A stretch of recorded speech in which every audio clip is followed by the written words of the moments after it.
Mr. Britling Sees It Through. By H. G. Wells. Book I. Matching's Easy at Ease. How do you find this book?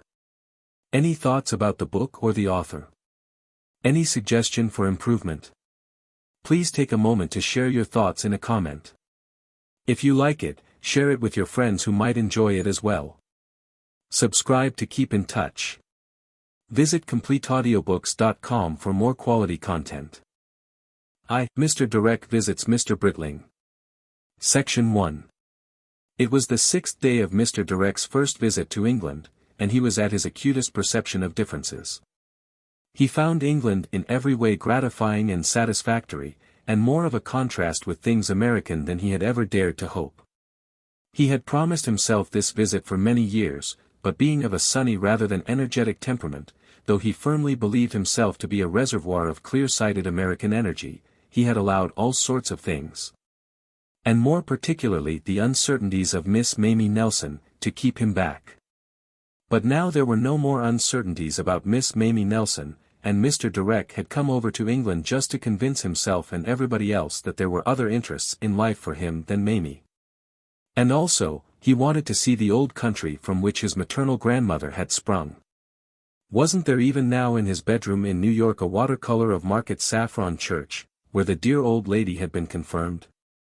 And generally he wanted to see Europe. As an interesting side show to the excursion he hoped, in his capacity of the rather underworked and rather over-salaried secretary of the Massachusetts Society for the Study of Contemporary Thought, to discuss certain agreeable possibilities with Mr. Britling, who lived at Matching's Easy. Mr. Direck was a type of man not uncommon in America. He was very much after the fashion of that clean and pleasant-looking person one sees in the advertisements in American magazines, that agreeable person who smiles and says, "Good, it's the Fisgig brand," or "Yes, it's a Wilkins. And that's the best," or "My shirt front never rucks. It's a Chesson." But now he was saying, still with the same firm smile, "Good. It's English." He was pleased by every unlikeness to things American, by every item he could hail as characteristic. In the train to London he had laughed aloud with pleasure at the checkerboard of little fields upon the hills of Cheshire, he had chuckled to find himself in a compartment without a corridor. He had tipped the polite yet kindly guard magnificently, after doubting for a moment whether he ought to tip him at all, and he had gone about his hotel in London saying, "Lordy. Lordy. My word." In a kind of ecstasy, verifying the delightful absence of telephone, of steam heat, of any dependent bathroom. At breakfast the waiter, out of Dickens it seemed, had refused to know what cereals were, and had given him his egg in a china egg cup such as you see in the pictures in Punch. The Thames, when he sallied out to see it, had been too good to be true, the smallest thing in rivers he had ever seen, and he had had to restrain himself from affecting a marked accent and accosting some passer-by with the question, "Say, but is this little wet ditch here the historical River Thames?" In America, it must be explained, Mr. Direck spoke a very good and careful English indeed, but he now found the utmost difficulty in controlling his impulse to use a high-pitched nasal drone and indulge in dry Americanisms and poker metaphors upon all occasions. When people asked him questions he wanted to say, "Yep," or "Sure," words he would no more have used in America than he could have used a Bowie knife. But he had a sense of role. He wanted to be visibly and audibly America eyewitnessing. He wanted to be just exactly what he supposed an Englishman would expect him to be. At any rate, his clothes had been made by a strongly American New York tailor, and upon the strength of them a taxi man had assumed politely but firmly that the shillings on his taximeter were dollars. An incident that helped greatly to sustain the effect of Mr. Direck, in Mr. Direck's mind, as something standing out with an almost representative clearness against the English scene. So much so that the taxi man got the dollars. Because all the time he had been coming over he had dreaded that it wasn't true, that England was a legend, that London would turn out to be just another thundering great New York, and the English exactly like New Englanders. Section 2. And now here he was on the branch line of the little old Great Eastern Railway, on his way to Matchings Easy in Essex, and he was suddenly in the heart of Washington Irving's England. Washington Irving's England. Indeed it was. He couldn't sit still and just peep at it, he had to stand up in the little compartment and stick his large, firm-featured, kindly countenance out of the window as if he greeted it. The country under the June sunshine was neat and bright as an old-world garden, with little fields of corn surrounded by dog-rose hedges, and woods and small rushy pastures of an infinite tidiness. He had seen a real deer park. It had rather tumble-down iron gates between its shield-surmounted pillars, and in the distance, beyond all question, was Bracebridge Hall nestling among great trees. He had seen thatched and timbered cottages, and half a dozen inns with creaking signs. He had seen a fat vicar driving himself along a grassy lane in a governess cart drawn by a fat grey pony. It wasn't like any reality he had ever known. It was like travelling in literature. Mr. Britling's address was the Dower House, and it was, Mr. Britling's note had explained, on the farther edge of the park at Claverings. Claverings. The very name for some stately home of England. And yet this was only 42 miles from London. Surely it brought things within the suburban range. If Matchings Easy were in America, commuters would live there. But in supposing that, Mr. Direck displayed his ignorance of a fact of the greatest importance to all who would understand England. There is a gap in the suburbs of London. The suburbs of London stretch west and south and even west by north, but to the northeastward there are no suburbs, instead there is Essex. Essex is not a suburban county, it is a characteristic and individualized county which wins the heart. Between dear Essex and the centre of things lie two great barriers, the East End of London and Epping Forest. Before a train could get to any villadom with a cargo of season ticket holders it would have to circle about this rescued woodland and travel for 20 unprofitable miles. And so once you are away from the main Great Eastern lines Essex still lives in the peace of the 18th century, and London, the modern Babylon, is, like the stars, just a light in the nocturnal sky. In Matchings Easy, as Mr. Britling presently explained to Mr. Direck, there are half a dozen old people who have never set eyes on London in their lives, and do not want to. Aya. Fussin' about Thea. Mr. Robinson, went to lawn, did. That's 'ow is future. Mr. Direck had learnt at the mainline junction that he had to tell the guard to stop the train for Matchings Easy. It only stopped, by request. The thing was getting better and better, and when Mr.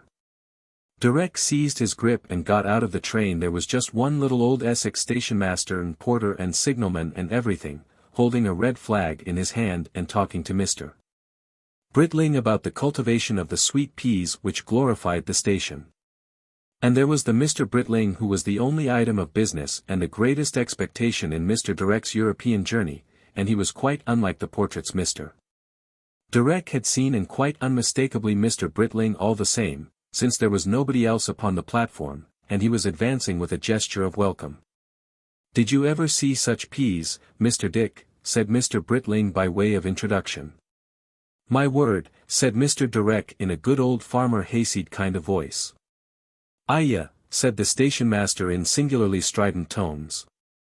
"It be a rare year for sweet peas," and then he slammed the door of the carriage in a leisurely manner and did dismissive things with his flag, while the two gentlemen took stock, as people say, of one another.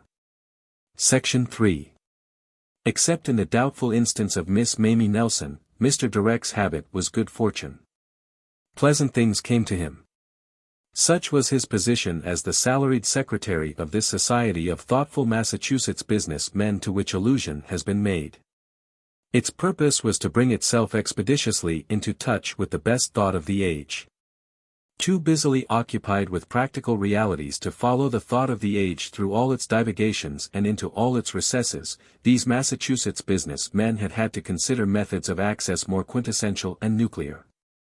And they had decided not to hunt out the best thought in its merely germinating stages, but to wait until it had emerged and flowered to some trustworthy recognition, and then, rather than toil through recondite and possibly already reconsidered books and writings generally, to offer an impressive fee to the emerged new thinker, and to invite him to come to them and to lecture to them and to have a conference with them. And to tell them simply, competently and completely at first hand just all that he was about. To come, in fact, and be himself, in a highly concentrated form.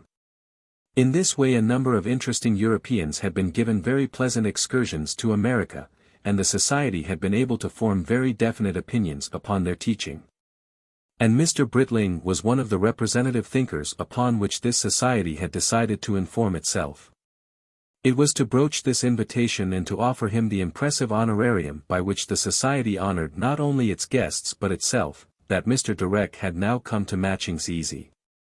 He had already sent Mr. Britling a letter of introduction, not indeed intimating his precise purpose, but mentioning merely a desire to know him, and the letter had been so happily phrased and its writer had left such a memory of pleasant hospitality on Mr. Britling's mind during Mr. Britling's former visit to New York, that it had immediately produced for Mr. Direck an invitation not merely to come and see him but to come and stay over the weekend. And here they were shaking hands. Mr. Britling did not look at all as Mr. Direck had expected him to look. He had expected an Englishman in a country costume of golfing tweeds, like the Englishman in country costume one sees in American illustrated stories. Drooping out of the country costume of golfing tweeds he had expected to see the mildly unhappy face, pensive even to its drooping mustache, with which Mr. Britling's publisher had for some faulty and unfortunate reason familiarized the American public. Instead of this, Mr. Britling was in a miscellaneous costume, and mildness was the last quality one could attribute to him. His mustache, his hair, his eyebrows bristled, his flaming freckled face seemed about to bristle too. His little hazel eyes came out with a ping, and looked at Mr. Direck. Mr. Britling was one of a large but still remarkable class of people who seem at the mere approach of photography to change their hair, their clothes, their moral natures. No photographer had ever caught a hint of his essential Britlingness and bristlingness. Only the camera could ever induce Mr. Britling to brush his hair, and for the camera alone did he reserve that expression of submissive martyrdom Mr. Direck knew. And Mr. Direck was altogether unprepared for a certain casualness of costume that sometimes overtook Mr. Britling. He was wearing now a very old blue flannel blazer, no hat, and a pair of knickerbockers, not tweed breeches but tweed knickerbockers of a remarkable bagginess. And made of one of those virtuous socialistic homespun tweeds that drag out into woolly knots and strings wherever there is attrition. His stockings were worsted and wrinkled, and on his feet were those extraordinary slippers of bright-colored bast-like interwoven material one buys in the north of France. These were purple with a touch of green. He had, in fact, thought of the necessity of meeting Mr. Direck at the station at the very last moment, and had come away from his study in the clothes that had happened to him when he got up. His face wore the amiable expression of a wire-haired terrier disposed to be friendly, and it struck Mr. Direck that for a man of his real intellectual distinction Mr. Britling was unusually short. For there can be no denying that Mr. Britling was, in a sense, distinguished.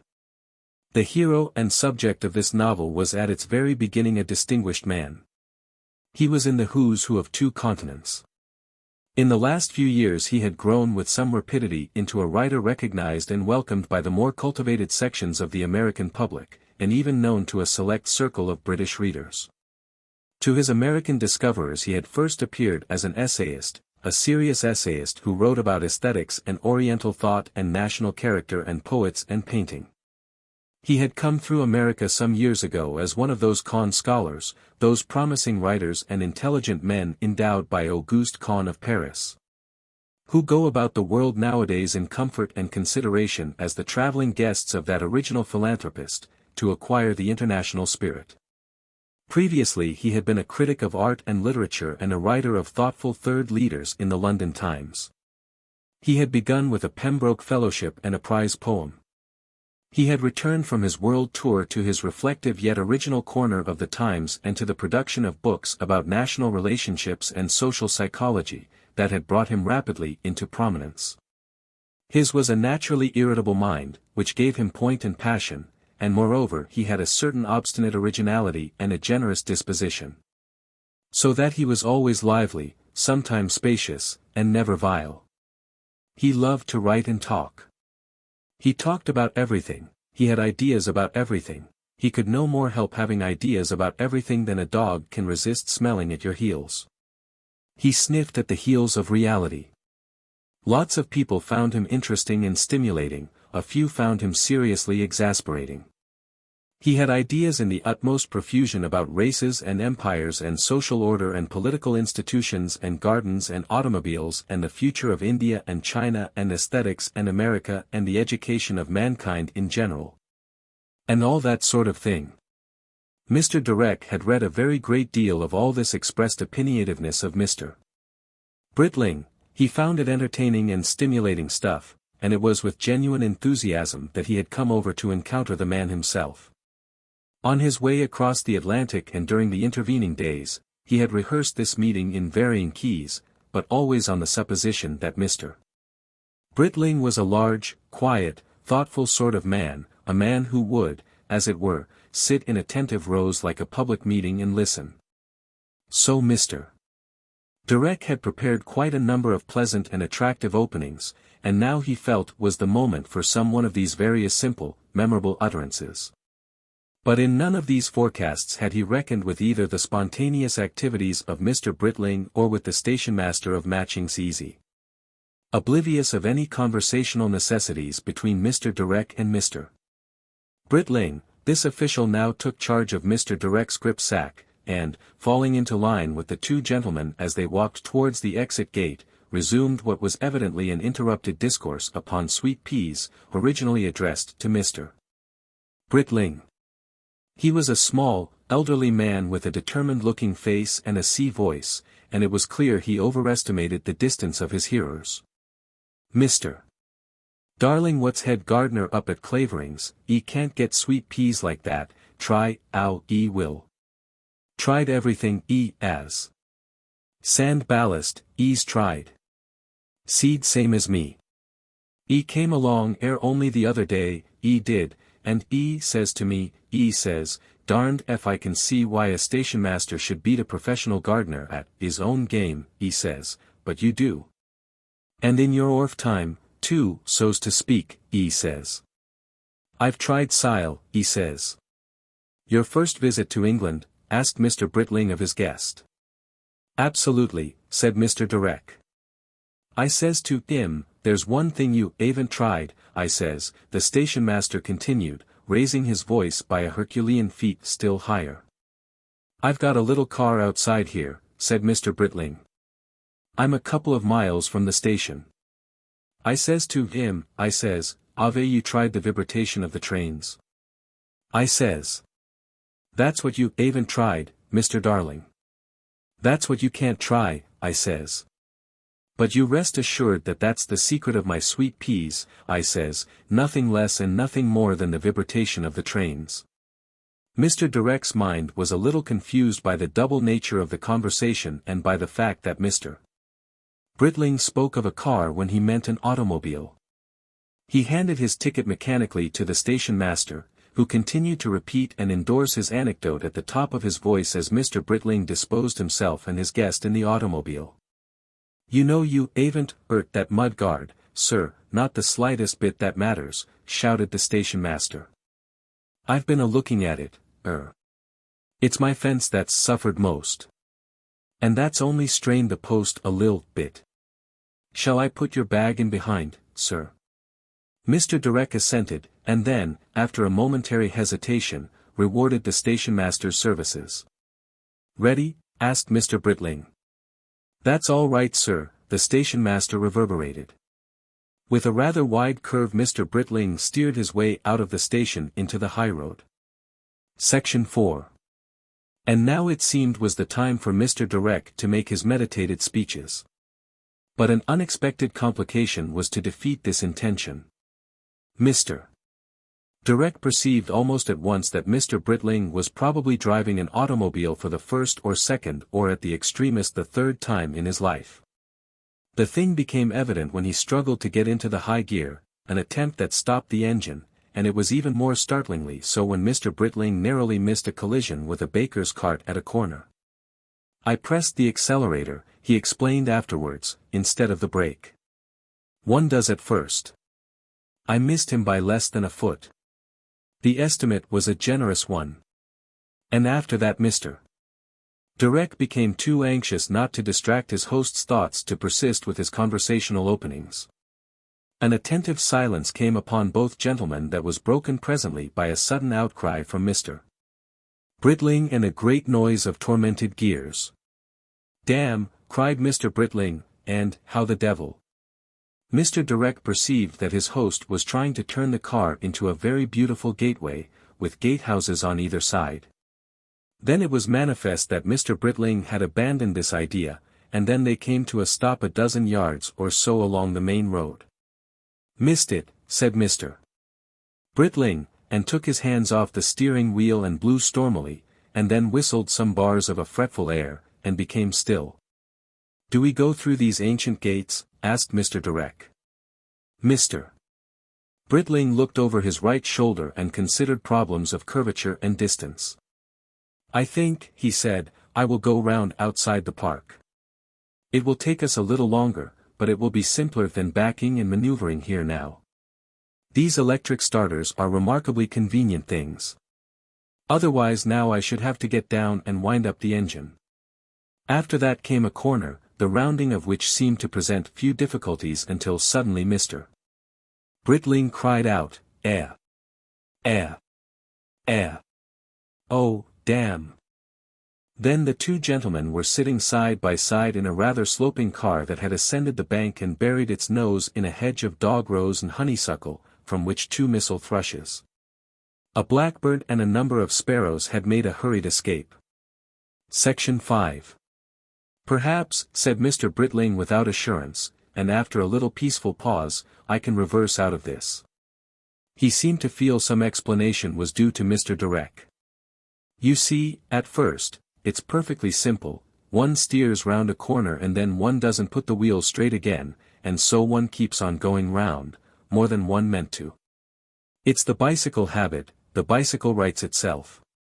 One expects a car to do the same thing. It was my fault. The book explains all this question clearly, but just at the moment I forgot." He reflected and experimented in a way that made the engine scold and fuss. "You see, she won't budge for the reverse. She's embedded. Do you mind getting out and turning the wheel back?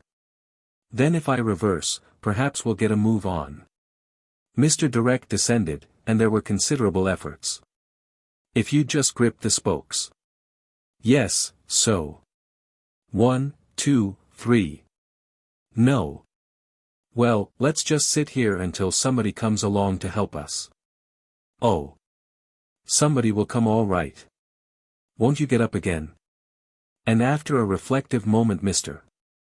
Direck resumed his seat beside Mr. Britling. Section 6. The two gentlemen smiled at each other to dispel any suspicion of discontent. "My driving leaves something to be desired," said Mr. Britling with an air of frank impartiality. "But I have only just got this car for myself, after some years of hired cars, the sort of lazy arrangement where people supply car, driver, petrol, tires, insurance and everything at so much a month. It bored me abominably. I can't imagine now how I stood it for so long. They sent me down a succession of compact, scornful boys who used to go fast when I wanted to go slow, and slow when I wanted to go fast, and who used to take every corner on the wrong side at top speed, and charge dogs and hens for the sport of it. And all sorts of things like that. They would not even let me choose my roads. I should have got myself a car long ago, and driven it, if it wasn't for that infernal business with a handle one had to do when the engine stopped. But here, you see, is a reasonably cheap car with an electric starter, American, I need scarcely say. And here I am, going at my own pace." Mr. Direck glanced for a moment at the pretty disorder of the hedge in which they were embedded, and smiled and admitted that it was certainly much more agreeable. Before he had finished saying as much Mr. Britling was talking again. He had a quick and rather jerky way of speaking. He seemed to fire out a thought directly it came into his mind, and he seemed to have a loaded magazine of thoughts in his head. He spoke almost exactly twice as fast as Mr. Direck, clipping his words much more, using much compacter sentences, and generally cutting his corners, and this put Mr. Direck off his game. That rapid attack while the transatlantic interlocutor is deploying is indeed a not infrequent defect of conversations between Englishmen and Americans. It is a source of many misunderstandings. The two conceptions of conversation differ fundamentally. The English are much less disposed to listen than the American. They have not quite the same sense of conversational give and take, and at first they are apt to reduce their visitors to the role of auditors wondering when their turn will begin. Their turn never does begin. Mr. Direck sat deeply in his slanting seat with a half-face to his celebrated host and said, "Yep, and sure, and that is so," in the dry grave tones that he believed an Englishman would naturally expect him to use, realizing this only very gradually. Mr. Britling, from his praise of the enterprise that had at last brought a car he could drive within his reach, went on to that favorite topic of all intelligent Englishmen, the adverse criticism of things British. He pointed out that the central position of the brake and gear levers in his automobile made it extremely easy for the American manufacturer to turn it out either as a left-handed or a right-handed car. And so adapt it either to the continental or to the British rule of the road. No English cars were so adaptable. We British suffered much from our insular rule of the road, just as we suffered much from our insular weights and measures. But we took a perverse pride in such disadvantages. The eruption of American cars into England was a recent phenomenon. It was another triumph for the tremendous organizing ability of the American mind. They were doing with the automobile what they had done with clocks and watches and rifles. They had standardized and machined wholesale, while the British were still making the things one by one. It was an extraordinary thing that England, which was the originator of the industrial system and the original developer of the division of labor, should have so fallen away from systematic manufacturing. He believed this was largely due to the influence of Oxford and the established church. At this point Mr. Direck was moved by an anecdote. "It will help to illustrate what you are saying, Mr. Britling, about systematic organization if I tell you a little incident that happened to a friend of mine in Toledo, where they are setting up a big plant with a view to capturing the entire American and European market in the class of the $1,000 car. There's no end of such little incidents," said Mr. Britling, cutting in without apparent effort. "You see, we get it on both sides. Our manufacturer class was, of course, originally an insurgent class. It was a class of distended craftsmen. It had the craftsman's natural enterprise and natural radicalism. As soon as it prospered and sent its boys to Oxford it was lost. Our manufacturing class was assimilated in no time to the conservative classes, whose education has always had a Mandarin quality, very, very little of it, and very cold and choice. In America you have so far had no real conservative class at all. Fortunate continent. You cast out your Tories, and you were left with nothing but Whigs and Radicals. But our peculiar bad luck has been to get a sort of revolutionary who is a Tory Mandarin too. Ruskin and Morris, for example, were as reactionary and anti-scientific as the dukes and the bishops. Machine haters. Science haters. Rule of thumbites to the bone. So are our current socialists. They've filled this country with the idea that the ideal automobile ought to be made entirely by the hand labor of traditional craftsmen, quite individually, out of beaten copper, wrought iron and seasoned oak. All this electric starter business and this electric lighting outfit I have here, is perfectly hateful to the English mind. It isn't that we are simply backward in these things, we are antagonistic. The British mind has never really tolerated electricity, at least, not that sort of electricity that runs through wires. Too slippery and glib for it. Associates it with Italians and fluency generally, with Volta, Galvani, Marconi and so on. The proper British electricity is that high-grade useless long sparking stuff you get by turning round a glass machine, stuff we used to call frictional electricity. Keep it in Leyden jars. At Clavering's here they still refuse to have electric bells. There was a row when the Solomonsons, who were tenants here for a time, tried to put them in. Mr. Direck had followed this cascade of remarks with a patient smile and a slowly nodding head.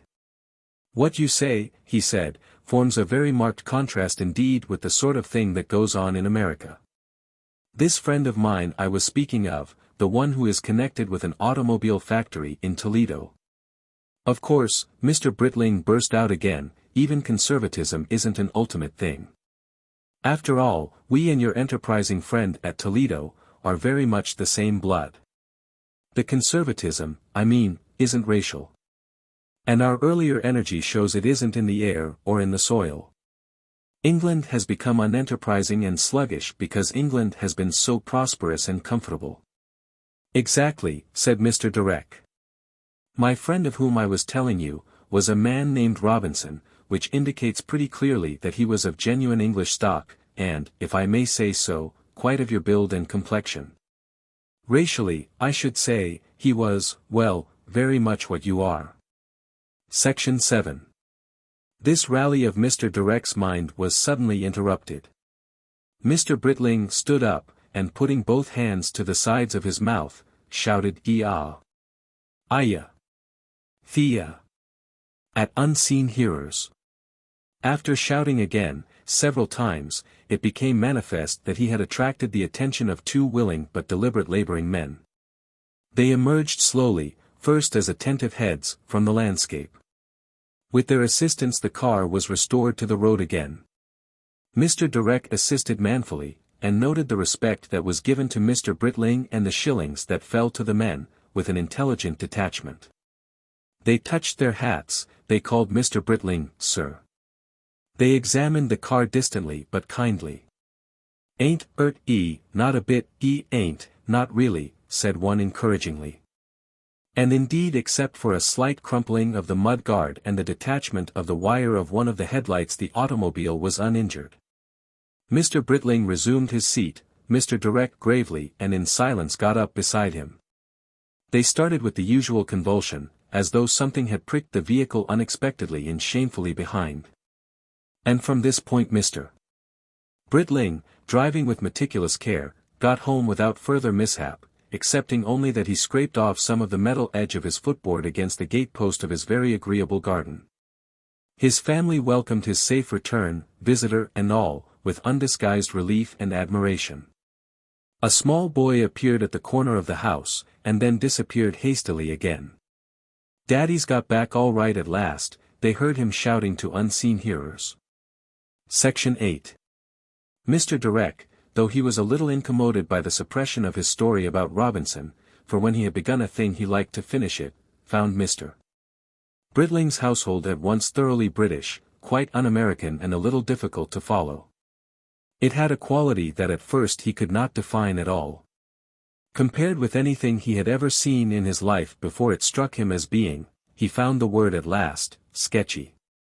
For instance, he was introduced to nobody except his hostess, and she was indicated to him by a mere wave of Mr. Britling's hand.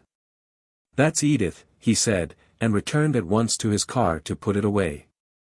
Mrs. Britling was a tall, freckled woman with pretty bright brown hair and preoccupied brown eyes. She welcomed him with a handshake, and then a wonderful English parlour-maid, she at least was according to expectations, took his grip-sack and guided him to his room. "Lunch, sir," she said, "is outside," and closed the door and left him to that and a towel-covered can of hot water.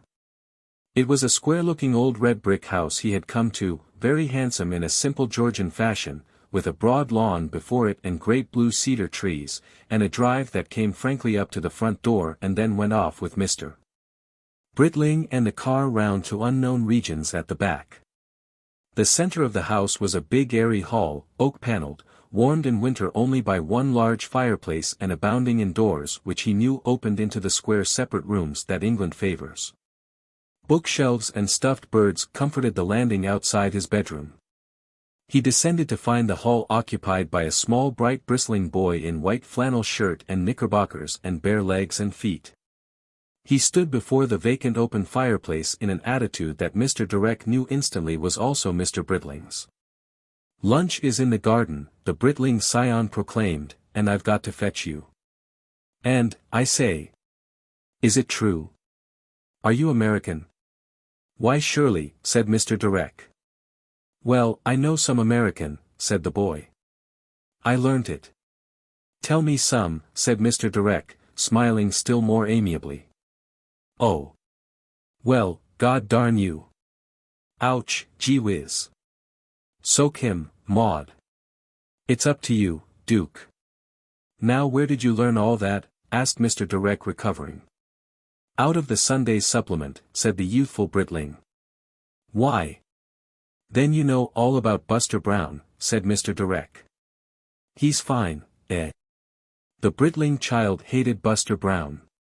He regarded Buster Brown as a totally unnecessary infant.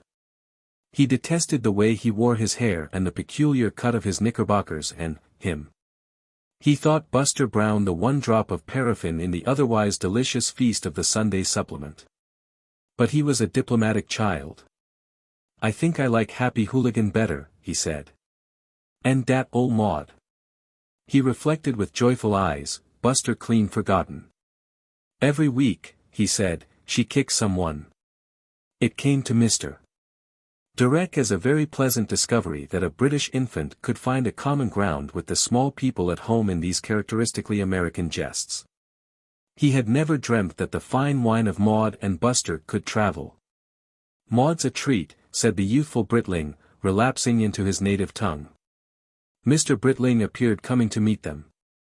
He was now in a grey flannel suit, he must have jumped into it, and altogether very much tidier. Section 9. The long narrow table under the big sycamores between the house and the adapted barn that Mr. Direck learnt was used for dancing and all that sort of thing, was covered with a blue linen diaper cloth, and that too surprised him. This was his first meal in a private household in England, and for obscure reasons he had expected something very stiff and formal with spotless napery. He had also expected a very stiff and capable service by implacable parlour-maids, and the whole thing indeed highly genteel.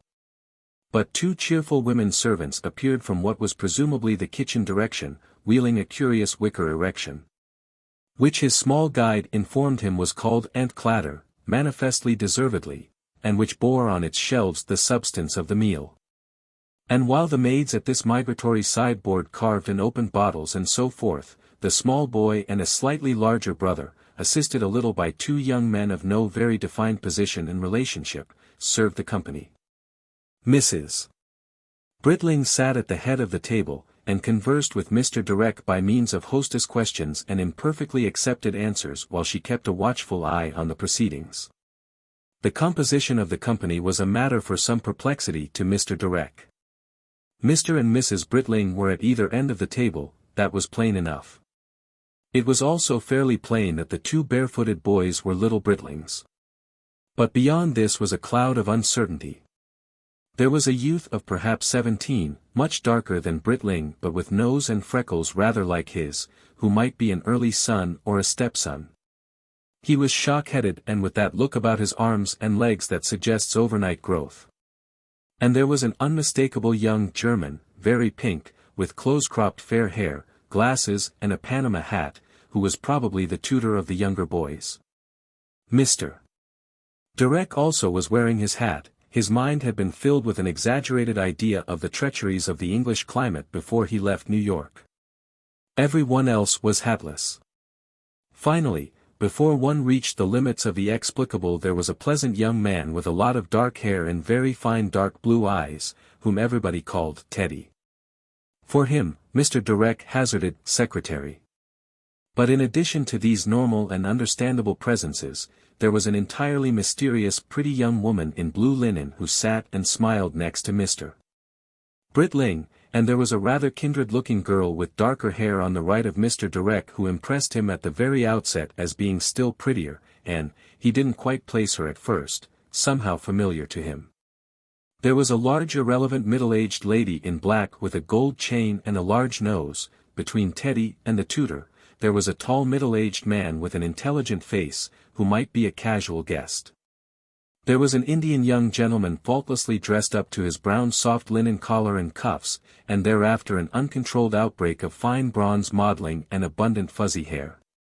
And there was a very erect and attentive baby of a year or less, sitting up in a perambulator and gesticulating cheerfully to everybody.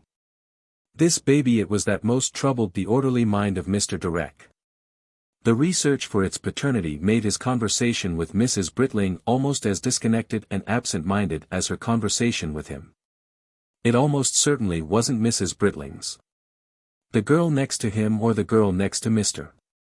Britling or the lady in black might any of them be married, but if so, where was the spouse? It seemed improbable that they would will out a foundling to lunch. Realizing at last that the problem of relationship must be left to solve itself if he did not want to dissipate and consume his mind entirely, Mr. Direck turned to his hostess, who was enjoying a brief lull in her administrative duties, and told her what a memorable thing the meeting of Mr. Britling in his own home would be in his life, and how very highly America was coming to esteem Mr. Britling and his essays. He found that with a slight change of person, one of his premeditated openings was entirely serviceable here. And he went on to observe that it was novel and entertaining to find Mr.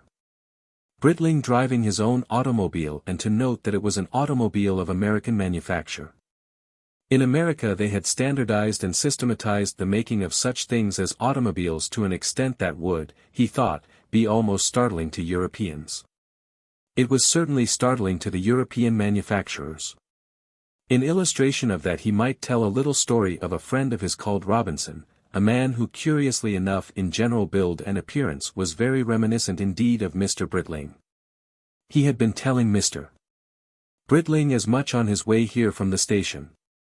His friend was concerned with several others in one of the biggest attacks that had ever been made upon what one might describe in general terms as the $1,000 light automobile market.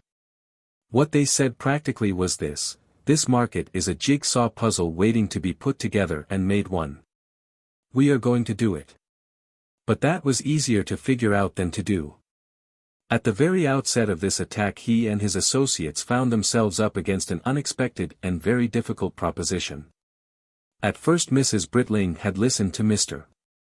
Direck with an almost undivided attention, but as he had developed his opening the feast upon the blue linen table had passed on to a fresh phase that demanded more and more of her directive intelligence.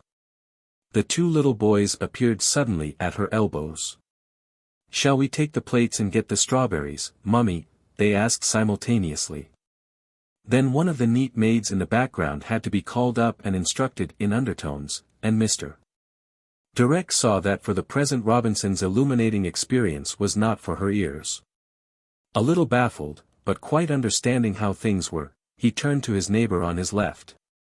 The girl really had an extraordinarily pretty smile, and there was something in her soft bright brown eye, like the movement of some quick little bird. And, she was like somebody he knew. Indeed she was. She was quite ready to be spoken to. "I was telling Mrs. Britling," said Mr. Direck, "what a very great privilege I esteem it to meet Mr. Britling in this highly familiar way. You've not met him before?" "I missed him by 24 hours when he came through Boston on the last occasion." "Just 24 hours. It was a matter of very great regret to me.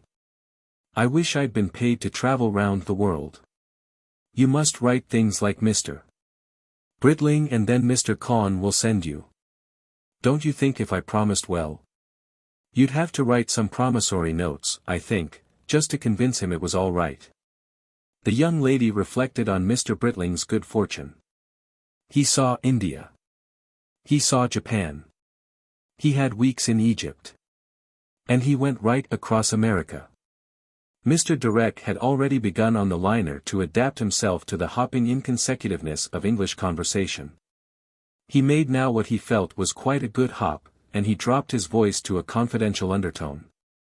It was probably Adam in his first conversation with Eve, who discovered the pleasantness of dropping into a confidential undertone beside a pretty ear with a pretty wave of hair above it. "It was in India, I presume," murmured Mr. Direck, "that Mr. Britling made the acquaintance of the colored gentleman?" Colored gentleman. She gave a swift glance down the table as though she expected to see something purple with yellow spots. Oh, that is one of Mr. Lawrence Carmine's young men, she explained even more confidentially and with an air of discussing the silver bowl of roses before him. He's a great authority on Indian literature, he belongs to a society for making things pleasant for Indian students in London, and he has them down. And Mr. Lawrence Carmine, he pursued. Even more intimately and confidentially she indicated Mr. Carmine, as it seemed by a motion of her eyelash. Mr. Direck prepared to be even more sotto voce and to plumb a much profounder mystery. His eye rested on the perambulator. He leant a little nearer to the ear. But the strawberries interrupted him. Strawberries, said the young lady, and directed his regard to his left shoulder by a little movement of her head. He found one of the boys with a high-piled plate ready to serve him. And then Mrs. Britling resumed her conversation with him. She was so ignorant, she said, of things American, that she did not even know if they had strawberries there. At any rate, here they were at the crest of the season, and in a very good year. And in the rose season too. It was one of the dearest vanities of English people to think their apples and their roses and their strawberries the best in the world. And their complexions, said Mr. Direck, over the pyramid of fruit, quite manifestly intending a compliment. So that was all right. But the girl on the left of him was speaking across the table to the German tutor, and did not hear what he had said. So that even if it wasn't very neat it didn't matter. Then he remembered that she was like that old daguerreotype of a cousin of his grandmother's that he had fallen in love with when he was a boy. It was her smile. Of course. Of course. And he'd sort of adored that portrait. He felt a curious disposition to tell her as much. What makes this visit even more interesting if possible to me, he said to Mrs. Britling, than it would otherwise be, is that this Essex country is the country in which my maternal grandmother was raised, and also long way back my mother's father's people. My mother's father's people were very early New England people indeed. Well, no. If I said Mayflower it wouldn't be true. But it would approximate. They were Essex Hinkinsons. That's what they were. I must be a good third of me at least Essex. My grandmother was an Essex Corner, I must confess I've had some thought. Corner, said the young lady at his elbow sharply. I was telling Mrs. Britling I had some thought. But about those Essex relatives of yours? Well, of finding if they were still about in these parts. Say. I haven't dropped a brick, have I? He looked from one face to another. She's a Corner, said Mrs. Britling. Well, said Mr. Direck, and hesitated for a moment. It was so delightful that one couldn't go on being just discreet. The atmosphere was free and friendly. His intonation disarmed offense. And he gave the young lady the full benefit of a quite expressive eye. I'm very pleased to meet you, Cousin Corner. How are the old folks at home?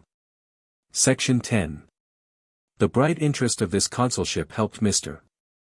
Direck more than anything to get the better of his Robinson anecdote crave, and when presently he found his dialogue with Mr. Britling resumed, he turned at once to this remarkable discovery of his long-lost and indeed hitherto unsuspected relative. It's an American sort of thing to do, I suppose, he said apologetically, but I almost thought of going on Monday, to Market Saffron, which was the locality of the Hinkinsons. And just looking about at the tombstones in the churchyard for a day or so. Very probably, said Mr. Britling, you'd find something about them in the parish registers. Lots of our registers go back 300 years or more. I'll drive you over in my lil old car. Oh. I wouldn't put you to that trouble, said Mr. Direck hastily. It's no trouble.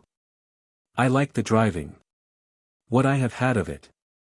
And while we're at it, we'll come back by Harbour High Oak and look up the Corner pedigree. They're all over that district still. And the road's not really difficult.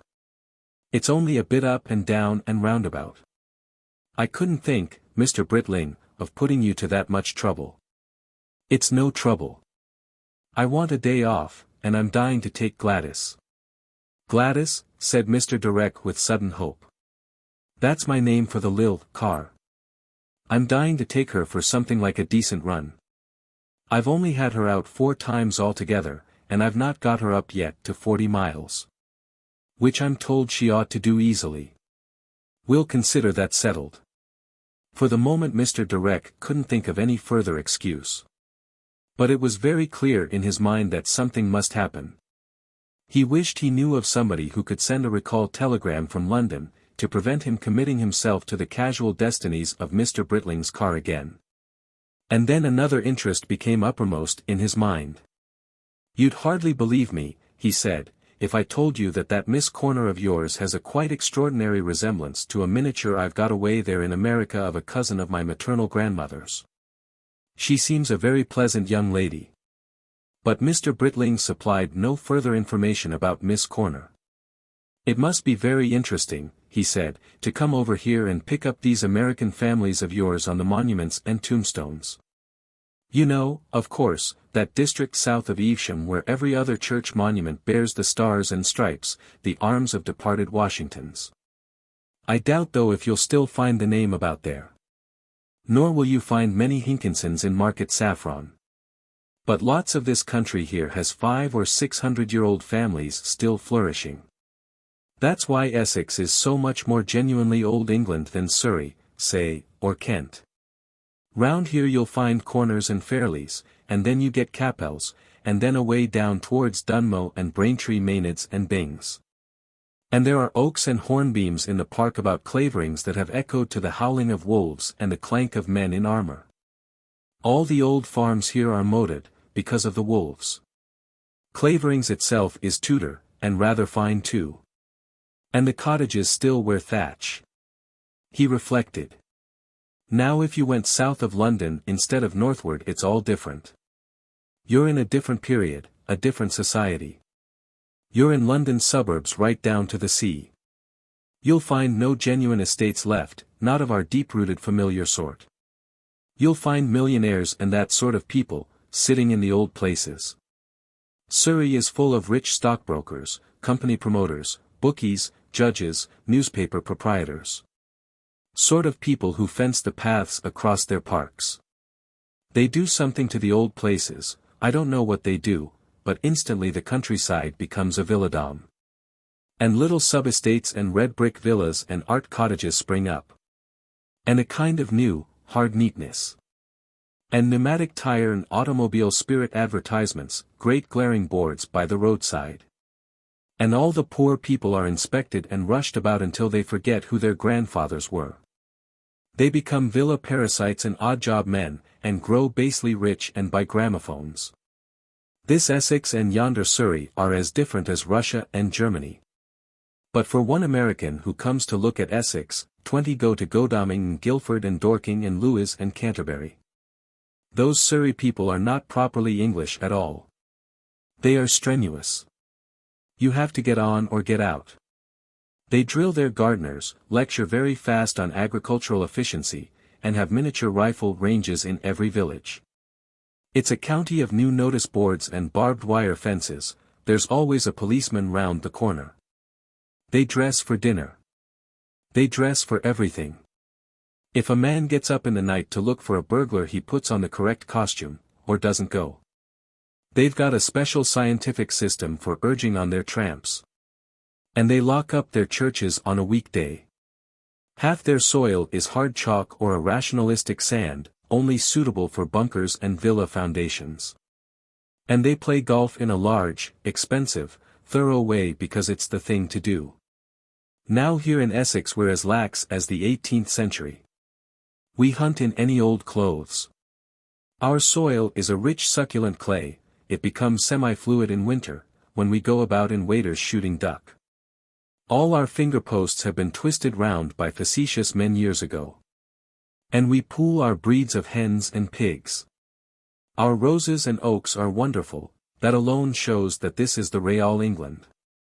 If I wanted to play golf, which I don't, being a decent Essex man, should have to motor 10 miles into Hertfordshire. And for rheumatics and longevity Surrey can't touch us. I want you to be clear on these points, because they really will affect your impressions of this place. This country is a part of the Real England, England outside London and outside manufactures. It's one with Wessex and Mercia or Old Yorkshire, or for the matter of that with Meath or Lothian. And it's the essential England still. Section 11. It detracted a little from Mr. Direck's appreciation of this flow of information that it was taking them away from the rest of the company. He wanted to see more of his newfound cousin, and what the baby and the Bengali gentleman, whom manifestly one mustn't call coloured, and the large-nosed lady and all the other inexplicables would get up to. Instead of which Mr. Britling was leading him off alone with an air of showing him round the premises, and talking too rapidly and variously for a question to be got in edgeways, much less any broaching of the matter that Mr. Direck had come over to settle. There was quite a lot of rose garden, it made the air delicious, and it was full of great tumbling bushes of roses and of neglected standards, and it had a long pergola of creepers and trailers and a great arbor. And underneath over the beds everywhere, contrary to all the rules, the blossom of a multitude of pansies and stock and little trailing plants swarmed and crowded and scrimmaged and drilled and fought great massed attacks. And then Mr. Britling talked their way round a red-walled vegetable garden with an abundance of fruit trees, and through a door into a terraced square that had once been a farmyard, outside the converted barn.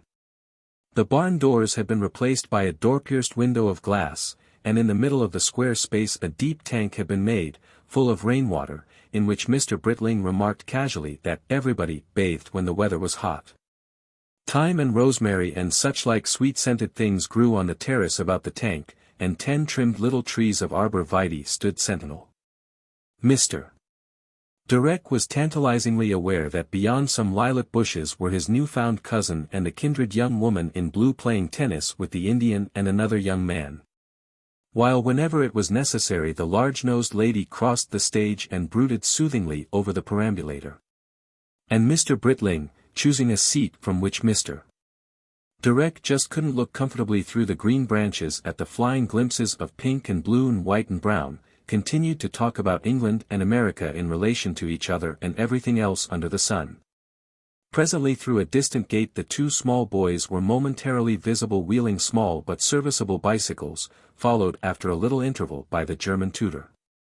Then an enormous grey cat came slowly across the garden court, and sat down to listen respectfully to Mr. Britling. The afternoon sky was an intense blue, with little puffballs of cloud lined out across it. Occasionally, from chance remarks of Mr. Britling's, Mr. Direck was led to infer that his first impressions as an American visitor were being related to his host, but as a matter of fact he was permitted to relate nothing. Mr. Britling did all the talking. He sat beside his guest and spurt and played ideas and reflections like a happy fountain in the sunshine. Mr. Direck sat comfortably, and smoked with quiet appreciation the one after-lunch cigar he allowed himself. At any rate, if he himself felt rather word-bound, the fountain was nimble and entertaining. He listened in a general sort of way to the talk, it was quite impossible to follow it thoughtfully throughout all its chinks and turnings. While his eyes wandered about the garden and went ever and again to the flitting tennis players beyond the green. It was all very gay and comfortable and complete, it was various and delightful without being in the least opulent, that was one of the little secrets America had to learn. It didn't look as though it had been made or bought or cost anything, it looked as though it had happened rather luckily. Mr. Britling's talk became like a wide stream flowing through Mr. Direck's mind, bearing along momentary impressions and observations, drifting memories of all the crowded English sights and sounds of the last 5 days, filmy imaginations about ancestral names and pretty cousins. Scraps of those prepared conversational openings on Mr.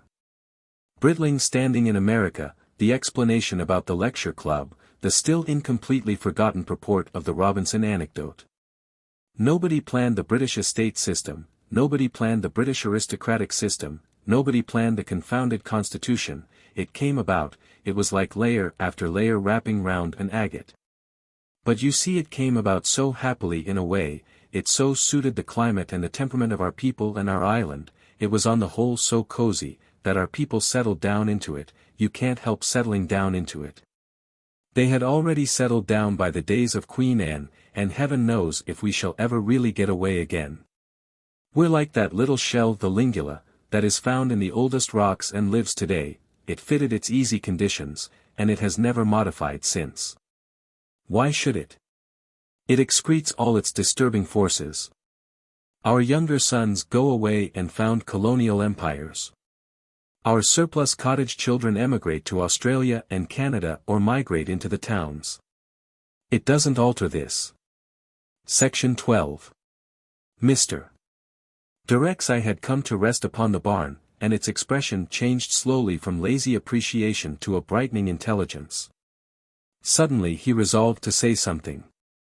He resolved to say it so firmly that he determined to say it even if Mr. Britling went on talking all the time. I suppose, Mr. Britling, he said, this barn here dates from the days of Queen Anne. The walls of the yard here are probably earlier, probably monastic. That grey patch in the corner, for example. The barn itself is Georgian. And here it is still. And this farmyard, here it is still.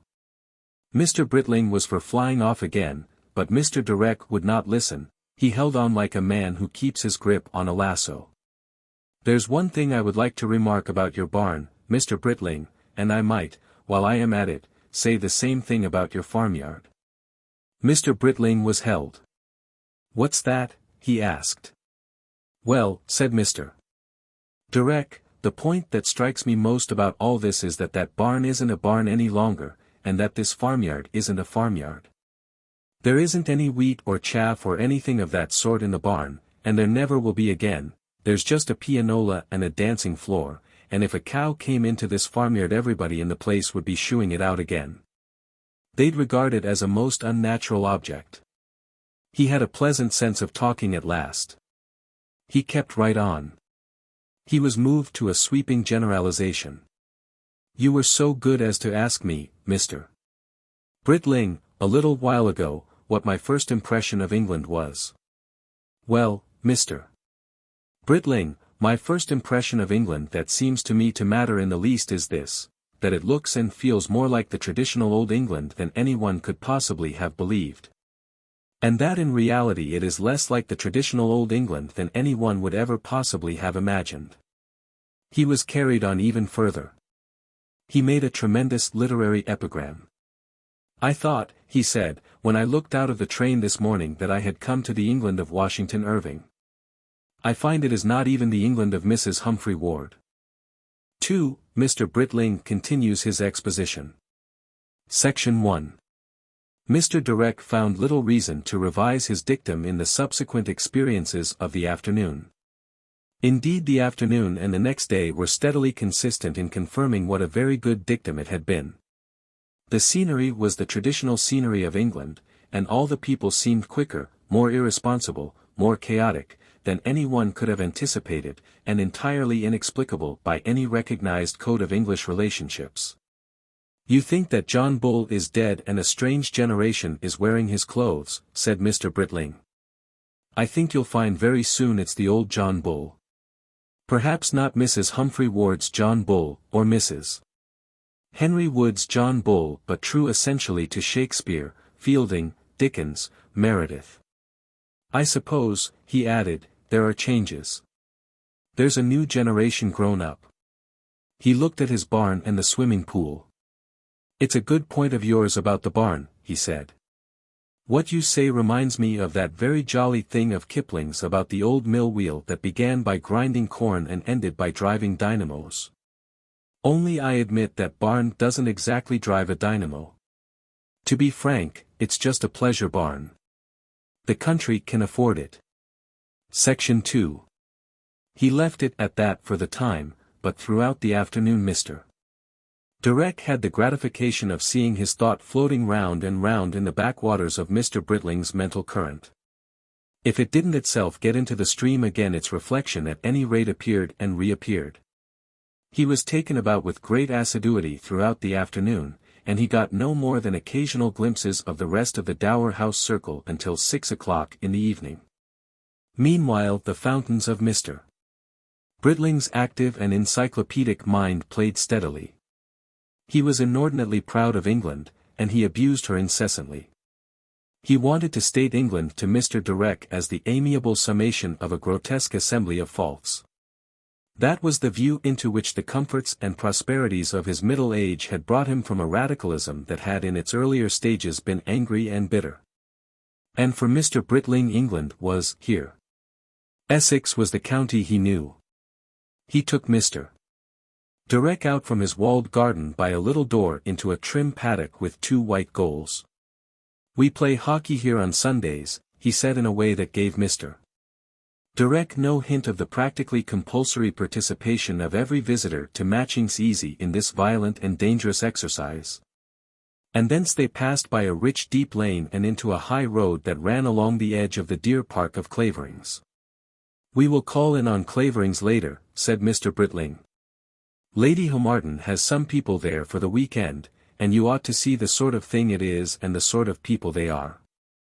She wanted us to lunch there tomorrow, but I didn't accept that because of our afternoon hockey." Mr. Direck received this reason uncritically. The village reminded Mr. Direck of Abbey's pictures.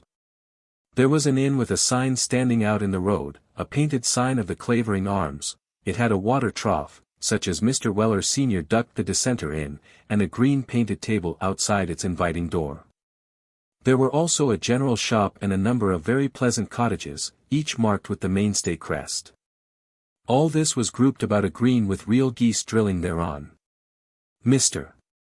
Britling conducted his visitor, through a Lych gate, into the churchyard, and there they found mossy, tumble-down tombstones, one with a skull and crossbones upon it, that went back to the later 17th century.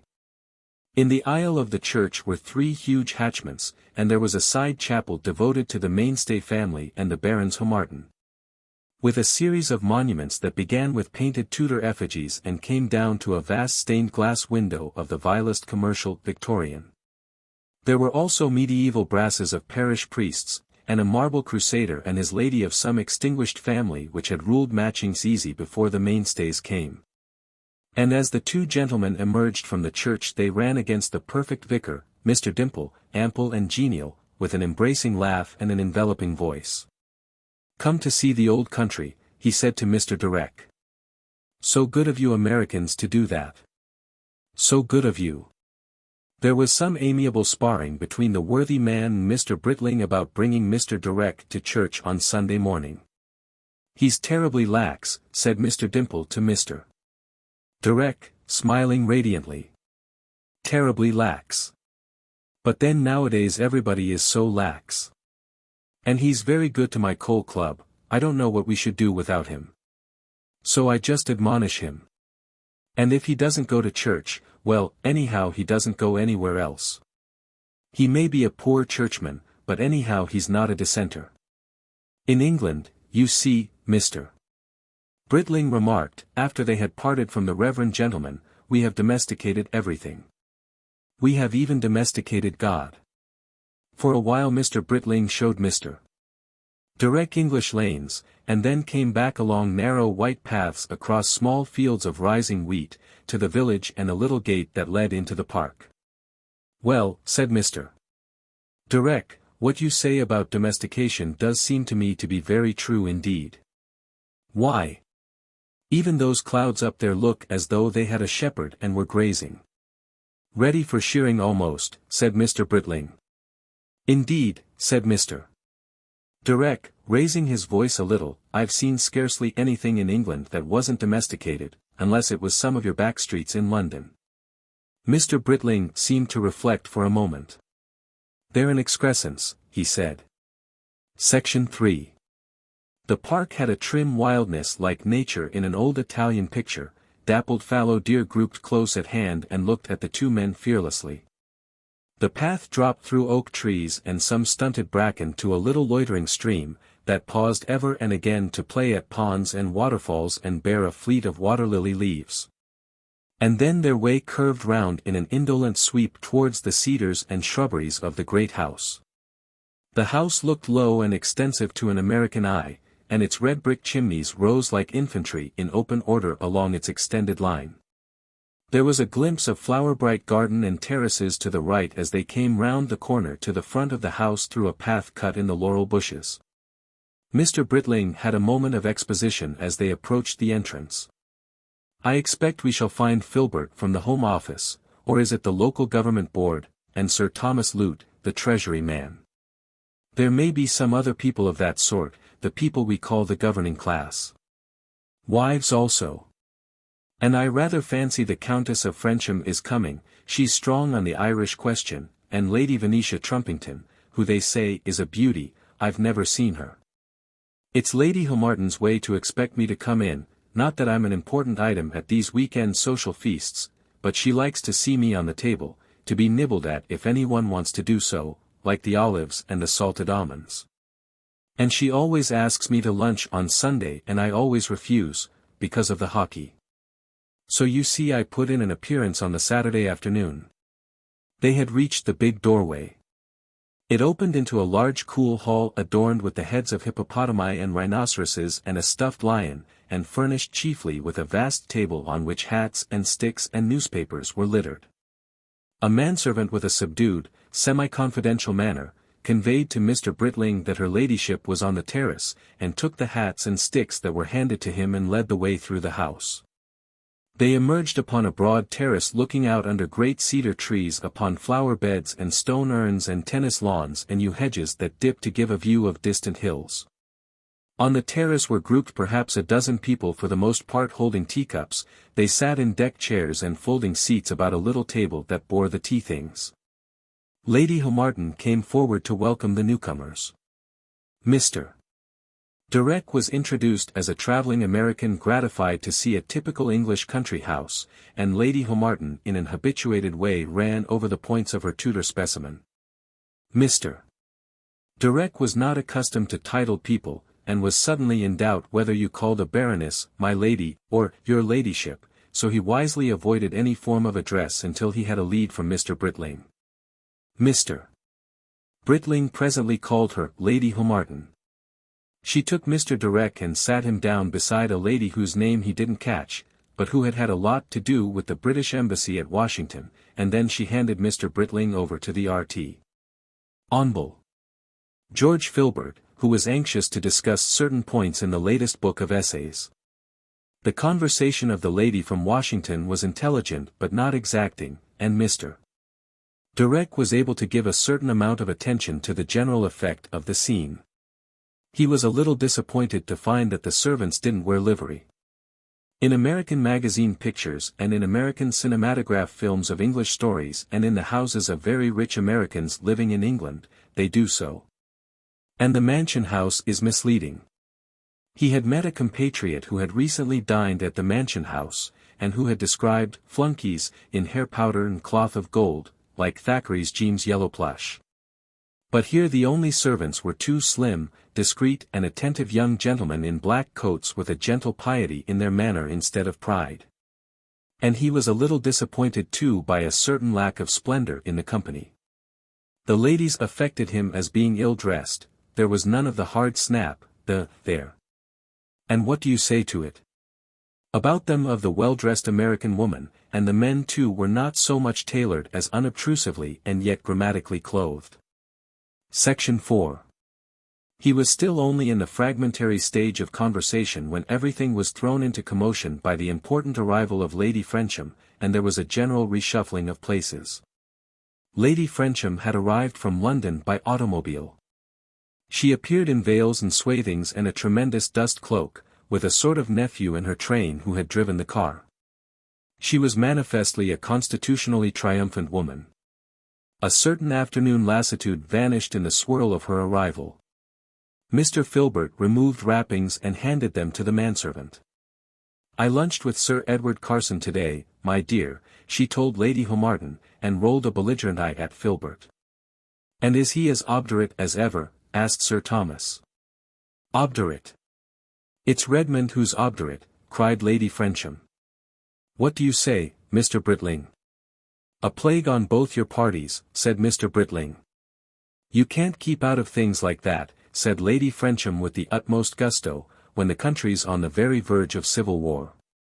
You people who try to pretend there isn't a grave crisis when there is one, will be more accountable than anyone, when the Civil War does come. It won't spare you. Mark my words. The party became a circle. Mr. Direck found himself the interested auditor of a real English country house weekend political conversation. This at any rate was like the England of which Mrs. Humphrey Ward's novels had informed him, but yet not exactly like it.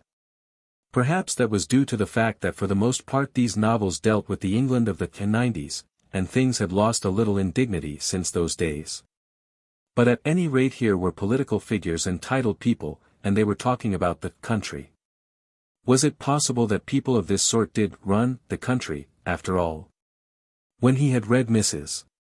Humphrey Ward in America he had always accepted this theory of the story quite easily, but now that he saw and heard them.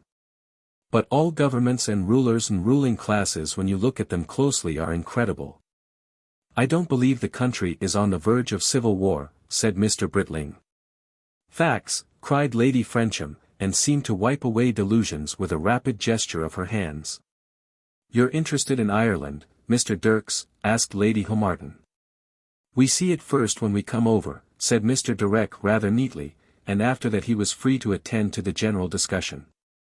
Lady Frensham, it was manifest, was one of that energetic body of aristocratic ladies who were taking up an irreconcilable attitude against Home Rule, in any shape or form, at that time.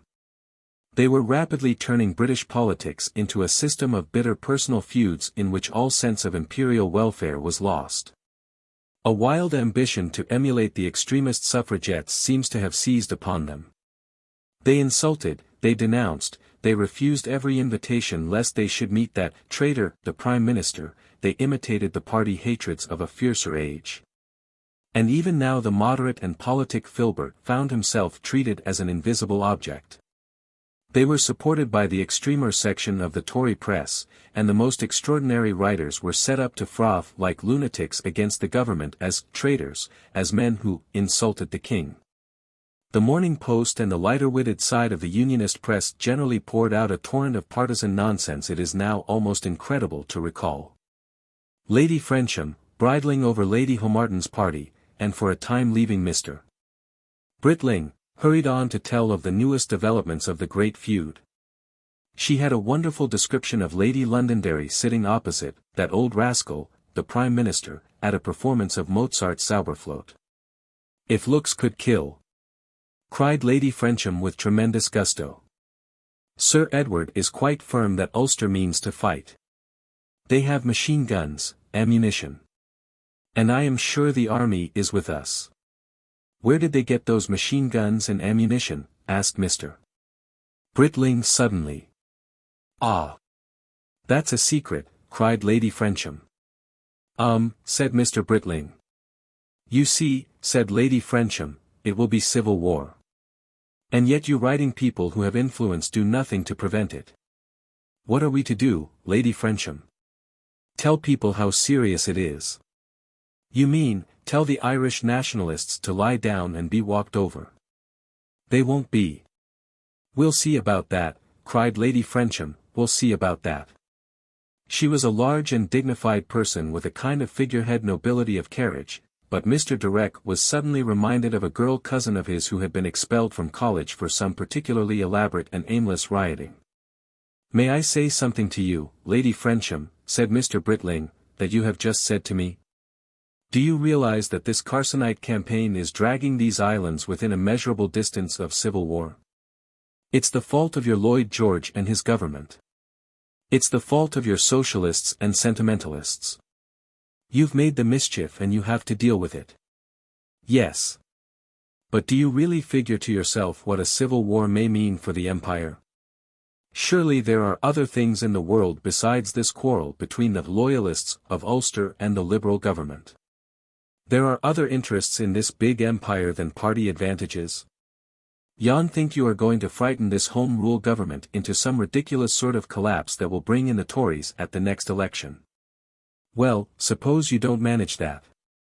Suppose instead that you really do contrive to bring about a civil war. Very few people here or in Ireland want it. I was over there not a month ago, but when men have loaded guns in their hands they sometimes go off. And then people see red. Few people realize what an incurable sore opens when fighting begins. Suppose part of the army revolts and we get some extraordinary and demoralizing fighting over there. India watches these things. Bengal may imitate Ireland. At that distance rebellion and treason are rebellion and treason whether they are colored orange or green. And then suppose the Germans see fit to attack us. Lady Frensham had a woman's elusiveness. Your Redmondites would welcome them with open arms. It isn't the Redmondites who invite them now, anyhow, said Mr. Britling, springing his mine. The other day one of your loyalists, Andrews, was talking in the Morning Post of preferring conquest by Germany to home rule. Craig has been at the same game. Major Crawford, the man who ran the German Mausers last April, boasted that he would transfer his allegiance to the German Emperor rather than see Redmond in power. Rhetoric, said Lady Frensham. Rhetoric. But one of your Ulster papers has openly boasted that arrangements have been made for a powerful continental monarch to help an Ulster rebellion. Which paper? Snatched Lady Frensham. Mr. Britling hesitated. Mr. Filbert supplied the name. I saw it. It was the Irish Churchman. You two have got your case up very well, said Lady Frensham. I didn't know Mr. Britling was a party man. The Nationalists have been circulating copies, said Filbert. Naturally. They make it look worse than mere newspaper talk and speeches, Mr. Britling pressed. Carson, it seems, was lunching with the German Emperor last autumn. A fine fuss you'd make if Redmond did that. All this gun running, too, is German gun running. What does it matter if it is, said Lady Frensham, allowing a belligerent eye to rest for the first time on Filbert. You drove us to it. One thing we are resolved upon at any cost. Johnny Redmond may rule England if he likes, he shan't rule Ireland. Mr. Britling shrugged his shoulders, and his face betrayed despair. My one consolation, he said, in this storm is a talk I had last month with a young Irish woman in Meath. She was a young person of 12, and she took a fancy to me, I think because I went with her in an alleged dangerous canoe she was forbidden to navigate alone. All day the eternal Irish question had banged about over her observant head. When we were out on the water she suddenly decided to set me right upon a disregarded essential. You English, she said, are just a bit disposed to take all this trouble seriously. Don't you fret yourself about it. Half the time we're just laughing at you. You'd best leave us all alone. And then he went off at a tangent from his own anecdote. But look at this miserable spectacle, he cried. Here is a chance of getting something like a reconciliation of the old feud of English and Irish, and something like a settlement of these ancient distresses, and there seems no power, no conscience, no sanity in any of us. Sufficient to save it from this cantankerous bitterness, this sheer wicked mischief of mutual exasperation. Just when Ireland is getting a gleam of prosperity. A murrain on both your parties. I see, Mr. Britling, you'd hand us all over to Jim Larkin. I'd hand you all over to Sir Horace Plunkett. That doctrinaire dairyman. Cried Lady Frensham, with an air of quite conclusive repartee. You're hopeless, Mr. Britling. You're hopeless. And Lady Homarton, seeing that the phase of mere personal verdicts drew near, created a diversion by giving Lady Frensham a second cup of tea, and fluttering like a cooling fan about the heated brows of the disputants. She suggested tennis. Section 5. Mr. Britling was still flushed and ruffled as he and his guest returned towards the Dower House. He criticized England himself unmercifully, but he hated to think that in any respect she fell short of perfection.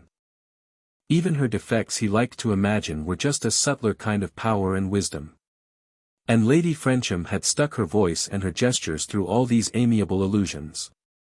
He was like a lover who calls his lady a foolish rogue, and is startled to find that facts and strangers do literally agree with him. But it was so difficult to resolve Lady Frensham and the Irish squabble generally into anything better than idiotic mischief, that for a time he was unusually silent, wrestling with the problem, and Mr. Direck got the conversational initiative. To an American mind it's a little startling, said Mr. Direck, to hear ladies expressing such vigorous political opinions. I don't mind that, said Mr. Britling. Women over here go into politics and into public houses, I don't see why they shouldn't. If such things are good enough for men they are good enough for women, we haven't your sort of chivalry. But it's the peculiar malignant silliness of this sort of Toryism that's so discreditable. It's discreditable. There's no good in denying it. Those people you have heard and seen are a not unfair sample of our governing class, of a certain section of our governing class, as it is today. Not at all unfair. And you see how amazingly they haven't got hold of anything. There was a time when they could be politic. Hidden away they have politic instincts even now. But it makes me sick to think of this Irish business. Because, you know, it's true, we are drifting towards civil war there. You are of that opinion, said Mr. Direck. Well, isn't it so? Here's all this Ulster gun running, you heard how she talked of it. Isn't it enough to drive the South into open revolt? Is there very much, do you think, in the suggestion that some of this Ulster trouble is a German intrigue? You and Mr. Filbert were saying things. I don't know, said Mr. Britling shortly. I don't know, he repeated. But it isn't because I don't think our Unionists and their opponents aren't foolish enough for anything of the sort. It's only because I don't believe that the Germans are so stupid as to do such things. Why should they? It makes me expressionless with anger, said Mr. Britling after a pause, reverting to his main annoyance. They won't consider any compromise. It's sheer love of quarreling. Those people there think that nothing can possibly happen. They are like children in a nursery playing at rebellion. Unscathed and heedless. Until there is death at their feet they will never realize they are playing with loaded guns. For a time he said no more, and listened perfunctorily while Mr. Direck tried to indicate the feeling in New England towards the Irish question and the many difficult propositions an American politician has to face in that respect. And when Mr. Britling took up the thread of speech again it had little or no relation to Mr. Direck's observations. The psychology of all this recent insubordination and violence is curious. Exasperating too. I don't quite grasp it. It's the same thing whether you look at the suffrage business or the Labour people or at this Irish muddle. People may be too safe. You see, we live at the end of a series of secure generations in which none of the great things of life have changed materially. We've grown up with no sense of danger, that is to say, with no sense of responsibility. None of us, for though I talk my actions belie me, really believe that life can change very fundamentally any more forever. All this, Mr. Britling waved his arm comprehensively, looks as though it was bound to go on steadily forever. It seems incredible that the system could be smashed. It seems incredible that anything we can do will ever smash the system. Lady Homarton, for example, is incapable of believing that she won't always be able to have weekend parties at Clavering's, and that the letters and the tea won't come to her bedside in the morning. Or if her imagination goes to the point of supposing that some day she won't be there to receive the tea, it means merely that she supposes somebody else will be. Her pleasant butler may fear to lose his situation, but nothing on earth could make him imagine a time when there will not be a situation for him to lose. Old Asquith thinks that we always have got along, and that we always shall get along by being quietly artful and saying, wait and see. And it's just because we are all convinced that we are so safe against a general breakdown that we are able to be so recklessly violent in our special cases. Why shouldn't women have the vote? They argue. What does it matter? And bang goes a bomb in Westminster Abbey. Why shouldn't Ulster create an impossible position?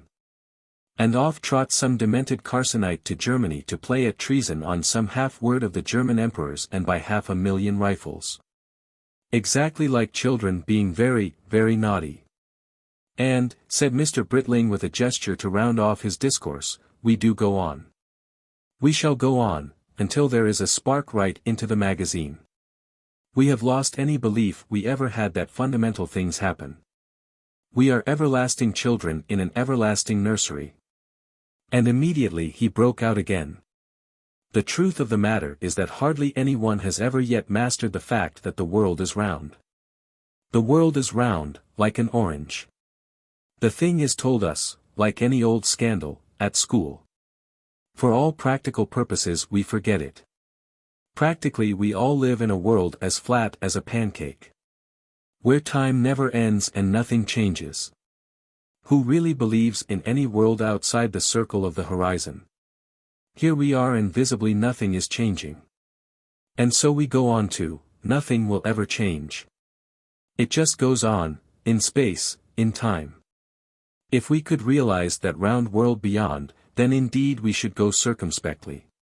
If the world were like a whispering gallery, what whispers might we not hear now, from India, from Africa, from Germany, warnings from the past, intimations of the future. We shouldn't heed them. Section 6. And indeed at the very moment when Mr. Britling was saying these words, in Sarajevo in Bosnia, where the hour was somewhat later, men whispered together, and one held nervously to a black parcel that had been given him and nodded as they repeated his instructions. A black parcel with certain unstable chemicals and a curious arrangement of detonators therein, a black parcel destined ultimately to shatter nearly every landmark of Mr. Britling's and Lady Frencham's cosmogony. Section 7. When Mr. Direck and Mr. Britling returned to the Dower House, the guest was handed over to Mrs. Britling, and Mr. Britling vanished, to reappear at supper time, for the Britlings had a supper in the evening instead of dinner. When Mr. Britling did reappear, every trace of his vexation with the levities of British politics and the British ruling class had vanished altogether, and he was no longer thinking of all that might be happening in Germany or India. While he was out of the way, Mr. Direck extended his acquaintance with the Britling household. He was taken round the garden and shown the roses by Mrs. Britling, and beyond the rose garden in a little arbor they came upon Miss Corner reading a book.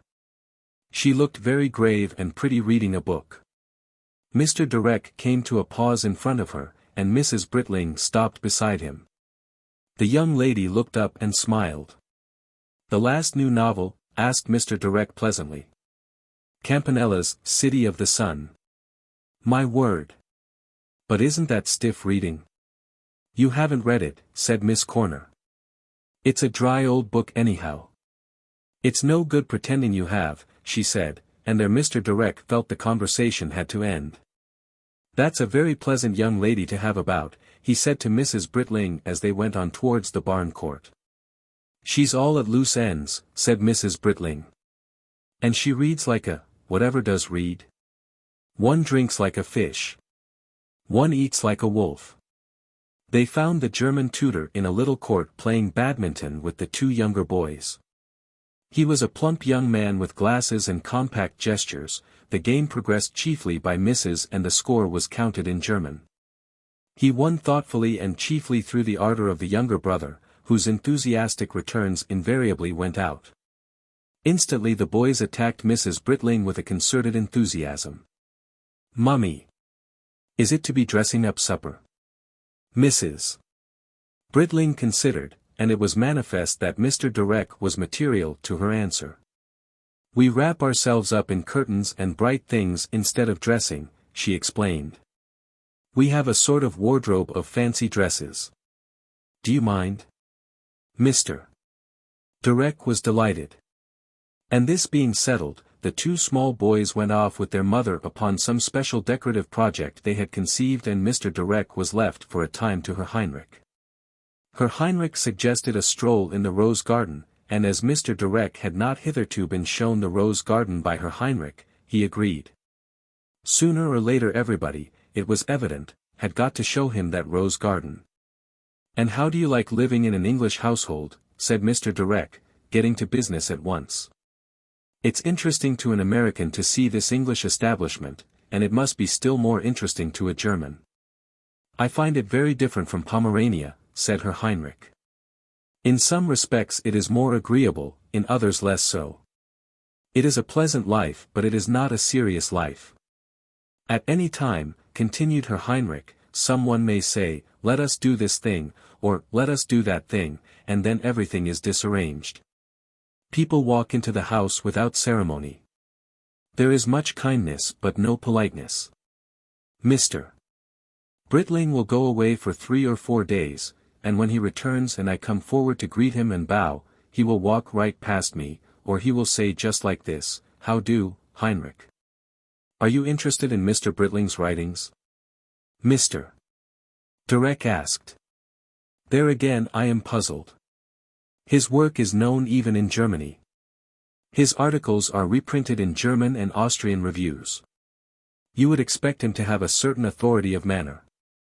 You would expect there to be discussion at the table upon questions of philosophy and aesthetics. It is not so. When I ask him questions, it is often that they are not seriously answered. Sometimes it is as if he did not like the questions I asked of him. Yesterday I asked of him did he agree or did he not agree with Mr. Bernard Shaw. He just said, I wrote it down in my memoranda, he said, "Oh. Mixed pickles. What can one understand of that, mixed pickles?" The young man's sedulous blue eyes looked out of his pink face through his glasses at Mr. Direck, anxious for any light he could offer upon the atmospheric vagueness of this England. He was, he explained, a student of philology preparing for his doctorate. He had not yet done his year of military service. He was studying the dialects of East Anglia. You go about among the people? Mr. Direck inquired. No, I do not do that. But I ask Mr. Carmine and Mrs. Britling and the boys many questions. And sometimes I talk to the gardener. He explained how he would prepare his thesis and how it would be accepted, and the nature of his army service and the various stages by which he would subsequently ascend in the orderly professorial life to which he was destined. He confessed a certain lack of interest in philology, but, he said, it is what I have to do. And so he was going to do it all his life through. For his own part he was interested in ideas of universal citizenship, in Esperanto and Edo and universal languages and such like attacks upon the barriers between man and man. But the authorities at home did not favor cosmopolitan ideas, and so he was relinquishing them. Here, it is as if there were no authorities, he said with a touch of envy. Mr. Direck induced him to expand that idea. Herr Heinrich made Mr. Britling his instance. If Mr. Britling were a German he would certainly have some sort of title, a definite position, responsibility. Here he was not even called Herr Doctor. He said what he liked. Nobody rewarded him, nobody reprimanded him. When Herr Heinrich asked him of his position, whether he was above or below Mr. Bernard Shaw or Mr. Arnold White or Mr. Garvin or any other publicist, he made jokes. Nobody here seemed to have a title and nobody seemed to have a definite place. There was Mr. Lawrence Carmine, he was a student of Oriental questions, he had to do with some public institution in London that welcomed Indian students, he was a Geheimrath. Said Mr. Direck. It is, what do they call it? The Essex County Council. But nobody took any notice of that. And when Mr. Filbert, who was a minister in the government, came to lunch he was just like anyone else. It was only after he had gone that Herr Heinrich had learnt by chance that he was a minister and, right honorable. In Germany everything is definite. Every man knows his place, has his papers, is instructed what to do. Yet, said Mr. Direck, with his eyes on the glowing roses, the neat arbor, the long line of the red wall of the vegetable garden and a distant gleam of cornfield, it all looks orderly enough. It is as if it had been put in order ages ago, said Herr Heinrich. And was just going on by habit, said Mr. Direck, taking up the idea. Their comparisons were interrupted by the appearance of Teddy, the secretary, and the Indian young gentleman, damp and genial, as they explained, from the boats. It seemed that, down below, somewhere was a pond with a punt and an island and a toy dinghy. And while they discussed swimming and boating, Mr. Carmine appeared from the direction of the park conversing gravely with the elder son. They had been for a walk and a talk together. There were proposals for a badminton foursome. Mr. Direck emerged from the general interchange with Mr. Lawrence Carmine, and then strolled through the rose garden to see the sunset from the end. Mr. Direck took the opportunity to verify his impression that the elder son was the present Mrs. Britling's stepson, and he also contrived by a sudden admiration for a distant row of evening primroses to deflect their path past the arbor in which the evening light must now be getting a little too soft for Miss Corner's book. Miss Corner was drawn into the sunset party. She talked to Mr. Carmine and displayed, Mr. Direck thought, great originality of mind. She said, the city of the sun was like the cities the boys sometimes made on the playroom floor. She said it was the dearest little city, and gave some amusing particulars. She described the painted walls that made the tour of the Civitas Solis a liberal education. She asked Mr. Carmine, who was an authority on Oriental literature, why there were no Indian nor Chinese utopias. Now it had never occurred to Mr. Direck to ask why there were no Indian nor Chinese utopias, and even Mr. Carmine seemed surprised to discover this deficiency. The primitive patriarchal village is utopia to India and China, said Mr. Carmine, when they had a little digested the inquiry. Or at any rate it is their social ideal. They want no utopias. Utopias came with cities, he said, considering the question. And the first cities, as distinguished from courts and autocratic capitals, came with ships. India and China belong to an earlier age. Ships, trade, disorder, strange relationships, unofficial literature, criticism, and then this idea of some novel remaking of society. Section 8. Then Mr. Direck fell into the hands of Hugh, the eldest son, and anticipating the inevitable, said that he liked to walk in the rose garden. So they walked in the rose garden. Do you read utopias? Said Mr. Direck, cutting any preface, in the English manner. Oh, rather, said Hugh, and became at once friendly and confidential. We all do, he explained. In England everybody talks of change and nothing ever changes. I found Miss Corner reading, what was it? The Sun People, some old classical Italian work. Campanella, said Hugh, without betraying the slightest interest in Miss Corner. Nothing changes in England, because the people who want to change things change their minds before they change anything else. I've been in London talking for the last half-year. Studying art they call it. Before that I was a science student, and I want to be one again. Don't you think, sir, there's something about science, it's steadier than anything else in the world? Mr. Direck thought that the moral truths of human nature were steadier than science, and they had one of those little discussions of real life that begin about a difference inadequately apprehended, and do not so much end as are abandoned. Hugh struck him as being more speculative and detached than any American college youth of his age that he knew, but that might not be a national difference but only the Britling strain. He seemed to have read more and more independently, and to be doing less. And he was rather more restrained and self-possessed. Before Mr. Direck could begin a proper inquiry into the young man's work and outlook, he had got the conversation upon America. He wanted tremendously to see America. The dad says in one of his books that over here we are being and that over there you are beginning. It must be tremendously stimulating to think that your country is still being made. Mr. Direck thought that an interesting point of view. Unless something tumbles down here, we never think of altering it, the young man remarked. And even then we just shore it up. His remarks had the effect of floating off from some busy mill of thought within him. Hitherto Mr.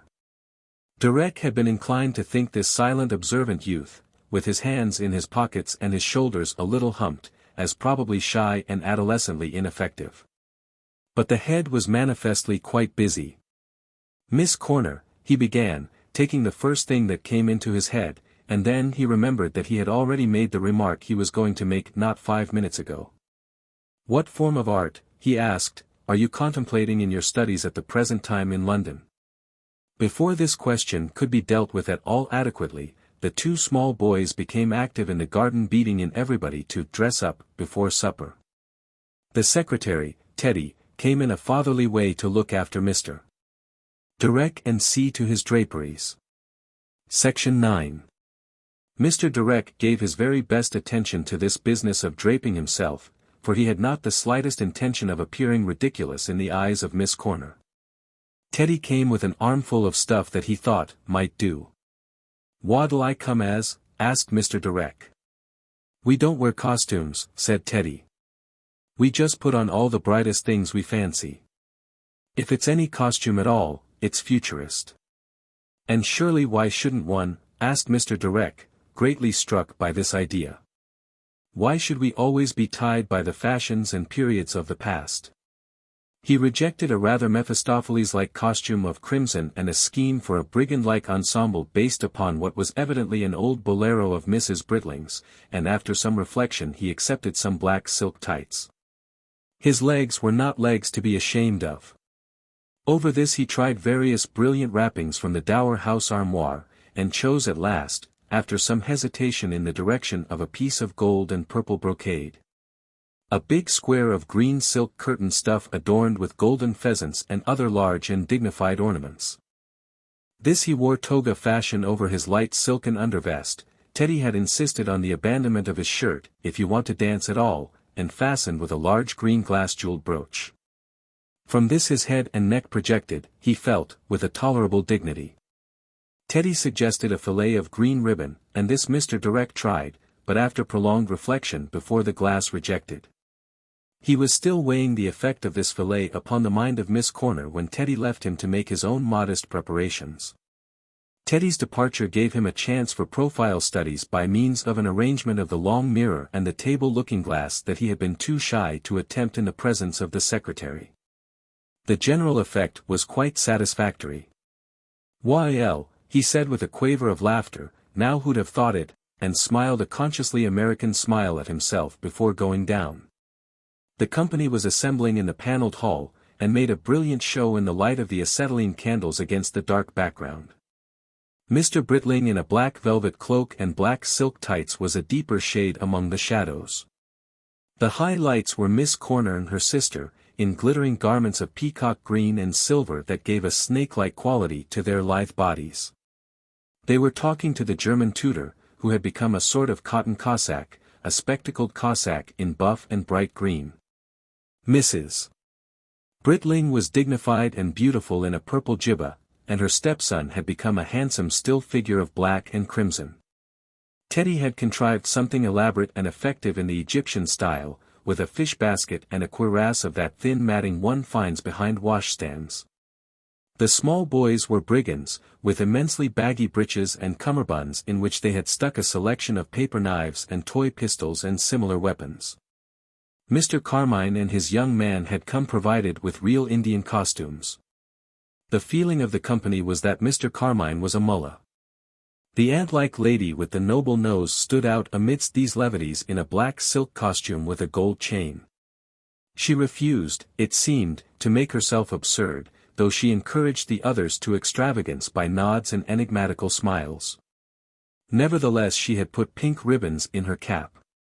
A family of father, golden-haired mother, and 2 young daughters, sympathetically attired, had just arrived, and were discarding their outer wrappings with the assistance of host and hostess. It was all just exactly what Mr. Direck had never expected in England, and equally unexpected was the supper on a long candle-lit table without a cloth. No servants were present, but on a sideboard stood a cold salmon and cold joints and kalter aufschnitt and kartoffel salat, and a variety of other comestibles, and many bottles of beer and wine and whiskey. One helped oneself and anybody else one could, and Mr. Direck did his best to be very attentive to Mrs. Britling and Miss Corner, and was greatly assisted by the latter.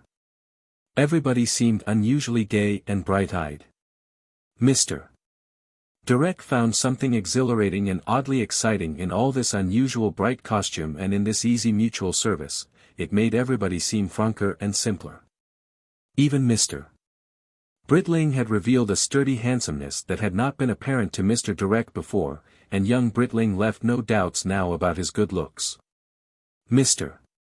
Direck forgot his mission and his position, and indeed things generally, in an irrational satisfaction that his golden pheasants harmonized with the glitter of the warm and smiling girl beside him. And he sat down beside her, you sit anywhere," said Mrs. Britling, with far less compunction than in his ordinary costume he would have felt for so direct a confession of preference. And there was something in her eyes, it was quite indefinable and yet very satisfying, that told him that now he escaped from the stern square imperatives of his patriotic tailor in New York she had made a discovery of him. Everybody chattered gaily, though Mr. Direck would have found it difficult to recall afterwards what it was they chattered about, except that somehow he acquired the valuable knowledge that Miss Corner was called Cecily, and her sister Letty. And then, so far old Essex custom held, the masculine section was left for a few minutes for some imaginary drinking, and a lighting of cigars and cigarettes, after which everybody went through interwoven moonlight and afterglow to the barn. Mr. Britling sat down to a pianola in the corner and began the familiar cadences of Whistling Rufus. "You dance?" said Miss Cecily Corner. "I've never been much of a dancing man," said Mr. Direck. "What sort of dance is this?" "Just anything. A two-step." Mr. Direck hesitated and regretted a well-spent youth, and then Hugh came prancing forward with outstretched hands and swept her away. Just for an instant Mr. Direck felt that this young man was a trifle superfluous. But it was very amusing dancing. It wasn't any sort of taught formal dancing. It was a spontaneous retort to the leaping American music that Mr. Britling footed out. You kept time, and for the rest you did as your nature prompted. If you had a partner you joined hands, you fluttered to and from one another, you paced down the long floor together, you involved yourselves in romantic pursuits and repulsions with other couples. There was no objection to your dancing alone. Teddy, for example, danced alone in order to develop certain Egyptian gestures that were germinating in his brain. There was no objection to your joining hands in a cheerful serpent. Mr. Direck hung on to Cissie and her partner. They danced very well together, they seemed to like and understand each other. It was natural of course for two young people like that, thrown very much together, to develop an affection for one another. Still, she was older by 3 or 4 years. It seemed unreasonable that the boy anyhow shouldn't be in love with her. It seemed unreasonable that anyone shouldn't be in love with her. Then Mr. Direck remarked that Cissie was watching Teddy's maneuvers over her partner's shoulder with real affection and admiration. But then most refreshingly she picked up Mr. Direck's gaze and gave him the slightest of smiles. She hadn't forgotten him. The music stopped with an effect of shock, and all the bobbing, whirling figures became walking glories. "Now that's not difficult, is it?" said Miss Corner, glowing happily. "Not when you do it," said Mr. Direck. "I can't imagine an American not dancing a two-step. You must do the next with me. Listen. It's Away Down Indiana, ah. I knew you could." Mr. Direck, too, understood now that he could, and they went off holding hands rather after the fashion of two skaters. "My word," said Mr. Direck. "To think I'd be dancing." But he said no more because he needed his breath. He liked it, and he had another attempt with one of the visitor daughters, who danced rather more formally, and then Teddy took the pianola and Mr. Direck was astonished by the spectacle of an eminent British thinker in a whirl of black velvet and extremely active black legs engaged in a kind of Apache dance in pursuit of the visitor wife. In which Mr. Lawrence Carmine suddenly mingled. "In Germany," said Herr Heinrich, "we do not dance like this. It could not be considered seemly. But it is very pleasant." And then there was a waltz, and Herr Heinrich bowed to and took the visitor wife round 3 times, and returned her very punctually and exactly to the point whence he had taken her. And the Indian young gentleman, who must not be called colored, waltzed very well with Cecily. Mr. Direck tried to take a tolerant European view of this brown and white combination. But he secured her as soon as possible from this Asiatic entanglement, and danced with her again, and then he danced with her again. "Come and look at the moonlight," cried Mrs. Britling. And presently Mr. Direck found himself strolling through the rose garden with Cecily. She had the sweetest moonlight face, her white shining robe made her a thing of moonlight altogether. If Mr. Direck had not been in love with her before he was now altogether in love. Mamie Nelson, whose freakish unkindness had been rankling like a poison thorn in his heart all the way from Massachusetts, suddenly became ancient history. A tremendous desire for eloquence arose in Mr. Direck's soul, a desire so tremendous that no conceivable phrase he could imagine satisfied it. So he remained tongue-tied. And Cecily was tongue-tied, too. The scent of the roses just tinted the clear sweetness of the air they breathed. Mr. Direck's mood was an immense solemnity, like a dark ocean beneath the vast dome of the sky, and something quivered in every fiber of his being, like moonlit ripples on the sea. He felt at the same time a portentous stillness and an immense enterprise. Then suddenly the pianola, pounding a cake walk, burst out into ribald invitation. "Come back to dance!" cried Cecily, like one from whom a spell has just been broken. And Mr. Direck, snatching at a vanishing scrap of everything he had not said, remarked, "I shall never forget this evening." She did not seem to hear that. They danced together again. And then Mr. Direck danced with the visitor lady, whose name he had never heard. And then he danced with Mrs. Britling, and then he danced with Letty. And then it seemed time for him to look for Miss Cecily again. And so the cheerful evening passed until they were within a quarter of an hour of Sunday morning. Mrs. Britling went to exert a restraining influence upon the pianola. "Oh! One dance more," cried Cissie Corner. "Oh! One dance more," cried Letty. "One dance more," Mr. Direck supported, and then things really had to end. There was a rapid putting out of candles and a stowing away of things by Teddy and the sons. 2 chauffeurs appeared from the region of the kitchen and brought Mr. Lawrence Carmine's car and the visitor family's car to the front door, and everybody drifted gaily through the moonlight and the big trees to the front of the house. And Mr. Direck saw the perambulator waiting, the mysterious perambulator, a little in the dark beyond the front door. The visitor family and Mr. Carmine and his young Indian departed. "Come to hockey," shouted Mr. Britling to each departing carload, and Mr. Carmine receding answered, "I'll bring 3. Then Mr. Direck, in accordance with a habit that had been growing on him throughout the evening, looked around for Miss Cissie Corner and failed to find her. And then behold, she was descending the staircase with the mysterious baby in her arms. She held up a warning finger, and then glanced at her sleeping burthen. She looked like a silvery Madonna. And Mr. Direck remembered that he was still in doubt about that baby. Teddy, who was back in his flannels, seized upon the perambulator. There was much careful baby stowing on the part of Cecily. She displayed an infinitely maternal solicitude. Letty was away changing. She reappeared jauntily taking leave, disregarding the baby absolutely, and Teddy departed bigamously, wheeling the perambulator between the 2 sisters into the hazes of the moonlight. There was much crying of good nights. Mr. Direck's curiosities narrowed down to a point of great intensity. Of course, Mr. Britling's circle must be a very advanced circle. Section 10. Mr. Direck found he had taken leave of the rest of the company, and drifted into a little parlor with Mr. Britling in certain glasses and siphons and a whiskey decanter on a tray. "It is a very curious thing," said Mr. Direck, "that in England I find myself more disposed to take stimulants and that I no longer have the need for iced water that one feels at home. I ascribe it to a greater humidity in the air. One is less dried and one is less braced. One is no longer pursued by a thirst, but one needs something to buck one up a little. Thank you. That is enough."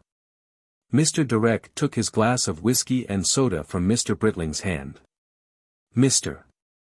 Britling seated himself in an armchair by the fireplace and threw one leg carelessly over the arm. In his black velvet cloak and cap, and his black silk tights, he was very like a minor character, a court chamberlain for example, in some cloak and rapier drama. "I find this weekend dancing and kicking about wonderfully wholesome," he said. "That and our Sunday hockey. One starts the new week clear and bright about the mind. Friday is always my worst working day." Mr. Direck leant against the table, wrapped in his golden pheasants, and appreciated the point. Your young people dance very cheerfully, he said. We all dance very cheerfully, said Mr. Britling. Then this Miss Corner, said Mr. Direck, she is the sister, I presume, is she? Of that pleasant young lady who is married, she is married, isn't she, to the young man you call Teddy? I should have explained these young people. They're the sort of young people we are producing over here now in quite enormous quantity. They are the sort of equivalent of the Russian intelligentsia, an irresponsible middle class with ideas. Teddy, you know, is my secretary. He's the son, I believe, of a Kilburn solicitor. He was recommended to me by Datcher of the Times. He came down here and lived in lodgings for a time. Then suddenly appeared the young lady. Miss Corner's sister. Exactly. The village was a little startled. The caretaker who had let the rooms came to me privately. Teddy is rather touchy on the point of his personal independence. He considers any demand for explanations as an insult, and probably all he had said to the old lady was, "This is Letty, come to share my rooms." I put the matter to him very gently. "Oh, yes," he said, rather in the manner of someone who has overlooked a trifle. "I got married to her in the Christmas holidays. May I bring her along to see Mrs. Britling?" We induced him to go into a little cottage I rent. The wife was the daughter of a Colchester journalist and printer.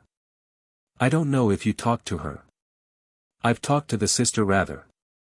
Well, they're both ideaed. They're highly educated in the sense that they do really think for themselves. Almost fiercely. So does Teddy. If he thinks he hasn't thought anything he thinks for himself, he goes off and thinks it different. The sister is a teacher who wants to take the BA degree in London University. Meanwhile she pays the penalty of her sex. Meaning? Asked Mr. Direck, startled. Oh.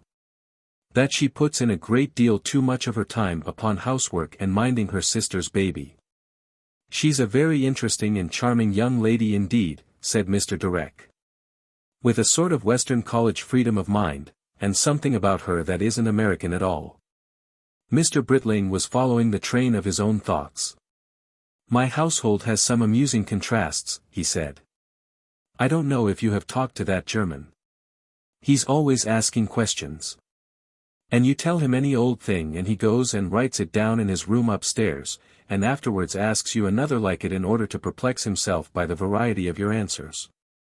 He regards the whole world with a methodical distrust. He wants to document it and pin it down. He suspects it only too justly of disorderly impulses, and a capacity for self-contradiction. He is the most extraordinary contrast to Teddy, whose confidence in the universe amounts almost to effrontery. Teddy carries our national laxness to a foolhardy extent.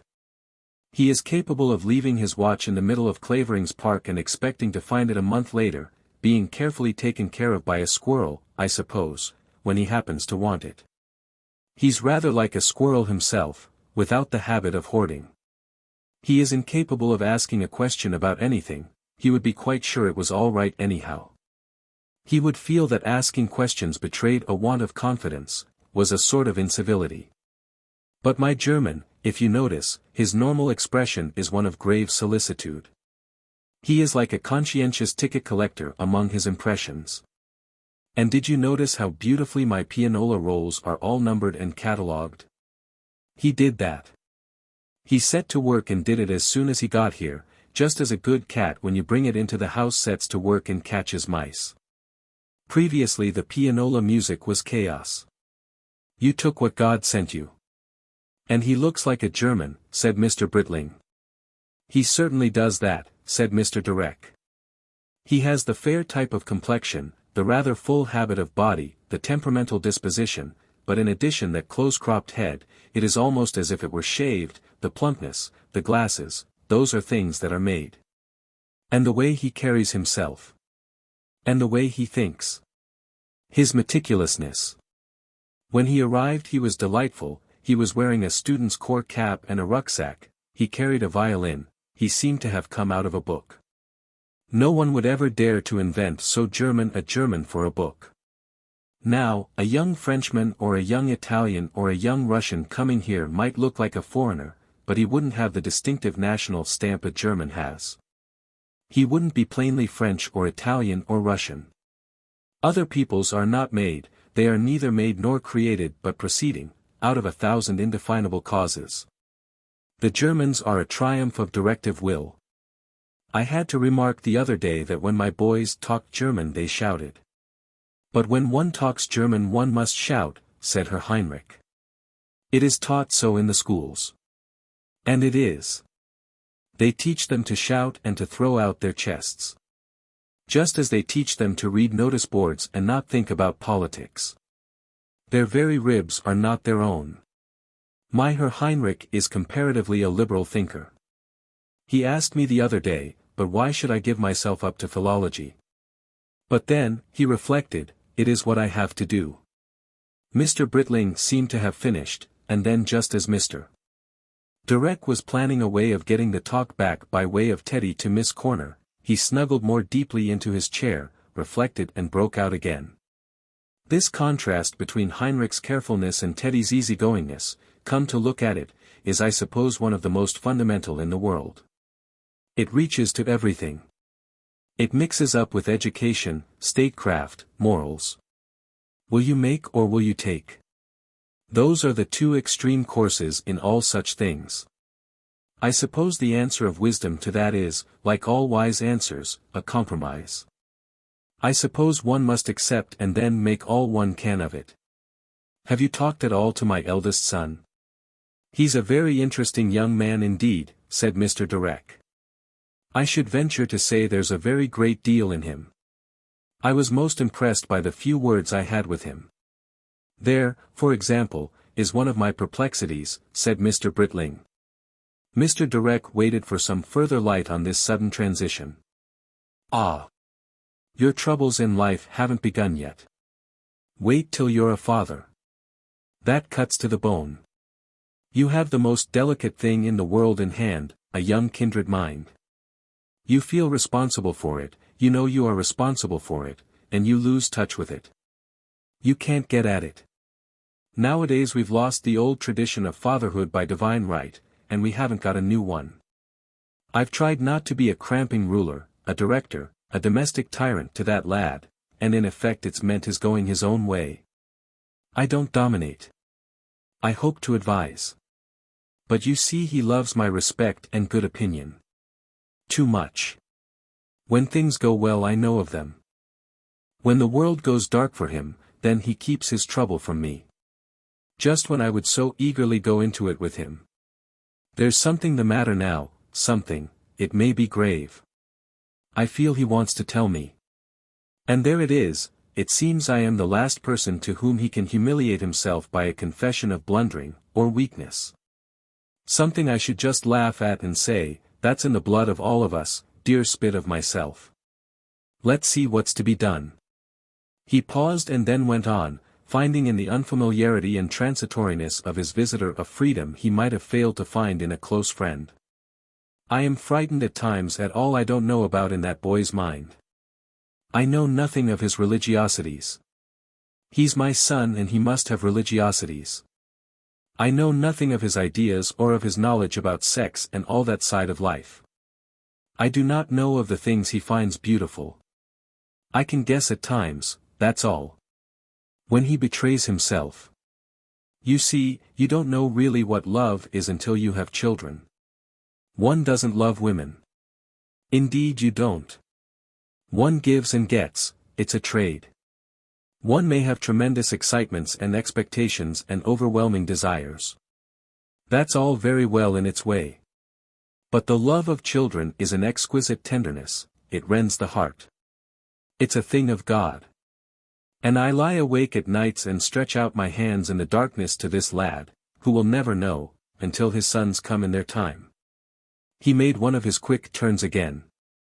And that's where our English way makes for distresses. Mr. Prussian respects and fears his father, respects authorities, attends, obeys and, his father has a hold upon him. But I said to myself at the outset, no, whatever happens, I will not usurp the place of God. I will not be the priest patriarch of my children. They shall grow and I will grow beside them, helping but not cramping or overshadowing. They grow more. But they blunder more. Life ceases to be a discipline and becomes an experiment. That's very true, said Mr. Direck, to whom it seemed the time was ripe to say something. This is the problem of America, perhaps even more than of England. Though I have not had the parental experience you have undergone, I can see very clearly that a son is a very serious proposition. The old system of life was organization. That is where Germany is still the most ancient of European states. It's a reversion to a tribal cult. It's atavistic. To organize or discipline, or mold characters or press authority, is to assume that you have reached finality in your general philosophy. It implies an assured end. Heinrich has his assured end, his philological professorship or thereabouts as a part of the Germanic machine. And that too has its assured end in German national assertion. Here, we have none of those convictions. We know we haven't finality, and so we are open and apologetic and receptive, rather than willful. You see, all organization, with its implication of finality, is death. We feel that. The Germans don't. What you organize you kill. Organized morals or organized religion or organized thought are dead morals and dead religion and dead thought. Yet some organization you must have. Organization is like killing cattle. If you do not kill some, the herd is just waste. But you mustn't kill all or you kill the herd. The unkilled cattle are the herd, the continuation, the unorganized side of life is the real life. The reality of life is adventure, not performance. What isn't adventure isn't life. What can be ruled about can be machined. But priests and schoolmasters and bureaucrats get hold of life and try to make it all rules, all etiquette and regulation and correctitude. And parents and the love of parents make for the same thing. It is all very well to experiment for oneself, but when one sees these dear things of one's own, so young and inexperienced and so capable of every sort of gallant foolishness, walking along the narrow plank, going down into dark jungles, then it makes one want to wrap them in laws and foresight and fence them about with verboten boards in all the conceivable aspects. In America, of course, we do set a certain store upon youthful self-reliance, said Mr. Direck. As we do here. It's in your blood and our blood. It's the instinct of the English and the Irish anyhow to suspect government and take the risks of the chancy way.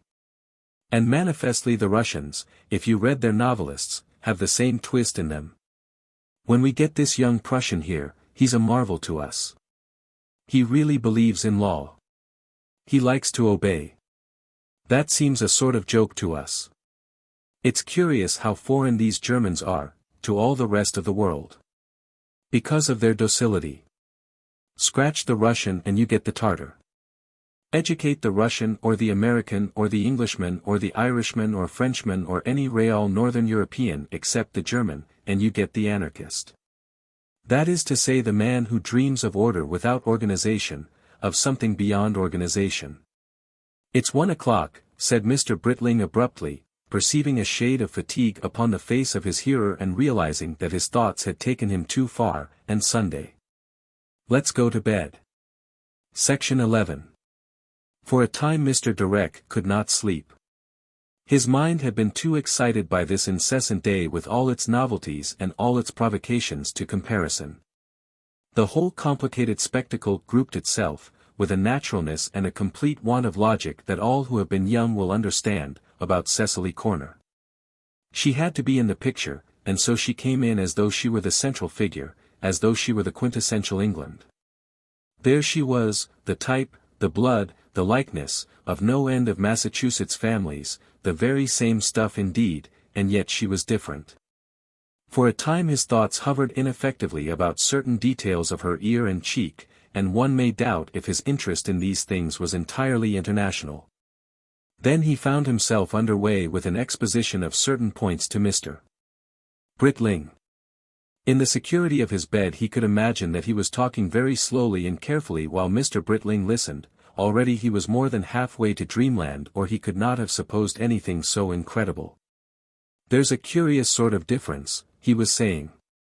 It is difficult to define, but on the whole I might express it by saying that such a gathering as this, if it was in America, would be drawn with harder lines, would show its bones more and have everything more emphatic. And just to take one illustrative point, in America in such a gathering as this there would be bound to be several jokes going on, as it were, running jokes and running criticisms, from day to day and from week to week. There would be jokes about your writing and your influence, and jokes about Miss Corner's advanced reading. You see, in America we pay much more attention to personal character. Here people, I notice, are not talked to about their personal characters at all, and many of them do not seem to be aware and do not seem to mind what personal characters they have. And another thing I find noteworthy is the way in which what I might call mature people seem to go on having a good time instead of standing by and applauding the young people having a good time. And the young people do not seem to have set out to have a good time at all. Now in America, a charming girl like Miss Corner would be distinctly more aware of herself and her vitality than she is here, distinctly more. Her peculiarly charming sidelong look, if I might make so free with her, would have been called attention to. It's a perfectly beautiful look, the sort of look some great artist would have loved to make immortal. It's a look I shall find it hard to forget. But she doesn't seem to be aware in the least of it. In America she would be aware of it. She would be distinctly aware of it. She would have been made aware of it. She would have been advised of it. It would be looked for, and she would know it was looked for. She would give it as a singer gives her most popular song. Mamie Nelson, for example, used to give a peculiar little throw back of the chin and a laugh. It was talked about. People came to see it. Of course Mamie Nelson was a very brilliant girl indeed. I suppose in England you would say we spoiled her. I suppose we did spoil her. It came into Mr. Direck's head that for a whole day he had scarcely given a thought to Mamie Nelson. And now he was thinking of her, calmly. Why shouldn't one think of Mamie Nelson calmly? She was a proud, imperious thing. There was something southern in her.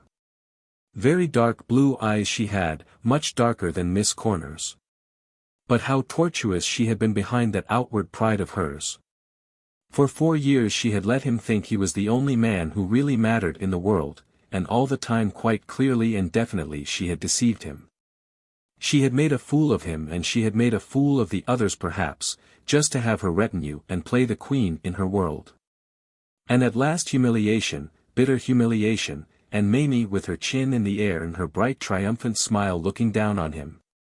Hadn't he, she asked, had the privilege of loving her? She took herself at the value they had set upon her. Well, somehow, that wasn't right. All the way across the Atlantic Mr. Direck had been trying to forget her downward glance with the chin up, during that last encounter, and other aspects of the same humiliation. The years he had spent upon her. The time. Always relying upon her assurance of a special preference for him. He tried to think he was suffering from the pangs of unrequited love, and to conceal from himself just how bitterly his pride and vanity had been rent by her ultimate rejection. There had been a time when she had given him reason to laugh in his sleeve at Booth Wilmington. Perhaps Booth Wilmington had also had reason for laughing in his sleeve. Had she even loved Booth Wilmington? Or had she just snatched at him? Wasn't he, Direck, as good a man as Booth Wilmington anyhow? For some moments the old sting of jealousy rankled again. He recalled the flaring rivalry that had ended in his defeat, the competition of gifts and treats. A thing so open that all Carrierville knew of it, discussed it, took sides. And over it all Mamie with her flashing smile had sailed like a processional goddess. Why, they had made jokes about him in the newspapers. One couldn't imagine such a contest in Matching's Easy. Yet surely even in Matching's Easy there are lovers. Is it something in the air, something in the climate that makes things harder and clearer in America? Cissie, why shouldn't one call her Cissie in one's private thoughts anyhow, would never be as hard and clear as Mamie. She had English eyes, merciful eyes. That was the word, merciful. The English light, the English air, are merciful. Merciful. They tolerate old things and slow things and imperfect apprehensions. They aren't always getting at you. They don't laugh at you. At least, they laugh differently. Was England the tolerant country? With its kind eyes and its wary sidelong look. Toleration. In which everything mellowed and nothing was destroyed. A soft country. A country with a passion for imperfection. A padded country. England, all stuffed with soft feathers. Under one's ear. A pillow, with soft, kind corners. Beautiful rounded corners. Dear, dear corners. Cissie corners. Corners. Could there be a better family? Massachusetts, but in heaven. Harps playing two steps, and kind angels wrapped in moonlight. Very softly inu. One turn, two turn, three turn, two. Off we go. 3. The entertainment of Mr. Direck reaches a climax. Section 1. Breakfast was in the open air, and a sunny, easygoing feast. Then the small boys laid hands on Mr. Direck and showed him the pond and the boats, while Mr.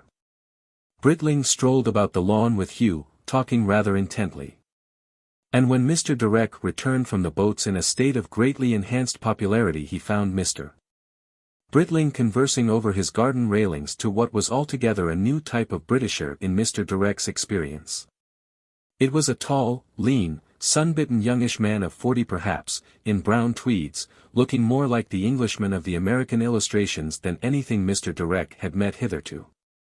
Indeed, he came very near to a complete realization of that ideal, except that there was a sort of intensity about him, and that his clipped mustache had the restrained stiffness of a wiry-haired terrier. This gentleman Mr. Direck learnt was Colonel Rendezvous. He spoke in clear short sentences, they had an effect of being punched out, and he was refusing to come into the garden and talk. "Have to do my 14 miles before lunch," he said. "You haven't seen Manning about, have you?" "He isn't here," said Mr. Britling, and it seemed to Mr. Direck that there was the faintest ambiguity in this reply. "Have to go alone, then," said Colonel Rendezvous. "They told me that he had started to come here." "I shall motor over to Bramley High Oak for your Boy Scout festival," said Mr. Britling. "Going to have 3,000 of them," said the Colonel. "Good show." His steely eyes seemed to search the cover of Mr. Britling's garden for the missing Manning, and then he decided to give him up. "I must be going," he said. "So long." "Come up." A well-disciplined dog came to heel, and the lean figure had given Mr. Direck a semi-military salutation and gone upon its way. It marched with a long elastic stride, it never looked back. "Manning," said Mr. Britling, "is probably hiding up in my rose garden." "Curiously enough, I guessed from your manner that that might be the case," said Mr. Direck. "Yes. Manning is a London journalist. He has a little cottage about a mile over there," Mr. Britling pointed vaguely, "and he comes down for the weekends. And Rendezvous has found out he isn't fit. And everybody ought to be fit. That is the beginning and end of life for Rendezvous. Fitness. An almost mineral quality, an insatiable activity of body, great mental simplicity. So he takes possession of poor old Manning and trots him for that 14 miles, at 4 miles an hour. Manning goes through all the agonies of death and damnation, he half dissolves, he pants and drags for the first 8 or 10 miles, and then I must admit he rather justifies Rendezvous theory. He is to be found in the afternoon in a hammock suffering from blistered feet, but otherwise unusually well. But if he can escape it, he does. He hides. But if he doesn't want to go with Rendezvous, why does he, said Mr. Direck. Well, Rendezvous is accustomed to the command of men. And Manning's only way of refusing things is on printed forms. Which he doesn't bring down to Matching's easy. Ah! Behold! Far away across the lawn between two blue cedars there appeared a leisurely form in grey flannels and a loose tie, advancing with manifest circumspection. "He's gone," cried Britling. The leisurely form, obviously amiable, obviously a little out of condition, became more confident, drew nearer. "I'm sorry to have missed him," he said cheerfully. "I thought he might come this way. It's going to be a very warm day indeed. Let us sit about somewhere and talk." "Of course," he said, turning to Direck, "Rendezvous is the life and soul of the country." They strolled towards a place of seats and hammocks between the big trees and the rose garden, and the talk turned for a time upon Rendezvous. "They have the tiddiest garden in Essex," said Manning. "It's not Mrs. Rendezvous' fault that it is so. Mrs. Rendezvous, as a matter of fact, has a taste for the picturesque. She just puts the things about in groups in the beds. She wants them, she says, to grow anyhow. She desires a romantic disorder. But she never gets it. When he walks down the path all the plants dress instinctively. And there's a tree near their gate, it used to be a willow. You can ask any old man in the village. But ever since Rendezvous took the place it's been trying to present arms. With the most extraordinary results. I was passing the other day with old Windershin. You see that they're old poplar," he said. "It's a willow," said I. "No," he said, "it did used to be a willow before Colonel Rendezvous he came. But now it's a poplar. And, by Jove, it is a poplar." The conversation thus opened by Manning centered for a time upon Colonel Rendezvous. He was presented as a monster of energy and self-discipline. As the determined foe of every form of looseness, slackness, and easygoingness. "He's done wonderful work for the local Boy Scout movement," said Manning. "It's Kitchenerism," said Britling. "It's the army side of the efficiency stunt," said Manning. There followed a digression upon the Boy Scout movement, and Mr. Direck made comparisons with the propaganda of Seton Thompson in America. "Colonel Teddyism," said Manning. "It's a sort of reaction against everything being too easy and too safe. It's got its anti-decadent side," said Mr. Direck. "If there is such a thing as decadence," said Mr. Britling. "If there wasn't such a thing as decadence," said Manning, "we journalists would have had to invent it. There is something tragical in all this, what shall I call it, Kitchenerism, Mr. Britling reflected. Here you have it rushing about and keeping itself, screwed up, and trying desperately to keep the country screwed up. And all because there may be a war some day somehow with Germany.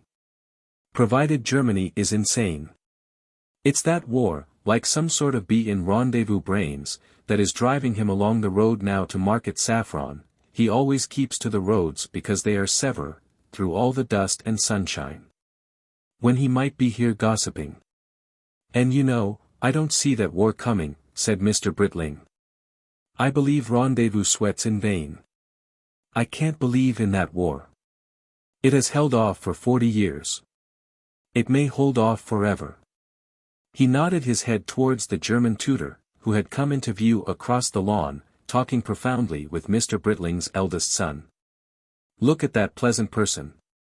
There he is, echt Deutsch, if anything ever was. Look at my son there. Do you see the two of them engaged in mortal combat? The thing's too ridiculous. The world grows sane. They may fight in the Balkans still, in many ways the Balkan states are in the very rear of civilization.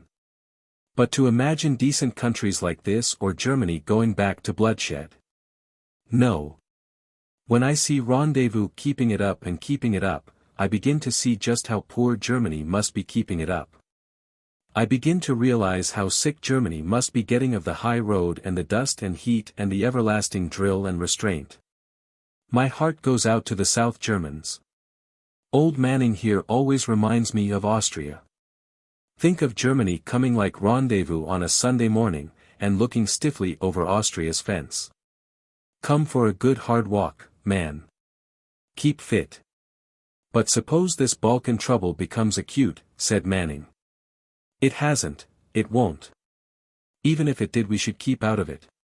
But suppose Russia grappled Austria and Germany flung herself suddenly upon France, perhaps taking Belgium on the way. Oh, we should fight. Of course we should fight. Could anyone but a congenital idiot suppose we shouldn't fight? They know we should fight. They aren't altogether idiots in Germany.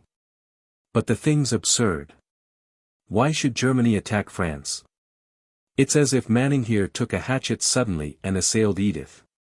It's just the dream of their military journalists. It's such schoolboy nonsense. Isn't that a beautiful pillar rose? Edith only put it in last year. I hate all this talk of wars and rumors of wars. It's worried all my life. And it gets worse and it gets emptier every year. Section 2. Now just at that moment there was a loud report.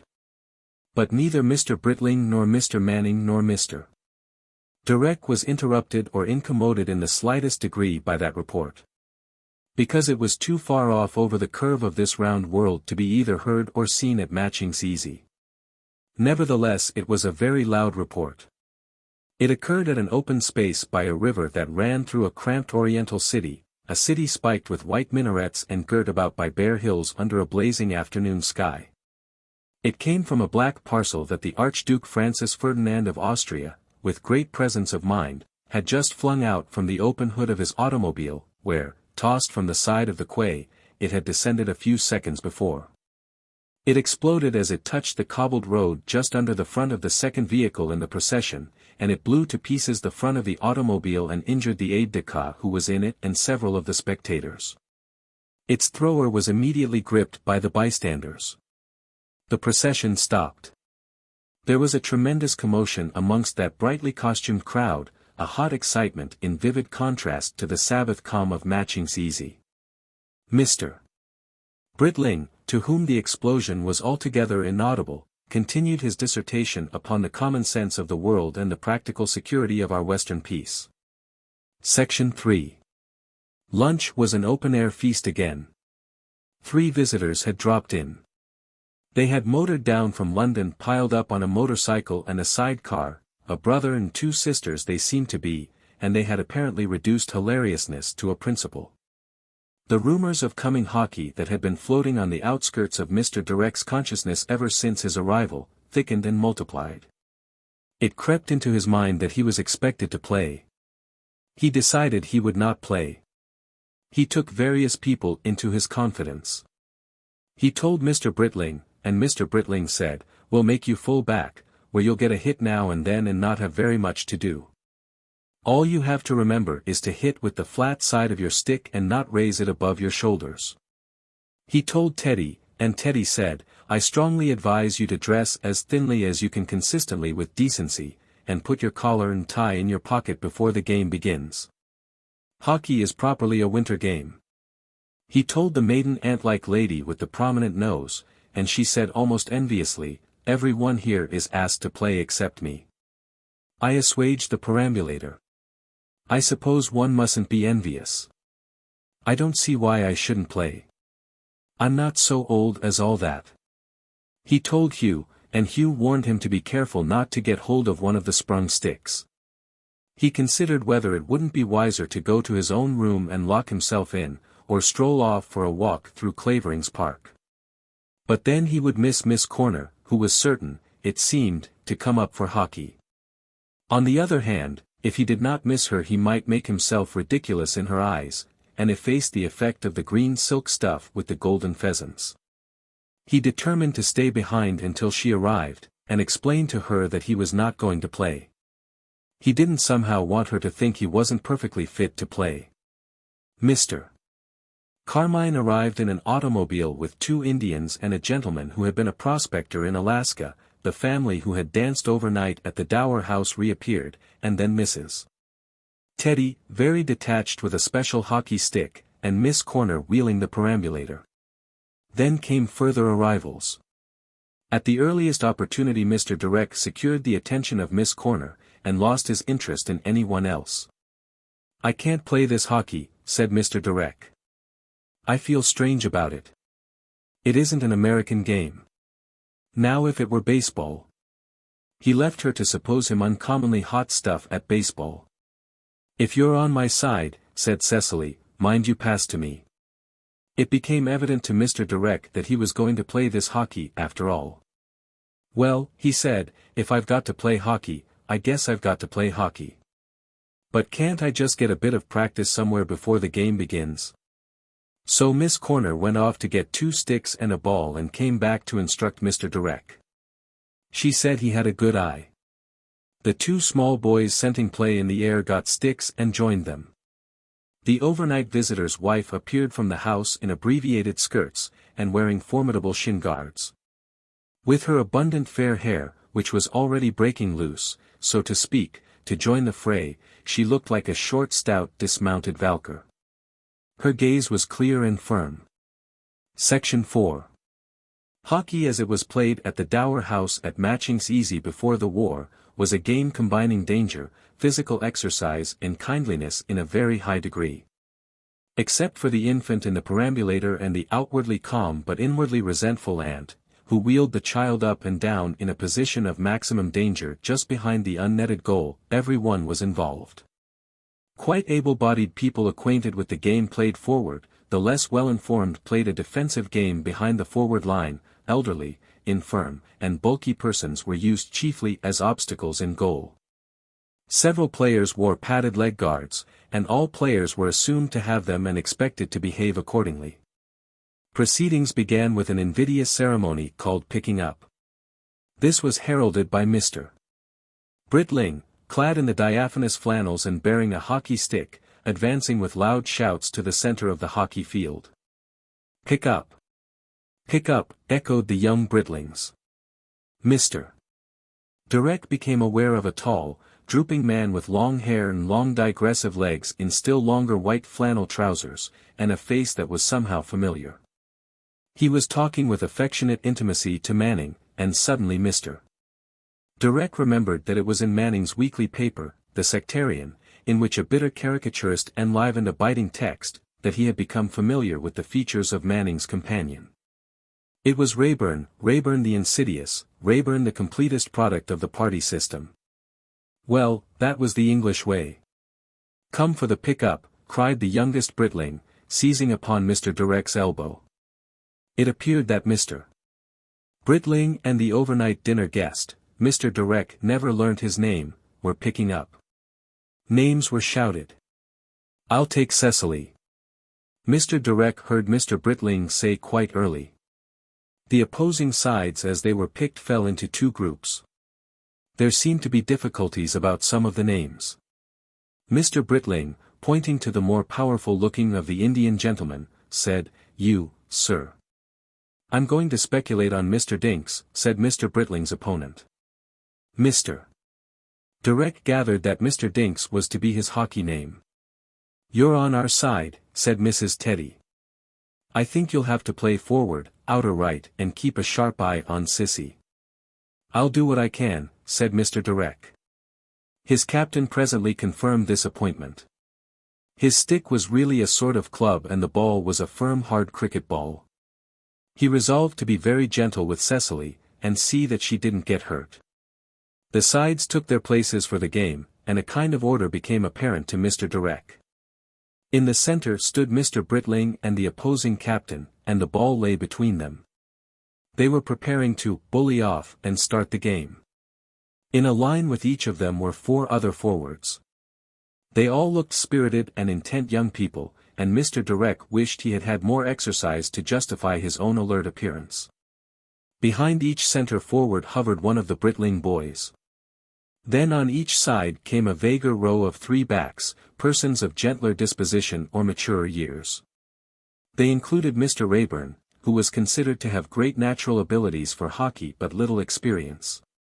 Mr. Rayburn was behind Mr. Direck. Mrs. Britling was the center back. Then in a corner of Mr. Direck's side was a small girl of 6 or 7, and in the half-circle about the goal a lady in a motoring dust coat and a very short little man whom Mr. Direck had not previously remarked. Mr. Lawrence Carmine, stripped to the braces, which were richly ornamented with oriental embroidery, kept goal for our team. The center forwards went through a rapid little ceremony. They smote their sticks on the ground, and then hit the sticks together. "1," said Mr. Britling. The operation was repeated. 2. 3. Smack, Mr. Britling had got it, and the ball had gone to the shorter and sturdier of the younger Britlings, who had been standing behind Mr. Direck's captain. Crack, and it was away to Teddy. Smack, and it was coming right at Direck.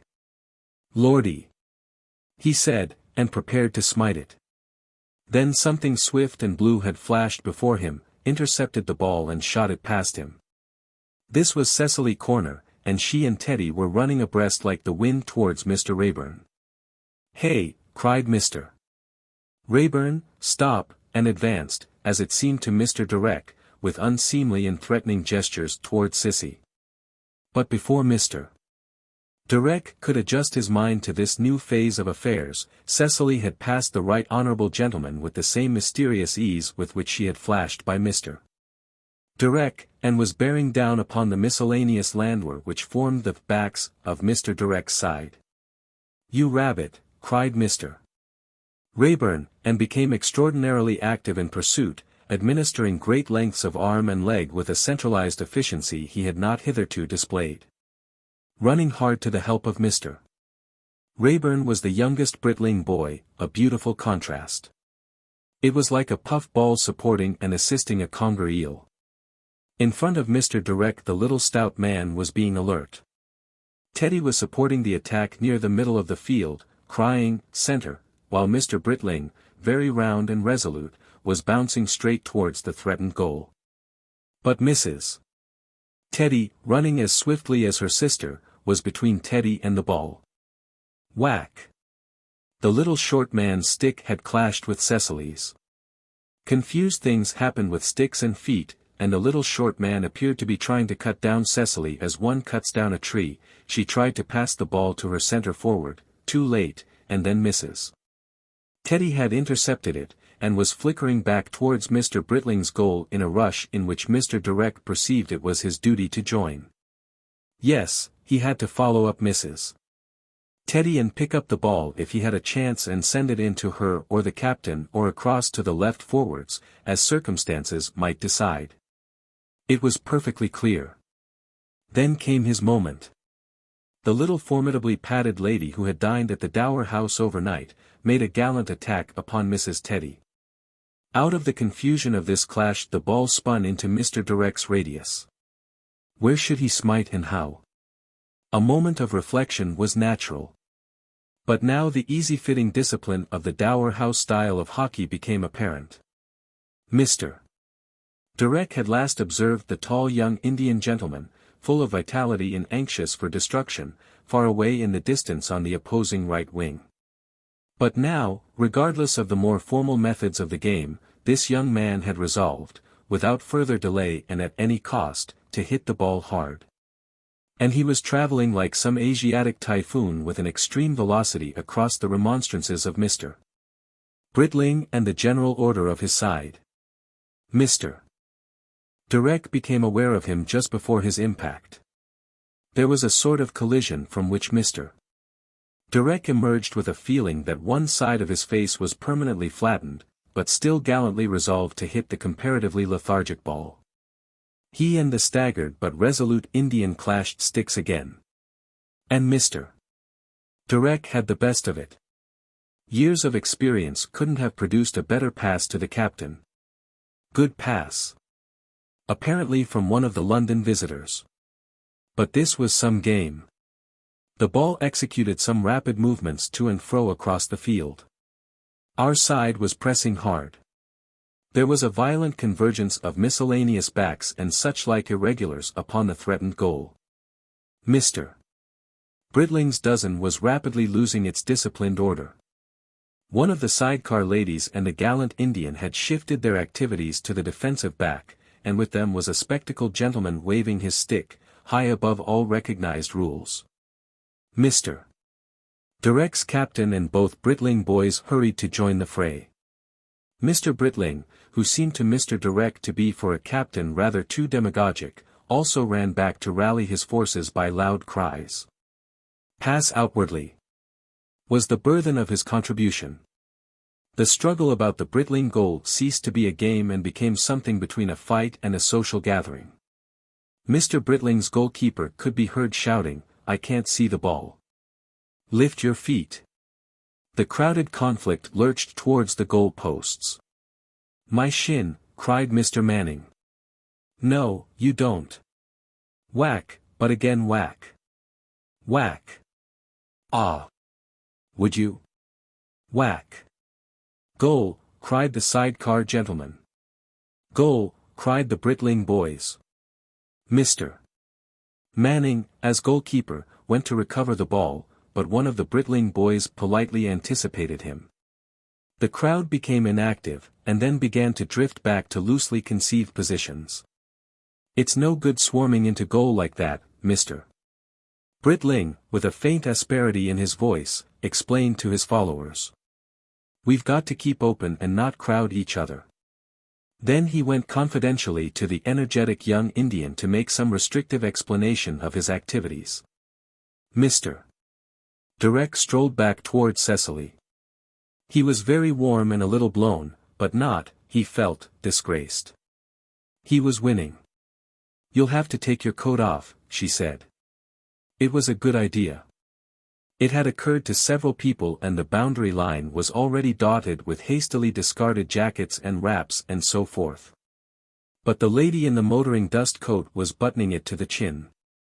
"One goal, love," said the minor Britling boy. "We haven't begun yet, Sonny," said Cecily.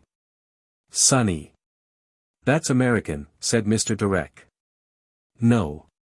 We call him Sonny Jim," said Cecily. "They're bullying off again." "Sonny Jim's American too," said Mr. Direck, returning to his place. The struggle was resumed. And soon it became clear that the first goal was no earnest of the quality of the struggle. Teddy and Cecily formed a terribly efficient combination. Against their brilliant rushes, supported in a vehement but effective manner by the Indian to their right and guided by loud shoutings from Mr. Britling, center, Mr. Direck and the sidecar lady Mr. Rayburn struggled in vain.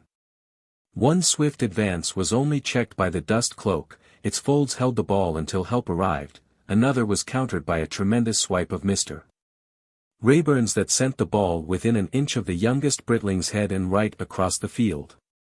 The third resulted in a swift pass from Cecily to the elder Britling's son away on her right, and he shot the goal neatly and swiftly through the lattice of Mr. Lawrence Carmine's defensive movements. And after that very rapidly came another goal for Mr. Britling's side and then another. Then Mr. Britling cried out that it was half-time, and explained to Mr. Direck that whenever one side got to 3 goals they considered it was half-time and had 5 minutes rest and changed sides. Everybody was very hot and happy, except the lady in the dust cloak who was perfectly cool. In everybody's eyes shone the light of battle, and not a shadow disturbed the brightness of the afternoon for Mr. Direck except a certain unspoken anxiety about Mr. Rayburn's trousers. You see, Mr. Direck had never seen Mr. Rayburn before, and knew nothing about his trousers. They appeared to be coming down. To begin with, they had been rather loose over the feet and turned up, and as the game progressed, fold after fold of concertina-ed flannel gathered about his ankles. Every now and then Mr. Rayburn would seize the opportunity of some respite from the game to turn up a fresh 6 inches or so of this accumulation. Naturally Mr. Direck expected this policy to end unhappily. He did not know that the flannel trousers of Mr. Rayburn were like a river, that they could come down forever and still remain inexhaustible. He had visions of this scene of happy innocence being suddenly blasted by a monstrous disaster. Apart from this worry, Mr. Direck was as happy as anyone there. Perhaps these apprehensions affected his game. At any rate, he did nothing that pleased him in the second half. Cecily danced all over him and round and about him, and in the course of 10 minutes her side had won the 2 remaining goals with a score of 5-1. And 5 goals is game by the standards of matching's easy. And then with the very slightest of delays these insatiable people picked up again. Mr. Direck slipped away and returned in a white silk shirt, tennis trousers and a belt. This time he and Cecily were on the same side. The Cecily-Teddy combination was broken, and he it seemed was to take the place of the redoubtable Teddy on the left wing with her. This time the sides were better chosen and played a long, obstinate, even game. 1-1. 1-2.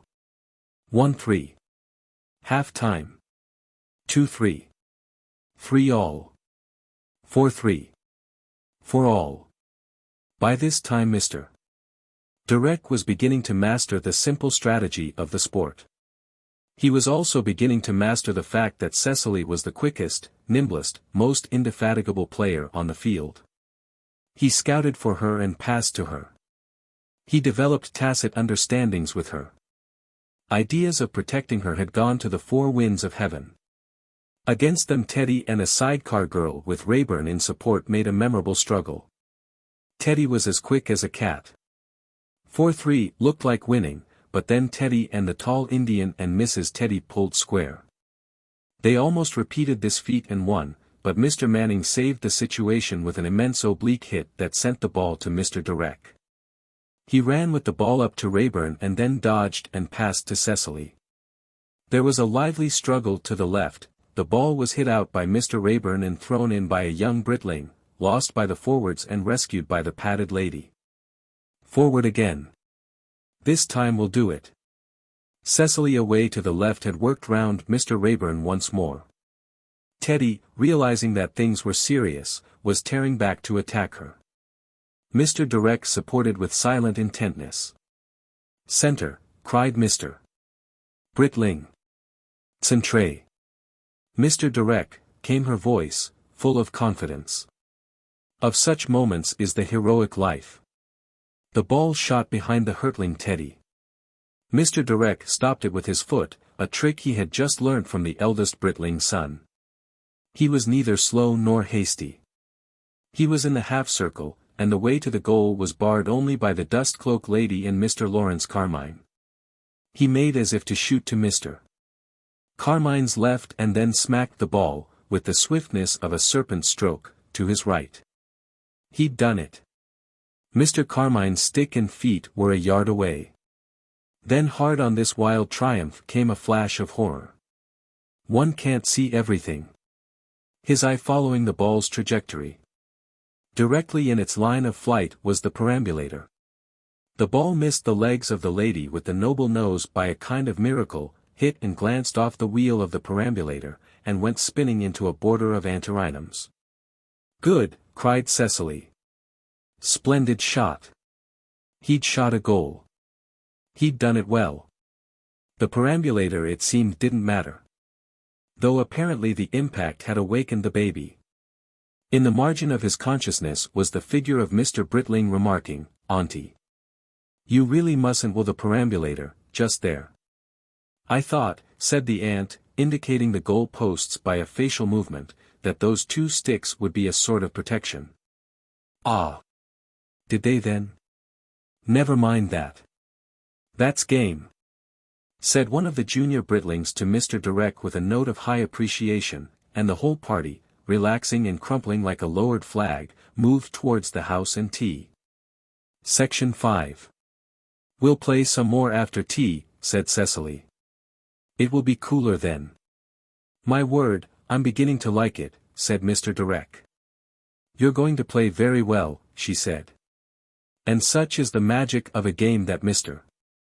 Direck was humbly proud and grateful for her praise, and trotted along by the side of this creature who had revealed herself so swift and resolute and decisive, full to overflowing of the mere pleasure of just trotting along by her side.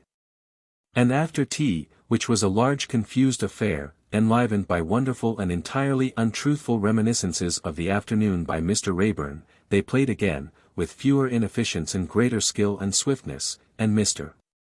Direck did such quick and intelligent things that everybody declared that he was a hockey player straight from heaven.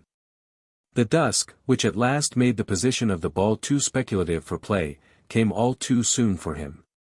He had played in 6 games, and he knew he would be as stiff as a Dutch doll in the morning. But he was very, very happy. The rest of the Sunday evening was essentially a sequel to the hockey. Mr.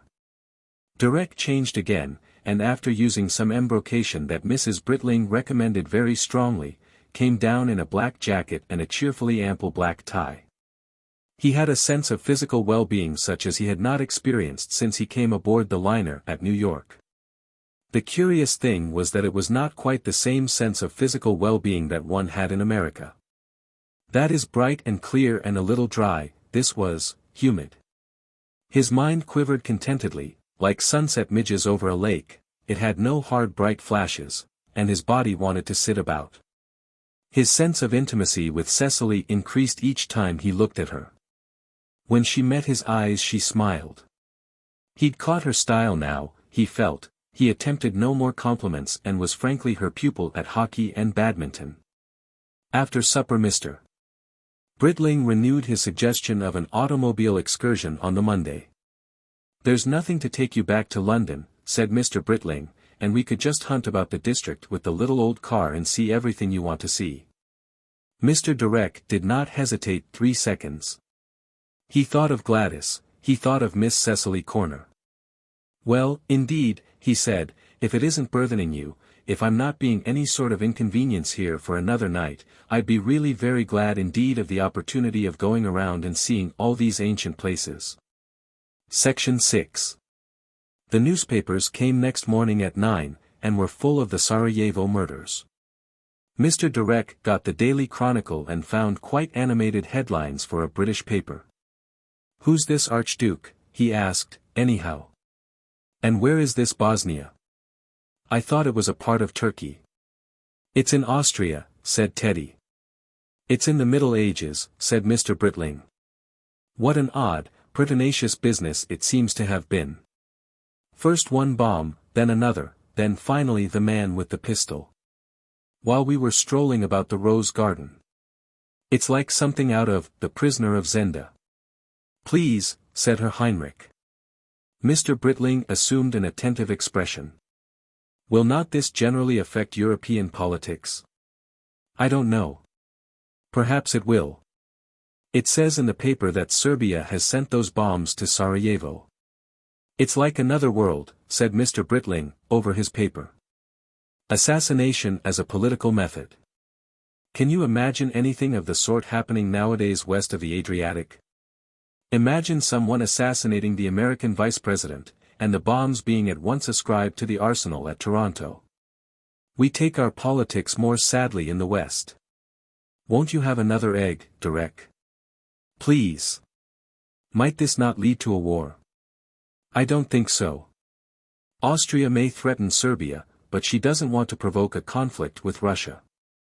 It would be going too near the powder magazine. But it's all an extraordinary business." "But if she did?" Herr Heinrich persisted. "She won't. Some years ago I used to believe in the inevitable European war," Mr. Britling explained to Mr. Direck, "but it's been threatened so long that at last I've lost all belief in it. The powers wrangle and threaten. They're far too cautious and civilized to let the guns go off. If there was going to be a war it would have happened 2 years ago when the Balkan League fell upon Turkey. Or when Bulgaria attacked Serbia." Herr Heinrich reflected, and received these conclusions with an expression of respectful edification. "I am naturally anxious," he said, "because I am taking tickets for my holidays at an Esperanto conference at Boulogne." Section 7. "There is only one way to master such a thing as driving an automobile," said Mr. Britling outside his front door, as he took his place in the driver's seat, "and that is to resolve that from the first you will take no risks. Be slow if you like. Stop and think when you are in doubt. But do nothing rashly, permit no mistakes." It seemed to Mr. Direck as he took his seat beside his host that this was admirable doctrine. They started out of the gates with an extreme deliberation. Indeed twice they stopped dead in the act of turning into the road, and the engine had to be restarted. "You will laugh at me," said Mr. Britling, "but I'm resolved to have no blunders this time." "I don't laugh at you.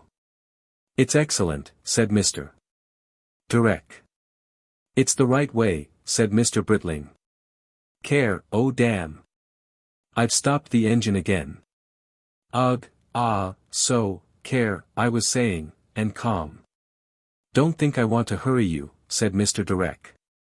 "I don't. They passed through the tillage at a slow, agreeable pace, tooting loudly at every corner, and whenever a pedestrian was approached. Mr. Direck was reminded that he had still to broach the lecture project to Mr. Britling. So much had happened. The car halted abruptly and the engine stopped. "I thought that confounded hen was thinking of crossing the road," said Mr. Britling. "Instead of which she's gone through the hedge. She certainly looked this way. Perhaps I'm a little fussy this morning. I'll warm up to the work presently." "I'm convinced you can't be too careful," said Mr. Direck. "And this sort of thing enables one to see the country better. Beyond the village Mr. Britling seemed to gather confidence. The pace quickened. But whenever other traffic or any indication of a side way appeared, discretion returned. Mr. Britling stalked his signposts, crawling towards them on the belly of the lowest gear. He drove all the morning like a man who is flushing ambuscades. And yet accident overtook him. For God demands more from us than mere righteousness. He cut through the hills to Market Saffron along a lane road with which he was unfamiliar. It began to go uphill. He explained to Mr. Direck how admirably his engine would climb hills on the top gear. They took a curve and the hill grew steeper, and Mr. Direck opened the throttle. They rounded another corner, and still more steeply the hill rose before them. The engine began to make a chinking sound, and the car lost pace. And then Mr. Britling saw a pleading little white board with the inscription, "Concealed Turning." For the moment he thought a turning might be concealed anywhere. He threw out his clutch and clapped on his brake. Then he repented of what he had done. But the engine, after 3 Herculean throbs, ceased to work. Mr. Britling with a convulsive clutch at his steering wheel set the electric hooter snarling, while one foot released the clutch again and the other, on the accelerator, sought in vain for help. Mr. Direck felt they were going back, in spite of all this vocalization. He clutched at the emergency brake. But he was too late to avoid misfortune. With a feeling like sitting gently in butter, the car sank down sideways and stopped with 2 wheels in the ditch. Mr. Britling said they were in the ditch, said it with quite unnecessary violence. This time 2 cart horses and a retinue of 5 men were necessary to restore Gladys to her self-respect. After that they drove on to Market Saffron, and got there in time for lunch, and after lunch Mr. Direck explored the church and the churchyard and the parish register. After lunch Mr. Britling became more cheerful about his driving. The road from Market Saffron to Blandish, whence one turns off to Matching's Easy, is the London and Norwich High Road. It is an old Roman stone street and very straightforward and honest in its stretches. You can see the cross roads half a mile away, and the low hedges give you no chance of a surprise. Everybody is cheered by such a road, and everybody drives more confidently and quickly, and Mr. Britling particularly was heartened by it and gradually let out Gladys from the almost excessive restriction that had hitherto marked the day. "On a road like this nothing can happen," said Mr. Britling. "Unless you broke an axle or burst a tire," said Mr. Direck. "My man at Matching's Easy is most careful in his inspection," said Mr. Britling, putting the accelerator well down and watching the speed indicator creep from 40 to 45. "He went over the car not a week ago. And it's not 1 month old, in use that is. Yet something did happen.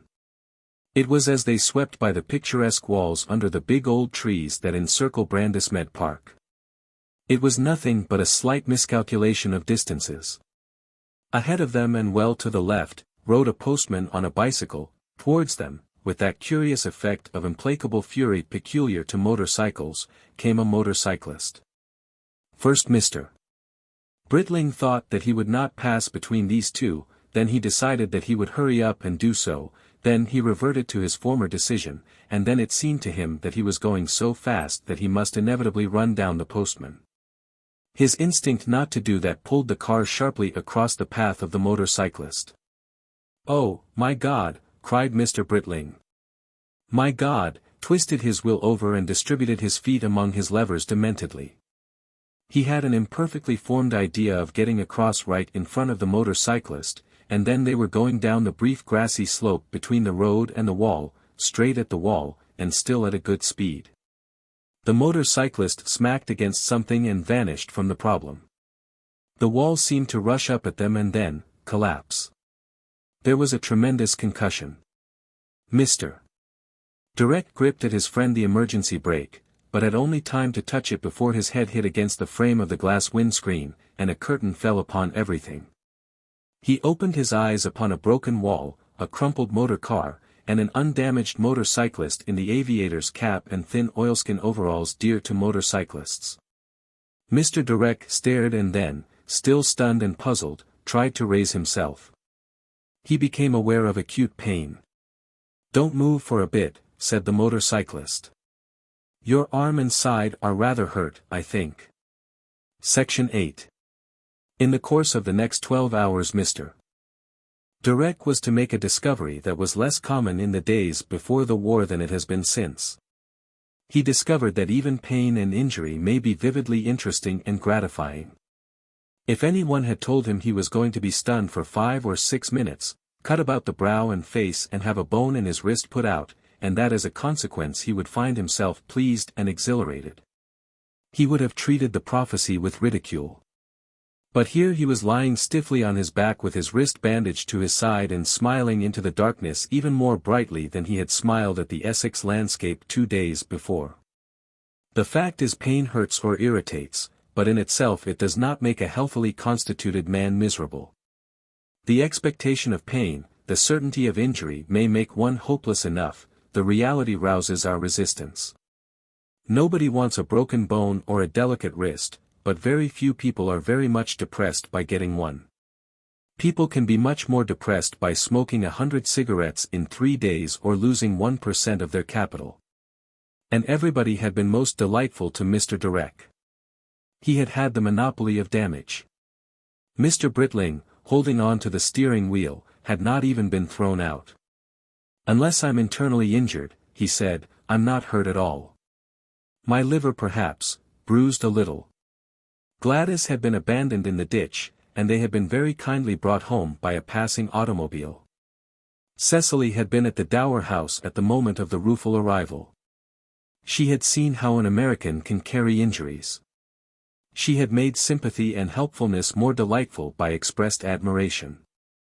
"She's a natural-born nurse," said Mr. Direck, and then rather in the tone of one who addressed a public meeting, "but this sort of thing brings out all the good there is in a woman." He had been quite explicit to them and more particularly to her, when they told him he must stay at the Dower House until his arm was cured. He had looked the application straight into her pretty eyes.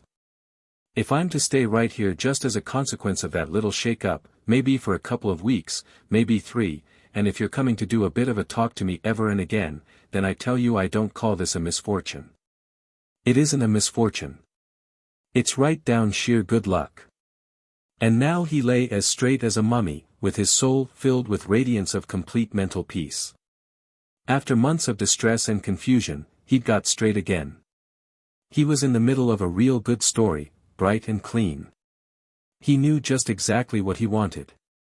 "After all," he said, "it's true. There's ideals. She's an ideal. Why, I loved her before ever I set eyes on Mamie. I loved her before I was put into pants.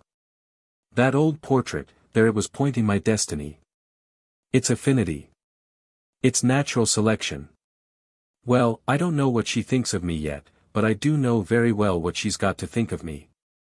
She's got to think all the world of me, if I break every limb of my body making her do it. I'd a sort of feeling it was right to go in that old automobile. Say what you like, there's a guidance." He smiled confidentially at the darkness as if they shared a secret. 4. Mr. Britling in Soliloquy. Section 1. Very different from the painful contentment of the bruised and broken Mr. Direck was the state of mind of his unwounded host. He too was sleepless, but sleepless without exaltation. The day had been too much for him altogether. His head, to borrow an admirable American expression, was busy. How busy it was, a whole chapter will be needed to describe.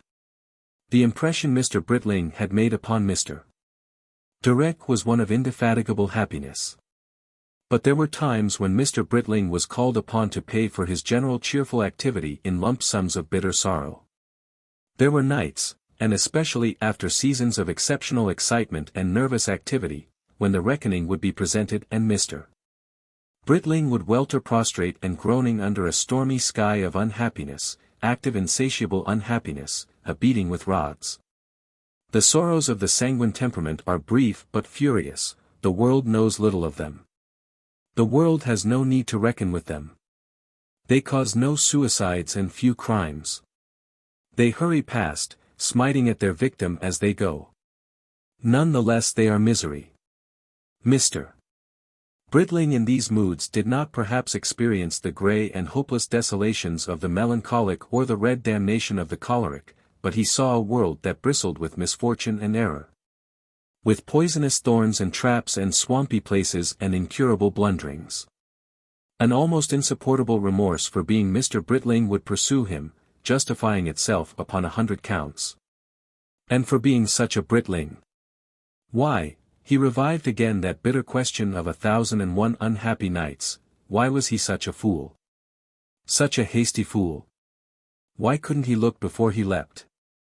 Why did he take risks? Why was he always so ready to act upon the supposition that all was bound to go well? He might as well have asked why he had quick brown eyes. Why, for instance, hadn't he adhered to the resolution of the early morning? He had begun with an extremity of caution. It was a characteristic of these moods of Mr. Britling that they produced a physical restlessness.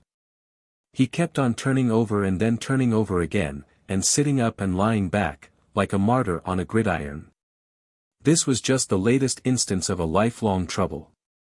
Will there ever be a sort of man whose thoughts are quick and his acts slow? Then indeed we shall have a formidable being. Mr. Britling's thoughts were quick and sanguine and his actions even more eager than his thoughts. Already while he was a young man Mr. Britling had found his acts elbow their way through the hurry of his ideas and precipitate humiliations. Long before his reasons were marshalled, his resolutions were formed. He had attempted 1,000 remonstrances with himself, he had sought to remedy the defects in his own character by written inscriptions in his bedroom and memoranda inside his watch case. Keep steady, was one of them. Keep the end in view. And, go steadfastly, coherently, continuously, only so can you go where you will. In distrusting all impulse, scrutinizing all imagination, he was persuaded lay his one prospect of escape from the surprise of countless miseries. Otherwise he danced among glass bombs and barbed wire. There had been a time when he could exhort himself to such fundamental charge and go through phases of the severest discipline. Always at last to be taken by surprise from some unexpected quarter. At last he had ceased to hope for any triumph so radical. He had been content to believe that in recent years age and a gathering habit of wisdom had somewhat slowed his leaping purpose. That if he hadn't overcome he had at least to a certain extent minimized it. But this last folly was surely the worst. To charge through this patient world with, how much did the car weigh? A ton certainly and perhaps more, reckless of every risk. Not only to himself but others. At this thought, he clutched the steering wheel again.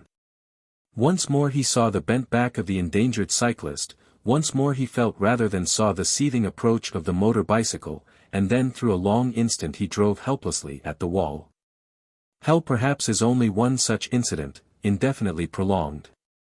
Anything might have been there in front of him. And indeed now, out of the dreamland to which he could not escape something had come, something that screamed sharply. Good God, he cried, if I had hit a child. I might have hit a child. The hypothesis flashed into being with the thought, tried to escape and was caught. It was characteristic of Mr.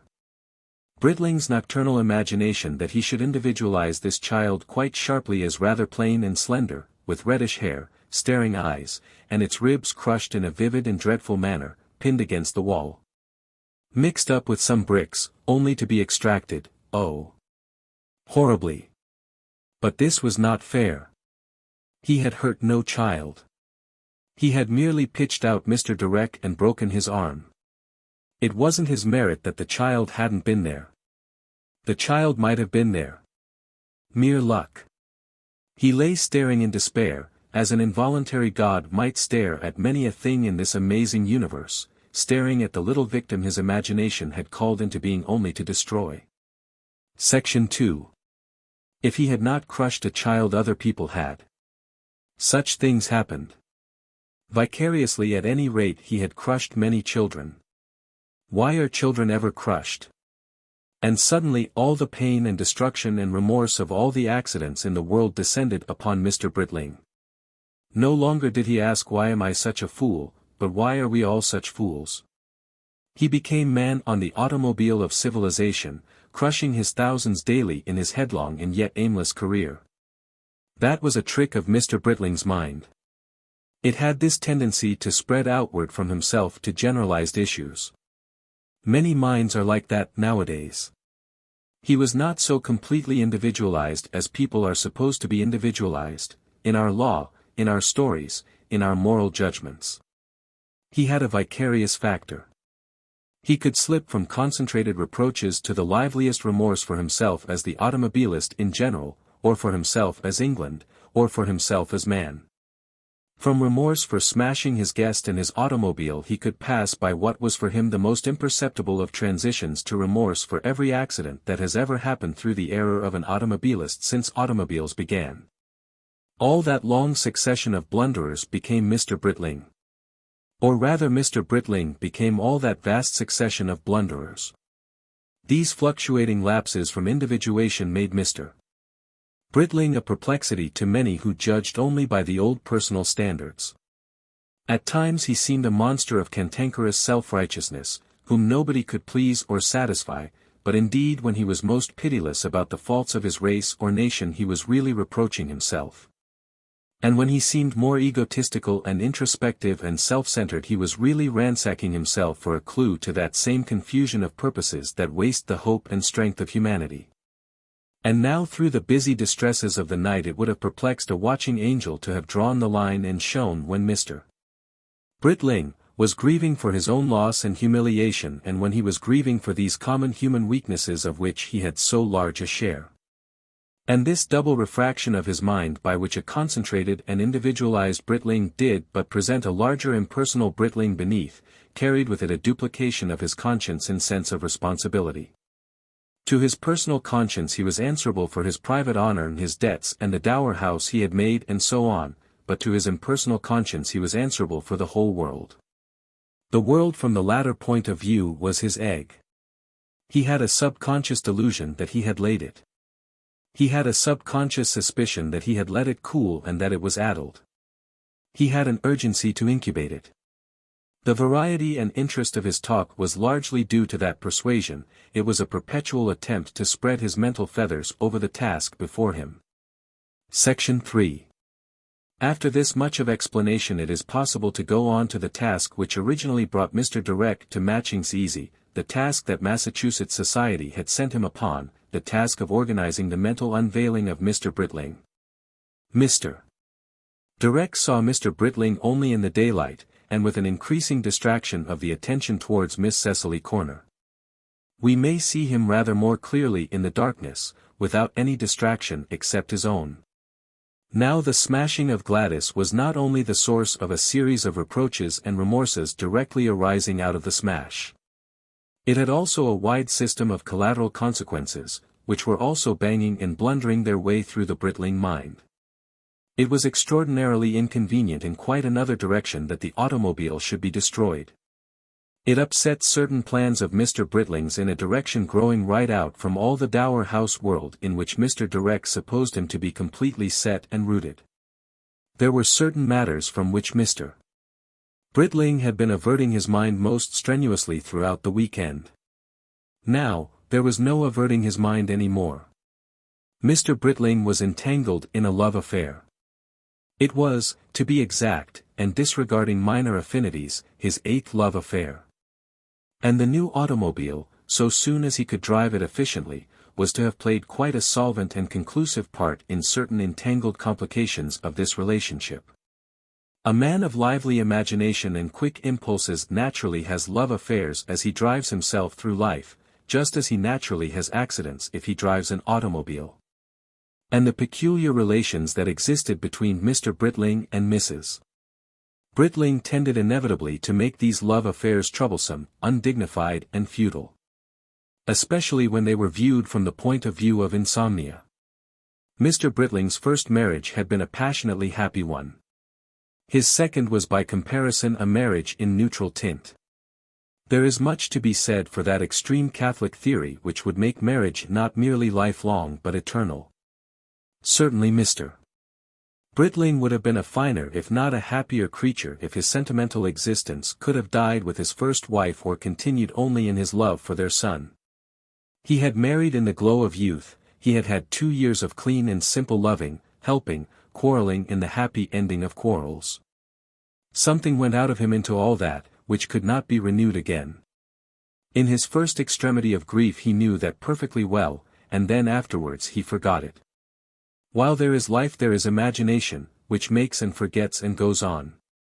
He met Edith under circumstances that did not in any way recall his lost Mary. He met her, as people say, socially. Mary, on the other hand, had been a girl at Newnham while he was a fellow of Pembroke, and there had been something of accident and something of furtiveness in their lucky discovery of each other. There had been a flush in it, there was dash in it. But Edith he saw and chose and had to woo. There was no rushing together, there was solicitation and assent. Edith was a Bachelor of Science of London University and several things like that, and she looked upon the universe under her broad forehead and broad waving brown hair with quiet watchful eyes that had nothing whatever to hide. A thing so incredible to Mr. Britling that he had loved and married her very largely for the serenity of her mystery. And for a time after their marriage he sailed over those brown depths plumbing furiously. Of course he did not make his former passion for Mary at all clear to her. Indeed, while he was winning Edith it was by no means clear to himself. He was making a new emotional drama, and consciously and subconsciously he dismissed 100 reminiscences that sought to invade the new experience, and which would have been out of key with it. And without any deliberate intention to that effect he created an atmosphere between himself and Edith in which any discussion of Mary was reduced to a minimum, and in which Hugh was accepted rather than explained. He contrived to believe that she understood all sorts of unsayable things, he invented miracles of quite uncongenial mutuality. It was over the chessboard that they first began to discover their extensive difficulties of sympathy. Mr. Britling's play was characterized by a superficial brilliance, much generosity, and extreme unsoundness. He always moved directly his opponent had done so, and then reflected on the situation. His reflection was commonly much wiser than his moves. Mrs. Britling was, as it were, a natural antagonist to her husband. She was as calm as he was irritable. She was never in a hurry to move, and never disposed to make a concession. Quietly, steadfastly, by caution and deliberation, without splendor, without error, she had beaten him at chess until it led to such dreadful fits of anger that he had to renounce the game altogether. After every such occasion he would be at great pains to explain that he had merely been angry with himself. Nevertheless he felt, and would not let himself think, while she concluded from incidental heated phrases, that that was not the complete truth about the outbreak. Slowly they got through the concealments of that specious explanation. Temperamentally they were incompatible. They were profoundly incompatible. In all things she was defensive. She never came out, never once had she surprised him halfway upon the road to her. He had to go all the way to her and knock and ring, and then she answered faithfully. She never surprised him even by unkindness. If he had a cut finger she would bind it up very skillfully and healingly, but unless he told her she never discovered he had a cut finger. He was amazed she did not know of it before it happened. He piped and she did not dance. That became the formula of his grievance. For several unhappy years she thwarted him and disappointed him, while he filled her with dumb inexplicable distresses. He had been at first so gay in activity, and then he was shattered. Fragments of him were still as gay and attractive as ever, but between were outbreaks of anger, of hostility, of something very like malignity. Only very slowly did they realize the truth of their relationship and admit to themselves that the fine bud of love between them had failed to flower, and only after long years were they able to delimit boundaries where they had imagined union. And to become allies. If it had been reasonably possible for them to part without mutual injury and recrimination, they would have done so, but 2 children presently held them, and gradually they had to work out the broad mutual toleration of their later relations. If there was no love and delight between them, there was a real habitual affection and much mutual help. She was proud of his steady progress to distinction, proud of each intimation of respect he won. She admired and respected his work. She recognized that he had some magic, of liveliness and unexpectedness that was precious and enviable. So far as she could help him she did. And even when he knew that there was nothing behind it, that it was indeed little more than an imaginative inertness, he could still admire and respect her steady dignity and her consistent honorableness. Her practical capacity was for him a matter for continual self-congratulation.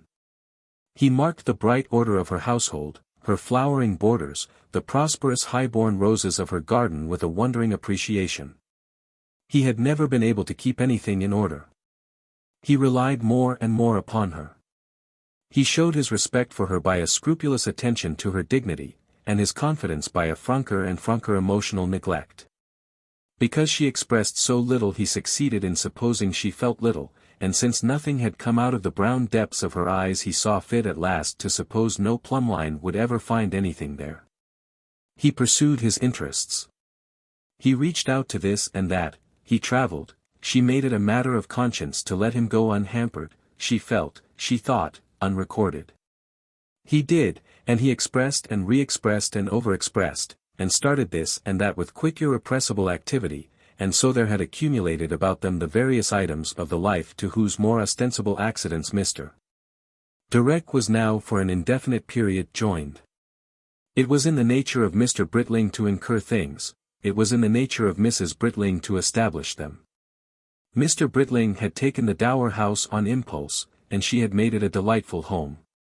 He had discovered the disorderly delights of mixed Sunday hockey one weekend at Pontings that had promised to be dull, and she had made it an institution. He had come to her with his orphan boy and a memory of a passionate first loss that sometimes, and more particularly at first, he seemed to have forgotten altogether, and at other times was only too evidently lamenting with every fibre of his being. She had taken the utmost care of the relics of her duskily pretty predecessor that she found in unexpected abundance in Mr. Britling's possession, and she had done her duty by her sometimes rather incomprehensible stepson. She never allowed herself to examine the state of her heart towards this youngster. It is possible that she did not perceive the necessity for any such examination. So she went through life, outwardly serene and dignified, one of a great company of rather fastidious, rather unenterprising women who have turned for their happiness to secondary things. To those fair inanimate things of household and garden which do not turn again and rend one, to aestheticisms and delicacies, to order and seemliness. Moreover, she found great satisfaction in the health and welfare, the growth and animation of her own 2 little boys. And no one knew, and perhaps even she had contrived to forget, the phases of astonishment and disillusionment, of doubt and bitterness and secret tears, that spread out through the years in which she had slowly realized that this strange, fitful, animated man who had come to her, vowing himself hers, asking for her so urgently and persuasively, had ceased, to love her, that his heart had escaped her, that she had missed it. She never dreamt that she had heard it, and that after its first urgent, tumultuous, incomprehensible search for her it had hidden itself bitterly away. Section 4. The mysterious processes of nature that had produced Mr. Britling had implanted in him an obstinate persuasion that somewhere in the world, from some human being, it was still possible to find the utmost satisfaction for every need and craving. He could imagine as existing, as waiting for him, he knew not where, a completeness of understanding, a perfection of response, that would reach all the gamut of his feelings and sensations from the most poetical to the most entirely physical.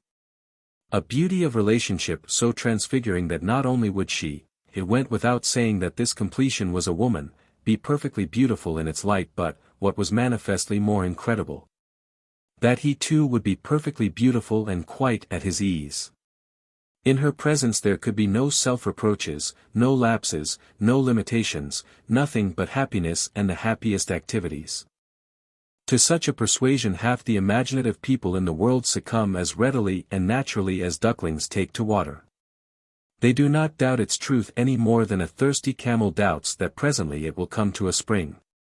This persuasion is as foolish as though a camel hoped that some day it would drink from such a spring that it would never thirst again. For the most part Mr. Britling ignored its presence in his mind, and resisted the impulses it started. But at odd times, and more particularly in the afternoon and while traveling and in between books, Mr. Britling so far succumbed to this strange expectation of a wonder round the corner that he slipped the anchors of his humor and self-contempt and joined the great cruising brotherhood of the Pilgrims of Love. In fact, though he himself had never made a reckoning of it, he had been upon 8 separate cruises. He was now upon the 8th. Between these various excursions, they took him round and about the world, so to speak, they cast him away on tropical beaches, they left him dismasted on desolate seas. They involved the most startling interventions and the most inconvenient consequences, there were interludes of penetrating philosophy. For some years the suspicion had been growing up in Mr. Britling's mind that in planting this persuasion in his being, the mysterious processes of nature had been, perhaps for some purely biological purpose, pulling, as people say, his leg, that there were not these perfect responses. That loving a woman is a thing one does thoroughly once for all, or so, and afterwards recalls regrettably in a series of vain repetitions, and that the career of the pilgrim of love, so soon as you strip off its credulous glamour, is either the most pitiful or the most vulgar and vile of perversions from the proper conduct of life. But this suspicion had not as yet grown to prohibitive dimensions with him. It was not sufficient to resist the seasons of high tide, the sudden promise of the salt-edged breeze, the invitation of the hovering sea-bird. And he was now concealing beneath the lively surface of activities with which Mr. Direck was now familiar, a very extensive system of distresses arising out of the latest, the 8th of these digressional adventures. Mr. Britling had got into it very much as he had got into the ditch on the morning before his smash. He hadn't thought the affair out and he hadn't looked carefully enough. And it kept on developing in just the ways he would rather that it didn't. The 7th affair had been very disconcerting. He had made a fool of himself with quite a young girl, he blushed to think how young. It hadn't gone very far, but it had made his nocturnal reflections so disagreeable that he had, by no means for the first time, definitely and forever given up these foolish dreams of love. And when Mrs. Herodian swam into his circle, she seemed just exactly what was wanted to keep his imagination out of mischief. She came bearing flattery to the pitch of adoration. She was the brightest and cleverest of young widows.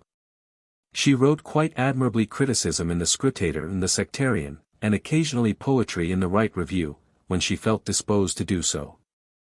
She had an intermittent vein of high spirits that was almost better than humor and made her quickly popular with most of the people she met, and she was only 20 miles away in her pretty house and her absurd little jolly park. There was something, she said, in his thought and work that was like walking in mountains. She came to him because she wanted to clamber about the peaks and glens of his mind. It was natural to reply that he wasn't by any means the serene mountain elevation she thought him, except perhaps for a kind of loneliness. She was a great reader of 18th-century memoirs, and some she conveyed to him. Her mental quality was all in the vein of the friendships of Rousseau and Voltaire, and pleasantly and trippingly she led him along the primrose path of an intellectual liaison. She came first to Matching's Easy, where she was sweet and bright and vividly interested and a great contrast to Mrs. Britling, and then he and she met in London, and went off together with a fine sense of adventure for a day at Richmond, and then he took some work with him to her house and stayed there. Then she went away into Scotland for a time and he wanted her again tremendously and clamoured for her eloquently, and then it was apparent and admitted between them that they were admirably in love, oh, immensely in love. The transitions from emotional mountaineering to ardent intimacies were so rapid and impulsive that each phase obliterated its predecessor, and it was only with a vague perplexity that Mr. Britling found himself transferred from the role of a mountainous objective for pretty little pilgrims to that of a sedulous lover in pursuit of the happiness of one of the most uncertain, intricate, and entrancing of feminine personalities. This was not at all his idea of the proper relations between men and women, but Mrs. Herodian had a way of challenging his gallantry. She made him run about for her, she did not demand but she commanded presents and treats and surprises. She even developed a certain jealousy in him. His work began to suffer from interruptions. Yet they had glowing and entertaining moments together that could temper his rebellious thoughts with the threat of irreparable loss. One must love, and all things in life are imperfect, was how Mr. Britling expressed his reasons for submission. And she had a hold upon him too in a certain facile pitifulness. She was little. She could be stung sometimes by the slightest touch and then her blue eyes would be bright with tears. Those possible tears could weigh at times even more than those possible lost embraces. And there was Oliver. Oliver was a person Mr. Britling had never seen. He grew into the scheme of things by insensible gradations. He was a government official in London, he was, she said, extraordinarily dull, he was lacking altogether in Mr. Britling's charm and interest, but he was faithful and tender and true. And considerably younger than Mr. Britling. He asked nothing but to love. He offered honorable marriage. And when one's heart was swelling unendurably one could weep in safety on his patient shoulder. This patient shoulder of Oliver's ultimately became Mr. Britling's most exasperating rival. She liked to vex him with Oliver. She liked to vex him generally. Indeed, in this by no means abnormal love affair, there was a very strong antagonism. She seemed to resent the attraction Mr. Britling had for her and the emotions and pleasure she had with him. She seemed under the sway of an instinctive desire to make him play heavily for her, in time, in emotion, in self-respect. It was intolerable to her that he could take her easily and happily. That would be taking her cheaply. She valued his gifts by the bother they cost him, and was determined that the path of true love should not, if she could help it, run smooth. Mr. Britling on the other hand was of the school of polite and happy lovers. He thought it outrageous to dispute and contradict, and he thought that making love was a cheerful, comfortable thing to be done in a state of high good humor and intense mutual appreciation. This levity offended the lady's pride. She drew unfavorable contrasts with Oliver. If Oliver lacked charm he certainly did not lack emotion. He desired sacrifice, it seemed, almost more than satisfactions. Oliver was a person of the most exemplary miserableness. He would weep copiously and frequently. She could always make him weep when she wanted to do so. By holding out hopes and then dashing them if by no other expedient. Why did Mr. Britling never weep? She wept. Some base streak of competitiveness in Mr. Britling's nature made it seem impossible that he should relinquish the lady to Oliver. Besides, then, what would he do with his dull days, his afternoons, his need for a properly demonstrated affection? So Mr. Britling trod the path of his eighth digression, rather overworked in the matter of flowers and the selection of small jewelry, stalked by the invisible and indefatigable Oliver. Haunted into an unwilling industry of attentions on the model of the professional lover of the French novels, by the memory and expectation of tearful scenes. Then you don't love me. And it's all spoilt. I've risked talk and my reputation. I was a fool ever to dream of making love beautifully. Exactly like running your car into a soft wet ditch when you cannot get out and you cannot get on. And your work and your interests waiting and waiting for you. The car itself was an outcome of the affair. It was Mrs. Herodian's idea. She thought chiefly of pleasant expeditions to friendly inns in remote parts of the country, inns with a flavor of tacit complicity, but it fell in very pleasantly with Mr. Britling's private resentment at the extraordinary inconvenience of the railway communications between Matching Cissie and her station at Pycraft's, which involved a journey to Liverpool Street and a long wait at a junction. And now the car was smashed up, just when he had acquired skill enough to take it over to Pycraft's without shame, and on Tuesday or Wednesday at latest he would have to depart in the old way by the London train. Only the most superficial mind would assert nowadays that man is a reasonable creature. Man is an unreasonable creature, and it was entirely unreasonable and human for Mr.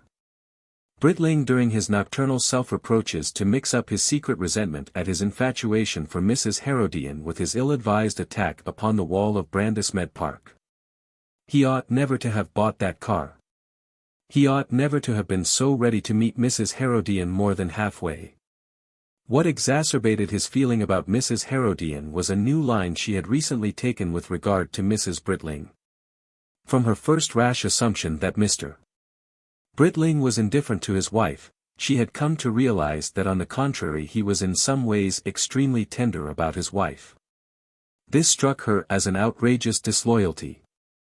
Instead of appreciating a paradox, she resented an infidelity. She smoldered with perplexed resentment for some days, and then astonished her lover by a series of dissertations of a hostile and devastating nature upon the lady of the Dower House. He tried to imagine he hadn't heard all that he had heard, but Mrs. Herodian had a nimble pen and nimbler afterthoughts, and once her mind had got to work upon the topic she developed her offensive in half a dozen brilliant letters. On the other hand, she professed a steadily increasing passion for Mr. Britling. And to profess passion for Mr. Britling was to put him under a sense of profound obligation, because indeed he was a modest man. He found himself in an emotional quandary. You see, if Mrs. Herodian had left Mrs. Britling alone, everything would have been quite tolerable. He considered Mrs. Herodian a charming human being, and altogether better than he deserved. Ever so much better. She was all initiative and response and that sort of thing. And she was so discreet. She had her own reputation to think about, and one or two of her predecessors, God rest the ashes of those fires, had not been so discreet. Yet one could not have this sort of thing going on behind Edith's back. All sorts of things one might have going on behind Edith's back, but not this writing and saying of perfectly beastly things about Edith. Nothing could alter the fact that Edith was his honor. Section 5. Throughout the weekend Mr. Britling had kept this trouble well battened down. He had written to Mrs. Herodian a brief ambiguous note saying, "I am thinking over all that you have said," and after that he had scarcely thought about her at all. Or at least he had always contrived to be much more vividly thinking about something else. But now in these night silences the suppressed trouble burst hatches and rose about him. What a mess he had made of the whole scheme of his emotional life. There had been a time when he had started out as gaily with his passions and his honor as he had started out with Gladys to go to market saffron. He had as little taste for complications as he had for ditches. And now his passions and his honor were in a worse case even than poor muddy smashed up Gladys as the cart horses towed her off, for she at any rate might be repaired. But he was a terribly patched fabric of explanations now. Not indeed that he had ever stooped to explanations. But there he was. Far away, like a star seen down the length of a tunnel, was that first sad story of a love as clean as starlight. It had been all over by 28, and he could find it in his heart to grieve that he had ever given a thought to love again. He should have lived a decent widower. Then Edith had come into his life, Edith that honest and unconscious defaulter. And there again he should have stuck to his disappointment. He had stuck to it, 9 days out of every 10. It's the 10th day, it's the odd seductive moment, it's the instant of confident pride, and there is your sanguine temperament in the ditch. He began to recapitulate items in the catalogue of his escapades, and the details of his automobile misadventures mixed themselves up with the story of his heart steering. For example, there was that tremendous Siddons affair. He had been taking the corner of a girlish friendship and he had taken it altogether too far. What a frightful mess that had been. When once one is off the road anything may happen, from a crumpled mudguard to the car on the top of you. And there was his 40 miles an hour spurt with the great and gifted Delphine Marquise, for whom he was to have written a play and been a perfect annuncio. Until Willersley appeared, very like the motorcyclist, buzzing in the opposite direction. And then had ensued angers, humiliations. Had every man this sort of crowded catalogue? Was every 45-year-old memory a dark tunnel receding from the star of youth? It is surely a pity that life cannot end at 30. It comes to one clean and in perfect order. Is experience worth having? What a clean, straight thing the spirit of youth is. It is like a bright new spear. It is like a finely tempered sword. The figure of his boy took possession of his mind, his boy who looked out on the world with his mother's dark eyes, the slender son of that wholehearted first love.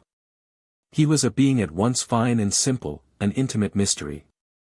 Must he in his turn get dented and wrinkled and tarnished? The boy was in trouble. What was the trouble?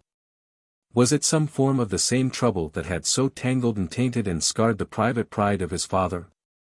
And how was it possible for Mr. Britling, disfigured by heedless misadventures, embarrassed by complications and concealments, to help this honest youngster out of his perplexities? He imagined possible forms of these perplexities. Graceless forms. Ugly forms. Such forms as only the nocturnal imagination would have dared present. Oh, why had he been such a Britling? Why was he still such a Britling? Mr. Britling sat up in his bed and beat at the bedclothes with his fists. He uttered uncompleted vows, from this hour forth, from this hour forth. He must do something, he felt. At any rate he had his experiences. He could warn. He could explain away. Perhaps he might help to extricate, if things had got to that pitch. Should he write to his son? For a time he revolved a long, tactful letter in his mind. But that was impossible. Suppose the trouble was something quite different. It would have to be a letter in the most general terms. Section 6. It was in the doubly refracting nature of Mr. Britling's mind that while he was deploring his inefficiency in regard to his son, he was also deploring the ineffectiveness of all his generation of parents. Quite insensibly his mind passed over to the generalized point of view.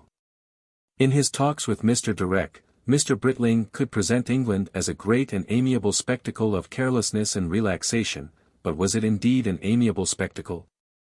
The point that Mr. Direck had made about the barn rankled in his thoughts. His barn was a barn no longer, his farmyard held no cattle, he was just living laxly in the buildings that ancient needs had made, he was living on the accumulated prosperity of former times, the spendthrift air of toiling generations. Not only was he a pampered, undisciplined sort of human being, he was living in a pampered, undisciplined sort of community. The two things went together. This confounded Irish business, one could laugh at it in the daylight, but was it indeed a thing to laugh at? We were drifting lazily towards a real disaster. We had a government that seemed guided by the principles of Mr. Micawber, and adopted for its watchword, wait and see. For months now this trouble had grown more threatening. Suppose presently that civil war broke out in Ireland. Suppose presently that these irritated, mishandled suffragettes did some desperate irreconcilable thing, assassinated for example. The bomb in Westminster Abbey the other day might have killed a dozen people. Suppose the smouldering criticism of British rule in India and Egypt were fanned by administrative indiscretions into a flame. And then suppose Germany had made trouble. Usually Mr. Britling kept his mind off Germany. In the daytime he pretended Germany meant nothing to England. He hated alarmists. He hated disagreeable possibilities. He declared the idea of a whole vast nation waiting to strike at us incredible. Why should they? You cannot have 70 million lunatics. But in the darkness of the night one cannot dismiss things in this way. Suppose, after all, their army was more than a parade, their navy more than a protest. We might be caught, it was only in the vast melancholia of such occasions that Mr. Britling would admit such possibilities, but we might be caught by some sudden declaration of war. And how should we face it? He recalled the afternoon's talk at Clavering's and such samples of our governmental machinery as he chanced to number among his personal acquaintance. Suppose suddenly the enemy struck, with Rayburn and his friends to defend us. Or if the shock tumbled them out of power, then with these vituperative Tories, these spiteful advocates of weak tyrannies and privileged pretences in the place of them. There was no leadership in England. In the lucid darkness he knew that with a terrible certitude. He had a horrible vision of things disastrously muffled. Of Lady Frensham and her Morning Post friends first garrulously and maliciously patriotic, screaming her way with incalculable mischiefs through the storm. And finally discovering that the Germans were the real aristocrats and organizing our national capitulation on that understanding.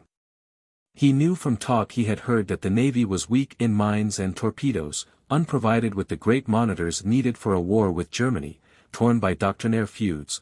Nevertheless the sea power was our only defense. In the whole country we might muster a military miscellany of perhaps 300,000 men. And he had no faith in their equipment, in their direction. General French, the one man who had his entire confidence, had been forced to resign through some lawyer's misunderstanding about the Irish difficulty. He did not believe any plans existed for such a war as Germany might force upon us, any calculation, any foresight of the thing at all. Why had we no foresight?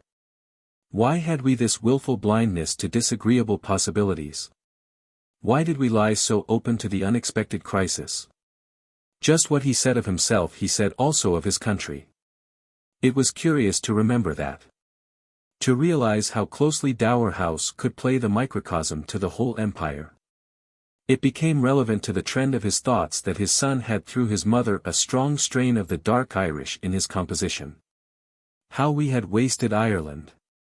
The rich values that lay in Ireland, the gallantry and gifts, the possible friendliness, all these things were being left to the Ulster politicians and the Tory women to poison and spoil.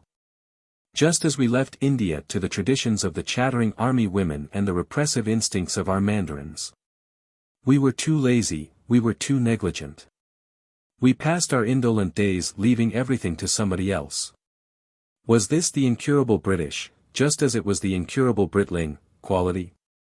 Was the whole prosperity of the British, the far-flung empire, the securities, the busy order, just their good luck?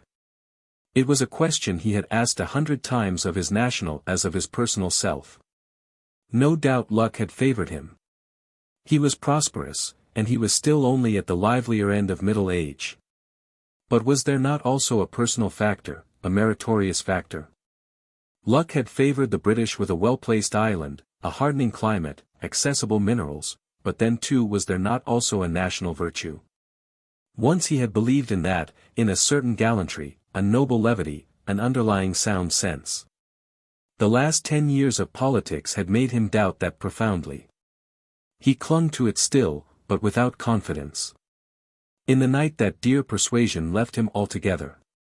As for himself he had a certain brightness and liveliness of mind, but the year of his fellowship had been a soft year, he had got on to the times through something very like a misapprehension. And it was the chances of a dinner and a duchess that had given him the opportunity of the Caen show. He dropped into good things that suited him. That at any rate was the essence of it. And these lucky chances had been no incentive to further effort. Because things had gone easily and rapidly with him he had developed indolence into a philosophy. Here he was just over 40, and explaining to the world. Explaining all through the weekend to this American, until even God could endure it no longer and the smash stopped him, how excellent was the backwardness of Essex and English go as you please. And how through good temper it made in some mysterious way for all that was desirable. A fat English doctrine. Punch has preached it for 40 years. But this wasn't what he had always been.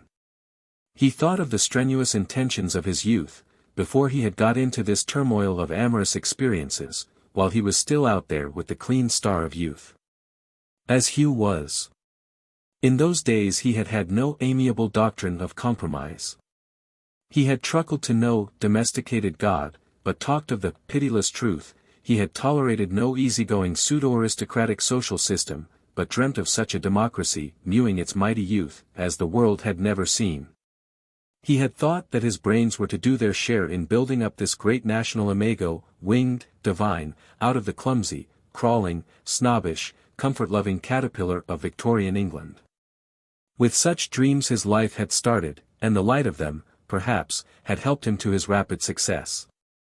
And then his wife had died, and he had married again and become somehow more interested in his income, and then the rather expensive first of the 8 experiences had drained off so much of his imaginative energy. And the second had drained off so much, and there had been quarrels and feuds, and the way had been lost, and the days had passed. He hadn't failed. Indeed, he counted as a success among his generation. He alone, in the night watches, could gauge the quality of that success. He was widely known, reputably known, he prospered. Much had come, by a mysterious luck, but everything was doomed by his invincible defects. Beneath that hollow, enviable show there ached waste. Waste, waste, waste, his heart, his imagination, his wife, his son, his country, his automobile. Then there flashed into his mind a last straw of disagreeable realization. He hadn't as yet insured his automobile. He had meant to do so. The papers were on his writing desk. Section 7. On these black nights, when the personal Mr. Britling would lie awake thinking how unsatisfactorily Mr. Britling was going on, and when the impersonal Mr. Britling would be thinking how unsatisfactorily his universe was going on. The whole mental process had a likeness to some complex piece of orchestral music wherein the organ deplored the melancholy destinies of the race while the piccolo lamented the secret trouble of Mrs. Herodian, the big drum thundered at the Irish politicians, and all the violins bewailed the intellectual laxity of the university system. Meanwhile the trumpets prophesied wars and disasters, the cymbals ever and again inserted a clashing jar about the fatal delay in the automobile insurance. While the triangle broke into a plangent solo on the topic of a certain rotten gatepost he always forgot in the daytime, and how in consequence the cows from the glebe farm got into the garden and ate Mrs. Britling's carnations. Time after time he had promised to see to that gatepost. The organ motif battled its way to complete predominance. The lesser themes were drowned or absorbed. Mr. Britling returned from the role of an incompetent automobilist to the role of a soul naked in space and time wrestling with giant questions. These cosmic solicitudes, it may be, are the last penalty of irreligion. Was Huxley right, and was all humanity, even as Mr. Britling, a careless, fitful thing, playing a tragically hopeless game, thinking too slightly, moving too quickly, against a relentless antagonist? Or is the whole thing just witless, accidentally cruel perhaps, but not malignant? Or is it wise, and merely refusing to pamper us? Is there somewhere in the immensities some responsive kindliness, some faint hope of toleration and assistance, something sensibly on our side against death and mechanical cruelty? If so, it certainly refuses to pamper us. But if the whole thing is cruel, perhaps also it is witless and will-less. One cannot imagine the ruler of everything a devil, that would be silly. So if at the worst it is inanimate, then anyhow we have our poor wills and our poor wits to pit against it.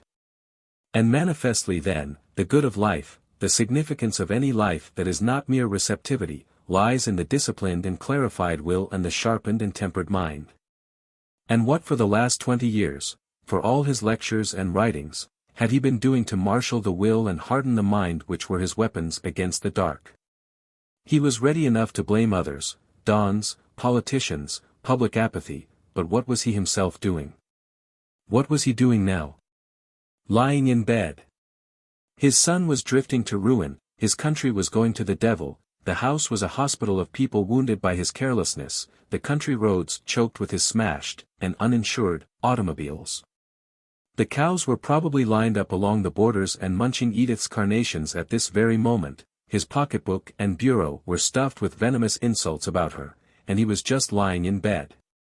Suddenly Mr. Britling threw back his bedclothes and felt for the matches on his bedside table. Indeed, this was by no means the first time that his brain had become a whirring torment in his skull. Previous experiences had led to the most careful provision for exactly such states. Over the end of the bed hung a light, warm pajama suit of llama wool, and at the feet of it were 2 tall boots of the same material that buckled to the middle of his calf. So protected, Mr. Britling proceeded to make himself tea. A Primus stove stood ready inside the fender of his fireplace, and on it was a brightly polished brass kettle filled with water. A little table carried a tea caddy, a teapot, a lemon and a glass. Mr. Britling lit the stove and then strolled to his desk. He was going to write certain, plain words about Ireland. He lit his study lamp and meditated beside it until a sound of water boiling called him to his tea-making. He returned to his desk stirring the lemon in his glass of tea. He would write the plain common sense of this Irish situation. He would put things so plainly that this squabbling folly would have to cease. It should be done austerely, with a sort of ironical directness. There should be no abuse, no bitterness, only a deep passion of sanity. What is the good of grieving over a smashed automobile? He sipped his tea and made a few notes on his writing pad. His face in the light of his shaded reading lamp had lost its distraught expression. His hand fingered his familiar fountain pen. Section 8. The next morning Mr. Britling came into Mr. Direck's room. He was pink from his morning bath, he was wearing a cheerful green and blue silk dressing gown, he had shaved already, he showed no trace of his nocturnal vigil. In the bathroom he had whistled like a bird. "Had a good night?" he said. "That's famous." "So did I. And the wrist and arm didn't even ache enough to keep you awake." "I thought I heard you talking and walking about," said Mr. Direck. "I got up for a little bit and worked. I often do that. I hope I didn't disturb you. Just for an hour or so. It's so delightfully quiet in the night." He went to the window and blinked at the garden outside. His 2 younger sons appeared on their bicycles returning from some early expedition. He waved a hand of greeting. It was one of those summer mornings when attenuated mist seems to fill the very air with sunshine dust. "This is the sunniest morning bedroom in the house," he said. "It's southeast." The sunlight slashed into the masses of the blue cedar outside with a score of golden spears. "The dayspring from on high," he said. "I thought of rather a useful pamphlet in the night. I've been thinking about your luggage at that hotel," he went on, turning to his guest again. "You'll have to write and get it packed up and sent down here." "No," he said, "we won't let you go until you can hit out with that arm and fell a man. Listen."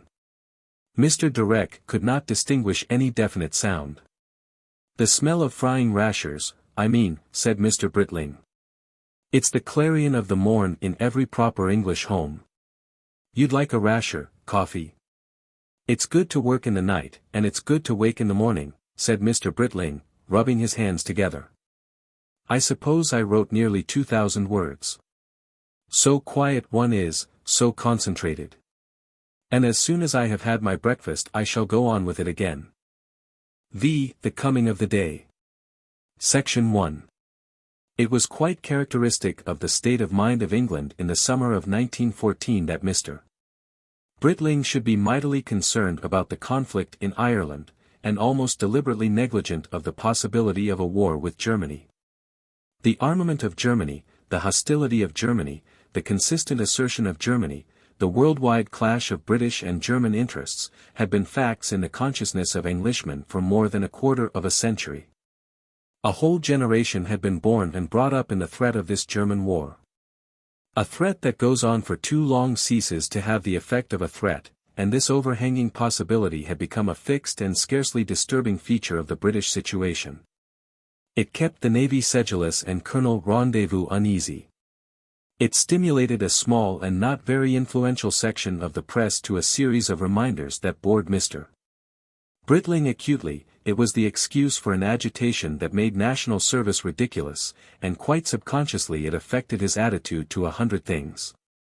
For example, it was a factor in his very keen indignation at the Tory levity in Ireland, in his disgust with many things that irritated or estranged Indian feeling. It bored him. There it was, a danger, and there was no denying it, and yet he believed firmly that it was a mine that would never be fired, an avalanche that would never fall. It was a nuisance, a stupidity, that kept Europe drilling and wasted enormous sums on unavoidable preparations. It hung up everything like a noisy argument in a drawing room, but that human weakness and folly would ever let the mine actually explode he did not believe. He had been in France in 1911, he had seen how close things had come then to a conflict. And the fact that they had not come to a conflict had enormously strengthened his natural disposition to believe that at bottom Germany was sane and her militarism a bluff. But the Irish difficulty was a different thing. There, he felt, was need for the liveliest exertions. A few obstinate people in influential positions were manifestly pushing things to an outrageous point. He wrote through the morning, and as the morning progressed the judicial calm of his opening intentions warmed to a certain regrettable vigor of phrasing about our politicians, about our political ladies, and our hand-to-mouth press. He came down to lunch in a frayed, exhausted condition, and was much afflicted by a series of questions from Herr Heinrich. For it was an incurable characteristic of Herr Heinrich that he asked questions. The greater part of his conversation took the form of question and answer, and his thirst for information was as marked as his belief that German should not simply be spoken but spoken out loud. He invariably prefaced his inquiries with the word please, and he insisted upon ascribing an omniscience to his employer that it was extremely irksome to justify after a strenuous morning of enthusiastic literary effort. He now took the opportunity of a lull in the solicitudes and congratulations that had followed Mr. Direck's appearance, and Mr. Direck was so little shattered by his misadventure that with the assistance of the kindly Teddy he had got up and dressed and come down to lunch, to put the matter that had been occupying his mind all the morning. Even to the detriment of the lessons of the master's Britling. Please, he said, going a deeper shade of pink and partly turning to Mr. Britling. A look of resignation came into Mr. Britling's eyes. Yes, he said. I do not think it will be wise to take my ticket for the Esperanto conference at Boulogne. Because I think it is probable to be war between Austria and Servia, and that Russia may make war on Austria. That may happen. But I think it improbable. If Russia makes war on Austria, Germany will make war on Russia, will she not? Not if she is wise, said Mr. Britling, because that would bring in France. That is why I ask. If Germany goes to war with France I should have to go to Germany to do my service. It will be a great inconvenience to me. I don't imagine Germany will do anything so frantic as to attack Russia. That would not only bring in France but ourselves. England? Of course. We can't afford to see France go under. The thing is as plain as daylight. So plain that it cannot possibly happen. Cannot. Unless Germany wants a universal war. Thank you, said Herr Heinrich, looking obedient rather than reassured. I suppose now, said Mr. Direck after a pause, that there isn't any strong party in Germany that wants a war. That young crown prince, for example. They keep him in order, said Mr. Britling a little irritably. They keep him in order. I used to be an alarmist about Germany, said Mr. Britling, but I have come to feel more and more confidence in the sound common sense of the mass of the German population, and in the Emperor too if it comes to that. He is, if Herr Heinrich will permit me to agree with his own German comic papers, sometimes a little theatrical, sometimes a little egotistical, but in his operatic, boldly colored way he means peace. I am convinced he means peace. Section 2. After lunch Mr. Britling had a brilliant idea for the ease and comfort of Mr. Direck. It seemed as though Mr. Direck would be unable to write any letters until his wrist had mended. Teddy tried him with a typewriter, but Mr. Direck was very awkward with his left hand, and then Mr. Britling suddenly remembered a little peculiarity he had which it was possible that Mr. Direck might share unconsciously, and that was his gift of looking-glass writing with his left hand. Mr. Britling had found out quite by chance in his schoolboy days that while his right hand had been laboriously learning to write, his left hand, all unsuspected, had been picking up the same lesson. And that by taking a pencil in his left hand and writing from right to left, without watching what he was writing, and then examining the scrawl in a mirror, he could reproduce his own handwriting in exact reverse. About 3 people out of 5 have this often quite unsuspected ability. He demonstrated his gift, and then Miss Cecily Corner, who had dropped in a casual sort of way to ask about Mr. Direck, tried it, and then Mr. Direck tried it. And they could all do it. And then Teddy brought a sheet of copying carbon, and so Mr. Direck, by using the carbon reversed under his paper, was restored to the world of correspondence again. They sat round a little table under the cedar trees amusing themselves with these experiments, and after that Cecily and Mr. Britling and the 2 small boys entertained themselves by drawing pigs with their eyes shut, and then Mr. Britling and Teddy played hard at badminton until it was time for tea. And Cecily sat by Mr. Direck and took an interest in his accident, and he told her about summer holidays in the Adirondacks and how he loved to travel. She said she would love to travel. He said that so soon as he was better he would go on to Paris and then into Germany. He was extraordinarily curious about this Germany and its tremendous militarism. He'd far rather see it than Italy, which was, he thought, just all art and ancient history. His turn was for modern problems. Though of course he didn't intend to leave out Italy while he was at it. And then their talk was scattered, and there was great excitement because Herr Heinrich had lost his squirrel.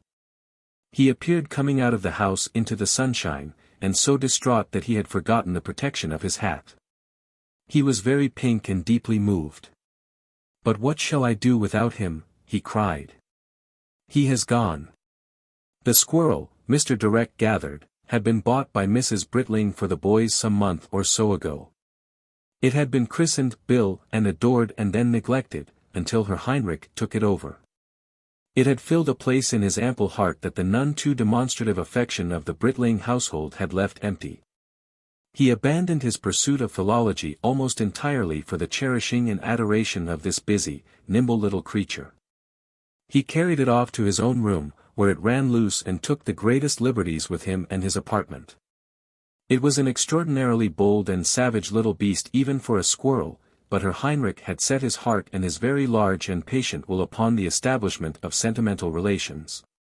He believed that ultimately Bill would let himself be stroked, that he would make Bill love him and understand him, and that his would be the only hand that Bill would ever suffer to touch him. In the meanwhile even the untamed Bill was wonderful to watch. One could watch him forever. His front paws were like hands, like a musician's hands, very long and narrow. He would be a musician if he could only make his fingers go apart, because when I play my violin he listens. He is attentive. The entire household became interested in Herr Heinrich's attacks upon Bill's affection. They watched his fingers with particular interest because it was upon those that Bill vented his failures to respond to the stroking advances. "Today I have stroked him once and he has bitten me 3 times, Herr Heinrich reported. "Soon I will stroke him 3 times and he shall not bite me at all. Also yesterday he climbed up me and sat on my shoulder, and suddenly bit my ear. It was not hard he bit, but sudden." "He does not mean to bite," said Herr Heinrich. "Because when he has bit me he is sorry. He is ashamed. You can see he is ashamed." Assisted by the 2 small boys, Herr Heinrich presently got a huge bough of oak and brought it into his room, converting the entire apartment into the likeness of an aviary. "For this," said Herr Heinrich, looking grave and diplomatic through his glasses, "Billy will be very grateful. And it will give him confidence with me. It will make him feel we are in the forest together." Mrs. Britling came to console her husband in the matter. "It is not right that the bedroom should be filled with trees. All sorts of dust and litter came in with it." "If it amuses him," said Mr. Britling. "But it makes work for the servants." "Do they complain?" "No. Things will adjust themselves. And it is amusing that he should do such a thing." And now Billy had disappeared, and Herr Heinrich was on the verge of tears. It was so ungrateful of Billy. Without a word. "They leave my window open," he complained to Mr. Direck. "Often I have asked it them not to. And of course he did not understand. He has outclimbed it by the ivy. Anything may have happened to him. Anything. He is not used to going out alone. He is too young. Perhaps if I call. And suddenly he had gone off round the house crying, "Billy. Billy. Here is an almond for you. An almond, Billy. Makes me want to get up and help," said Mr. Direck. It's a tragedy. Everybody else was helping. Even the gardener and his boy knocked off work and explored the upper recesses of various possible trees. "He is too young," said Herr Heinrich, drifting back. "And then presently, if he heard my voice I am sure he would show himself. But he does not show himself." It was clear he feared the worst. At supper Billy was the sole topic of conversation, and condolence was in the air. The impression that on the whole he had displayed rather a brutal character was combated by Herr Heinrich, who held that a certain brusqueness was Billy's only fault and told anecdotes, almost sacred anecdotes, of the little creature's tenderer, nobler side. "When I feed him always he says, 'Thank you,'" said Herr Heinrich. "He never fails." He betrayed darker thoughts. "When I went round by the barn there was a cat that sat and looked at me out of a laurel bush," he said. "I do not like cats." Mr. Lawrence Carmine, who had dropped in, was suddenly reminded of that lugubrious old ballad, The Mistletoe Bough, and recited large worn fragments of it impressively. It tells of how a beautiful girl hid away in a chest during a Christmas game of hide-and-seek, and how she was found, a dried vestige, years afterwards. It took a very powerful hold upon Herr Heinrich's imagination. "Let us now," he said, "make an examination of every box and cupboard and drawer, marking each as we go." When Mr. Britling went to bed that night, after a long gossip with Carmine about the Brahmo Samaj and modern developments of Indian thought generally, the squirrel was still undiscovered. The worthy modern thinker undressed slowly, blew out his candle and got into bed. Still meditating deeply upon the god of the Tagores, he thrust his right hand under his pillow according to his usual practice, and encountered something soft and warm and active. He shot out of bed convulsively, lit his candle, and lifted his pillow discreetly. He discovered the missing Billy looking crumpled and annoyed. For some moments there was a lively struggle before Billy was gripped. He chattered furiously and bit Mr. Britling twice. Then Mr. Britling was out in the passage with the wriggling lump of warm fur in his hand, and paddling along in the darkness to the door of Herr Heinrich. He opened it softly. A startled white figure sat up in bed sharply. "Billy," said Mr. Britling by way of explanation, dropped his capture on the carpet, and shut the door on the touching reunion. Section 3. A day was to come when Mr. Britling was to go over the history of that sunny July with incredulous minuteness, trying to trace the real succession of events that led from the startling crime at Sarajevo to Europe's last swift rush into war. In a sense it was untraceable. In a sense it was so obvious that he was amazed the whole world had not watched the coming of disaster. The plain fact of the case was that there was no direct connection. The Sarajevo murders were dropped for 2 whole weeks out of the general consciousness, they went out of the papers, they ceased to be discussed, then they were picked up again and used as an excuse for war.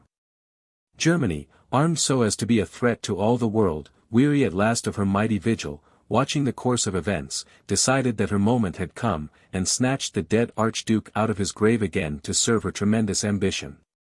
It may well have seemed to the belligerent German patriot that all her possible foes were confused, divided within themselves, at an extremity of distraction and impotence. The British Isles seemed slipping steadily into civil war. Threat was met by counter-threat, violent fool competed with violent fool for the admiration of the world, the National Volunteers armed against the Ulster men. Everything moved on with a kind of mechanical precision from parade and meeting towards the fatal gun-running of Howth and the first bloodshed in Dublin streets. That wretched affray, far more than any other single thing, must have stiffened Germany in the course she had chosen. There can be no doubt of it, the mischief makers of Ireland set the final confirmation upon the European war. In England itself there was a summer fever of strikes. Liverpool was choked by a dockers' strike, the East Anglian agricultural labourers were in revolt, and the building trade throughout the country was on the verge of a lockout. Russia seemed to be in the crisis of a social revolution. From Baku to St. Petersburg there were insurrectionary movements in the towns, and on the 23rd, the very day of the Austrian ultimatum, Cossacks were storming barbed wire entanglements in the streets of the capital. The London Stock Exchange was in a state of panic disorganization because of a vast mysterious selling of securities from abroad. And France it seemed was lost to all other consideration in the enthralling confrontations and denunciations of the Calos murder trial, the trial of the wife of her ex-prime minister for the murder of a blackmailing journalist. It was a case full of the vulgarest sexual violence. Before so piquant a spectacle France it seemed could have no time nor attention for the revelation of M. Humbert, the reporter of the Army Committee, proclaiming that the artillery was short of ammunition, that her infantry had boots 30 years old, and not enough of those. Such were the appearances of things. Can it be wondered if it seemed to the German mind at the moment for the triumphant assertion of the German predominance in the world had come? A day or so before the Dublin shooting, the murder of Sarajevo had been dragged again into the foreground of the world's affairs by an ultimatum from Austria to Serbia of the extremist violence. From the hour when the ultimatum was discharged the way to Armageddon lay wide and unavoidable before the feet of Europe. After the Dublin conflict there was no turning back. For a week Europe was occupied by proceedings that were little more than the recital of a formula. Austria could not withdraw her unqualified threats without admitting error and defeat, Russia could not desert Serbia without disgrace, Germany stood behind Austria, France was bound to Russia by a long confederacy of mutual support. And it was impossible for England to witness the destruction of France or the further strengthening of a loud and threatening rival.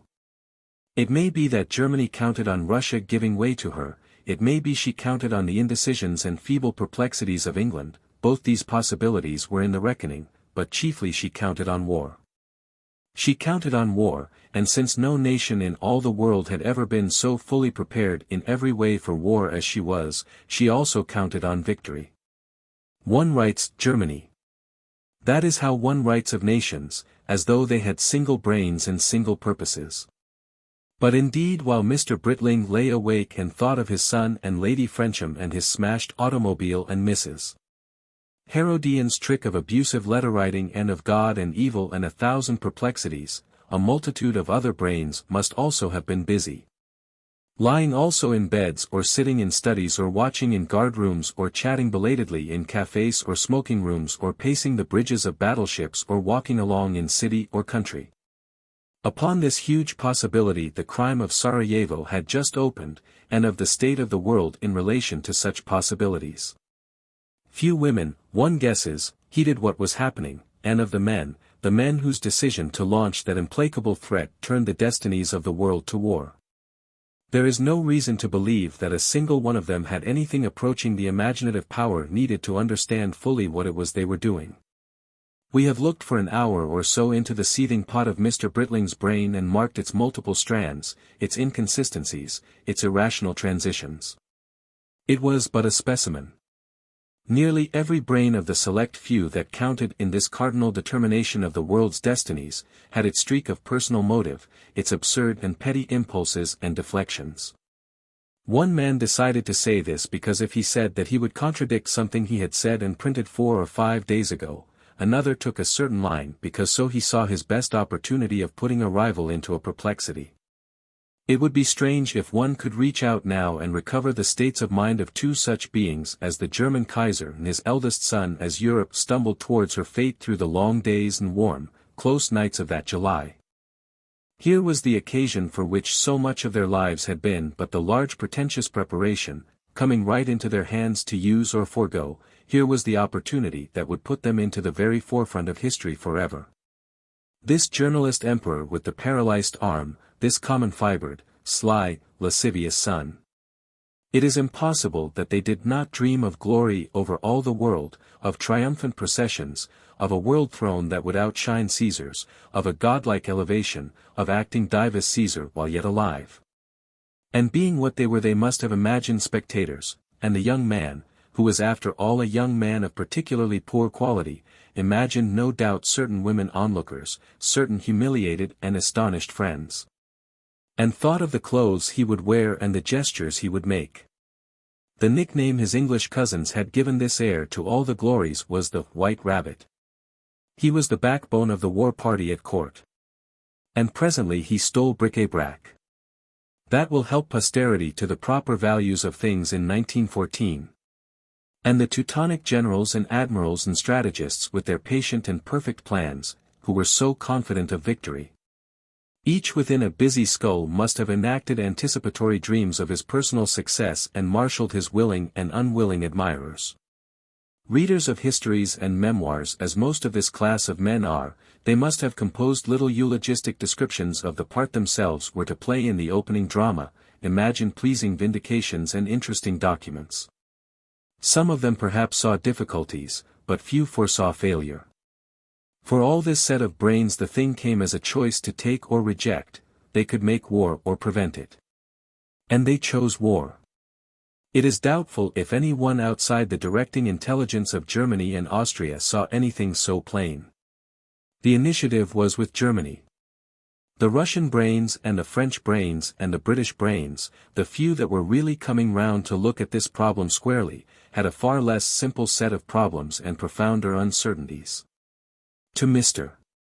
Britling's mind, the Round Table Conference at Buckingham Palace was typical of the disunion and indecision that lasted up to the very outbreak of hostilities. The solemn violence of Sir Edward Carson was intensely antipathetic to Mr.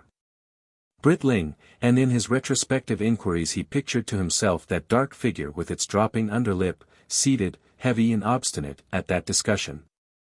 Still implacable, though the king had but just departed after a little speech that was packed with veiled intimations of imminent danger. Mr. Britling had no mercy in his mind for the treason of obstinate egotism and for persistence in a mistaken course. His own temperamental weaknesses lay in such different directions.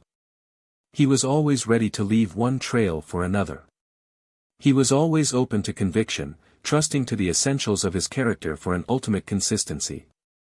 He hated Carson in those days as a Scotch terrier might hate a bloodhound, as something at once more effective and impressive, and exasperatingly, infinitely less intelligent.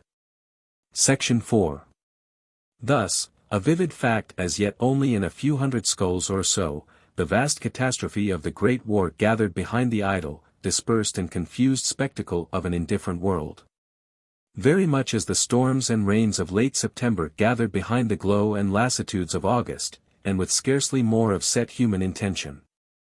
For the greater part of mankind the European international situation was at most something in the papers, no more important than the political disturbances in South Africa, where the Herzogites were curiously uneasy. Or the possible trouble between Turkey and Greece. The things that really interested people in England during the last months of peace were boxing and the summer sales. A brilliant young Frenchman, Carpentier, who had knocked out Bombardier Wells, came over again to defeat Gunboat Smith, and did so to the infinite delight of France and the whole Latin world, amidst the generous applause of Anglo-Saxondom. And there was also a British triumph over the Americans at polo, and a lively and cultured newspaper discussion about a proper motto for the arms of the London County Council. The trial of Madame Kalos filled the papers with animated reports and vivid pictures. Grigory Rasputin was stabbed and became the subject of much lively gossip about the Russian court. And Ulivi, the Italian impostor who claimed he could explode mines by means of an ultra-red ray, was exposed and fled with a lady, very amusingly.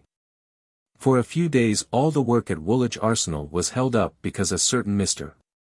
Entwistle, having refused to erect a machine on a concrete bed laid down by non-unionists, was rather uncivilly dismissed, and the Irish trouble pounded along its tiresome mischievous way. People gave a divided attention to these various topics, and went about their individual businesses. And at Dower House they went about their businesses. Mr. Direck's arm healed rapidly. Cecily Corner and he talked of their objects in life and utopias and the books of Mr. Britling, and he got down from a London bookseller Baedeker's Guides for Holland and Belgium, South Germany and Italy. Herr Heinrich after some doubt sent in his application form and his preliminary deposit for the Esperanto conference at Boulogne, and Billy consented to be stroked 3 times but continued to bite with great vigor and promptitude. And the trouble about Hugh, Mr. Britling's eldest son, resolved itself into nothing of any vital importance, and settled itself very easily. Section 5. After Hugh had cleared things up and gone back to London, Mr. Britling was inclined to think that such a thing as apprehension was a sin against the general fairness and integrity of life. Of all things in the world, Hugh was the one that could most easily rouse Mr. Britling's unhappy aptitude for distressing imaginations. Hugh was nearer by far to his heart and nerves than any other creature. In the last few years Mr. Britling, by the light of a variety of emotional excursions in other directions, had been discovering this. Whatever Mr. Britling discovered he talked about. He had evolved from his realization of this tenderness, which was without an effort so much tenderer than all the subtle and tremendous feelings he had attempted in his excursions, the theory that he had expounded to Mr. Direck, that it is only through our children that we are able to achieve disinterested love, real love. But that left unexplained that far more intimate emotional hold of Hugh than of his very jolly little stepbrothers. That was a fact into which Mr. Britling rather sedulously wouldn't look. Mr. Britling was probably much franker and more open-eyed with himself and the universe than a great number of intelligent people, and yet there were quite a number of aspects of his relations with his wife, with people about him, with his country and God and the nature of things, upon which he turned his back with an attentive persistence. But a back too resolutely turned may be as indicative as a pointing finger, and in this retrogressive way, and tacitly even so far as his formal thoughts, his unspoken comments, went, Mr. Britling knew that he loved his son because he had lavished the most hope and the most imagination upon him, because he was the one living continuation of that dear life with Mary, so lovingly stormy at the time, so fine now in memory. That had really possessed the whole heart of Mr. Britling. The boy had been the joy and marvel of the young parents. It was incredible to them that there had ever been a creature so delicate and sweet, and they brought considerable imagination and humor to the detailed study of his minute personality and to the forecasting of his future. Mr. Britling's mind blossomed with wonderful schemes for his education. All that mental growth no doubt contributed greatly to Mr. Britling's peculiar affection, and with it there interwove still tenderer and subtler elements, for the boy had a score of Mary's traits. But there were other things still more conspicuously ignored. One silent factor in the slow widening of the breach between Edith and Mr. Britling was her cool estimate of her stepson. She was steadfastly kind to this shock-headed, untidy little dreamer, he was extremely well cared for in her hands, she liked him and she was amused by him. It is difficult to imagine what more Mr. Britling could have expected, but it was as plain as daylight that she felt that this was not the child she would have cared to have born. It was quite preposterous and perfectly natural that this should seem to Mr. Britling to be unfair to Hugh. Edith's home was more prosperous than Mary's, she brought her own money to it, the bringing up of her children was a far more efficient business than Mary's instinctive proceedings. Hugh had very nearly died in his first year of life. Some summer infection had snatched at him, that had tied him to his father's heart by a knot of fear, but no infection had ever come near Edith's own nursery. And it was Hugh that Mr. Britling had seen, small and green-faced and pitiful under an anesthetic for some necessary small operation to his adenoids. His younger children had never stabbed to Mr. Britling's heart with any such pitifulness. They were not so thin-skinned as their elder brother, not so assailable by the little animosities of dust and germ. And out of such things as this evolved a shapeless cloud of championship for Hugh. Jealousies and suspicions are latent in every human relationship. We go about the affairs of life pretending magnificently that they are not so, pretending to the generosities we desire. And in all step relationships jealousy and suspicion are not merely latent, they stir. It was Mr. Britling's case for Hugh that he was something exceptional, something exceptionally good, and that the peculiar need there was to take care of him was due to a delicacy of nerve and fiber that was ultimately a virtue. The boy was quick to hear, quick to move, very accurate in his swift way. He talked unusually soon. He began to sketch at an early age with an incurable roughness and a remarkable expressiveness. That he was sometimes ungainly, often untidy, that he would become so mentally preoccupied as to be uncivil to people about him, that he caught any malaise that was going, was all a part of that. The sense of Mrs. Britling's unexpressed criticisms, the implied contrasts with the very jolly, very uninspired younger family, kept up a nervous desire in Mr. Britling for evidences and manifestations of Hugh's quality. Not always with happy results. It caused much mutual irritation, but not enough to prevent the growth of a real response on Hugh's part to his father's solicitude. The youngster knew and felt that his father was his father just as certainly as he felt that Mrs. Britling was not his mother. To his father he brought his successes and to his father he appealed. But he brought his successes more readily than he brought his troubles.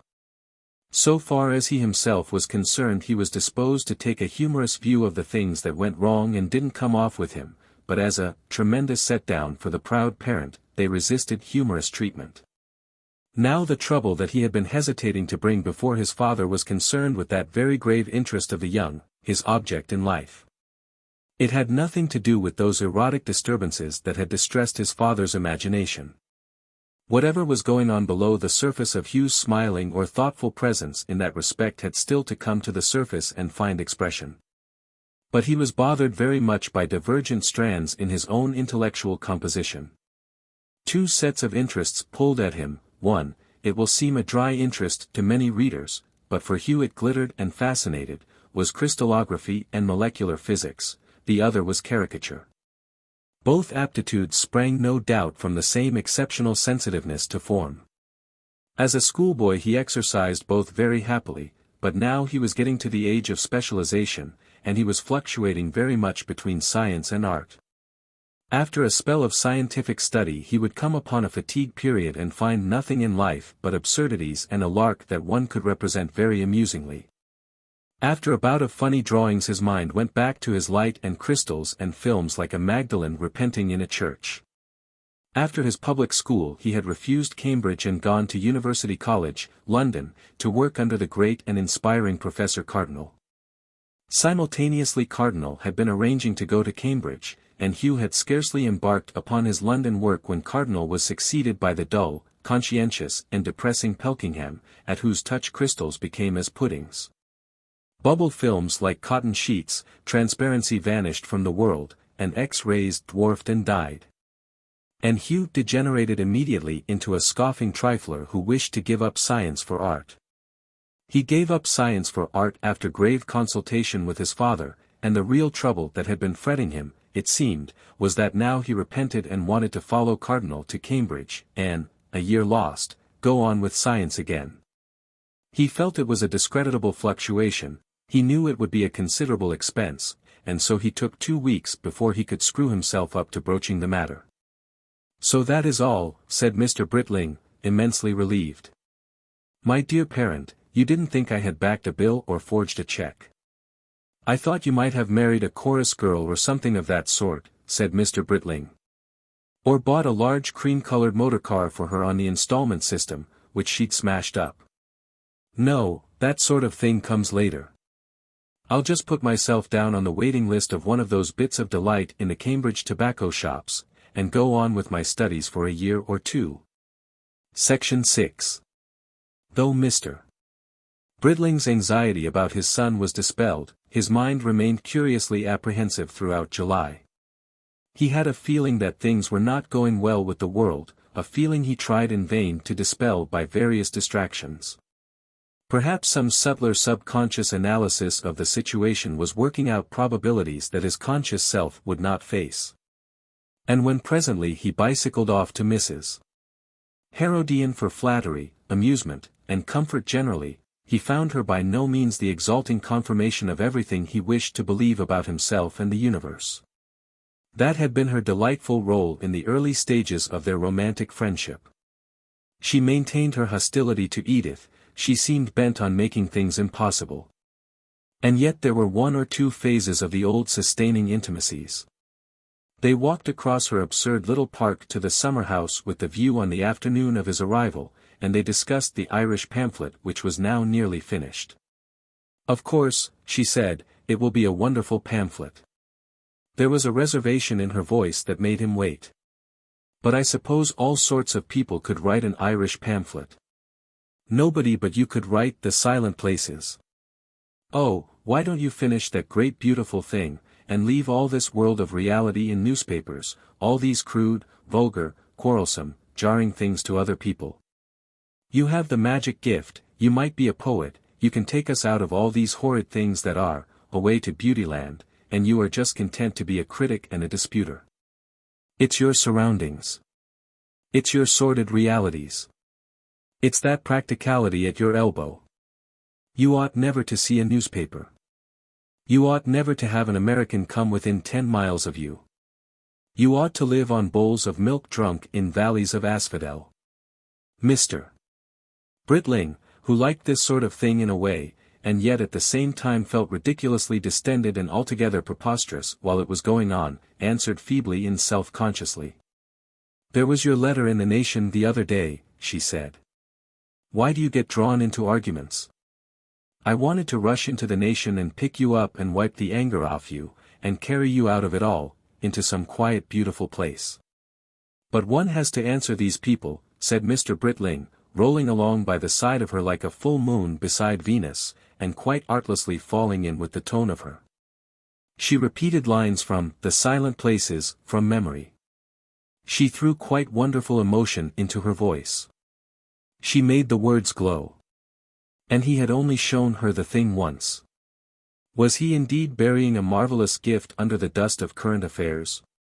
When at last in the warm evening light they strolled back from the summer house to dinner, he had definitely promised her that he would take up and finish The Silent Places.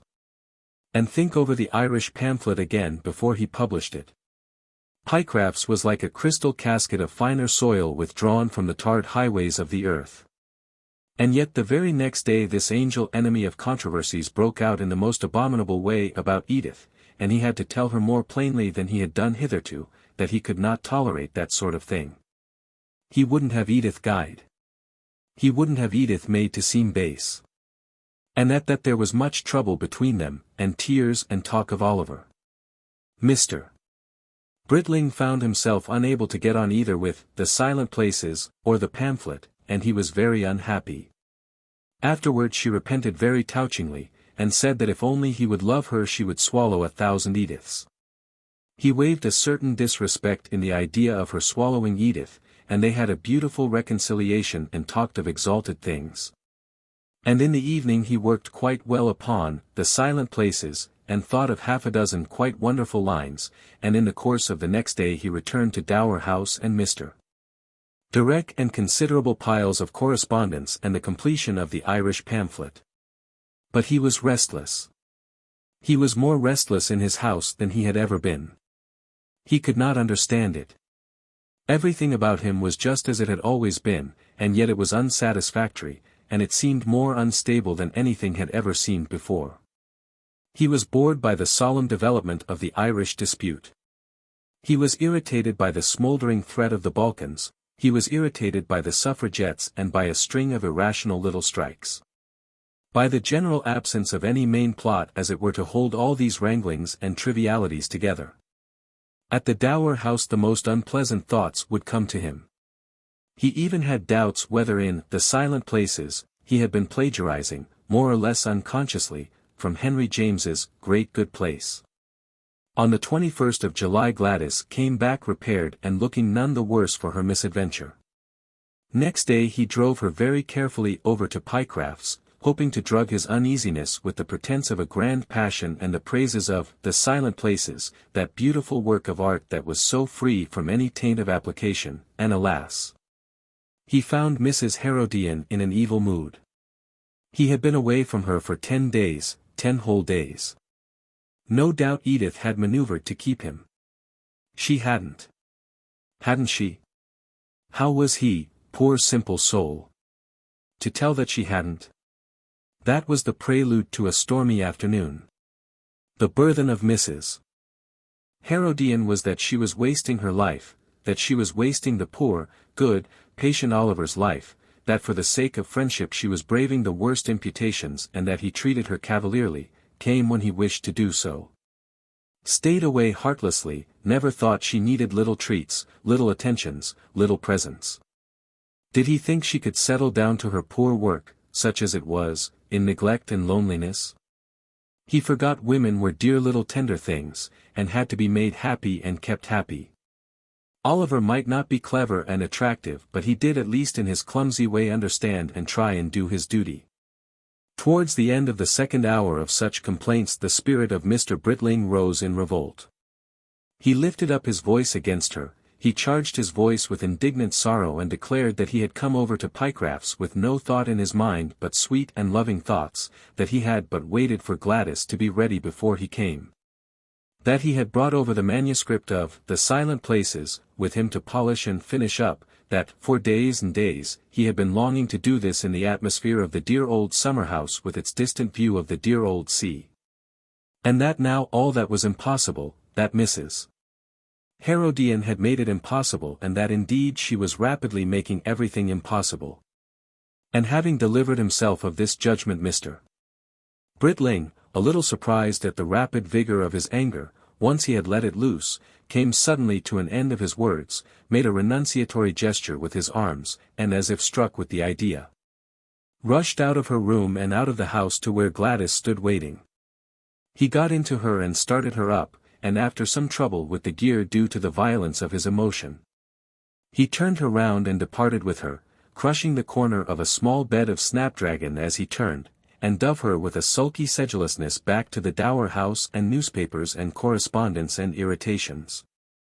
And that gnawing and irrational sense of a hollow and aimless quality in the world that he had hoped Mrs. Herodian would assuage. And the further he went from Mrs. Herodian the harsher and unjuster it seemed to him that he had been to her. But he went on because he did not see how he could very well go back. Section 7. Mr. Direck's broken wrist healed sooner than he desired. From the first he had protested that it was the sort of thing that one can carry about in a sling, that he was quite capable of traveling about and taking care of himself in hotels. That he was only staying on at Matching's Easy because he just loved to stay on and wallow in Mrs. Britling's kindness and Mr. Britling's company. While as a matter of fact he wallowed as much as he could in the freshness and friendliness of Miss Cecily Corner, and for more than a third of this period Mr. Britling was away from home altogether. Mr. Direck, it should be clear by this time, was a man of more than European simplicity and directness, and his intentions towards the young lady were as simple and direct and altogether honest as such intentions can be.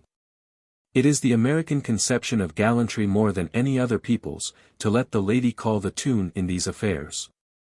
The man's place is to be protective, propitiatory, accommodating and clever, and the lady's to be difficult but delightful until he catches her and houses her splendidly and gives her a surprising lot of pocket money, and goes about his business. And upon these assumptions Mr. Direck went to work. But quite early it was manifest to him that Cecily did not recognize his assumptions. She was embarrassed when he got down one or two little presents of chocolates and flowers for her from London. The Britling boys were much more appreciative, she wouldn't let him contrive costly little expeditions for her. And she protested against compliments and declared she would stay away when he paid them.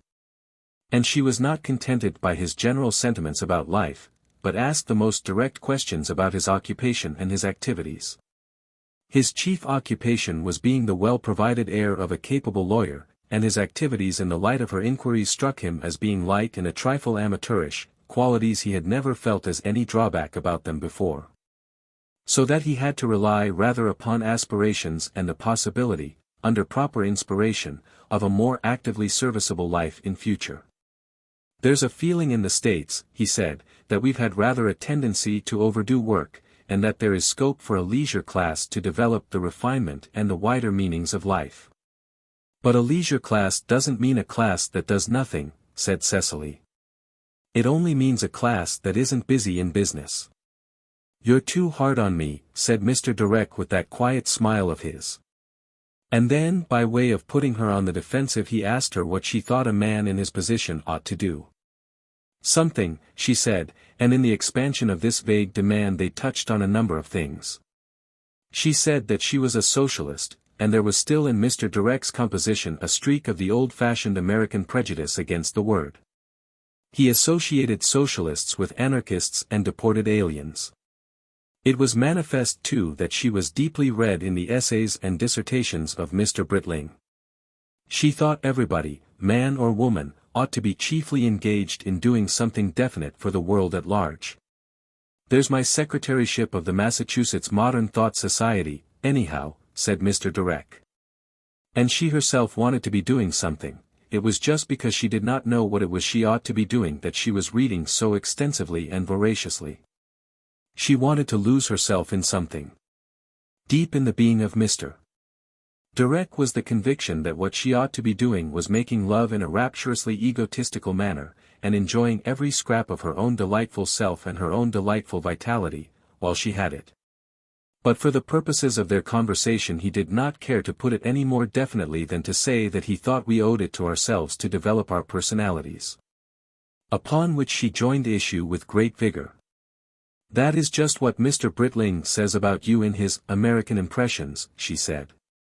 "He says that America overdoes the development of personalities altogether, that whatever else is wrong about America that is where America is most clearly wrong.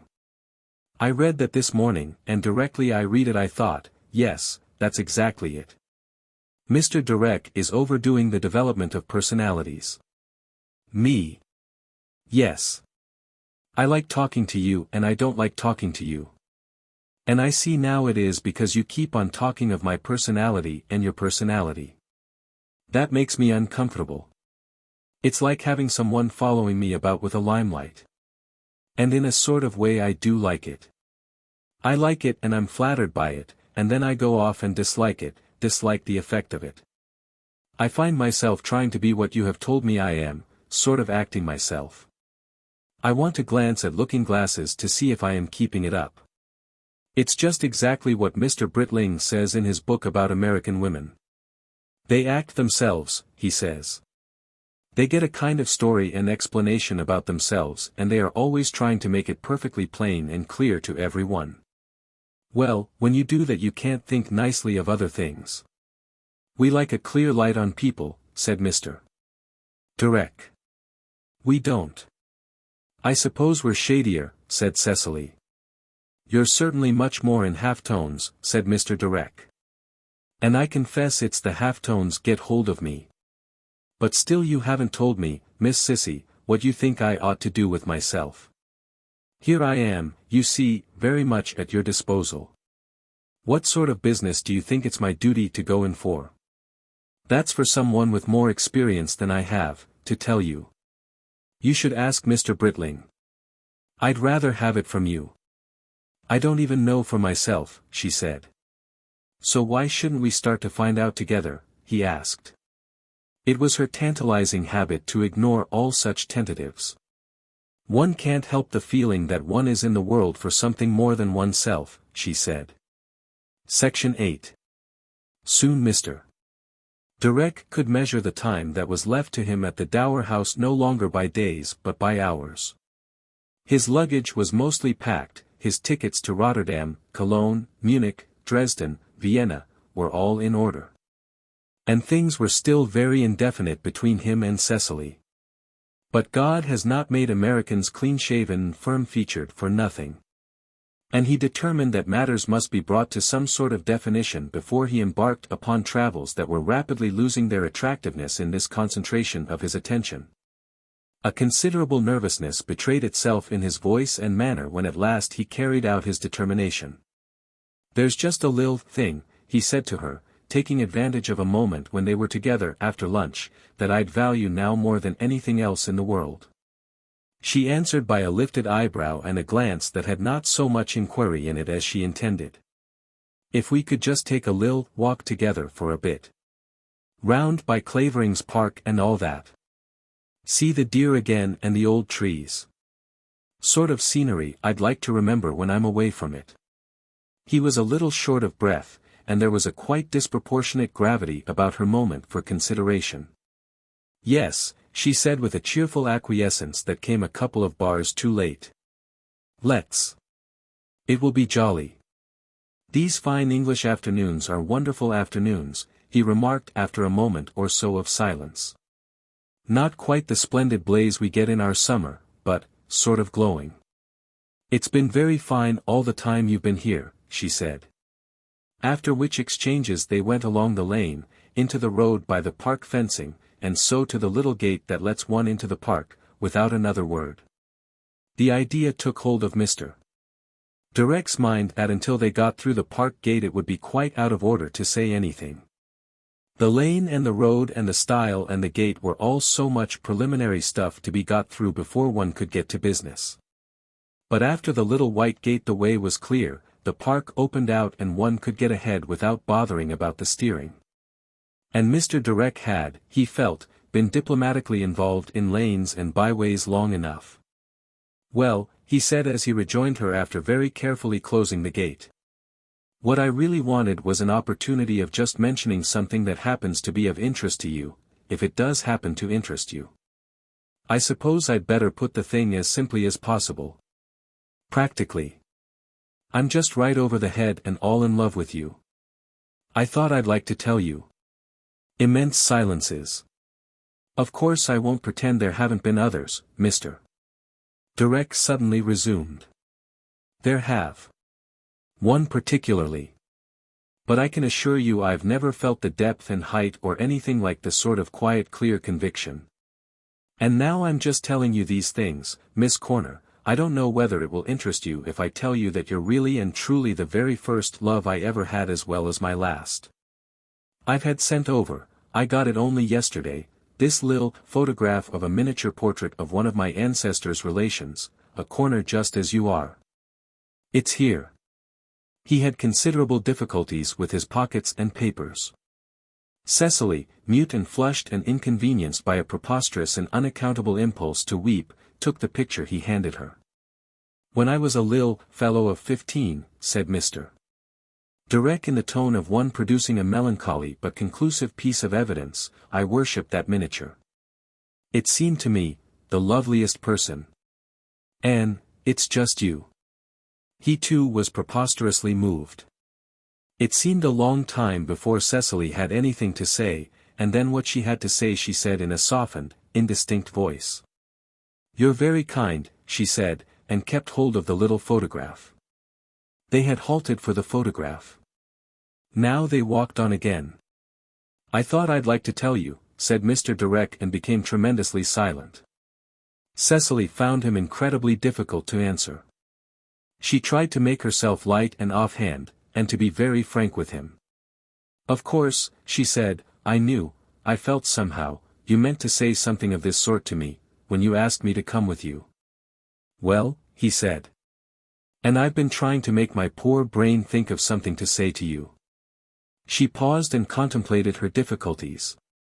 Couldn't you perhaps say something of the same kind, such as I've been trying to say, said Mr. Direck presently, with a note of earnest helpfulness. I'd be very glad if you could. Not exactly, said Cecily, more careful than ever. Meaning? I think you know that you are the best of friends. I think you are, oh, a perfect dear. Well, that's all right, so far. That is as far. You don't know whether you love me? That's what you mean to say. No. I feel somehow it isn't that. Yet.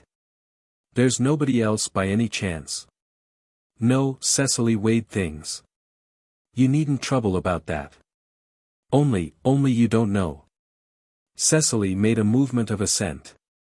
It's no good pretending I haven't thought about you, she said. Well, anyhow I've done my best to give you the idea, said Mr. Direck. I seem now to have been doing that pretty nearly all the time. Only what should we do?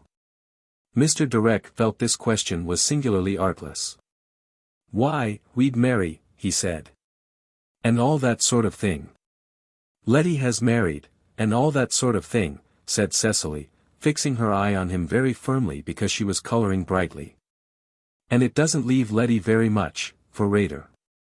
Well now, they have a good time, don't they? I'd have thought they have a lovely time. They've had a lovely time.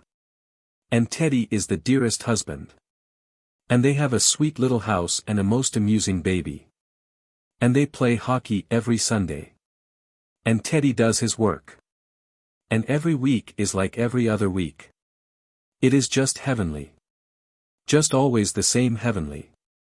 Every Sunday there is a fresh week of heavenly beginning. And this, you see, isn't heaven, it is earth. And they don't know it, but they are getting bored. I have been watching them, and they are getting dreadfully bored. It's heartbreaking to watch, because they are almost my dearest people. Teddy used to be making perpetual jokes about the house and the baby and his work and Letty, and now, he's made all the possible jokes. It's only now and then he gets a fresh one. It's like spring flowers and then, summer. And Letty sits about and doesn't sing. They want something new to happen. And there's Mr. and Mrs. Britling. They love each other. Much more than Mrs. Britling dreams, or Mr. Britling for the matter of that. Once upon a time things were heavenly for them too, I suppose. Until suddenly it began to happen to them that nothing new ever happened. Well, said Mr. Direck, people can travel. But that isn't real happening, said Cecily. It keeps one interested. But real happening is doing something. You come back to that, said Mr. Direck. I never met anyone before who'd quite got that spirit as you have it. I wouldn't alter it. It's part of you. It's part of this place. It's what Mr. Britling always seems to be saying and never quite knowing he said it. It's just as though all the things that are going on weren't the things that ought to be going on, but something else quite different. Somehow one falls into it. It's as if your daily life didn't matter, as if politics didn't matter, as if the king and the social round and business and all those things weren't anything really. And as though you felt there was something else, out of sight, round the corner, that you ought to be getting at. Well, I admit, that's got hold of me too. And it's all mixed up with my idea of you. I don't see that there's really a contradiction in it at all. I'm in love with you, all my heart's in love with you, what's the good of being shy about it? I'd just die for your littlest wish right here now, it's just as though I'd got love in my veins instead of blood, but that's not taking me away from that other thing. It's bringing me round to that other thing. I feel as if without you I wasn't up to anything at all, but with you, we'd not go settling down in a cottage or just touring about with a Baedeker guide or anything of that kind. Not for long anyhow. We'd naturally settle down side by side and do. But what should we do? Asked Cecily. There came a hiatus in their talk. Mr. Direck took a deep breath. You see that old felled tree there? I was sitting on it the day before yesterday and thinking of you. Will you come there and sit with me on it? When you sit on it you get a view, oh. A perfectly lovely English view, just a bit of the house and those clumps of trees and the valley away there with the lily pond. I'd love to have you in my memory of it. They sat down, and Mr. Direck opened his case. He was shy and clumsy about opening it, because he had been thinking dreadfully hard about it, and he hated to seem heavy or profound or anything but artless and spontaneous to Cecily. And he felt even when he did open his case that the effect of it was platitudinous and disappointing. Yet when he had thought it out it had seemed very profound and altogether living. You see, one doesn't want to use terms that have been used in 1,000 different senses in any way that isn't a perfectly unambiguous sense. And at the same time one doesn't want to seem to be canting about things or pitching anything a note or two higher than it ought legitimately to go, but it seems to me that this sort of something that Mr. Britling is always asking for in his essays and writings and things, and what you are looking for just as much and which seems so important to you that even love itself is a secondary kind of thing until you can square the two together, is nothing more nor less than religion. I don't mean this religion or that religion but just religion itself, a big, solemn, comprehensive idea that holds you and me and all the world together in one great, grand universal scheme. And though it isn't quite the sort of idea of love-making that's been popular, well, in places like Carrierville, for some time, it's the right idea. It's got to be followed out if we don't want lovemaking to be a sort of idle, troublesome game of treats and flatteries that is sure as anything to lead right away to disappointments and foolishness and unfaithfulness and, just hell. What you are driving at, according to my interpretation, is that marriage has got to be a religious marriage or else you are splitting up life, that religion and love are most of life and all the power there is in it. And that they can't afford to be harnessed in two different directions. I never had these ideas until I came here and met you, but they come up now in my mind as though they had always been there. And that's why you don't want to marry in a hurry. And that's why I'm glad almost that you don't want to marry in a hurry. He considered. That's why I'll have to go on to Germany and just let both of us turn things over in our minds. Yes, said Cecily, weighing his speech. I think that is it. I think that I do want a religious marriage, and that what is wrong with Teddy and Letty is that they aren't religious. They pretend they are religious somewhere out of sight and round the corner. Only. He considered her gravely. What is religion? She asked. Here again there was a considerable pause. Very nearly 2/3 of the papers read before our Massachusetts Society since my connection with it, have dealt with that very question, Mr. Direck began.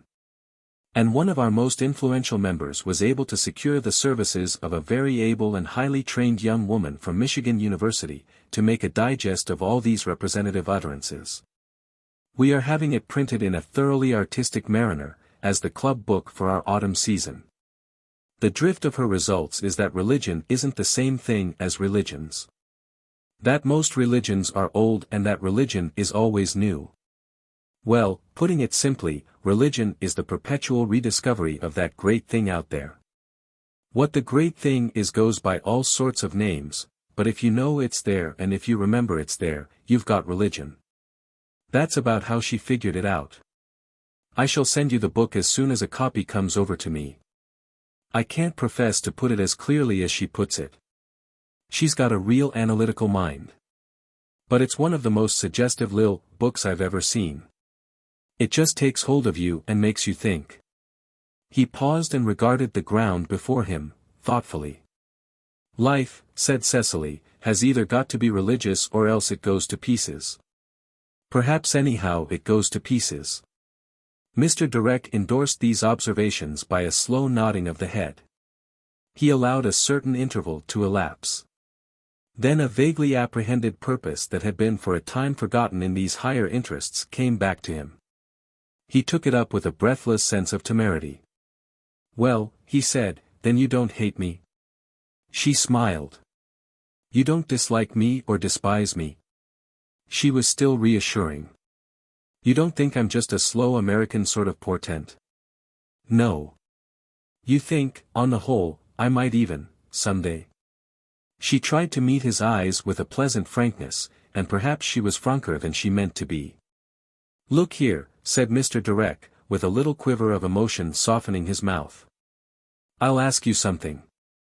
We've got to wait. Until you feel clearer. Still. Could you bring yourself? If just once, I could kiss you.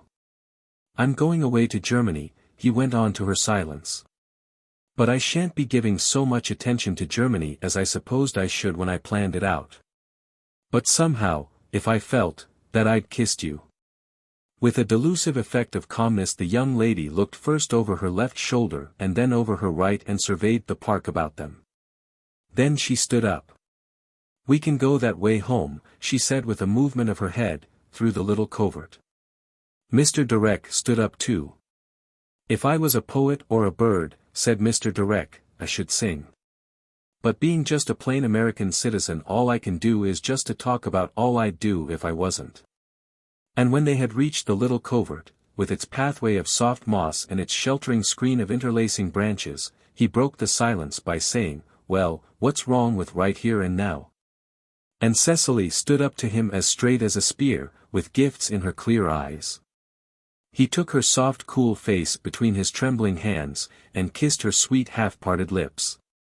When he kissed her she shivered, and he held her tighter and would have kissed her again. But she broke away from him, and he did not press her.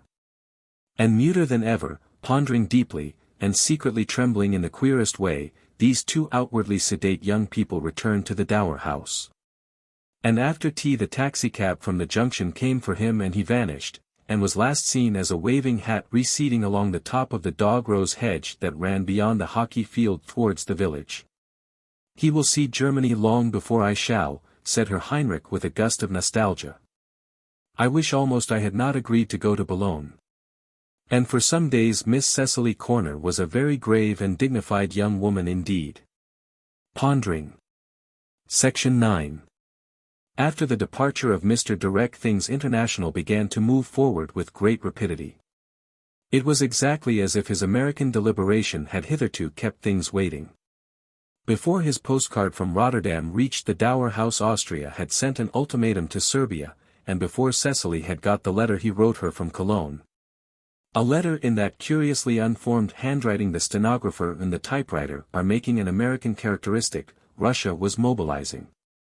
And the vast prospect of a European war had opened like the rolling up of a curtain on which the interests of the former week had been but a trivial embroidery. So insistent was this reality that revealed itself that even the shooting of the Dublin people after the gun-running of Hoth was dwarfed to unimportance. The mind of Mr. Britling came round from its restless wanderings to a more and more intent contemplation of the hurrying storm clouds that swept out of nothingness to blacken all his sky. He watched it, he watched amazed and incredulous, he watched this contradiction of all his reiterated confessions of faith in German sanity and pacifism, he watched it with all that was impersonal in his being.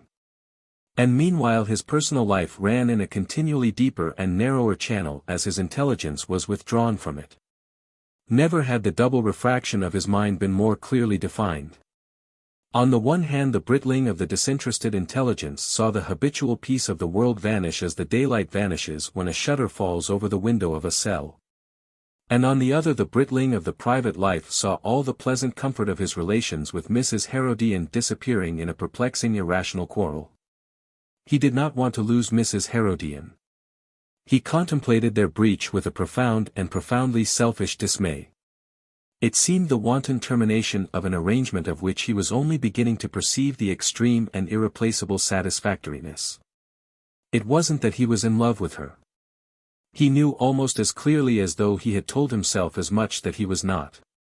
But then, on the other hand, it was equally manifest in its subdued and ignored way that as a matter of fact she was hardly more in love with him. What constituted the satisfactoriness of the whole affair was its essential unlovingness and friendly want of emotion. It left their minds free to play with all the terms and methods of love without distress.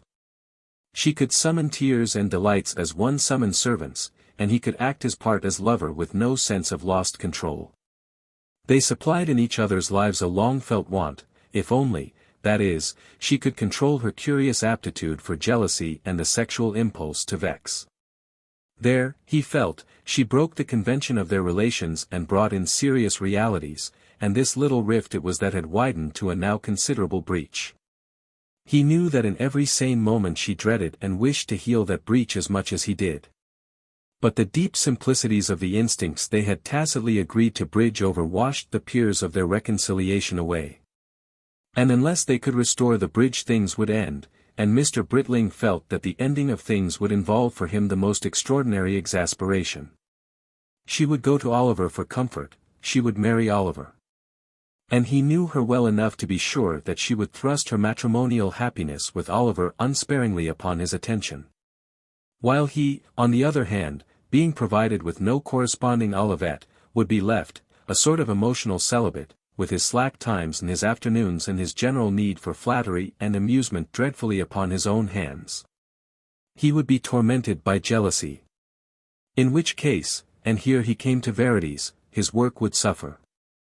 It wouldn't grip him while all these vague demands she satisfied fermented unassuaged. And, after the fashion of our still too adolescent world, Mr. Britling and Mrs. Herodian proceeded to negotiate these extremely unromantic matters in the phrases of that simple, honest and youthful passionateness which is still the only language available, and at times Mr. Britling came very near persuading himself that he had something of the passionate love for her that he had once had for his Mary, and that the possible loss of her had nothing to do with the convenience of Pycrafts or any discretion in the world. Though indeed the only thing in the whole plexus of emotional possibility that still kept anything of its youthful freshness in his mind was the very strong objection indeed he felt to handing her over to anybody else in the world. And in addition he had just a touch of fatherly feeling that a younger man would not have had, and it made him feel very anxious to prevent her making a fool of herself by marrying a man out of spite. He felt that since an obstinate lover is apt to be an exacting husband, in the end the heavy predominance of Oliver might wring much sincerer tears from her than she had ever shed for himself. But that generosity was but the bright edge to a mainly possessive jealousy.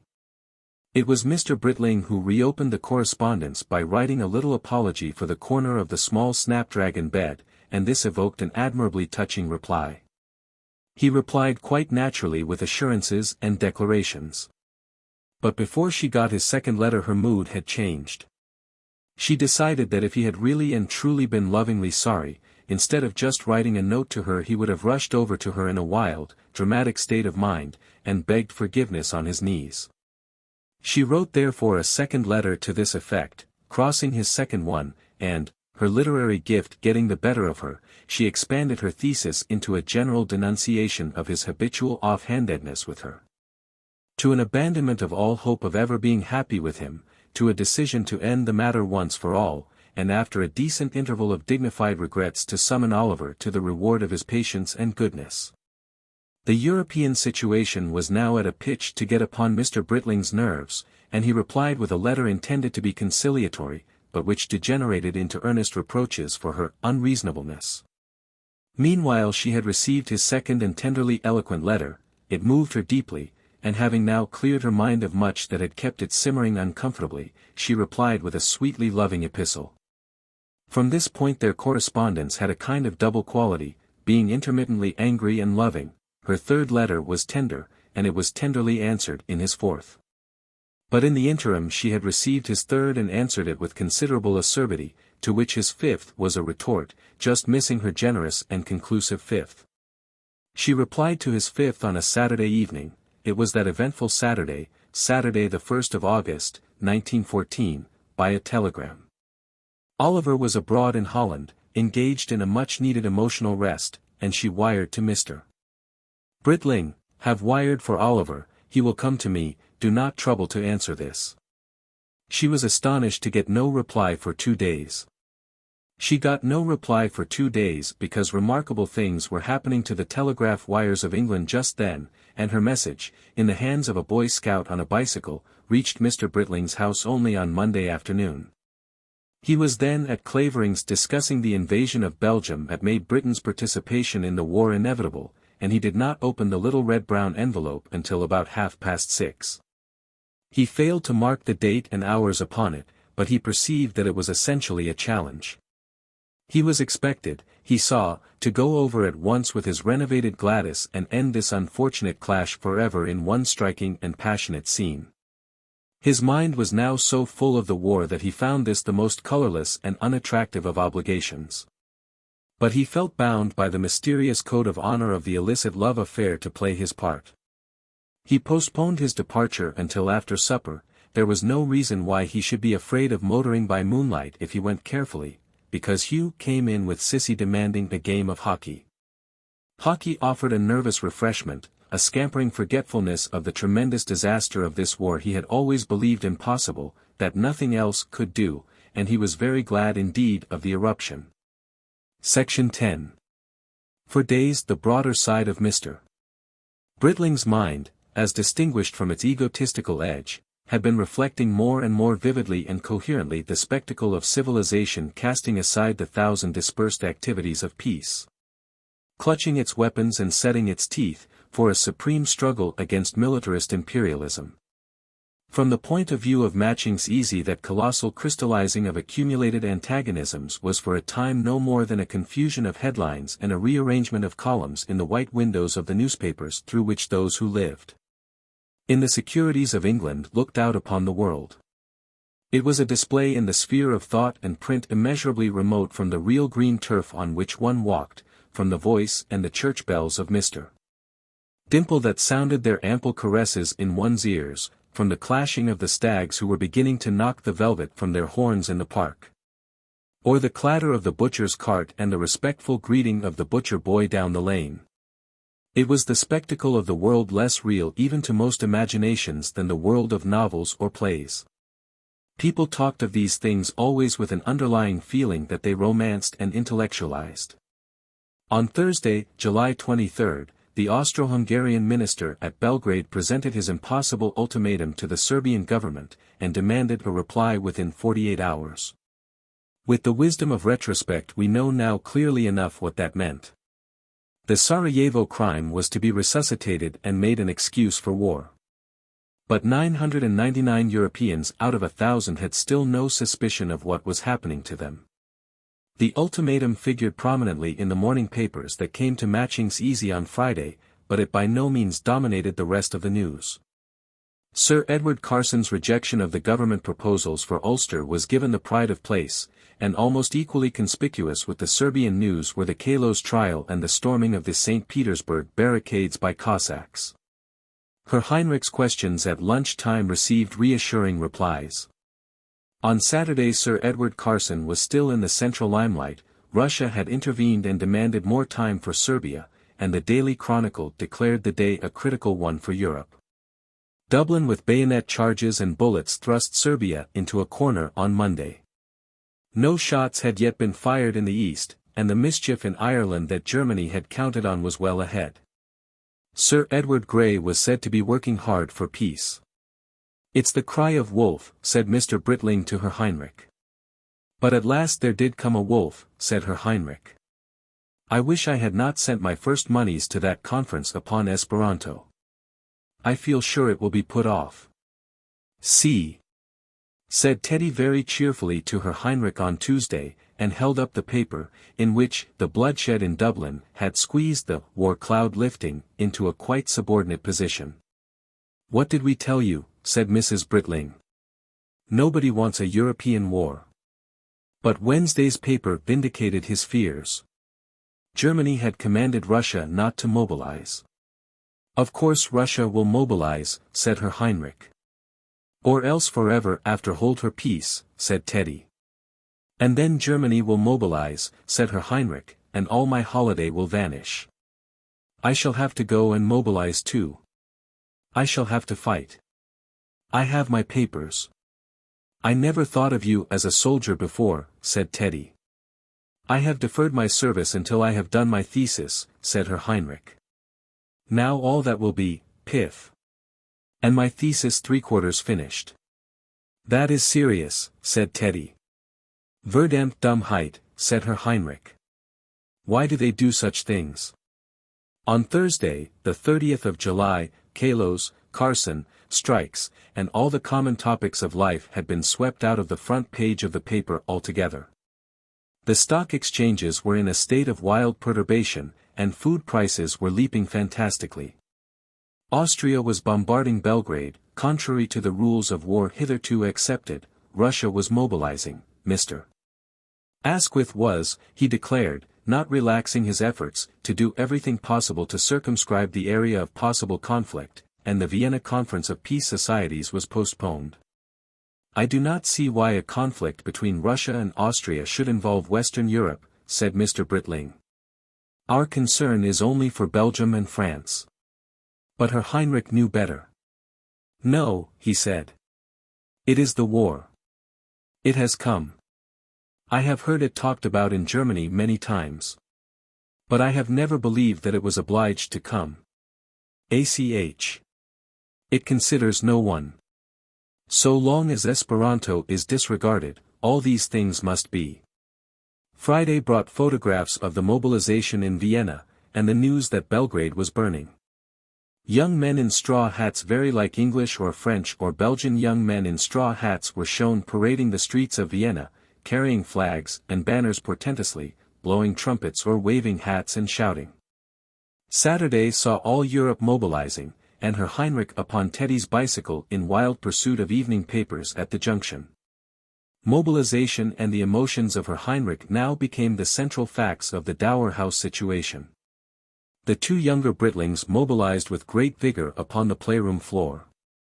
The elder had 190 toy soldiers with a considerable equipment of guns and wagons. The younger had a force of 123, not counting 3 railway porters, with trucks complete, a policeman, 5 civilians and 2 ladies. Also they made a number of British and German flags out of paper. But as neither would allow his troops to be any existing foreign army, they agreed to be Redland and Blueland, according to the color of their prevailing uniforms. Meanwhile Herr Heinrich confessed almost promiscuously the complication of his distresses by a hitherto unexpected emotional interest in the daughter of the village publican. She was a placid receptive young woman named Maud Hickson, on whom the young man had, it seemed, imposed the more poetical name of Marguerite. "Often we have spoken together, oh yes, often," he assured Mrs. Britling. "And now it must all end. She loves flowers, she loves birds. She is most sweet and innocent. I have taught her many words in German and several times I have tried to draw her in pencil, and now I must go away and never see her any more." His implicit appeal to the whole literature of Teutonic Romanticism disarmed Mrs. Britling's objection that he had no business whatever to know the young woman at all. "Also," cried Herr Heinrich, facing another aspect of his distresses, "how am I to pack my things?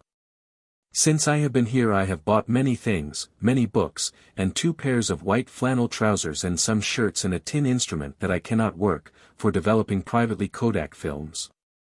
All this must go into my little portmanteau.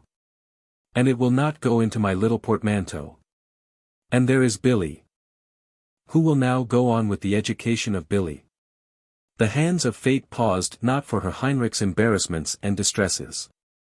He fretted from his room downstairs and back to his room, he went out upon mysterious and futile errands towards the village inn, he prowled about the garden. His head and face grew pinker and pinker, his eyes were flushed and distressed. Everybody sought to say and do kind and reassuring things to him. "Ach," he said to Teddy, "you are a civilian. You live in a free country. It is not your war. You can be amused at it." But then Teddy was amused at everything. Something but very dimly apprehended at Matching's Easy, something methodical and compelling away in London, seemed to be fumbling and feeling after Herr Heinrich, and Herr Heinrich it appeared was responding. Sunday's post brought the decision. "I have to go," he said. "I must go right up to London today. To an address in Bloomsbury. Then they will tell me how to go to Germany. I must pack and I must get the taxi-cab from the junction and I must go. Why are there no trains on the branch line on Sundays for me to go by it?" At lunch he talked politics. "I am entirely opposed to the war," he said. "I am entirely opposed to any war." "Then why go?" asked Mr. Britling. "Stay here with us. We all like you. Stay here and do not answer your mobilization summons. But then I shall lose all my country. I shall lose my papers. I shall be outcast. I must go." "I suppose a man should go with his own country," Mr. Britling reflected. "If there was only one language in all the world, none of such things would happen," Herr Heinrich declared. "There would be no English, no Germans, no Russians. Just Esperantists," said Teddy. "Or Idoists," said Herr Heinrich. "I am not convinced of which. In some ways Edo is much better." "Perhaps there would have to be a war between Edo and Esperanto to settle it," said Teddy. "Who shall we play scat with when you have gone?" asked Mrs. Britling. "All this morning," said Herr Heinrich, expanding in the warmth of sympathy, "I have been trying to pack and I have been unable to pack. My mind is too greatly disordered. I have been told not to bring much luggage. Mrs. Britling, please." Mrs. Britling became attentive. "If I could leave much of my luggage, my clothes, some of them, and particularly my violin, it would be much more to my convenience. I do not care to be mobilized with my violin. There may be much crowding. Then I would but just take my rucksack. If you will leave your things packed up. And afterwards they could be sent. But he did not leave them packed up. The taxi-cab, to order which he had gone to the junction in the morning on Teddy's complaisant machine, came presently to carry him off, and the whole family and the first contingent of the usual hockey players gathered about it to see him off. The elder boy of the two juniors put a distended rucksack upon the seat. Herr Heinrich then shook hands with every one. "Write and tell us how you get on," cried Mrs. Britling. "But if England also makes war, write to Reynolds, let me give you his address, he is my agent in New York," said Mr. Britling, and wrote it down. "We'll come to the village corner with you, Herr Heinrich," cried the boys. "No," said Herr Heinrich, sitting down into the automobile, "I will part with you altogether. It is too much." "Auf Wiedersehen," cried Mr. Britling. "Remember, whatever happens there will be peace at last." "Then why not at the beginning?" Herr Heinrich demanded with a reasonable exasperation and repeated his maturer verdict on the whole European situation, verdammt Bummelei. "Go," said Mr. Britling to the taxi driver. "Auf Wiedersehen, Herr Heinrich." "Auf Wiedersehen." "Goodbye, Herr Heinrich." "Good luck, Herr Heinrich." The taxi started with a whir, and Herr Heinrich passed out of the gates and along the same hungry road that had so recently consumed Mr. Direck. "Give him a last send-off," cried Teddy. 1, 2, 3. Auf Wiedersehen. The voices, gruff and shrill, sounded raggedly together. The dog rose hedge cut off the sight of the little face. Then the pink head bobbed up again. He was standing up and waving the Panama hat, careless of sunstroke. Then Herr Heinrich had gone altogether. "Well," said Mr. Britling, turning away. "I do hope they won't hurt him," said a visitor. "Oh, they won't put a youngster like that in the fighting line," said Mr. Britling. "He's had no training yet. And he has to wear glasses. How can he shoot? They'll make a clerk of him." "He hasn't packed at all," said Mrs. Britling to her husband. "Just come up for an instant and peep at his room. It's touching." It was touching. It was more than touching, in its minute, absurd way it was symbolical and prophetic, it was the miniature of one small life uprooted. The door stood wide open, as he had left it open, careless of all the little jealousies and privacies of occupation and ownership. Even the windows were wide open as though he had needed air. He who had always so sedulously shut his windows since first he came to England. Across the empty fireplace stretched the great bough of oak he had brought in for Billy, but now its twigs and leaves had wilted, and many had broken off and fallen on the floor. Billy's cage stood empty upon a little table in the corner of the room. Instead of packing, the young man had evidently paced up and down in a state of emotional elaboration. The bed was disordered as though he had several times flung himself upon it, and his books had been thrown about the room despairfully. He had made some little commencements of packing in a borrowed cardboard box. The violin lay as if it lay in state upon the chest of drawers, the drawers were all partially open, and in the middle of the floor sprawled a pitiful shirt of blue, dropped there, the most flattened and broken-hearted of garments. The fireplace contained an unsuccessful pencil sketch of a girl's face, torn across. Husband and wife regarded the abandoned room in silence for a time, and when Mr. Britling spoke he lowered his voice. "I don't see Billy," he said. "Perhaps he has gone out of the window," said Mrs. Britling also in a hushed undertone. "Well," said Mr. Britling abruptly and loudly, turning away from this first intimation of coming desolations, "let us go down to our hockey. He had to go, you know. And Billy will probably come back again when he begins to feel hungry." Section 11. Monday was a public holiday, the first Monday in August, and the day consecrated by long-established custom to the Matching's Easy Flower Show in Clavering's Park. The day was to live in Mr. Britling's memory with a harsh brightness like the brightness of that sunshine one sees at times at the edge of a thunderstorm. There were tents with the exhibits, and a tent for popular refreshments, there was a gorgeous gold and yellow steam roundabout with motorcars and horses, and another in green and silver with wonderfully undulating ostriches and lions. And each had an organ that went by steam. There were coconut shies and many ingenious prize-giving shooting and dart-throwing and ring-throwing stalls, each displaying a marvelous array of crockery, clocks, metal ornaments, and such-like rewards. There was a race of gas balloons, each with a postcard attached to it begging the finder to say where it descended. And you could get a balloon for $1 and have a chance of winning various impressive and embarrassing prizes if your balloon went far enough: fish carvers, a silver-handled walking stick, a bog oak gramophone record cabinet, and things like that. And by a special gate one could go for 6p into the Claverings Gardens, and the 6p would be doubled by Lady Homarton and devoted next winter to the Matching Easy Coal Club. And Mr. Britling went through all the shows with his boys, and finally left them with $1 each and his blessing, and paid his 6p for the gardens and made his way, as he had promised, to have tea with Lady Homarton. The morning papers had arrived late, and he had been reading them and rereading them and musing over them intermittently until his family had insisted upon his coming out to the festivities. They said that if for no other reason he must come to witness Aunt Wilshire's extraordinary skill at the coconut shy. She could beat everybody. Well, one must not miss a thing like that. The headlines proclaimed, "The Great Powers at War.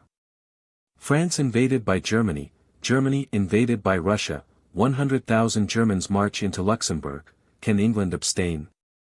50 million loan to be issued." And Germany had not only violated the Treaty of London but she had seized a British ship in the Kiel Canal.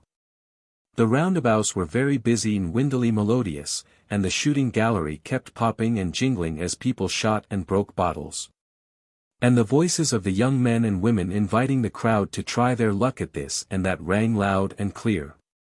Teddy and Letty and Cissie and Hugh were developing a quite disconcerting skill at the dart-throwing, and were bent upon compiling a complete tea set for the Teddy cottage out of their winnings. There was a score of automobiles and a number of traps and gigs about the entrance to the portion of the park that had been railed off for the festival.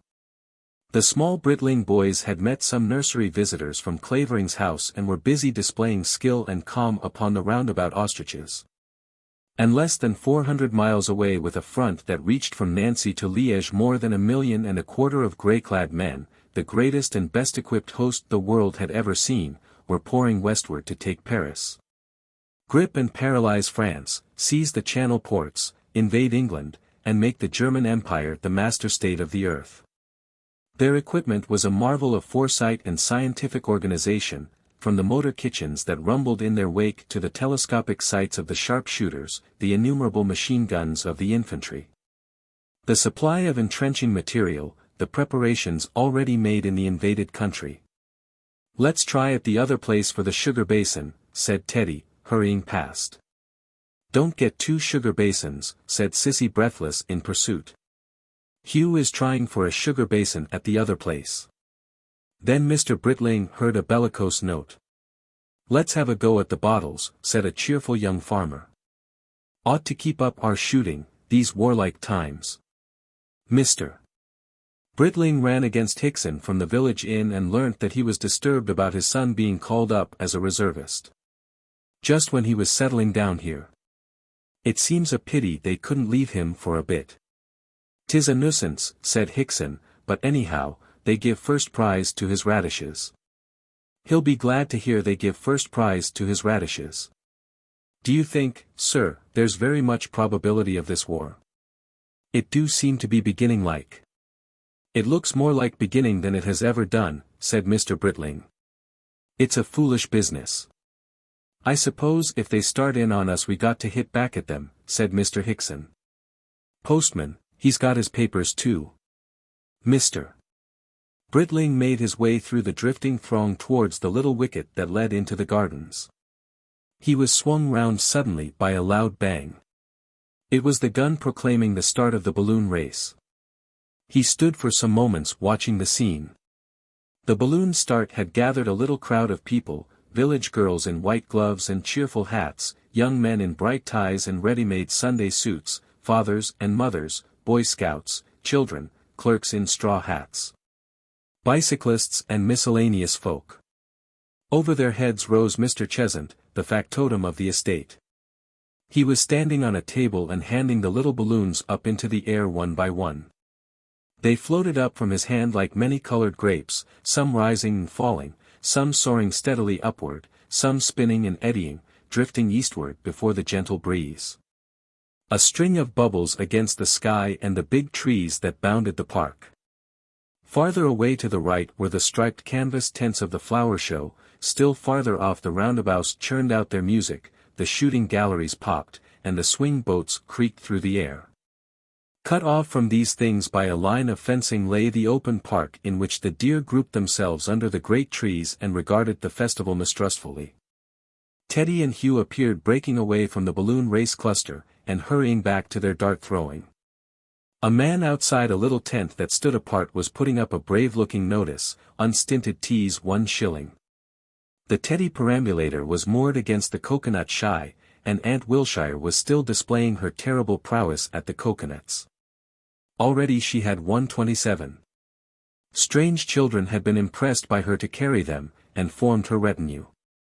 A wonderful old lady was Aunt Wilshire.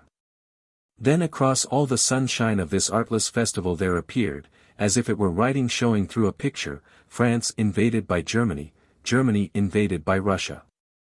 Mr. Britling turned again towards the wicket, with its collectors of tribute, that led into the gardens. Section 12. The Claverings Gardens, and particularly the Great Rockery, the Lily Pond, and the herbaceous borders, were unusually populous with unaccustomed visitors and shy young couples. Mr. Britling had to go to the house for instructions, and guided by the under-butler found Lady Homarton hiding away in the walled Dutch garden behind the dairy. She had been giving away the prizes of the flower show, and she was resting in a deck chair while a spinster relation presided over the tea. Mrs. Britling had fled the outer festival earlier, and was sitting by the tea things. Lady Mead and 2 or 3 visitors had motored out from Hartley Tree to assist, and Manning had come in with his tremendous confirmation of all that the morning papers had foreshadowed. "Have you any news?" asked Mr. Britling. "It's war," said Mrs. Britling. "They are in Luxembourg," said Manning. "That can only mean that they are coming through Belgium." "Then I was wrong," said Mr. Britling, "and the world is altogether mad. And so there is nothing else for us to do but win. Why could they not leave Belgium alone?" "It's been in all their plans for the last 20 years, said Manning. "But it brings us in for certain. I believe they have reckoned on that." "Well." Mr. Britling took his tea and sat down, and for a time he said nothing. "It is 3 against 3, said one of the visitors, trying to count the powers engaged. "Italy," said Manning, "will almost certainly refuse to fight. In fact, Italy is friendly to us. She is bound to be. This is, to begin with, an Austrian war. And Japan will fight for us. I think," said old Lady Mead, "that this is the suicide of Germany. They cannot possibly fight against Russia and France and ourselves. Why have they ever begun it? It may be a longer and more difficult war than people suppose," said Manning. "The Germans reckon they are going to win. Against us all. Against us all. They are tremendously prepared.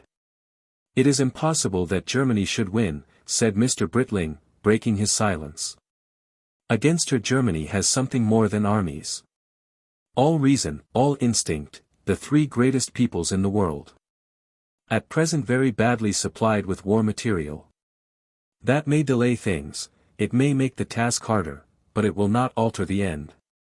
Of course we are going to win. Nothing else is thinkable. I have never believed they meant it. But I see now they meant it. This insolent arming and marching, this 40 years of national blustering, sooner or later it had to topple over into action." He paused and found they were listening, and he was carried on by his own thoughts into further speech. "This isn't the sort of war," he said, "that is settled by counting guns and rifles. Something that has oppressed us all has become intolerable and has to be ended. And it will be ended. I don't know what soldiers and politicians think of our prospects, but I do know what ordinary reasonable men think of the business. I know that all we millions of reasonable civilized onlookers are prepared to spend our last shillings and give all our lives now, rather than see Germany unbeaten. I know that the same thing is felt in America, and that given half a chance, given just one extra shake of that foolish mailed fist in the face of America, and America also will be in this war by our side. Italy will come in. She is bound to come in. France will fight like one man. I'm quite prepared to believe that the Germans have countless rifles and guns, have got the most perfect maps, spies, plans you can imagine. I'm quite prepared to hear that they have got 1,000 tremendous surprises in equipment up their sleeves. I'm quite prepared for sweeping victories for them and appalling disasters for us. Those are the first things. What I do know is that the Germans understand nothing of the spirit of man, that they do not dream for a moment of the devil of resentment this war will arouse. Didn't we all trust them not to let off their guns? Wasn't that the essence of our liberal and pacific faith? And here they are in the heart of Europe letting off their guns. And such a lot of guns, said Manning. Then you think it will be a long war, Mr. Britling, said Lady Mead. Long or short, it will end in the downfall of Germany. But I do not believe it will be long. I do not agree with Manning. Even now I cannot believe that a whole great people can be possessed by war madness. I think the war is the work of the German armaments party and of the court party. They have forced this war on Germany. Well, they must win and go on winning.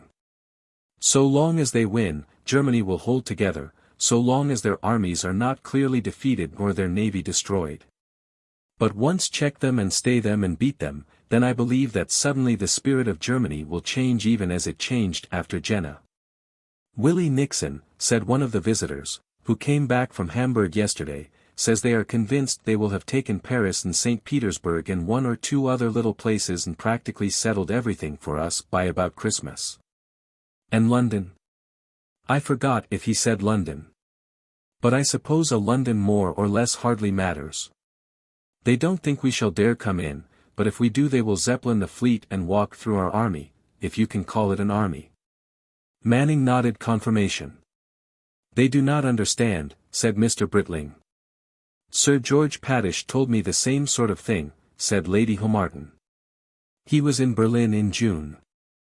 Of course the efficiency of their preparations is almost incredible, said another of Lady Mead's party. They have thought out and got ready for everything, literally everything. Section 13. Mr. Britling had been a little surprised by the speech he had made.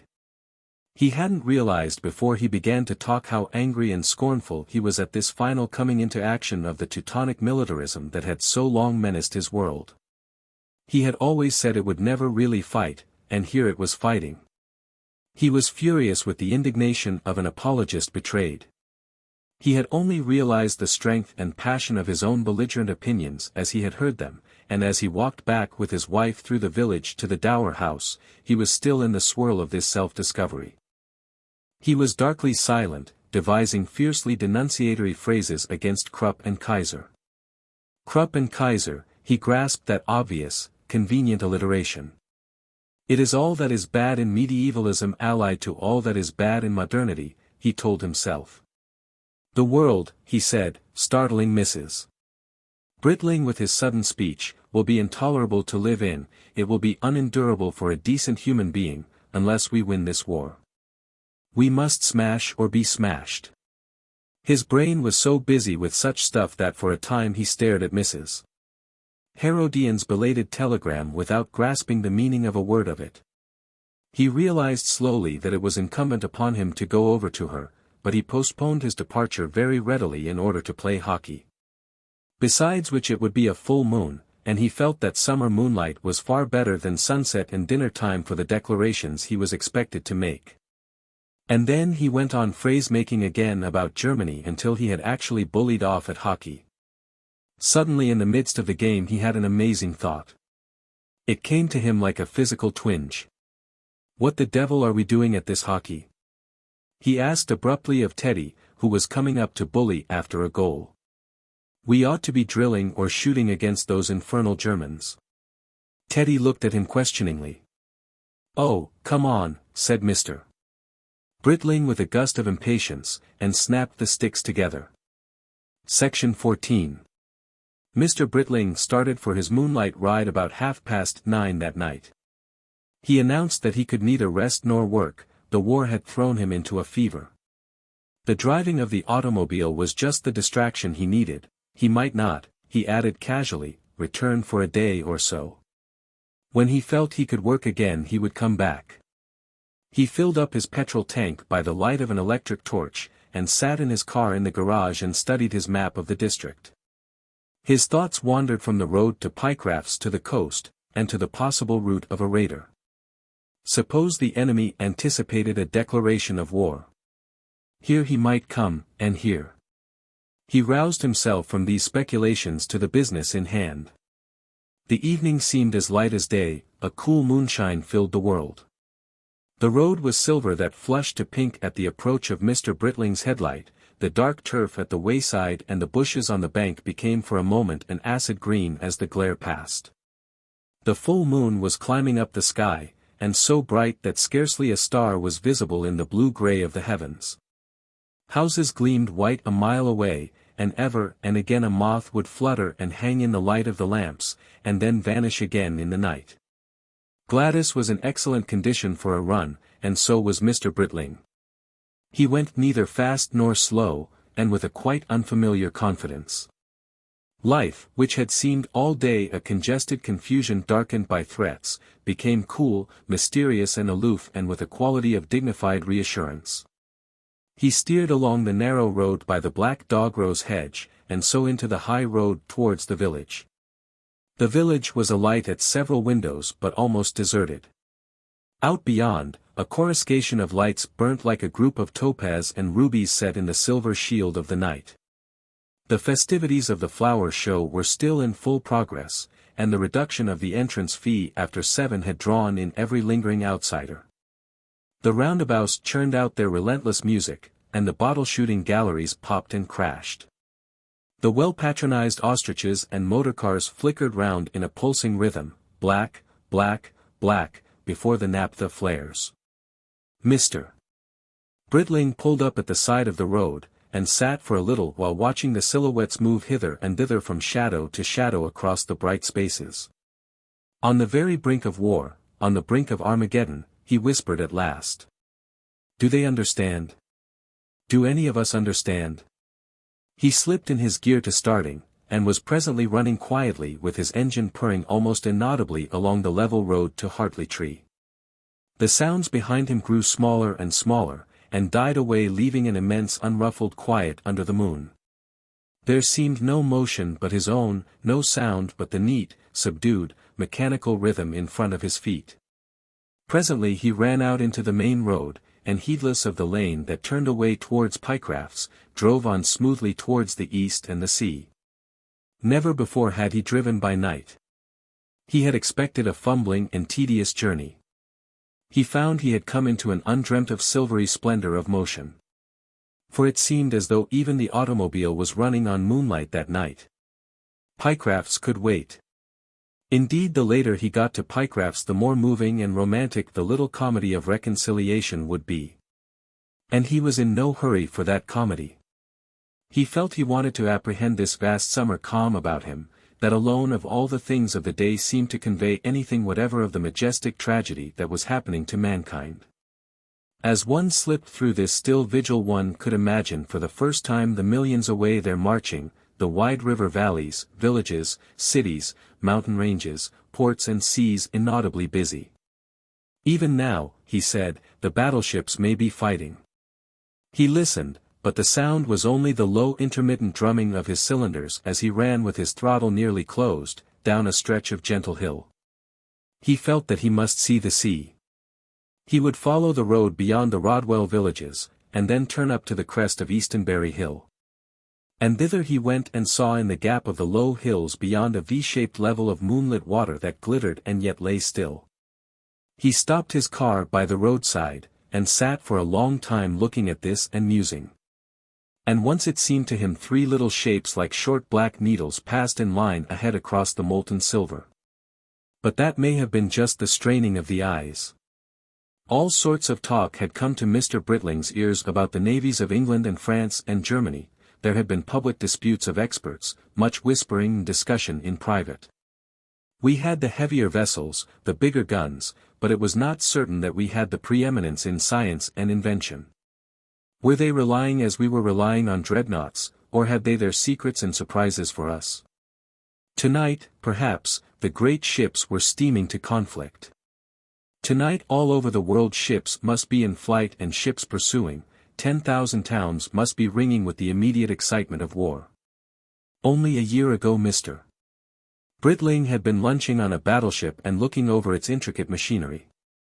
It had seemed to him then that there could be no better human stuff in the world than the quiet, sunburnt, disciplined men and officers he had met.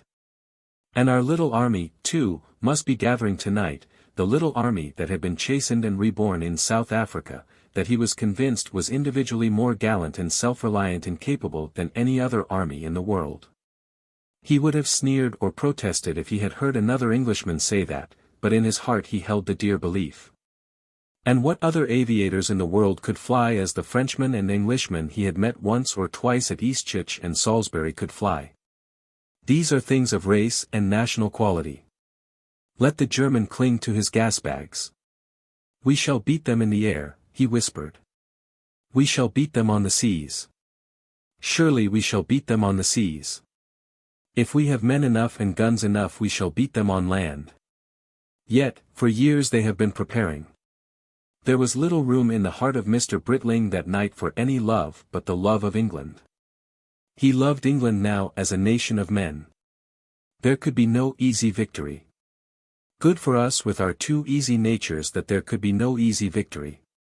But victory we must have now, or perish. He roused himself with a sigh, restarted his engine, and went on to find some turning place. He still had a colorless impression that the journey's end was Pycraft's. We must all do the thing we can, he thought, and for a time the course of his automobile along a winding downhill road held his attention so that he could not get beyond it. He turned about and ran up over the hill again and down long slopes inland, running very softly and smoothly with his lights devouring the road ahead and sweeping the banks and hedges beside him. And as he came down a little hill through a village he heard a confused clatter and jingle of traffic ahead, and saw the danger triangle that warns of crossroads. He slowed down and then pulled up abruptly. Riding across the gap between the cottages was a string of horsemen, and then a grey cart, and then a team drawing a heavy object, a gun, and then more horsemen, and then a second gun. It was all a dim brown procession in the moonlight. A mounted officer came up beside him and looked at him and then went back to the crossroads, but as yet England was not troubling about spies. For more guns passed, and then a string of carts and more mounted men, sitting stiffly. Nobody was singing or shouting, scarcely a word was audible, and through all the column there was an effect of quiet efficient haste. And so they passed, and rumbled and jingled and clattered out of the scene, leaving Mr. Britling in his car in the dreaming village. He restarted his engine once more, and went his way thoughtfully. He went so thoughtfully that presently he missed the road to Pycraft's, if ever he had been on the road to Pycraft's at all, altogether. He found himself upon a highway running across a flattish plain, and presently discovered by the sight of the Great Bear, faint but traceable in the blue overhead, that he was going due north. Well, presently he would turn south and west. That in good time. Now he wanted to feel, he wanted to think. How could he best help England in the vast struggle for which the empty silence and beauty of this night seemed to be waiting? But indeed he was not thinking at all, but feeling wonder, as he had never felt it since his youth had passed from him. This war might end nearly everything in the world as he had known the world. That idea struggled slowly through the moonlight into consciousness, and won its way to dominance in his mind. The character of the road changed.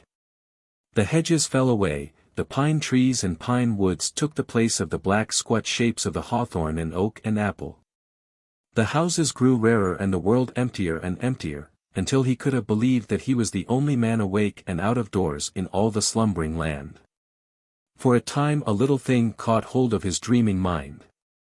Continually as he ran on, black, silent birds rose startled out of the dust of the road before him, and fluttered noiselessly beyond his double wedge of light. What sort of bird could they be? Were they nightjars? Were they different kinds of birds snatching at the quiet of the night for a dust bath in the sand? This little independent thread of inquiry ran through the texture of his mind and died away. And at one place there was a great bolting of rabbits across the road, almost under his wheels. The phrases he had used that afternoon at Clavering's came back presently into his head. They were, he felt assured, the phrases that had to be said now. This war could be seen as the noblest of wars, as the crowning struggle of mankind against national dominance and national aggression. Or else it was a mere struggle of nationalities and pure destruction and catastrophe. Its enormous significances, he felt, must not be lost in any petty bickering about the minor issues of the conflict. But were these enormous significances being stated clearly enough? Were they being understood by the mass of liberal and pacific thinkers? He drove more and more slowly as these questions crowded upon his attention until at last he came to a stop altogether. Certain things must be said clearly, he whispered. Certain things, the meaning of England. The deep and long unspoken desire for kindliness and fairness. Now is the time for speaking. It must be put as straight now as her gunfire, as honestly as the steering of her ships. Phrases and paragraphs began to shape themselves in his mind as he sat with one arm on his steering wheel. Suddenly he roused himself, turned over the map in the map case beside him, and tried to find his position. So far as he could judge he had strayed right into Suffolk. About 1 o'clock in the morning he found himself in Newmarket. Newmarket too was a moonlit emptiness, but as he hesitated at the crossroads he became aware of a policeman standing quite stiff and still at the corner by the church. "Matching's easy," he cried. "That road, sir, until you come to Market Saffron, and then to the left." Mr. Britling had a definite purpose now in his mind, and he drove faster, but still very carefully and surely. He was already within a mile or so of Market Saffron before he remembered that he had made a kind of appointment with himself at Pycraft's. He stared at two conflicting purposes. He turned over certain possibilities. At the Market Saffron crossroads he slowed down, and for a moment he hung undecided. "Oliver," he said, and as he spoke he threw over his steering wheel towards the homeward way. He finished his sentence when he had negotiated the corner safely. Oliver must have her. And then, perhaps 50 yards farther along, and this time almost indignantly, she ought to have married him long ago. He put his automobile in the garage, and then went round under the black shadow of his cedars to the front door. He had no key, and for a long time he failed to rouse his wife by flinging pebbles and gravel at her half-open window. But at last he heard her stirring and called out to her. He explained he had returned because he wanted to write. He wanted indeed to write quite urgently. He went straight up to his room, lit his reading lamp, made himself some tea, and changed into his nocturnal suit. Daylight found him still writing very earnestly at his pamphlet. The title he had chosen was, "And Now War Ends." Section 15. In this fashion it was that the Great War began in Europe and came to one man in Matching's Easy. As it came to countless intelligent men in countless pleasant homes that had scarcely heeded its coming through all the years of its relentless preparation. The familiar scenery of life was drawn aside, and war stood unveiled. "I am the fact," said war, "and I stand astride the path of life. I am the thread of death and extinction that has always walked beside life, since life began. There can be nothing else and nothing more in human life until you have reckoned with me." Book 2. Matching's Easy at War. Onlookers. Section 1. On that eventful night of the first shots and the first deaths Mr. Britling did not sleep until daylight had come. He sat writing at this pamphlet of his, which was to hail the last explosion and the ending of war. For a couple of hours he wrote with energy, and then his energy flagged. There came intervals when he sat still and did not write. He yawned and yawned again and rubbed his eyes. The day had come and the birds were noisy when he undressed slowly, dropping his clothes anyhow upon the floor, and got into bed. He woke to find his morning tea beside him and the housemaid going out of the room. He knew that something stupendous had happened to the world, but for a few moments he could not remember what it was. Then he remembered that France was invaded by Germany and Germany by Russia, and that almost certainly England was going to war. It seemed a harsh and terrible fact in the morning light, a demand for stresses, a certainty of destruction. It appeared now robbed of all the dark and dignified beauty of the night. He remembered just the same feeling of unpleasant, anxious expectation as he now felt when the Boer War had begun 15 years ago, before the first news came. The first news of the Boer War had been the wrecking of a British armoured train near Kimberley. What similar story might not the overdue paper tell when presently it came? Suppose, for instance, that some important division of our fleet had been surprised and overwhelmed. Suppose the Germans were already crumpling up the French armies between Verdun and Belfort, very swiftly and dreadfully.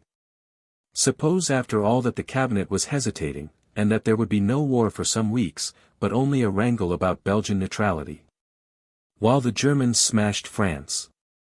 Or, on the other hand, there might be some amazing, prompt success on our part. Our army and navy people were narrow, but in their narrow way he believed they were extraordinarily good. What would the Irish do? His thoughts were no more than a thorny jungle of unanswerable questions through which he struggled in unprogressive circles.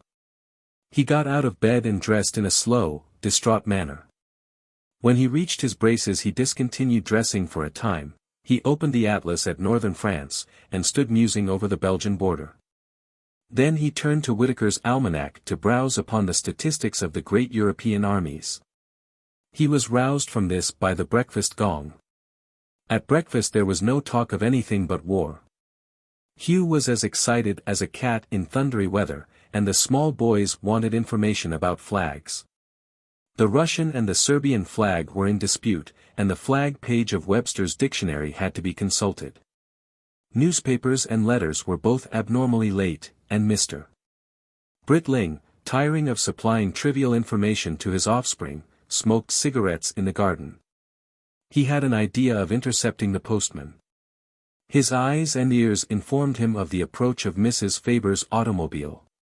It was an old, resolute-looking machine painted red, and driven by a trusted gardener. There was no mistaking it.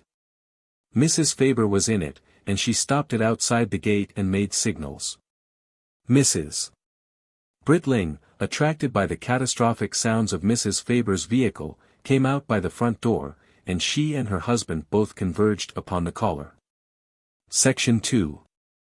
"I won't come in," cried Mrs. Faber, "but I thought I'd tell you. I've been getting food." "Food?" "Provisions. There's going to be a run on provisions. Look at my flitch of bacon." "But Faber says we have to lay in what we can. This war, it's going to stop everything. We can't tell what will happen. I've got the children to consider, so here I am. I was at Hickson's before 9. The little lady was very flushed and bright-eyed. Her fair hair was disordered, her hat a trifle askew. She had an air of enjoying unwonted excitements. "All the gold's being hoarded too," she said, with a crow of delight in her voice. "Faber says that probably our checks won't be worth that in a few days. He rushed off to London to get gold at his clubs, while he can. I had to insist on Hickson taking a check. 'Never,' I said, 'will I deal with you again, never, unless you do.' Even then he looked at me almost as if he thought he wouldn't. 'It's famine,' she said, turning to Mr. Britling. 'I've laid hands on all I can. I've got the children to consider.' 'But why is it famine?' asked Mr. Britling. 'Oh. It is,' she said. 'But why?' 'Faber understands,' she said. 'Of course it's famine. And would you believe me,' she went on, going back to Mrs. Britling, 'that man Hickson stood behind his counter, where I've dealt with him for years, and refused absolutely to let me have more than a dozen tins of sardines. Refused. Point blank. I was there before 9, and even then Hickson's shop was crowded, my dear. What have you got?' said Mr. Britling with an inquiring movement towards the automobile. She had got quite a lot. She had 2 sides of bacon, a case of sugar, bags of rice, eggs, a lot of flour. "What are all these little packets?" said Mr. Britling. Mrs. Faber looked slightly abashed. "Cerebos salt," she said. "One gets carried away a little. I just got hold of it and carried it out to the car. I thought we might have to salt things later." "And the jars are pickles," said Mr. Britling. "Yes.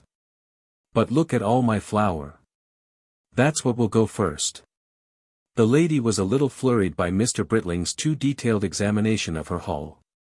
"What good is blacking?" he asked. She would not hear him. She felt he was trying to spoil her morning. She declared she must get on back to her home. "Don't say I didn't warn you," she said. "I've got no end of things to do. There's peas. I want to show Cook how to bottle our peas. For this year, it's lucky, we've got no end of peas. I came by here just for the sake of telling you." And with that she presently departed, obviously ruffled by Mrs. Britling's lethargy and Mr. Britling's skepticism. Mr. Britling watched her go off with a slowly rising indignation. "And that," he said, "is how England is going to war. Scrambling for food, at the very beginning." "I suppose she is anxious for the children," said Mrs. Britling. "Blacking. After all," said Mr. Britling, "if other people are doing that sort of thing. That's the idea of all panics. We've got not to do it. The country hasn't even declared war yet. Hullo, here we are. Better late than never." The head of the postman, bearing newspapers and letters, appeared gliding along the top of the hedge as he cycled down the road towards the Dower House corner. Section 3. England was not yet at war, but all the stars were marching to that end. It was as if an event so vast must needs take its time to happen. No doubt was left upon Mr. Britling's mind, though a whole-page advertisement in the Daily News, in enormous type and of mysterious origin, implored Great Britain not to play into the hands of Russia, Russia the terrible, that bugbear of the sentimental radicals. The news was wide and sweeping, and rather inaccurate. The Germans were said to be in Belgium and Holland, and they had seized English ships in the Kiel Canal. A moratorium had been proclaimed, and the reports of a food panic showed Mrs. Faber to be merely one example of a large class of excitable people. Mr. Britling found the food panic disconcerting. It did not harmonize with his leading motif of the free people of the world rising against the intolerable burthen of militarism. It spoilt his picture. Mrs. Britling shared the paper with Mr. Britling. They stood by the bed of begonias near the cedar tree and read, and the air was full of the cheerful activities of the lawn-mower that was being drawn by a carefully booted horse across the hockey field. Presently Hugh came flitting out of the house to hear what had happened. "One can't work somehow, with all these big things going on," he apologized. He secured the Daily News while his father and mother read the Times. The voices of the younger boys came from the shade of the trees. They had brought all their toy soldiers out of doors, and were making entrenched camps in the garden. "The financial situation is an extraordinary one," said Mr. Britling, concentrating his attention. "All sorts of staggering things may happen. In a social and economic system that has grown just anyhow. Never been planned. In a world full of Mrs. Fabers. Moratorium?" said Hugh over his Daily News. "In relation to debts and so on. Modern side you sent me to, Daddy. I live at hand to mouth in etymology. Moors and crematorium, do we burn our bills instead of paying them?" "Moratorium," reflected Mr. Britling. "Moratorium. What nonsense you talk. It's something that delays, of course. Nothing to do with death. Just a temporary stoppage of payments. Of course there's bound to be a tremendous change in values." Section 4. There's bound to be a tremendous change in values. On that text Mr. Britling's mind enlarged very rapidly. It produced a wonderful crop of possibilities before he got back to his study. He sat down to his desk, but he did not immediately take up his work. He had discovered something so revolutionary in his personal affairs that even the war issue remained for a time in suspense. Tucked away in the back of Mr. Britling's consciousness was something that had not always been there, something warm and comforting that made life and his general thoughts about life much easier and pleasanter than they would otherwise have been. The sense of a neatly arranged investment list, a shrewdly and geographically distributed system of holdings in national loans, municipal investments, railway debentures, that had amounted altogether to rather over £25,000. His and Mrs. Britling's, a joint accumulation. This was, so to speak, his economic viscera. It sustained him, and kept him going and comfortable. When all was well he did not feel its existence, he had merely a pleasant sense of general well-being. When here or there a security got a little disarranged he felt a vague discomfort. Now he became aware of grave disorders. It was as if he discovered he had been accidentally eating toadstools, and didn't quite know whether they weren't a highly poisonous sort. But an analogy may be carried too far. At any rate, when Mr. Britling got back to his writing desk he was much too disturbed to resume, and now war ends. There's bound to be a tremendous change in values. He had never felt quite so sure as most people about the stability of the modern financial system. He did not, he felt, understand the working of this moratorium, or the peculiar advantage of prolonging the bank holidays. It meant, he supposed, a stoppage of payment all round, and a cutting off of the supply of ready money. And Hickson the grocer, according to Mrs. Faber, was already looking askance at checks. Even if the bank did reopen Mr. Britling was aware that his current balance was low, at the utmost it amounted to £20 or £30. He had been expecting checks from his English and American publishers, and the usual Times check. Suppose these payments were intercepted. All these people might, so far as he could understand, stop payment under this moratorium. That hadn't at first occurred to him. But, of course, quite probably they might refuse to pay his account when it fell due. And suppose the Times felt his peculiar vein of thoughtfulness unnecessary in these stirring days. And then if the bank really did lock up his deposit account, and his securities became unsaleable. Mr. Britling felt like an oyster that is invited to leave its shell. He sat back from his desk contemplating these things. His imagination made a weak attempt to picture a world in which credit has vanished and money is of doubtful value. He supposed a large number of people would just go on buying and selling at or near the old prices by force of habit. His mind and conscience made a valiant attempt to pick up "and now war ends," and go on with it, but before 5 minutes were out he was back at the thoughts of food panic and bankruptcy. Section 5. The conflict of interests at Mr. Britling's desk became unendurable. He felt he must settle the personal question first. He wandered out upon the lawn and smoked cigarettes. His first conception of a great convergent movement of the nations to make a world peace and an end to militant Germany was being obscured by this second, entirely incompatible, vision of a world confused and disorganized. Mrs. Faber's in great multitudes hoarding provisions, riotous crowds attacking shops, moratorium, shut banks and waiting queues. Was it possible for the whole system to break down through a shock to its confidence? Without any sense of incongruity, the dignified pacification of the planet had given place in his mind to these more intimate possibilities. He heard a rustle behind him, and turned to face his wife. "Do you think," she asked, "that there is any chance of a shortage of food? If all the Mrs. Fabers in the world run and grab, then every one must grab. I haven't much in the way of stores in the house." Said Mr. Britling, and reflected. "I don't think we must buy stores now. But if we are short. It's the chances of war," said Mr. Britling. He reflected. Those who join a panic make a panic. After all, there is just as much food in the world as there was last month. And short of burning it, the only way of getting rid of it is to eat it. And the harvests are good. Why begin a scramble at a groaning board? But people are scrambling. It would be awkward, with the children and everything, if we ran short. We shan't. And anyhow, you mustn't begin hoarding, even if it means hardship. Yes. But you won't like it if suddenly there's no sugar for your tea. Mr. Britling ignored this personal application. What is far more serious than a food shortage is the possibility of a money panic.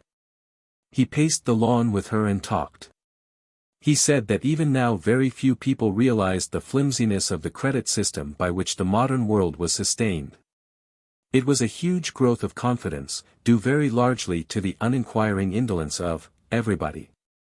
It was sound so long as mankind did, on the whole, believe in it, give only a sufficient loss of faith and it might suffer any sort of collapse.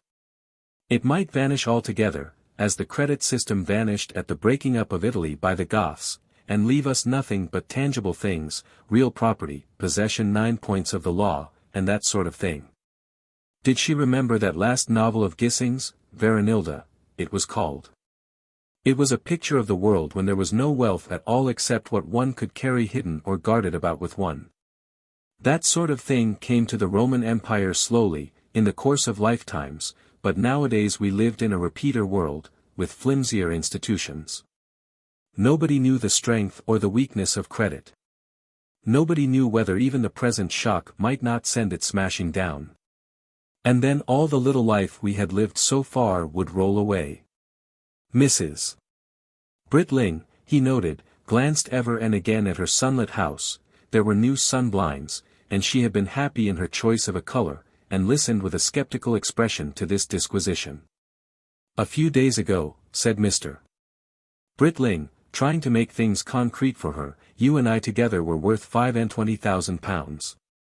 Now we don't know what we are worth, whether we have lost 1,000 or 10,000. He examined his sovereign purse and announced he had £6. What have you? She had about £18 in the house. We may have to get along with that for an indefinite time. But the bank will open again presently, she said. And people about here trust us.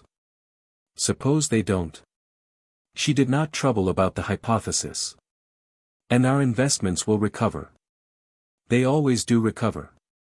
Everything may recover, he admitted. But also nothing may recover.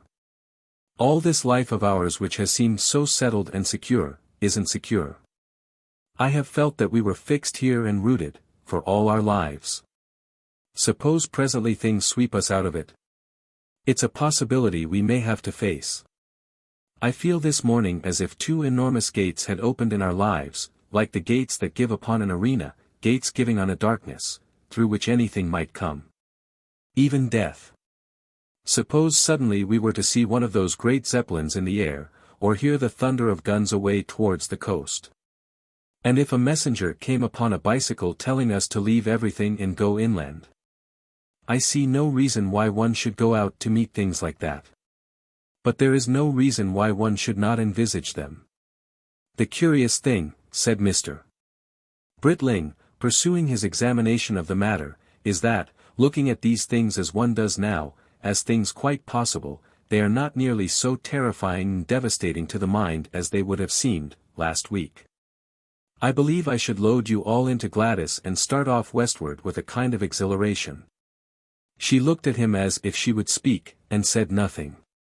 She suspected him of hating his home and affecting to care for it out of politeness to her.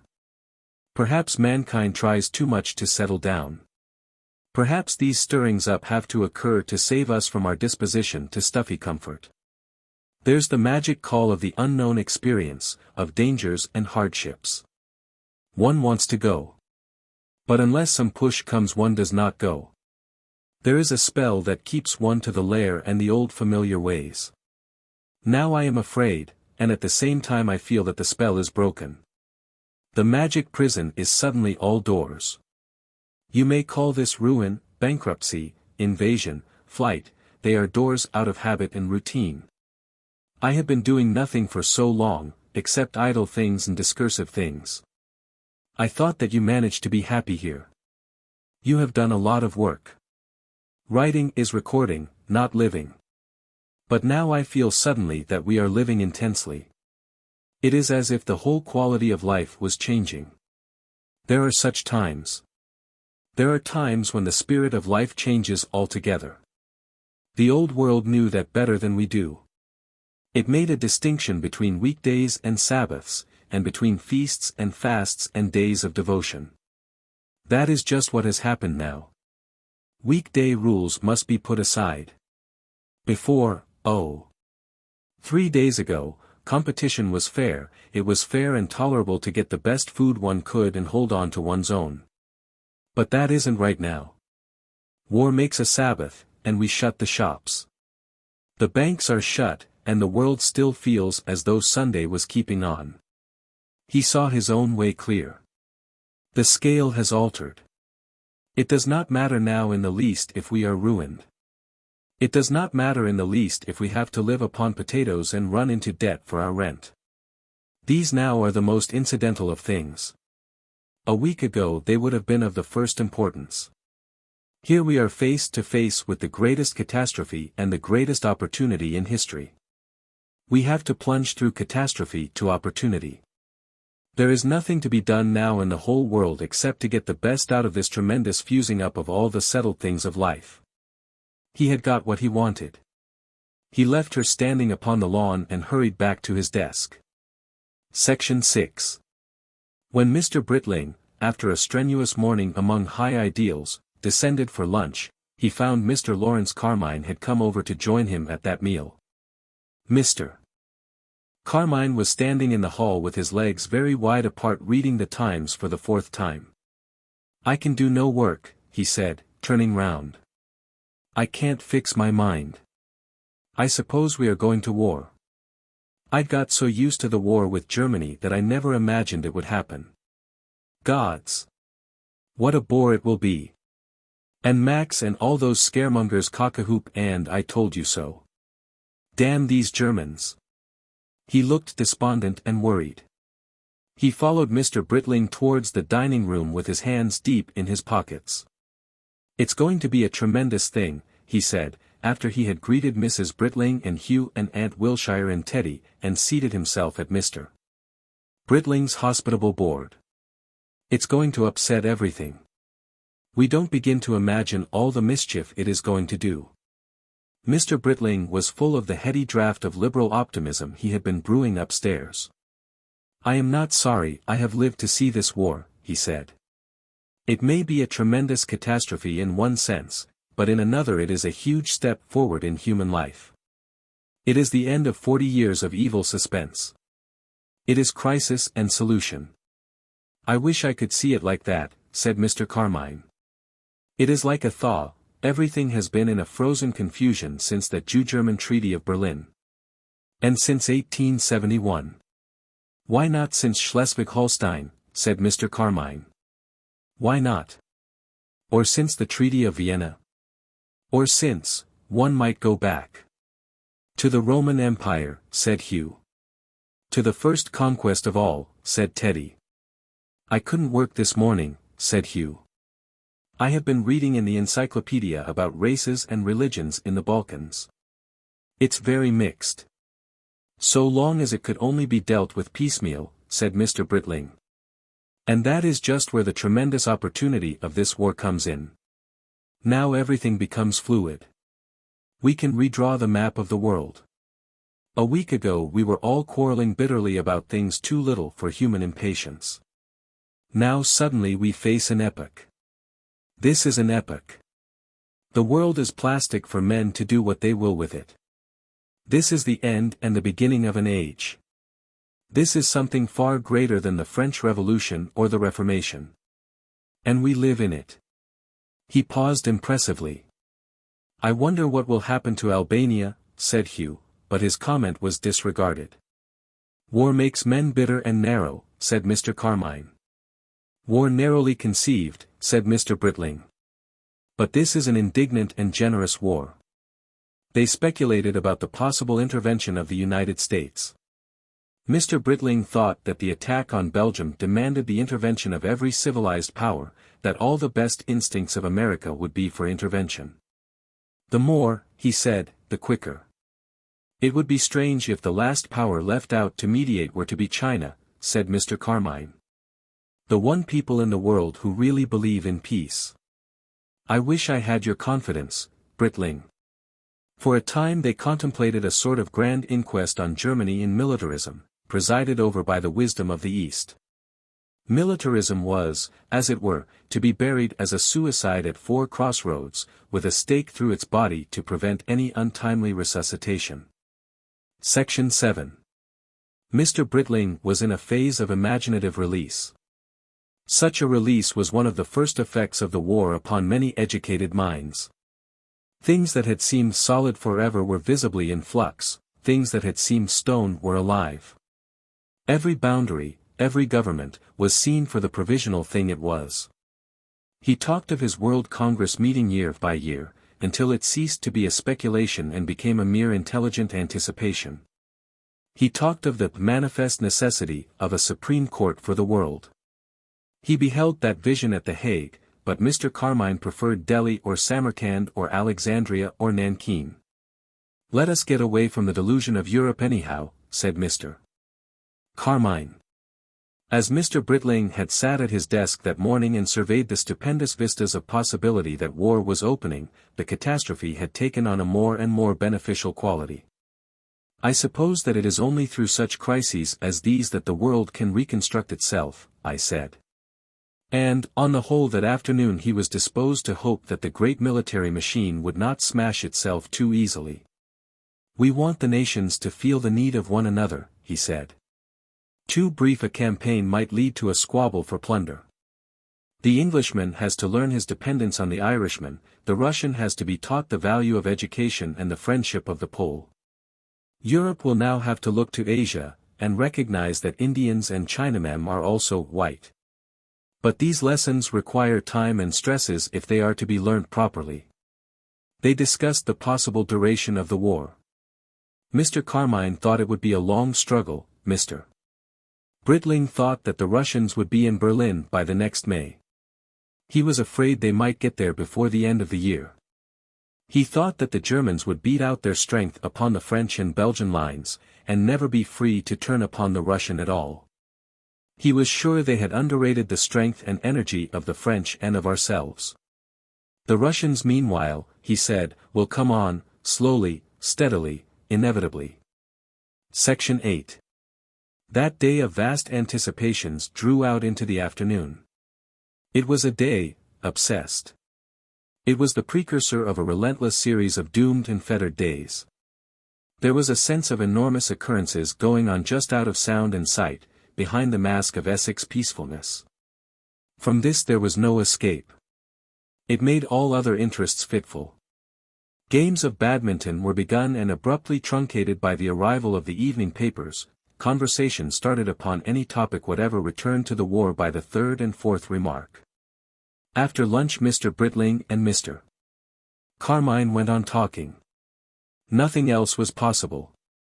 They repeated things they had already said. They went into things more thoroughly. They sat still for a time, and then suddenly broke out with some new consideration. It had been their custom to play scat with Herr Heinrich, who had shown them the game very explicitly and thoroughly. But there was no longer any Herr Heinrich, and somehow German games were already out of fashion. The two philosophers admitted that they had already considered scat to be complicated without subtlety, and that its chief delight for them had been the pink earnestness of Herr Heinrich. His inability to grasp their complete but tacit comprehension of its innocent strategy, and his invariable ill-success to bring off the coups that flashed before his imagination. He would survey the destructive counterstroke with unconcealed surprise. He would verify his first impression by craning towards it and adjusting his glasses on his nose. He had a characteristic way of doing this with one stiff finger on either side of his sturdy nose. It is very fortunate for you that you have played that card, he would say, growing pinker and pinker with hasty cerebration. Or else, yes, a glance at his own cards, it would have been altogether bad for you. I had taken only a very small risk. Now I must. He would reconsider his hand. So, he would say, dashing down a card. Well, he had gone and Scat had gone. A countless multitude of such links were snapping that day between hundreds of thousands of English and German homes. Section 9. The imminence of war produced a peculiar exaltation in Aunt Wilshire. She developed a point of view that was entirely her own. It was Mr. Britling's habit, a habit he had set himself to acquire after much irritating experience, to disregard Aunt Wilshire. She was not, strictly speaking, his aunt. She was one of those distant cousins we find already woven into our lives when we attain to years of responsibility.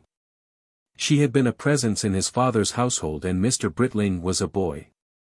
Then she had been called Jane, or Cousin Jane, or your Cousin Wilshire.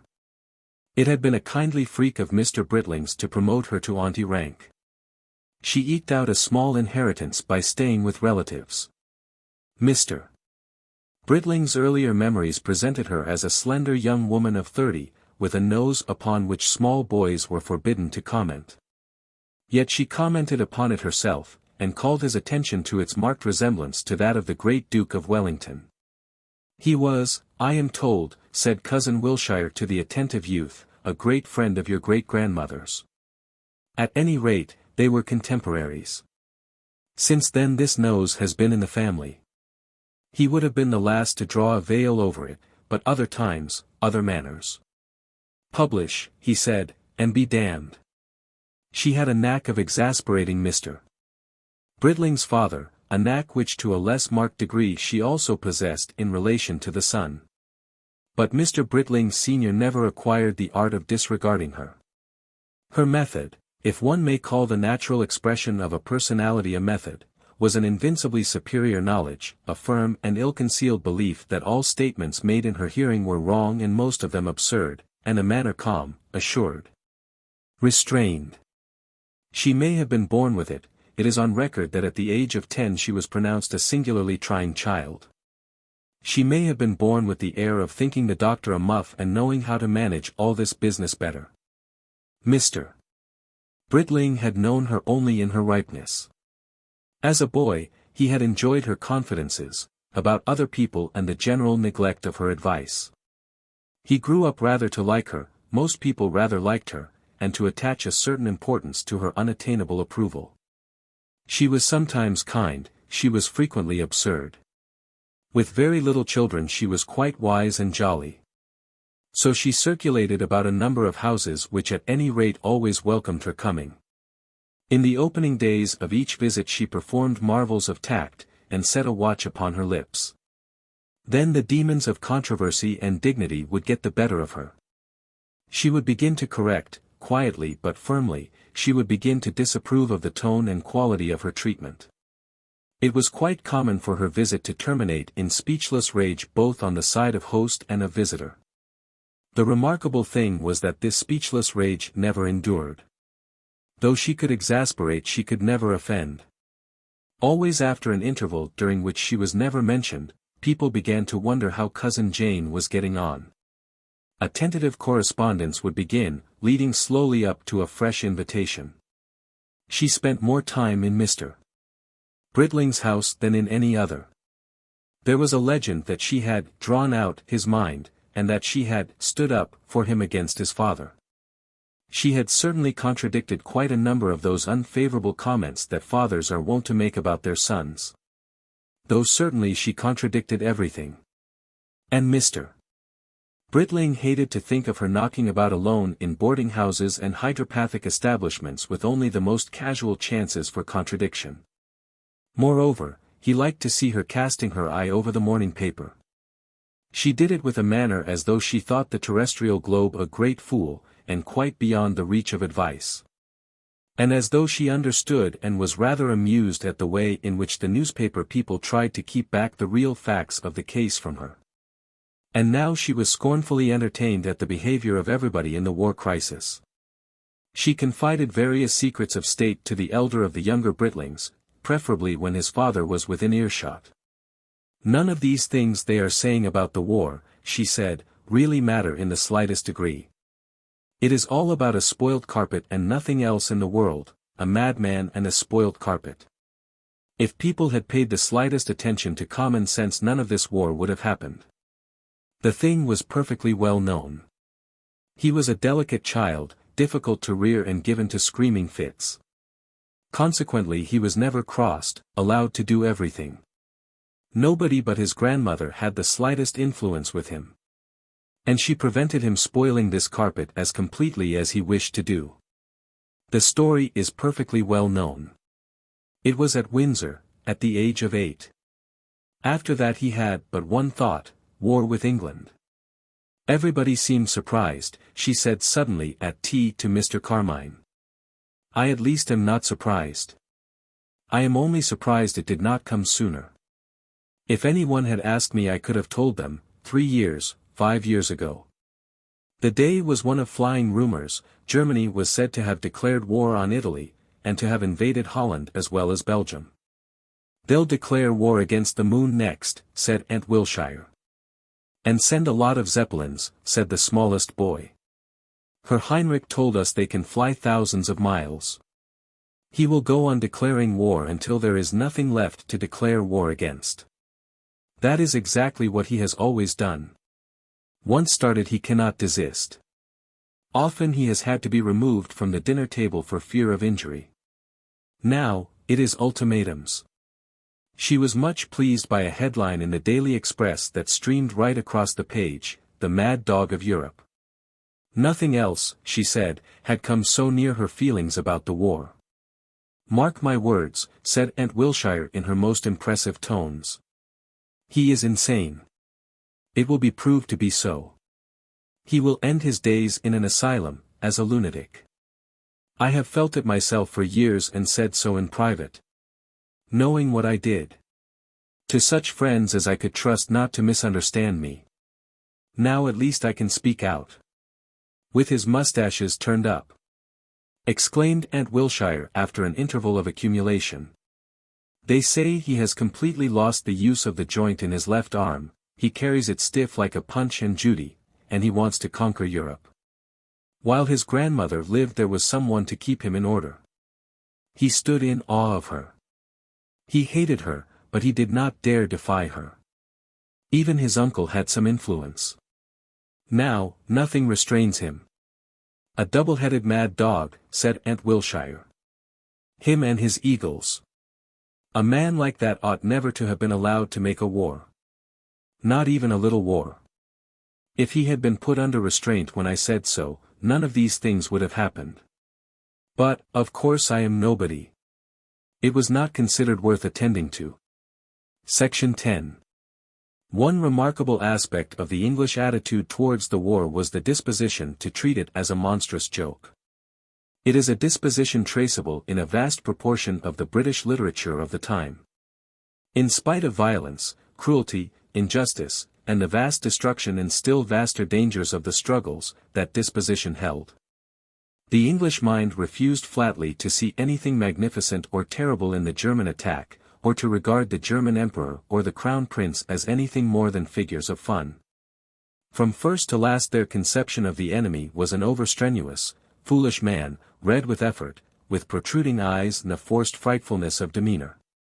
That he might be tremendously lethal did not in the least obscure the fact that he was essentially ridiculous. And if as the war went on the joke grew grimmer, still it remained a joke. The German might make a desert of the world. That could not alter the British conviction that he was making a fool of himself. And this disposition kept coming to the surface throughout the afternoon, now in a casual allusion, now in some deliberate jest. The small boys had discovered the goose step, and it filled their little souls with amazement and delight. That human beings should consent to those ridiculous paces seemed to them almost incredibly funny. They tried it themselves, and then set out upon a goose-step propaganda. Letty and Cissie had come up to the Dower House for tea and news, and they were enrolled with Teddy and Hugh. The 6 of them, chuckling and swaying, marched, in vast scissor strides across the lawn. "Left," cried Hugh. "Left. Toes out more," said Mr. Lawrence Carmine. "Keep stiffer," said the youngest Britling. "Watch the Zeppelins and look proud," said Hugh. "With the chest out. Zo." Mrs. Britling was so much amused that she went in for her camera, and took a snapshot of the detachment. It was a very successful snapshot, and a year later Mr. Britling was to find a print of it among his papers, and recall the sunshine and the merriment. Section 11. That night brought the British declaration of war against Germany. To nearly every Englishman that came as a matter of course, and it is one of the most wonderful facts in history that the Germans were surprised by it. When Mr. Britling, as a sample Englishman, had said that there would never be war between Germany and England, he had always meant that it was inconceivable to him that Germany should ever attack Belgium or France. If Germany had been content to fight a merely defensive war upon her western frontier and let Belgium alone, there would scarcely have been such a thing as a war party in Great Britain. But the attack upon Belgium, the westward thrust, made the whole nation flame unanimously into war. It settled a question that was in open debate up to the very outbreak of the conflict. Up to the last the English had cherished the idea that in Germany, just as in England, the mass of people were kindly, pacific, and detached. That had been the English mistake.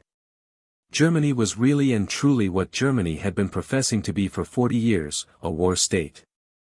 With a sigh, and a long-forgotten thrill, England roused herself to fight. Even now she still roused herself sluggishly. It was going to be an immense thing, but just how immense it was going to be no one in England had yet imagined. Countless men that day whom fate had marked for death and wounds stared open-mouthed at the news, and smiled with the excitement of the headlines, not dreaming that any of these things would come within 300 miles of them.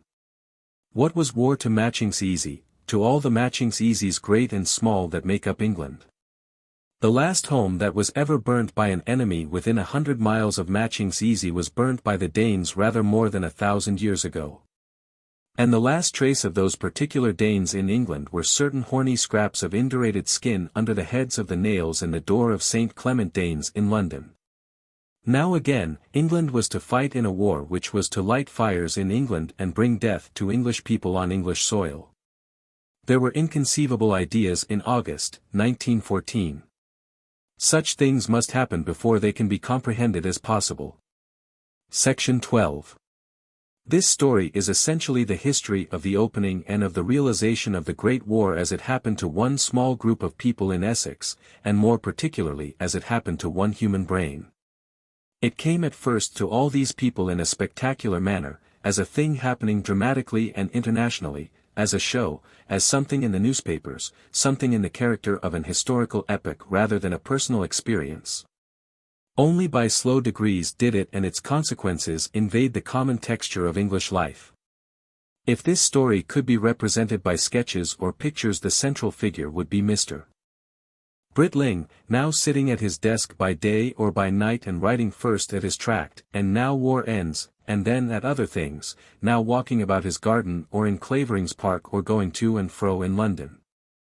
In his club reading the ticker or in his hall reading the newspaper, with ideas and impressions continually clustering, expanding, developing more and more abundantly in his mind, arranging themselves, reacting upon one another, building themselves into generalizations and conclusions. All Mr. Britling's mental existence was soon threaded on the war. His more or less weekly Times leader became dissertations upon the German point of view. His reviews of books and literary supplement articles were all oriented more and more exactly to that one supreme fact. It was rare that he really seemed to be seeing the war, few people saw it. For most of the world it came as an illimitable multitude of incoherent, loud, and confusing impressions. But all the time he was at least doing his utmost to see the war, to simplify it and extract the essence of it until it could be apprehended as something epic and explicable, as a stateable issue. Most typical picture of all would be Mr. Britling writing in a little circle of orange lamplight, with the blinds of his room open for the sake of the moonlight, but the window shut to keep out the moths that beat against it. Outside would be the moon and the high summer sky and the old church tower dim above the black trees half a mile away, with its clock, which Mr. Britling heard at night but never noted by day, beating its way round the slow semicircle of the nocturnal hours. He had always hated conflict and destruction, and felt that war between civilized states was the quintessential expression of human failure. It was a stupidity that stopped progress and all the free variation of humanity. 1,000 times he had declared it impossible, but even now with his country fighting he was still far from realizing that this was a thing that could possibly touch him more than intellectually. He did not really believe with his eyes and fingertips and backbone that murder, destruction, an agony on a scale monstrous beyond precedent was going on in the same world as that which slumbered outside the black ivy and silver shining windowsill that framed his peaceful view. War had not been a reality of the daily life of England for more than 1,000 years. The mental habit of the nation for 50 generations was against its emotional recognition. The English were the spoilt children of peace. They had never been wholly at war for 300 years, and for over 800 years they had not fought for life against a foreign power. Spain and France had threatened in turn, but never even crossed the seas. It is true that England had had her civil dissensions and had made wars and conquests in every part of the globe and established an immense empire, but that last, as Mr. Britling had told Mr. Direck, was an excursion. She had just sent out younger sons and surplus people, emigrants and expeditionary forces. Her own soil had never seen any successful foreign invasion. Her homeland, the bulk of her households, her general life, had gone on untouched by these things. 19 people out of 20, the middle class and most of the lower class, knew no more of the empire than they did of the Argentine Republic or the Italian Renaissance. It did not concern them. War that calls upon every man and threatens every life in the land, war of the whole national being, was a thing altogether outside English experience and the scope of the British imagination. It was still incredible, it was still outside the range of Mr. Britling's thoughts all through the tremendous onrush and check of the German attack in the West that opened the Great War. Through those 2 months he was, as it were, a more and more excited spectator at a show like a baseball match, a spectator with money on the event, rather than a really participating citizen of a nation thoroughly at war. Section 13. After the jolt of the food panic and a brief, financial scare, the vast inertia of everyday life in England asserted itself. When the public went to the banks for the new paper money, the banks tendered gold, apologetically. The supply of the new notes was very insufficient, and there was plenty of gold. After the first impression that a universal catastrophe had happened there was an effect as if nothing had happened. Shops reopened after the bank holiday, in a tentative spirit that speedily became assurance. People went about their business again, and the war, so far as the mass of British folk were concerned, was for some weeks a fever of the mind and intelligence rather than a physical and personal actuality. There was a keen demand for news, and for a time there was very little news. The press did its best to cope with this immense occasion.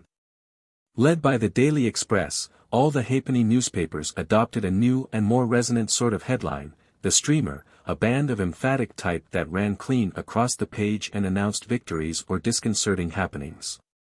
They did this every day, whether there was a great battle or the loss of a trawler to announce, and the public mind speedily adapted itself to the new pitch. There was no invitation from the government and no organization for any general participation in war. People talked unrestrictedly, everyone seemed to be talking, they waved flags and displayed much vague willingness to do something. Any opportunity of service was taken very eagerly. Lord Kitchener was understood to have demanded 500,000 men. The War Office arrangements for recruiting, arrangements conceived on a scale altogether too small, were speedily overwhelmed by a rush of willing young men. The flow had to be checked by raising the physical standard far above the national average, and recruiting died down to manageable proportions.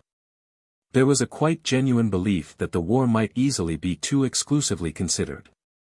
That for the great mass of people it was a disturbing and distracting rather than a vital interest. The phase, business as usual, ran about the world, and the papers abounded in articles in which going on as though there was no war at all was demonstrated to be the truest form of patriotism.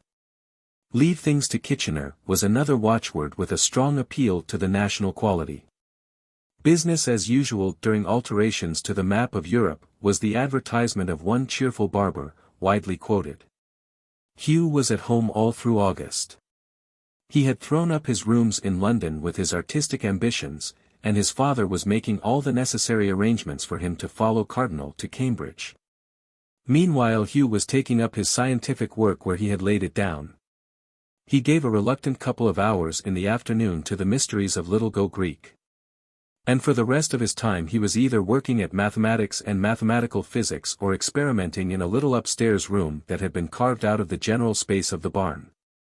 It was only at the very end of August that it dawned upon him or Mr. Britling that the war might have more than a spectacular and sympathetic appeal for him. Hitherto contemporary history had happened without his personal intervention. He did not see why it should not continue to happen with the same detachment. The last elections, and a general election is really the only point at which the life of the reasonable Englishman becomes in any way public, had happened 4 years ago, when he was 13. Section 14. For a time it was believed in Matching's Easy that the German armies had been defeated and very largely destroyed at Liège. It was a mistake not confined to Matching's Easy. The first raiding attack was certainly repulsed with heavy losses, and so were the more systematic assaults on August the 6th and 7th. After that the news from Liège became uncertain, but it was believed in England that some or all of the forts were still holding out right up to the German entry into Brussels. Meanwhile the French were pushing into their lost provinces, occupying Altkirch, Mulhausen and Saarburg. The Russians were invading Bukovina and East Prussia. The Goeben, the Breslau and the Panther had been sunk by the newspapers in an imaginary battle in the Mediterranean, and Togoland was captured by the French and British. Neither the force nor the magnitude of the German attack through Belgium was appreciated by the general mind, and it was possible for Mr. Britling to reiterate his fear that the war would be over too soon, long before the full measure of its possible benefits could be secured. But these apprehensions were unfounded. The lessons the war had in store for Mr. Britling were far more drastic than anything he was yet able to imagine even in his most exalted moods. He resisted the intimations of the fall of Brussels and the appearance of the Germans at Dinant. The first real check to his excessive anticipations of victory for the Allies came with the sudden reappearance of Mr. Direck in a state of astonishment and dismay at Matching's Easy. He wired from the Strand office, coming to tell you about things, and arrived on the heels of his telegram. He professed to be calling upon Mr. and Mrs. Britling, and to a certain extent he was, but he had a quick eye for the door or windows. His glance roved irrelevantly as he talked. A faint expectation of Cissie came in with him and hovered about him, as the scent of violets follows the flower. He was, however, able to say quite a number of things before Mr. Britling's natural tendency to do the telling asserted itself. "My word," said Mr. Direck, "but this is some war. It is going on regardless of every decent consideration. As an American citizen I naturally expect it to be treated with some respect, war or no war. That expectation has not been realized. Europe is dislocated. You have no idea here yet how completely Europe is dislocated. I came to Europe in a perfectly friendly spirit, and I must say I am surprised. Practically I have been thrown out, neck and crop. All my luggage is lost. Away at some one-horse junction near the Dutch frontier that I can't even learn the name of. There's joy in some German home, I guess, over my shirts. They were real good shirts. This tweed suit I have is all the wardrobe I've got in the world. All my money, good American notes, well, they laughed at them. And when I produced English gold they suspected me of being English and put me under arrest. I can assure you that the English are most unpopular in Germany at the present time, thoroughly unpopular. Considering that they are getting exactly what they were asking for, these Germans are really remarkably annoyed. Well, I had to get the American consul to advance me money, and I've done more waiting about and irregular fasting and traveling on an empty stomach and viewing the world, so far as it was permitted. From railway sidings, for usually they made us pull the blinds down when anything important was on the track, than any cow that ever came to Chicago. I was handed as freight, low-grade freight. It doesn't bear recalling. Mr. Direck assumed as grave and gloomy an expression as the facial habits of years would permit.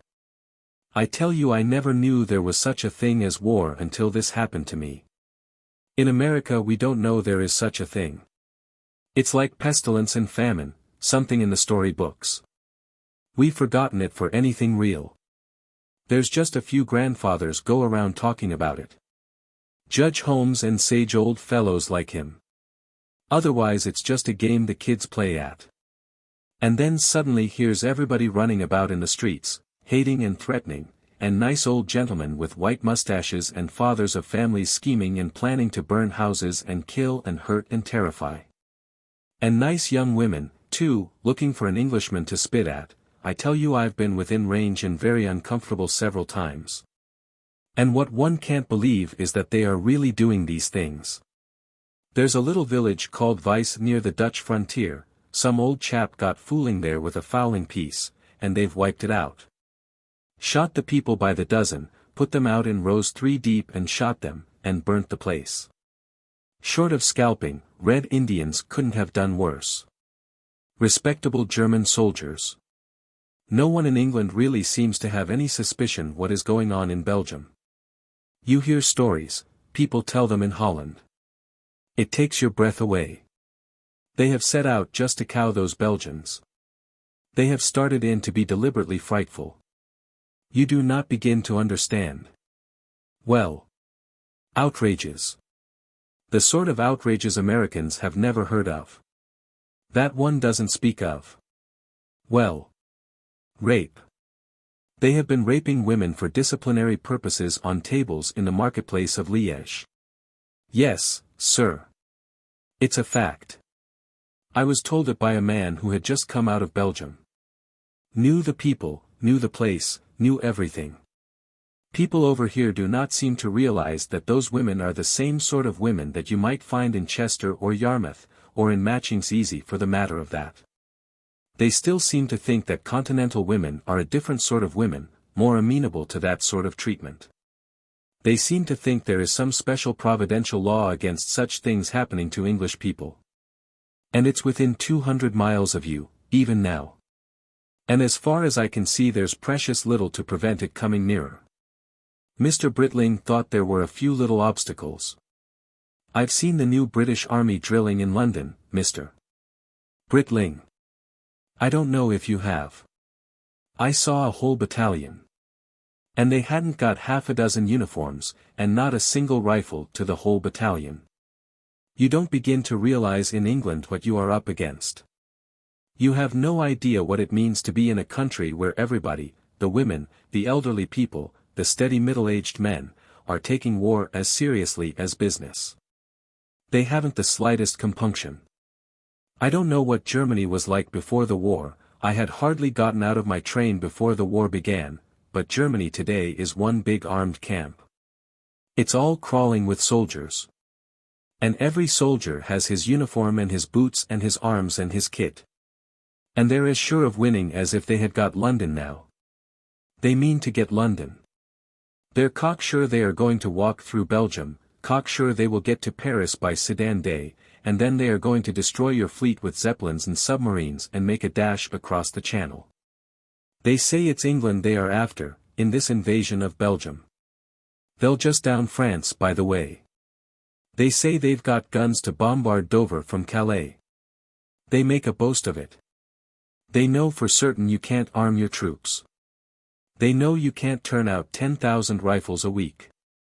They come and talk to anyone in the trains, and explain just how your defeat is going to be managed. It's just as though they were talking of rounding up cattle.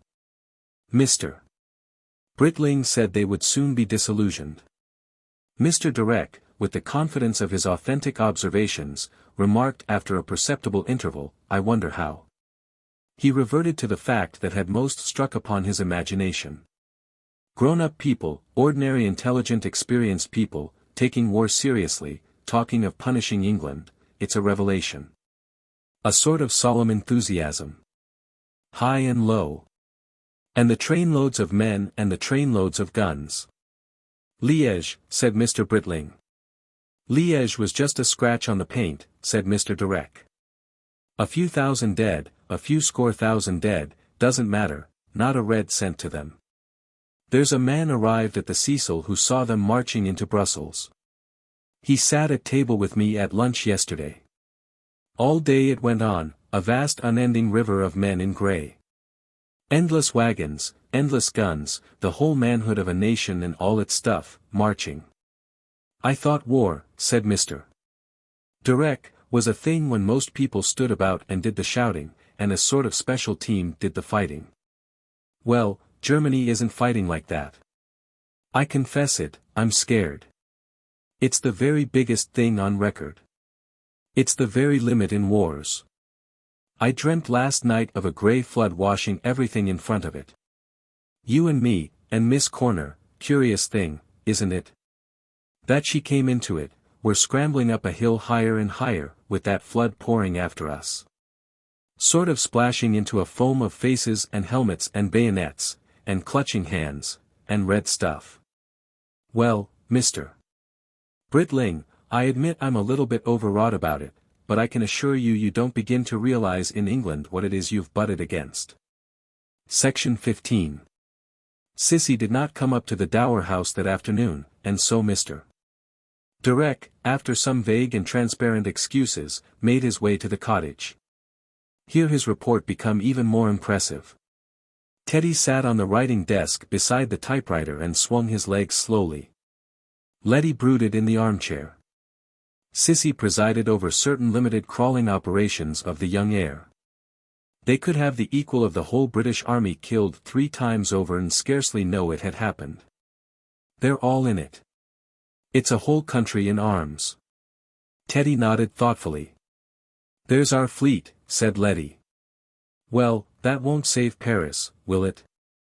Mr. Direck didn't, he declared, want to make disagreeable talk, but this was a thing people in England had to face. He felt like one of them himself, naturally. He'd sort of hurried home to them, it was just like hurrying home, to tell them of the tremendous thing that was going to hit them. He felt like a man in front of a flood, a great grey flood. He couldn't hide what he had been thinking. Where's our army? Asked Letty suddenly. Lost somewhere in France, said Teddy. Like a needle in a bottle of hay. What I keep on worrying at is this, Mr. Direck resumed. Suppose they did come, suppose somehow they scrambled over, 60 or 70,000 men perhaps. Every man would turn out and take a shot at them, said Letty. But there's no rifles. There's shotguns. That's exactly what I'm afraid of, said Mr. Direck. They'd massacre. You may be the bravest people on earth, said Mr. Direck, but if you haven't got arms and the other chaps have, you're just as if you were sheep. He became gloomily pensive. He roused himself to describe his experiences at some length, and the extraordinary disturbance of his mind. He related more particularly his attempts to see the sights of Cologne during the stir of mobilization. After a time his narrative flow lost force, and there was a general feeling that he ought to be left alone with Cissie. Teddy had a letter that must be posted. Letty took the infant to crawl on the mossy stones under the pear tree. Mr. Direck leant against the window-sill and became silent for some moments after the door had closed on Letty. As for you, Cissie, he began at last, I'm anxious. I'm real anxious. I wish you'd let me throw the mantle of Old Glory over you. He looked at her earnestly. Old Glory? Asked Cissie. Well, the Stars and Stripes. I want you to be able to claim American citizenship, in certain eventualities. It wouldn't be so very difficult. All the world over, Cissie, Americans are respected. Nobody dares touch an American citizen. We are, an inviolate people. He paused. But how? Asked Cissie. It would be perfectly easy, perfectly. How? Just marry an American citizen, said Mr. Direck, with his face beaming with ingenuous self-approval. Then you'd be safe, and I'd not have to worry. Because we're in for a stiff war, cried Cissie, and Direck perceived he had blundered. Because we may be invaded, she said, and Mr. Direck's sense of error deepened. I vow, she began. No, cried Mr. Direck, and held out a hand. There was a moment of crisis. "Never will I desert my country, while she is at war," said Cissie, reducing her first fierce intention, and adding as though she regretted her concession, "anyhow." "Then it's up to me to end the war, Cissie," said Mr. Direck, trying to get her back to a less spirited attitude. But Cissie wasn't to be got back so easily. The war was already beckoning to them in the cottage, and drawing them down from the auditorium into the arena. "This is the rightest war in history," she said. "If I was an American I should be sorry to be one now and to have to stand out of it. I wish I was a man now so that I could do something for all the decency and civilization the Germans have outraged. I can't understand how any man can be content to keep out of this, and watch Belgium being destroyed. It is like looking on at a murder. It is like watching a dog killing a kitten." Mr. Direck's expression was that of a man who is suddenly shown strange lights upon the world. Section 16. Mr. Britling found Mr. Direck's talk very indigestible. He was parting very reluctantly from his dream of a disastrous collapse of German imperialism, of a tremendous, decisive demonstration of the inherent unsoundness of militarist monarchy, to be followed by a world conference of chastened but hopeful nations, and the millennium. He tried now to think that Mr. Direck had observed badly misconceived what he saw. An American, unused to any sort of military occurrences, might easily mistake tens of thousands for millions, and the excitement of a few commercial travelers for the enthusiasm of a united people. But the newspapers now, with a kindred reluctance, were beginning to qualify, bit by bit, their first representation of the German attack through Belgium as a vast and already partly thwarted parade of incompetence. The Germans, he gathered, were being continually beaten in Belgium, but just as continually they advanced. Each fresh newspaper name he looked up on the map marked an oncoming tide. Alost, Charleroi. Farther east the French were retreating from the Salas Pass. Surely the British, who had now been in France for a fortnight, would presently be manifest, stemming the onrush, somewhere perhaps in Brabant or East Flanders. It gave Mr. Britling an unpleasant night to hear at Claverings that the French were very ill-equipped, had no good modern guns either at Lille or Maubeuge, were short of boots and equipment generally, and rather depressed already at the trend of things. Mr. Britling dismissed this as pessimistic talk, and built his hopes on the still invisible British army, hovering somewhere. He would sit over the map of Belgium, choosing where he would prefer to have the British hover. Namur fell. The place names continued to shift southward and westward. The British army or a part of it came to light abruptly at Mons. It had been fighting for 38 hours and defeating enormously superior forces of the enemy. That was reassuring until a day or so later, the Cambrai-Le Cateau line made Mr. Britling realize that the victorious British had recoiled 25 miles. And then came the Sunday of the Times telegram, which spoke of a retreating and a broken army. Mr. Britling did not see this, but Mr. Manning brought over the report of it in a state of profound consternation. Things, he said, seemed to be about as bad as they could be. The English were retreating towards the coast and in much disorder. They were, in the air, and already separated from the trench. They had narrowly escaped a Sedan under the fortifications of Maubeuge. Mr. Britling was stunned. He went to his study and stared helplessly at maps. It was as if David had flung his pebble, and missed.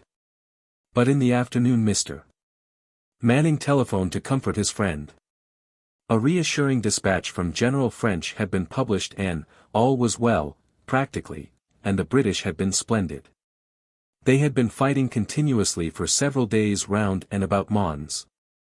They had been attacked at odds of 6 to 1, and they had repulsed and inflicted enormous losses on the enemy. They had established an incontestable personal superiority over the Germans. The Germans had been mown down in heaps. The British had charged through their cavalry like charging through paper. So at last and very gloriously for the British and German had met in battle. After the hard fighting of the 26th about Landrecies, the British had been comparatively unmolested, reinforcements covering double the losses had joined them and the German advance was definitely checked. Mr. Britling's mind swung back to elation. He took down the entire dispatch from Mr. Manning's dictation, and ran out with it into the garden where Mrs. Britling, with an unwanted expression of anxiety, was presiding over the teas of the usual casual Sunday gathering. The dispatch was read aloud twice over. After that there was hockey and high spirits, and then Mr. Britling went up to his study to answer a letter from Mrs. Herodian, the first letter that had come from her since their breach at the outbreak of the war, and which he was now in a better mood to answer than he had been hitherto. She had written ignoring his silence and absence, or rather treating it as if it were an incident of no particular importance. Apparently she had not called upon the patient and devoted Oliver as she had threatened. At any rate, there were no signs of Oliver in her communication. But she reproached Mr. Britling for deserting her, and she clamored for his presence and for kind and strengthening words. She was, she said, scared by this war. She was only a little thing, and it was all too dreadful, and there was not a soul in the world to hold her hand, at least no one who understood in the slightest degree how she felt. But why was not Oliver holding her hand? She was like a child left alone in the dark. It was perfectly horrible the way that people were being kept in the dark. The stories one heard, often from quite trustworthy sources, were enough to depress and terrify anyone. Battleship after battleship had been sunk by German torpedoes, a thing kept secret from us for no earthly reason, and Prince Louis of Battenberg had been discovered to be a spy and had been sent to the Tower. Haldane too was a spy. Our army in France had been, practically sold, by the French. Almost all the French generals were in German pay. The censorship and the press were keeping all this back, but what good was it to keep it back? It was folly not to trust people. But it was all too dreadful for a poor little soul whose only desire was to live happily. Why didn't he come along to her and make her feel she had protecting arms round her? She couldn't think in the daytime, she couldn't sleep at night. Then she broke away into the praises of serenity. Never had she thought so much of his beautiful, silent places, as she did now. How she longed to take refuge in some such dreamland from violence and treachery and foolish rumors. She was weary of every reality. She wanted to fly away into some secret hiding place and cultivate her simple garden there, as Voltaire had done. Sometimes at night she was afraid to undress. She imagined the sound of guns, she imagined landings and frightful scouts, in masks, rushing inland on motor bicycles. It was an ill-timed letter. The nonsense about Prince Louis of Battenberg and Lord Haldane and the torpedoed battleships annoyed him extravagantly. He had just sufficient disposition to believe such tales as to find their importunity exasperating. The idea of going over to Pycraft's to spend his days in comforting a timid little deer obsessed by such fears, attracted him not at all. He had already heard enough adverse rumors at Clavering's to make him thoroughly uncomfortable. He had been doubting whether after all his examination of war was really much less of a futility than, and now war ends, his mind was full of a sense of incomplete statements and unsubstantial arguments. He was indeed in a state of extreme intellectual worry. He was moreover extraordinarily out of love with Mrs. Herodian. Never had any affection in the whole history of Mr. Britling's heart collapsed so swiftly and completely. He was left incredulous of ever having cared for her at all. Probably he hadn't. Probably the whole business had been deliberate illusion from first to last. The dear little thing, business, he felt, was all very well as a game of petting, but times were serious now, and a woman of her intelligence should do something better than wallow in fears and elaborate a winsome feebleness. A very unnecessary and tiresome feebleness. He came almost to the pitch of writing that to her. The dispatch from General French put him into a kindlier frame of mind. He wrote instead briefly but affectionately. As a gentleman should. How could you doubt our fleet or our army, was the gist of his letter. He ignored completely every suggestion of a visit to Pycraft's that her letter had conveyed. He pretended that it had contained nothing of the sort. And with that she passed out of his mind again under the stress of more commanding interests. Mr. Britling's mood of relief did not last through the week. The defeated Germans continued to advance. Through a week of deepening disillusionment the main tide of battle rolled back steadily towards Paris. Lille was lost without a struggle. It was lost with mysterious ease. The next name to startle Mr. Britling as he sat with newspaper and atlas following these great events was Compiègne. Here. Manifestly the British were still in retreat. Then the Germans were in possession of Laon and Reims and still pressing south. Maubeuge, surrounded and cut off for some days, had apparently fallen. It was on Sunday, September the 6th, that the final capitulation of Mr. Britling's facile optimism occurred. He stood in the sunshine reading the Observer which the gardener's boy had just brought from the May tree. He had spread it open on a garden table under the blue cedar, and father and son were both reading it, each as much as the other would let him. There was fresh news from France, a story of further German advances, fighting at Senlis, but that is quite close to Paris. And the appearance of German forces at Nogent-sur-Seine. Sur-Seine, cried Mr. Britling. But where can that be? South of the Marne. Or below Paris perhaps. It was not marked upon the Observer's map, and Hugh ran into the house for the atlas. When he returned Mr. Manning was with his father, and they both looked grave. Hugh opened the map of northern France. Here it is, he said. Mr. Britling considered the position. Manning says they are at Rouen, he told Hugh. Our base is to be moved round to La Rochelle. He paused before the last distasteful conclusion.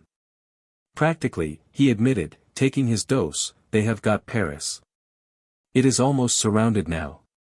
He sat down to the map. Mr. Manning and Hugh stood regarding him.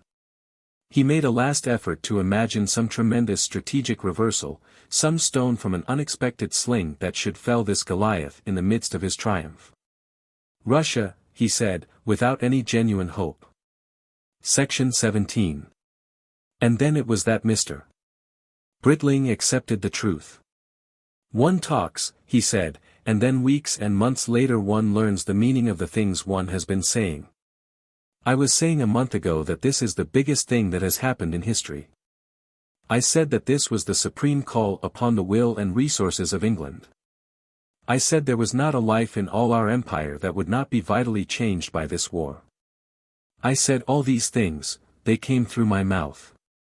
I suppose there was a sort of thought behind them. Only at this moment do I understand what it is that I said. Now, let me say it over as if I had never said it before. This is the biggest thing in history, that we are all called upon to do our utmost to resist this tremendous attack upon the peace and freedom of the world.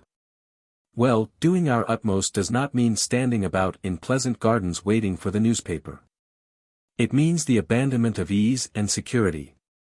How lazy we English are nowadays. How readily we grasp the comforting delusion that excuses us from exertion.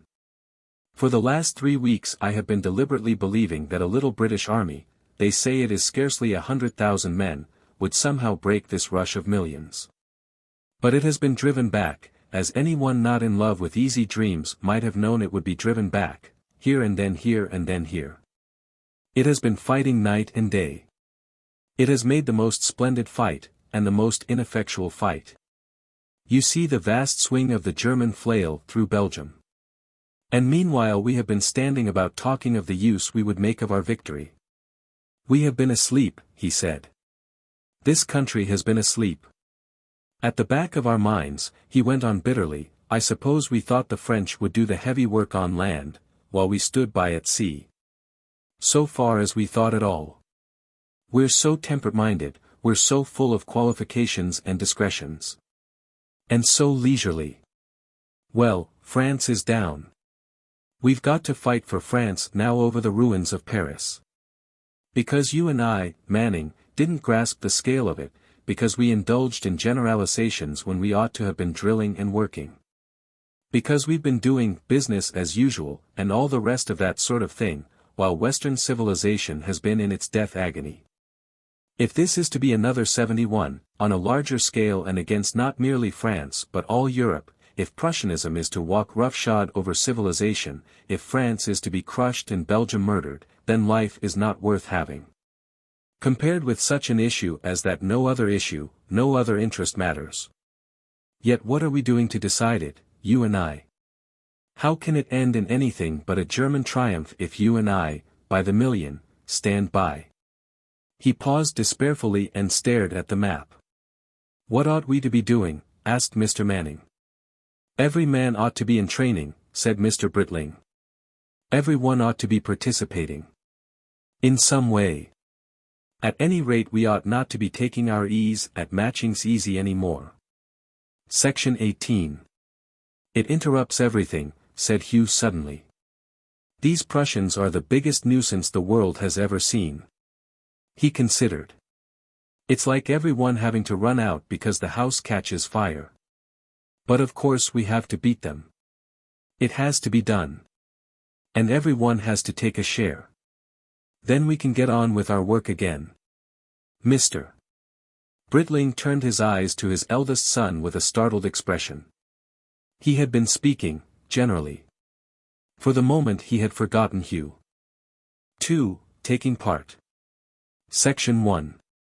There were now two chief things in the mind of Mr. Britling. One was a large and valiant thing, a thing of heroic and processional quality, the idea of taking up one's share in the great conflict, of leaving the Dower House and its circle of habits and activities and going out. From that point he wasn't quite sure where he was to go, nor exactly what he meant to do. His imagination inclined to the figure of a volunteer in an improvised uniform inflicting great damage upon a raiding invader from behind a hedge. The uniform, one presumes, would have been something in the vein of the costume in which he met Mr. Direck. With a brassard. Or he thought of himself as working at a telephone or in an office engaged upon any useful quasi-administrative work that called for intelligence rather than training. Still, of course, with a brassard.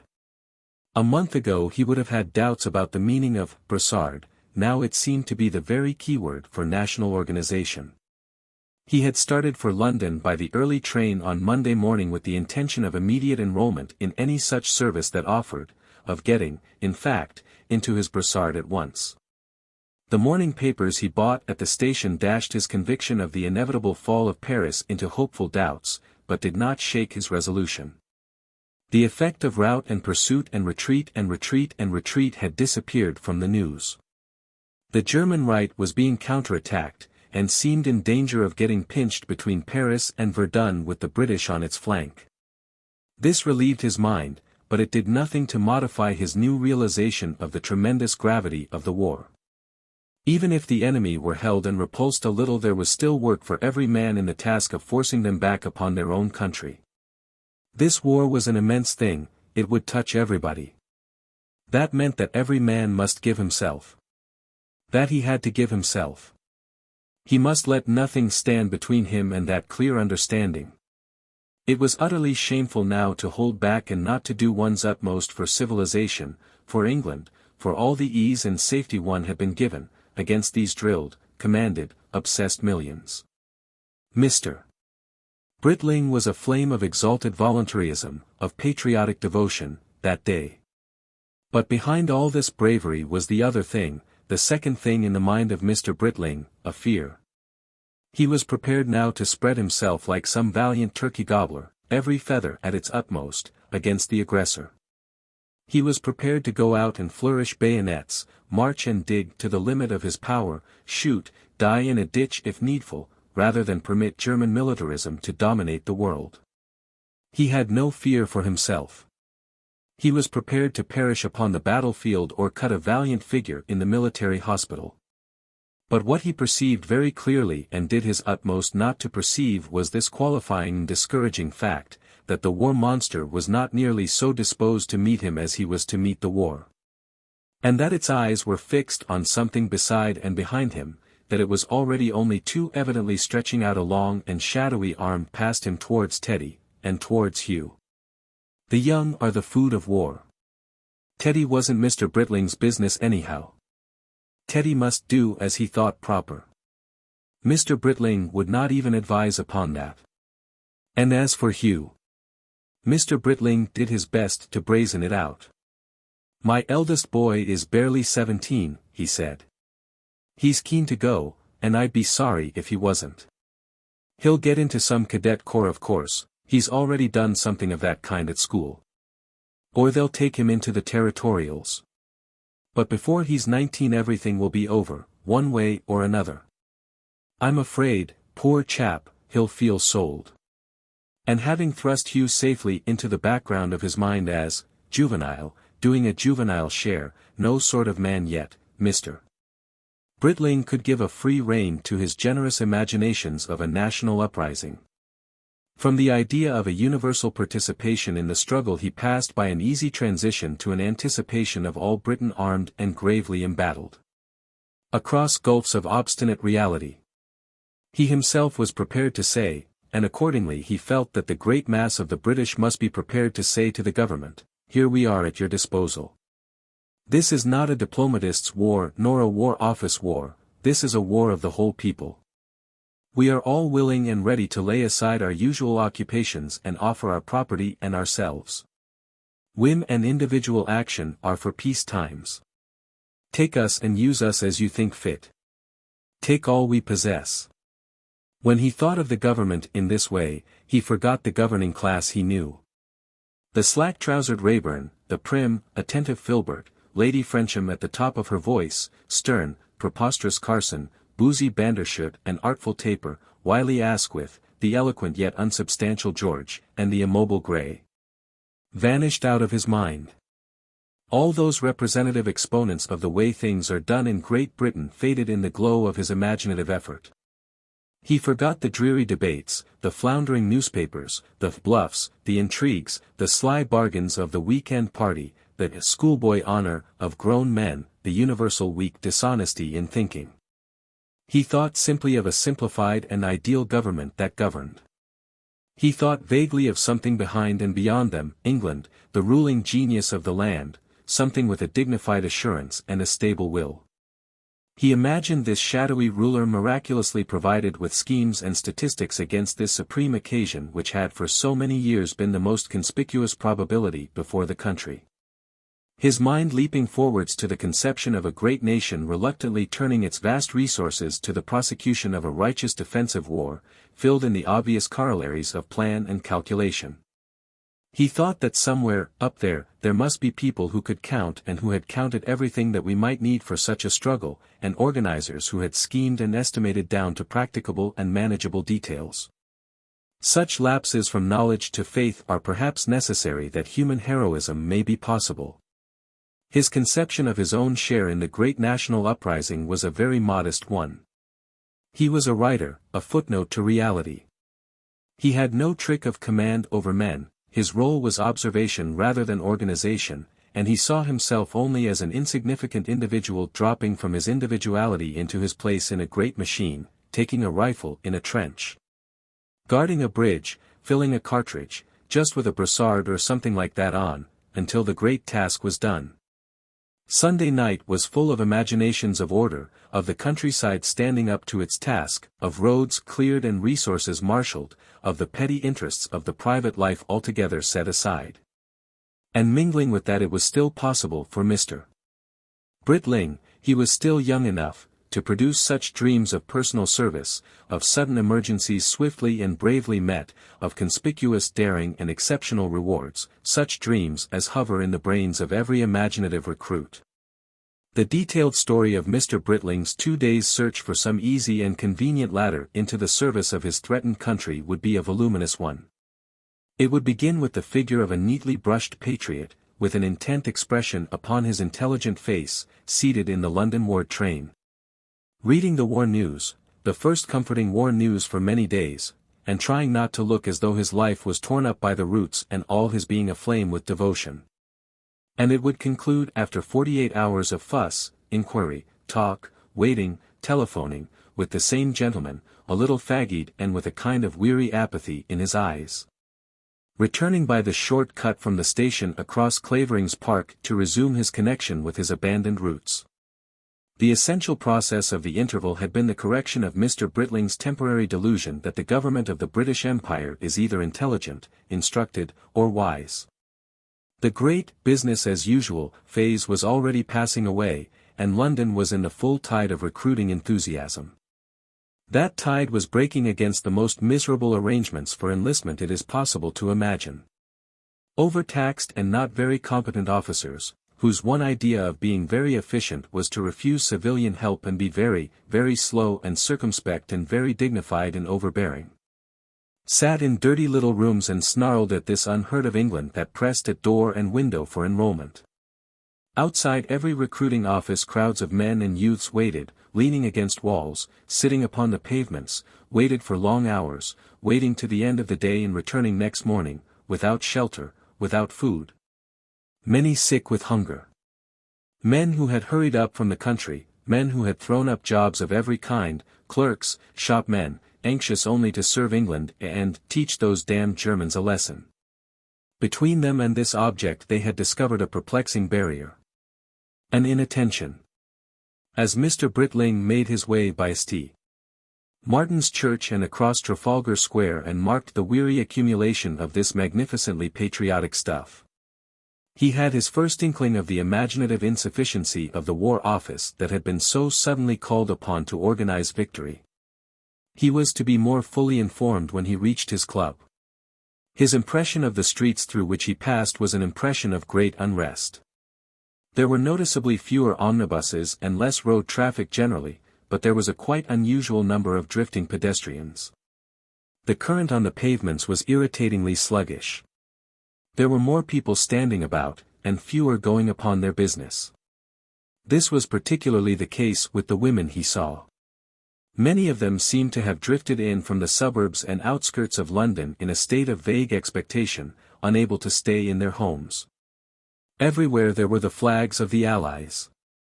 In shop windows, over doors, on the bonnets of automobiles, on people's breasts, and there was a great quantity of recruiting posters on the hoardings and in windows. "Your king and country need you," was the chief text. And they still called for 100,000 men, although the demand of Lord Kitchener had risen to 500,000. There were also placards calling for men on nearly all the taxicabs. The big windows of the offices of the Norddeutscher Lloyd in Cockspur Street were boarded up, and plastered thickly with recruiting appeals. At his club Mr.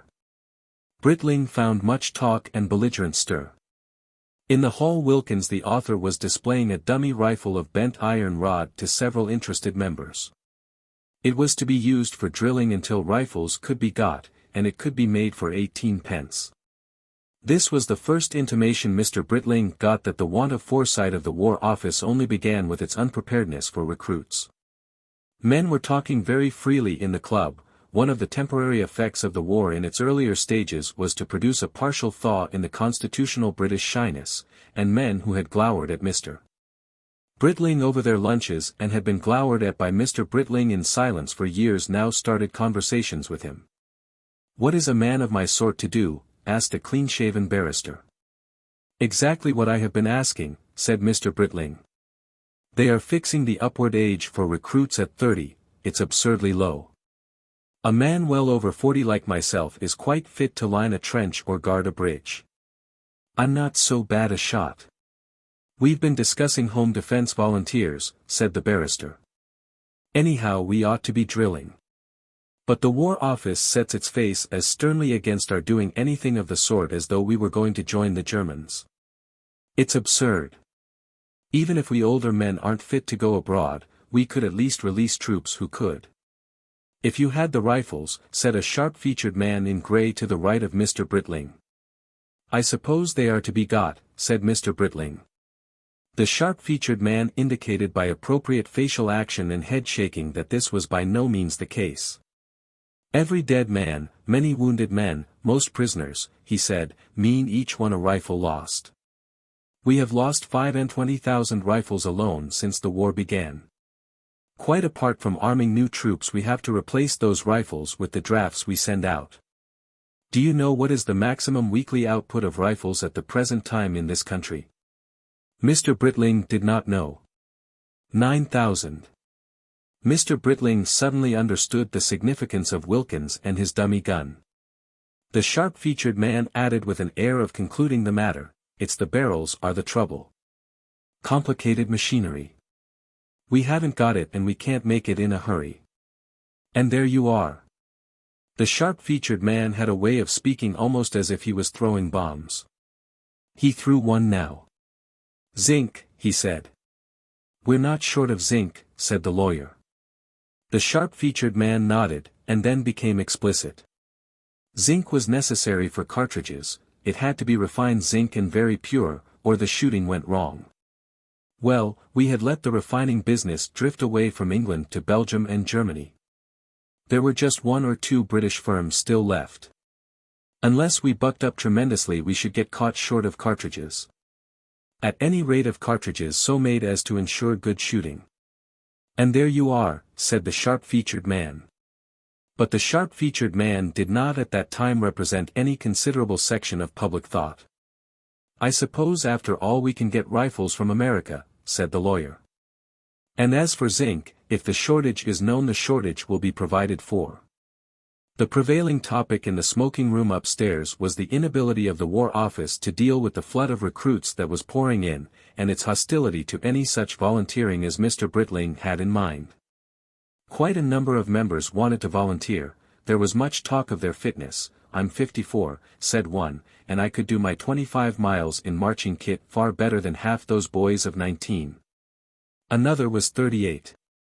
"I must hold the business together," he said. "But why anyhow shouldn't I learn to shoot and use a bayonet?" The personal pique of the rejected lent force to their criticisms of the recruiting and general organization. "The War Office has one incurable system," said a big mine owner. "During peacetime it runs all its home administration with men who will certainly be wanted at the front directly there is a war. Directly war comes, therefore, there is a shift all round, and a new untried man, usually a dugout in an advanced state of decay, is stuck into the job. Chaos follows automatically. The War Office always has done this, and so far as one can see it always will. It seems incapable of realizing that another man will be wanted until the first is taken away. Its imagination doesn't even run to that." Mr. Britling found a kindred spirit in Wilkins. Wilkins was expounding his tremendous scheme for universal volunteering. Everybody was to be accepted. Everybody was to be assigned and registered and badged. "A brassard," said Mr. Britling. "It doesn't matter whether we really produce a fighting force or not," said Wilkins. "Everybody now is enthusiastic and serious. Everybody is willing to put on some kind of uniform and submit to some sort of orders. And the thing to do is to catch them in the willing stage. Now is the time to get the country lined up and organized, ready to meet the internal stresses that are bound to come later. But there's no disposition whatever to welcome this universal offering. It's just as though this war was a treat to which only the very select friends of the War Office were to be admitted. And I don't admit that the national volunteers would be ineffective, even from a military point of view. There are plenty of fit men of our age, and men of proper age who are better employed at home, armament workers for example, and there are all the boys under the age. They may not be under the age before things are over." He was even prepared to plan uniforms. "A brassard," repeated Mr. Britling, "and perhaps colored strips on the revers of a coat." "Colors for the counties," said Wilkins, "and if there isn't colored cloth to be got there's red flannel. Anything is better than leaving the mass of people to mob about." A momentary vision danced before Mr. Britling's eyes of red flannel petticoats being torn up in a rapid improvisation of soldiers to resist a sudden invasion. Passing washerwomen suddenly requisitioned. But one must not let oneself be laughed out of good intentions because of ridiculous accessories. The idea at any rate was the sound one. The vision of what ought to be done shone brightly while Mr. Britling and Mr. Wilkins maintained it.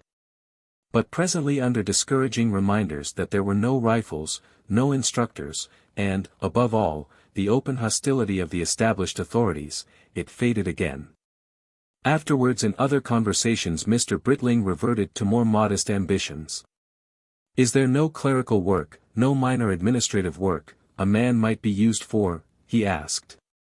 Any old dugout, said the man with the thin face, any old doddering Colonel Newcomb, is preferred to you in that matter.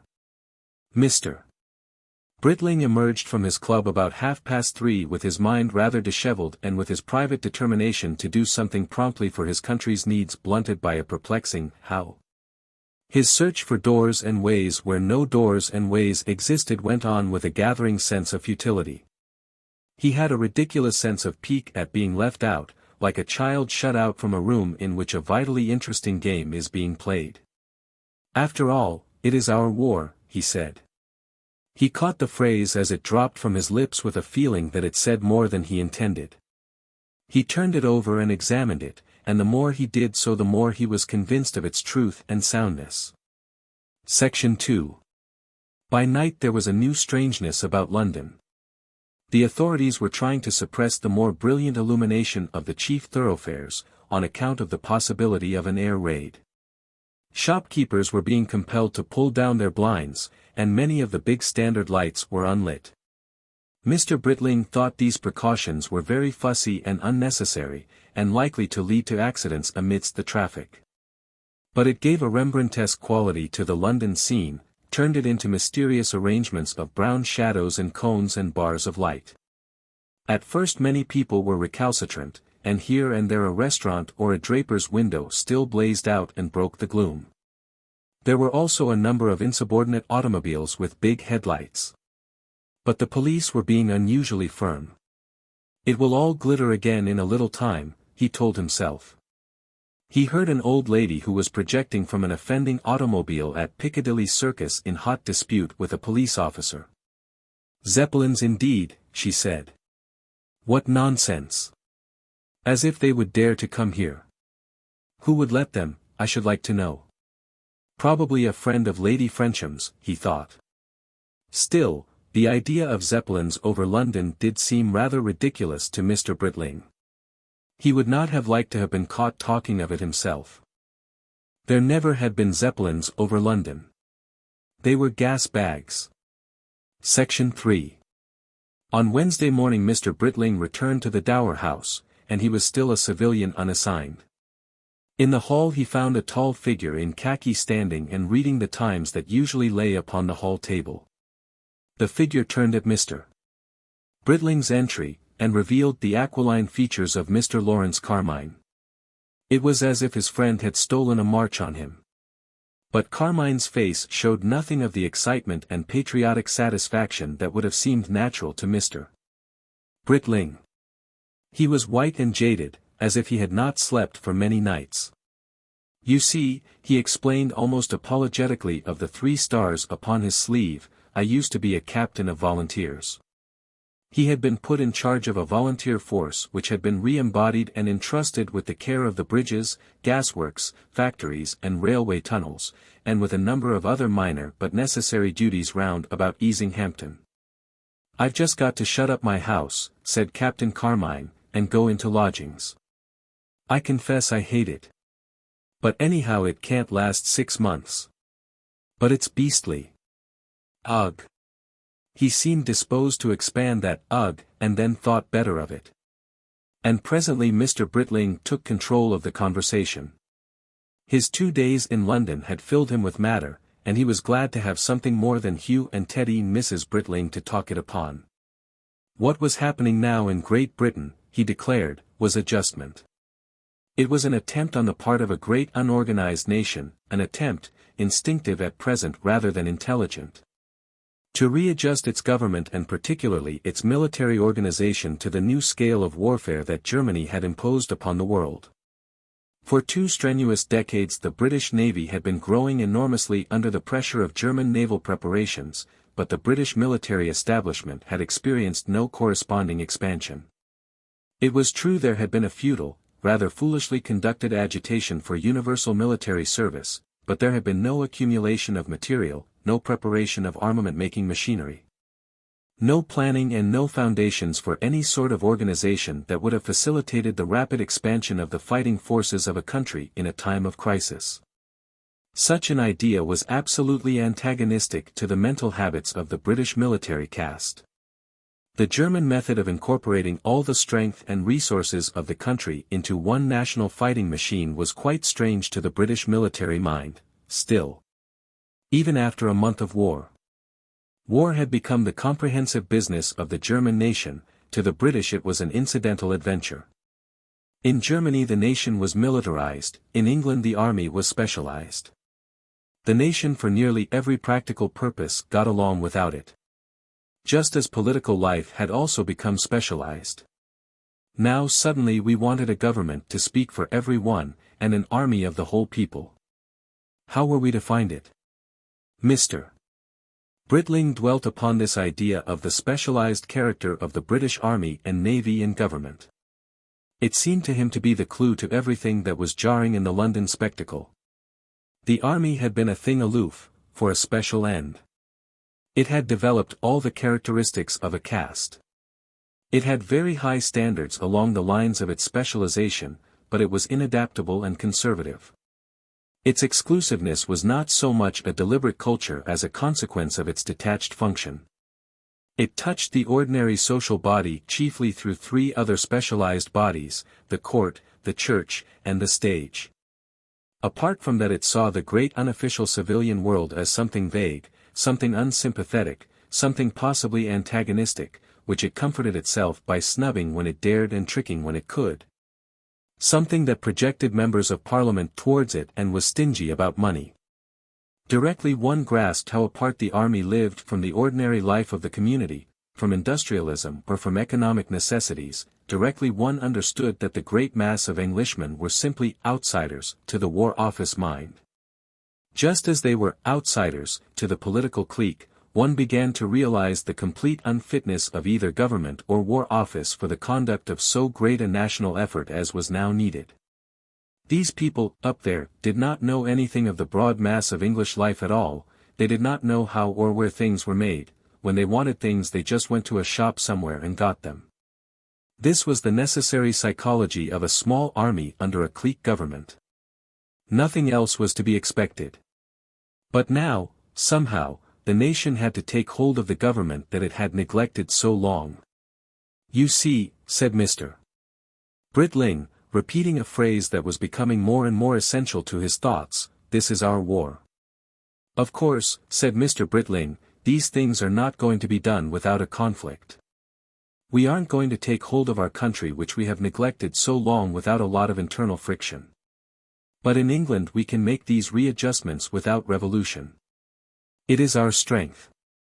At present England is confused, but it's a healthy confusion. It's a stir. We have more things to defeat than just Germany.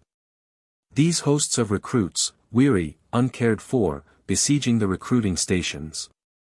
It's symbolical. Our tremendous reserves of will and manhood. Our almost incredible insufficiency of direction. Those people up there have no idea of the will that surges up in England.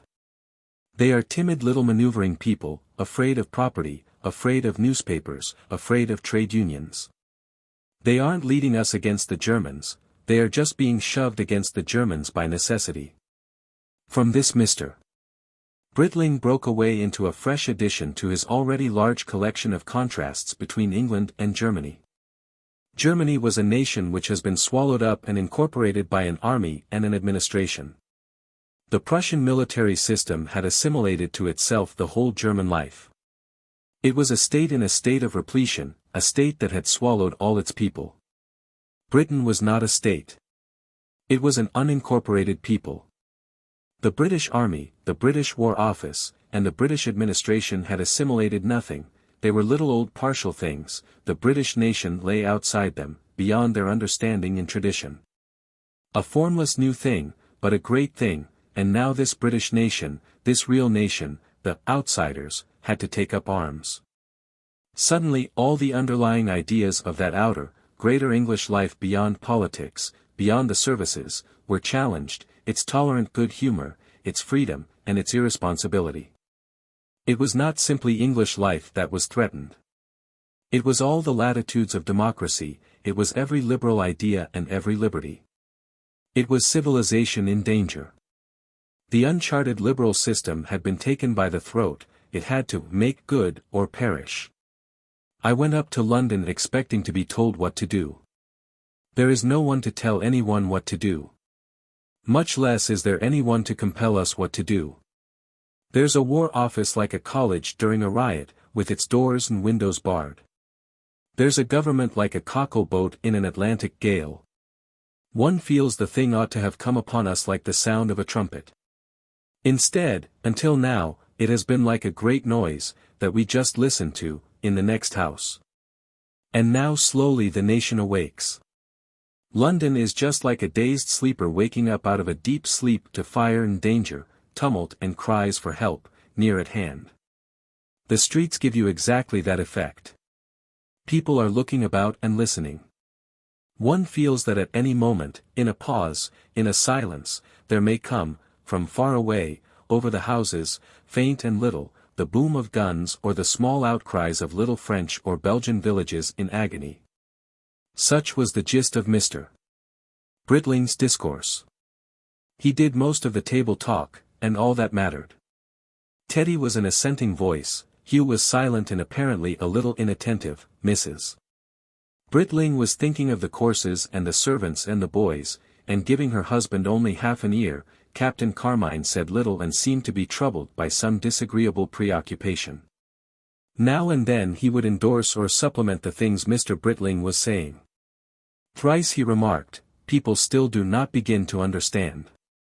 Section 4. It was only when they sat together in the barn court out of the way of Mrs. Britling and the children that Captain Carmine was able to explain his listless bearing and jaded appearance. He was suffering from a bad nervous shock. He had hardly taken over his command before one of his men had been killed, and killed in a manner that had left a scar upon his mind. The man had been guarding a tunnel, and he had been knocked down by one train when crossing the line behind another. So it was that the bomb of Sarajevo killed its first victim in Essex. Captain Carmine had found the body. He had found the body in a cloudy moonlight, he had almost fallen over it, and his sensations and emotions had been eminently disagreeable. He had had to drag the body, it was very dreadfully mangled, off the permanent way, the damaged, almost severed head had twisted about very horribly in the uncertain light, and afterwards he had found his sleeves saturated with blood.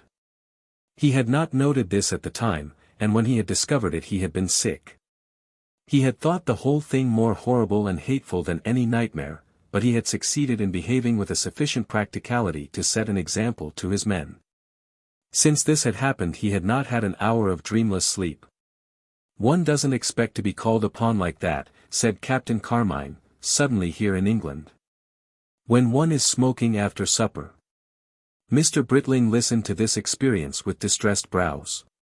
All his talking and thinking became to him like the open page of a monthly magazine. Across it this bloody smear, this thing of red and black, was dragged. Section 5. The smear was still bright red in Mr. Britling's thoughts when Teddy came to him. "I must go," said Teddy, "I can't stop here any longer." "Go where?" "Into khaki. I've been thinking of it ever since the war began. Do you remember what you said when we were bullying off at hockey on Bank Holiday, the day before war was declared?" Mr. Britling had forgotten completely, he made an effort. "What did I say?" "You said, 'What the devil are we doing at this hockey? We ought to be drilling or shooting against those confounded Germans.' I've never forgotten it.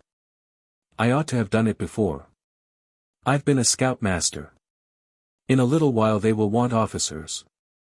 In London, I'm told, there are a lot of officers' training corps putting men through the work as quickly as possible. If I could go." "What does Letty think?" said Mr. Britling after a pause.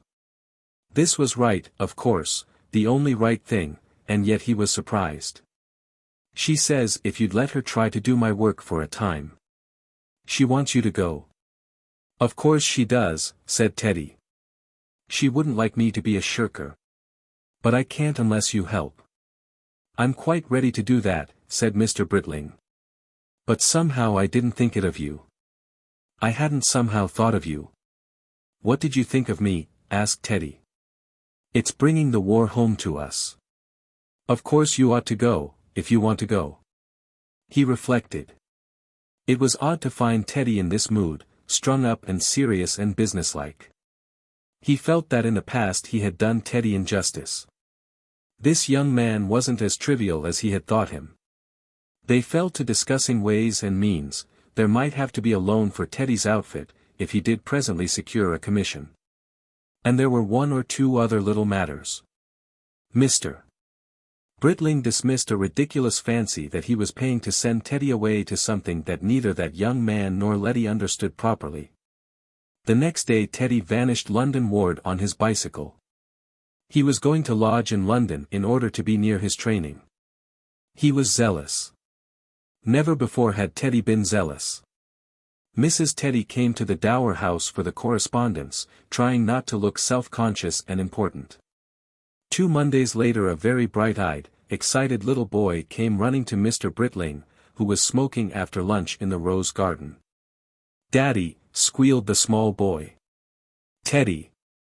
In khaki."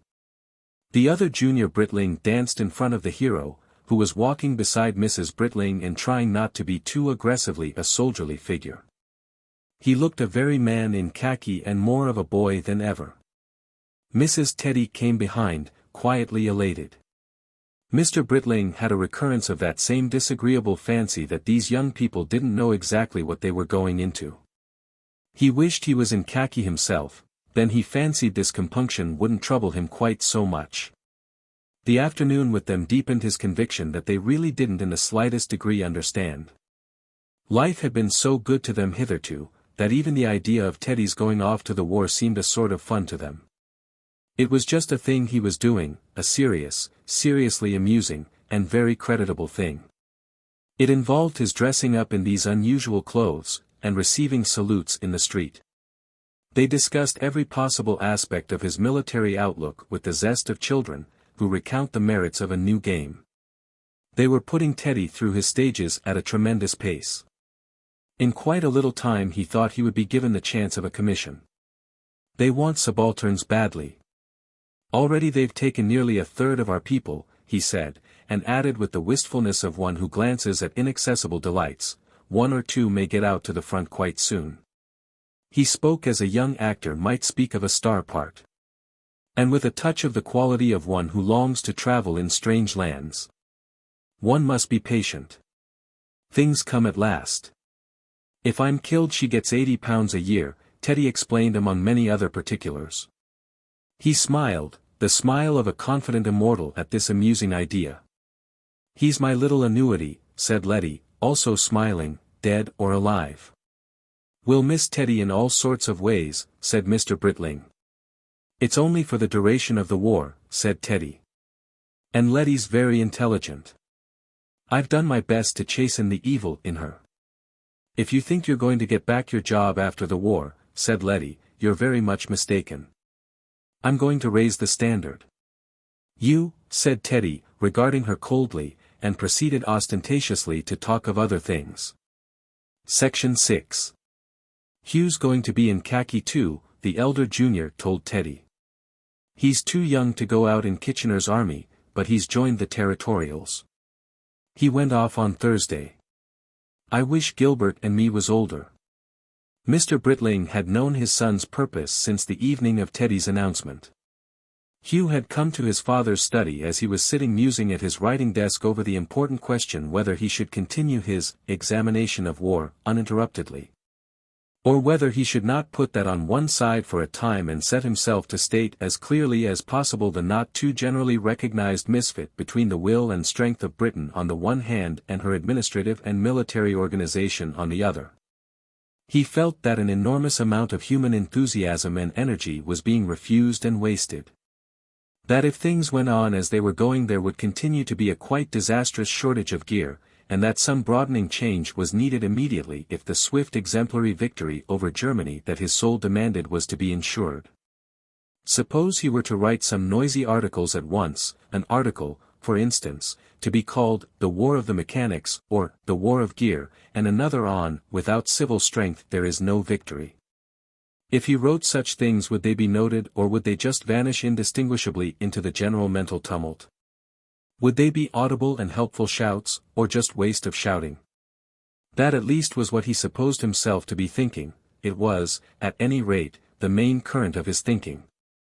But all the same, just outside the circle of his attention a number of other things were dimly apprehended, bobbing up and down in the flood and ready at the slightest chance to swirl into the center of his thoughts.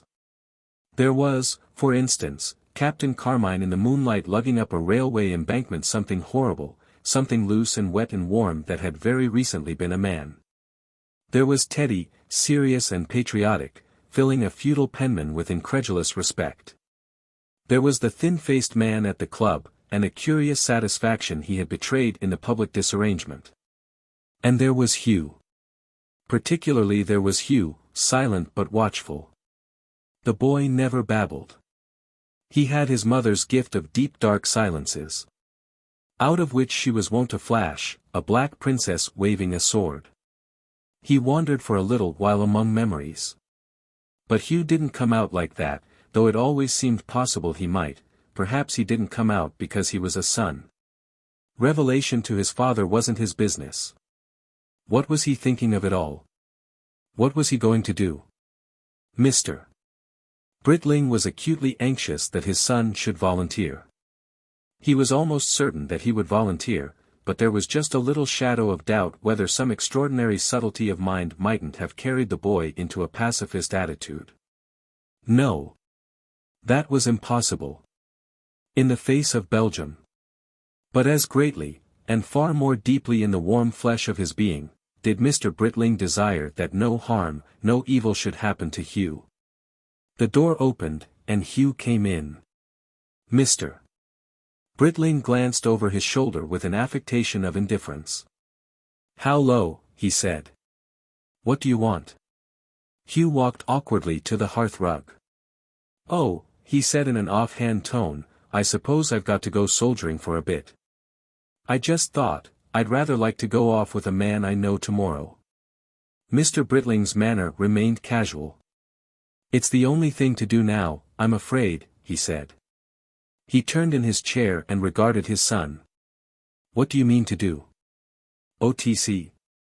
I don't think I should make much of an officer. I hate giving orders to other people. We thought we'd just go together into the Essex regiment as privates." There was a little pause. Both father and son had rehearsed this scene in their minds several times, and now they found that they had no use for a number of sentences that had been most effective in these rehearsals. Mr. Britling scratched his cheek with the end of his pen. "I'm glad you want to go, Hugh," he said. "I don't want to go," said Hugh with his hands deep in his pockets. "I want to go and work with Cardinal. But this job has to be done by everyone. Haven't you been saying as much all day? It's like turning out to chase a burglar or suppress a mad dog. It's like necessary sanitation. You aren't attracted by soldiering?" "Not a bit. I won't pretend it, Daddy. I think the whole business is a bore. Germany seems to me now just like some heavy, horrible, dirty mass that has fallen across Belgium and France. We've got to shove the stuff back again. That's all." He volunteered some further remarks to his father's silence. "You know, I can't get up a bit of tootle about this business," he said. "I think killing people or getting killed is a thoroughly nasty habit. I expect my share will be just drilling and fatigue duties and route marches, and loafing here in England." "You can't possibly go out for 2 years, said Mr. Britling, as if he regretted it. A slight hesitation appeared in Hugh's eyes. "I suppose not," he said. "Things ought to be over by then, anyhow," Mr. Britling added, betraying his real feelings. "So it's really just helping at the furthest end of the shove," Hugh endorsed, but still with that touch of reservation in his manner. The pause had the effect of closing the theoretical side of the question. "Where do you propose to enlist?" said Mr. Britling, coming down to practical details. Section 7. The Battle of the Marne passed into the Battle of the Aisne, and then the long lines of the struggle streamed northwestward until the British were back in Belgium, failing to clutch Menin and then defending Ypres. The elation of September followed the bedazzlement and dismay of August into the chapter of forgotten moods, and Mr. Britling's sense of the magnitude, the weight and duration of this war beyond all wars, increased steadily. The feel of it was less and less a feeling of crisis and more a feeling of new conditions. It wasn't as it had seemed at first, the end of one human phase and the beginning of another, it was in itself a phase. It was a new way of living. And still he could find no real point of contact for himself with it all except the point of his pen. Only at his writing desk, and more particularly at night, were the great presences of the conflict his. Yet he was always desiring some more personal and physical participation. Hugh came along one day in October in an ill-fitting uniform, looking already coarser in fibre and with a nose scorched red by the autumnal sun. He said the life was rough, but it made him feel extraordinarily well. Perhaps man was made to toil until he dropped asleep from exhaustion, to fast for 10 or 12 hours and then eat like a wolf. He was acquiring a taste for woodbine cigarettes, and a heady variety of mineral waters called monsters. He feared promotion, he felt he could never take the high line with other human beings demanded of a corporal. He was still trying to read a little chemistry and crystallography, but it didn't go with the life. In the scanty leisure of a recruit in training it was more agreeable to lie about and write doggerel verses and draw caricatures of the men in one's platoon. Invited to choose what he liked by his family, he demanded a large tuck-box such as he used to have at school, only much larger, and a big tin of insect powder. It must be able to kill ticks. When he had gone, the craving for a personal share in the nation's physical exertions became overpowering in Mr. Britling. He wanted, he felt, to get his skin into it. He had decided that the volunteer movement was a hopeless one. The War Office, after a stout resistance to any volunteer movement at all, decided to recognize it in such a manner as to make it ridiculous. The volunteers were to have no officers and no uniforms that could be remotely mistaken for those of the regulars, so that in the event of an invasion the Germans would be able to tell what they had to deal with miles away. Wilkins found his conception of a whole nation, all enrolled, all listed and badged according to capacity, his dream of every one falling into place in one great voluntary national effort. Treated as the childish dreaming of that most ignorant of all human types, a novelist. Punch was delicately funny about him. He was represented as wearing a preposterous cocked hat of his own design, designing cocked hats for every one. Wilkins was told to shut up in a multitude of anonymous letters, and publicly and privately to leave things to Kitchener. To bellow in loud clear tones, leave things to Kitchener, and to depart for the theatre or the river or an automobile tour, was felt very generally at that time to be the proper conduct for a patriot. There was a very general persuasion that to become a volunteer when one ought to be just modestly doing nothing at all, was in some obscure way a form of disloyalty. So Mr. Britling was out of conceit with volunteering, and instead he went and was duly sworn and entrusted with the badge of a special constable. The duties of a special constable were chiefly not to understand what was going on in the military sphere, and to do what he was told in the way of watching and warding conceivably vulnerable points. He had also to be available in the event of civil disorder. Mr. Britling was provided with a truncheon and sent out to guard various culverts, bridges, and fords in the hilly country to the northwestward of Matching Cissie. It was never very clear to him what he would do if he found a motor car full of armed enemies engaged in undermining a culvert, or treacherously deepening some strategic ford. He supposed he would either engage them in conversation, or hit them with his truncheon, or perhaps do both things simultaneously. But as he really did not believe for a moment that any human being was likely to tamper with the telegraphs, telephones, ways and appliances committed to his care, his uncertainty did not trouble him very much. He prowled the lonely lanes and paths in the darkness, and became better acquainted with a multitude of intriguing little cries and noises that came from the hedges and coverts at night. One night he rescued a young leveret from a stoat, who seemed more than half inclined to give him battle for its prey until he cowed and defeated it with the glare of his electric torch. As he prowled the countryside under the great hemisphere of Essex sky, or leant against fences or sat drowsily upon gates or sheltered from wind and rain under ricks or sheds, he had much time for meditation. And his thoughts went down and down below his first surface impressions of the war. He thought no longer of the rights and wrongs of this particular conflict but of the underlying forces in mankind that made war possible. He planned no more ingenious treaties and conventions between the nations, and instead he faced the deeper riddles of essential evil and of conceivable changes in the heart of man. And the rain assailed him and thorns tore him, and the soaked soft meadows bogged and betrayed his wandering feet, and the little underworld of the hedges and ditches hissed and squealed in the darkness and pursued and fled. And devoured or were slain.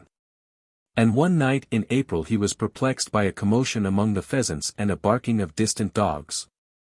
And then to his great astonishment he heard noises like a distant firework display and saw something like a phantom yellowish fountain pen in the sky far away to the east lit intermittently by a quivering searchlight and going very swiftly.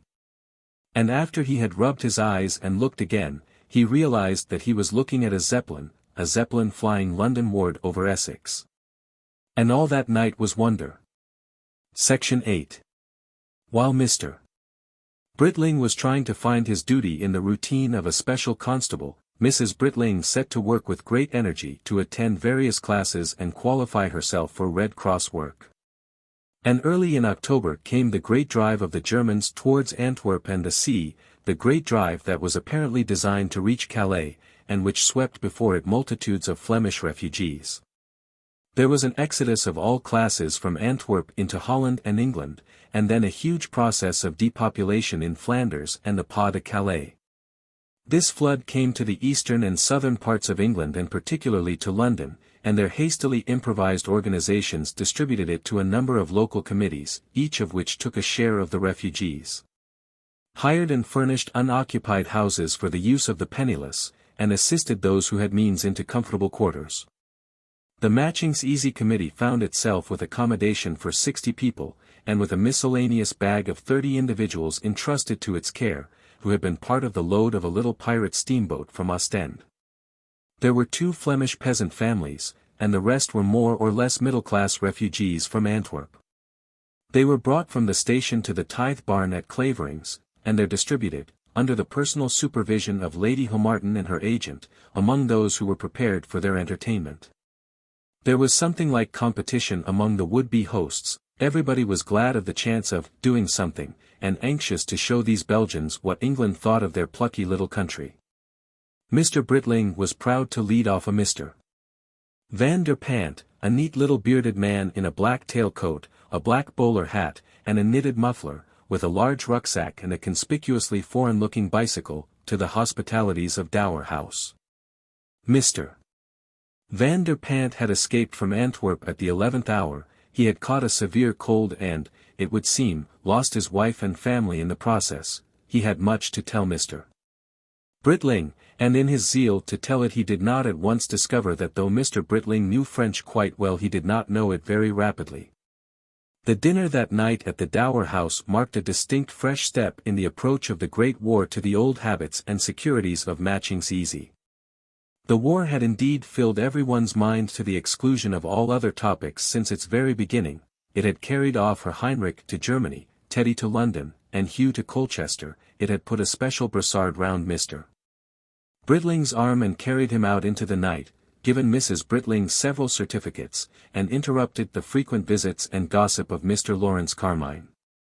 But so far it had not established a direct contact between the life of Matchings Easy and the grim business of shot, shell, and bayonet at the front. But now here was the Dower House accomplishing wonderful idioms in Anglo-French, and an animated guest telling them, sometimes one understood clearly and sometimes the meaning was clouded, of men blown to pieces under his eyes. Of fragments of human beings lying about in the streets. There was trouble over the expression omoplate d'une femme, until one of the youngsters got the dictionary and found out it was the shoulder blade of a woman, of pools of blood, everywhere, and of flight in the darkness. Mr. Van der Pant had been in charge of the dynamos at the Antwerp power station. He had been keeping the electrified wires in the entanglements alive. And he had stuck to his post until the German high explosives had shattered his wires and rendered his dynamos useless. He gave vivid little pictures of the noises of the bombardment, of the dead lying casually in the open spaces, of the failure of the German guns to hit the bridge of boats across which the bulk of the defenders and refugees escaped. He produced a little tourist's map of the city of Antwerp, and dotted at it with a pencil case. The, what do you call, obus, shells. Fell, so and so and so. Across here he had fled on his bicane, and along here and here. He had carried off his rifle, and hid it with the rifles of various other Belgians between floor and ceiling of a house in Zeebrugge. He had found the pirate steamer in the harbor, its captain resolved to extract the uttermost fare out of every refugee he took to London. When they were all aboard and started they found there was no food except the hard ration biscuits of some Belgian soldiers. They had portioned this out like shipwrecked people on a raft. The mare had been calm, thank heaven. All night they had been pumping. He had helped with the pumps. But Mr. van der Pant hoped still to get a reckoning with the captain of that ship. Mr. van der Pant had had shots at various Zeppelins. When the Zeppelins came to Antwerp everybody turned out on the roofs and shot at them. He was contemptuous of Zeppelins. He made derisive gestures to express his opinion of them. They could do nothing unless they came low, and if they came low you could hit them. One which ventured down had been riddled, it had had to drop all its bombs, luckily they fell in an open field, in order to make its lame escape. It was all nonsense to say, as the English papers did, that they took part in the final bombardment. Not a Zeppelin. So he talked, and the Britling family listened and understood as much as they could, and replied and questioned in Anglo-French. Here was a man who but a few days ago had been steering his bicycle in the streets of Antwerp to avoid shell craters, pools of blood, and the torn-off arms and shoulder blades of women. He had seen houses flaring, set afire by incendiary bombs, and once at a corner he had been knocked off his bicycle by the poof of a bursting shell. Not only were these things in the same world with us, they were sitting at our table. He told one grim story of an invalid woman unable to move, lying in bed in her apartment, and of how her husband went out on the balcony to look at the Zeppelin. There was a great noise of shooting. Ever and again he would put his head back into the room and tell her things, and then after a time he was silent and looked in no more. She called to him, and called again. Becoming frightened, she raised herself by a great effort and peered through the glass. At first she was too puzzled to understand what had happened. He was hanging over the front of the balcony, with his head twisted oddly. Twisted and shattered. He had been killed by shrapnel fired from the outer fortifications. These are the things that happen in histories and stories. They do not happen at Matchings Easy. Mr. van der Pant did not seem to be angry with the Germans. But he manifestly regarded them as people to be killed. He denounced nothing that they had done, he related. They were just an evil accident that had happened to Belgium and mankind. They had to be destroyed. He gave Mr.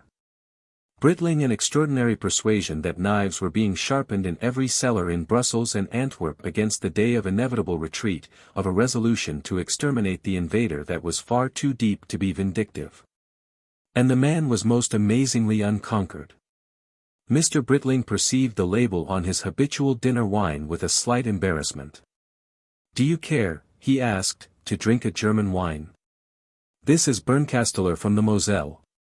Mr. van der Pant reflected. "But it is a good wine," he said. "After the peace it will be Belgian. Yes, if we are to be safe in the future from such a war as this, we must have our boundaries right up to the Rhine." So he sat and talked, flushed and, as it were, elated by the vividness of all that he had undergone. He had no trace of tragic quality, no hint of subjugation. But for his costume and his trimmed beard and his language he might have been a Dubliner or a Cockney. He was astonishingly cut off from all his belongings. His house in Antwerp was abandoned to the invader. Valuables and cherished objects very skillfully buried in the garden, he had no change of clothing except what the rucksack held. His only footwear were the boots he came in. He could not get on any of the slippers in the house, they were all too small for him, until suddenly Mrs. Britling bethought herself of Herr Heinrich's pair, still left unpacked upstairs. She produced them, and they fitted exactly. It seemed only poetical justice, a foretaste of national compensations, to annex them to Belgium forthwith. Also it became manifest that Mr. van der Pant was cut off from all his family. And suddenly he became briskly critical of the English way of doing things. His wife and child had preceded him to England, crossing by Ostend and Folkestone a fortnight ago. Her parents had come in August. Both groups had been seized upon by improvised British organizations and very thoroughly and completely lost. He had written to the Belgian embassy and they had referred him to a committee in London, and the committee had begun its services by discovering a Madame van der Pant hitherto unknown to him at Camberwell. And displaying a certain suspicion and hostility when he said she would not do. There had been some futile telegrams. What, asked Mr. van der Pant, ought one to do? Mr. Britling temporized by saying he would make inquiries, and put Mr. van der Pant off for 2 days. Then he decided to go up to London with him and make inquiries on the spot. Mr. van der Pant did not discover his family, but Mr. Britling discovered the profound truth of a comment of Herr Heinrich's which he had hitherto considered utterly trivial, but which had nevertheless stuck in his memory. The English, Herr Heinrich had said, do not understand indexing. It is the root of all good organization. Finally, Mr. van der Pant adopted the irregular course of asking every Belgian he met if they had seen anyone from his district in Antwerp, if they had heard of the name of van der Pant, if they had encountered so-and-so or so-and-so.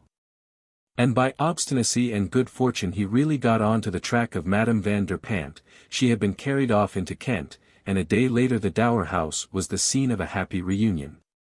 Madame was a slender lady, dressed well and plainly, with a Belgian common sense and a Catholic reserve, and André was like a child of wax, delicate and charming and unsubstantial. It seemed incredible that he could ever grow into anything so buoyant and incessant as his father. The Britling boys had to be warned not to damage him.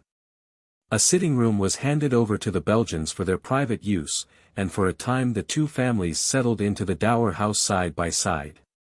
Anglo-French became the table language of the household. It hampered Mr. Britling very considerably. And both families set themselves to much unrecorded observation, much unspoken mutual criticism, and the exercise of great patience. It was tiresome for the English to be tied to a language that crippled all spontaneous talk. These linguistic gymnastics were fun to begin with, but soon they became very troublesome, and the Belgians suspected sensibilities in their hosts and a vast unwritten code of etiquette that did not exist. At first they were always waiting, as it were, to be invited or told or included. They seemed always deferentially backing out from intrusions.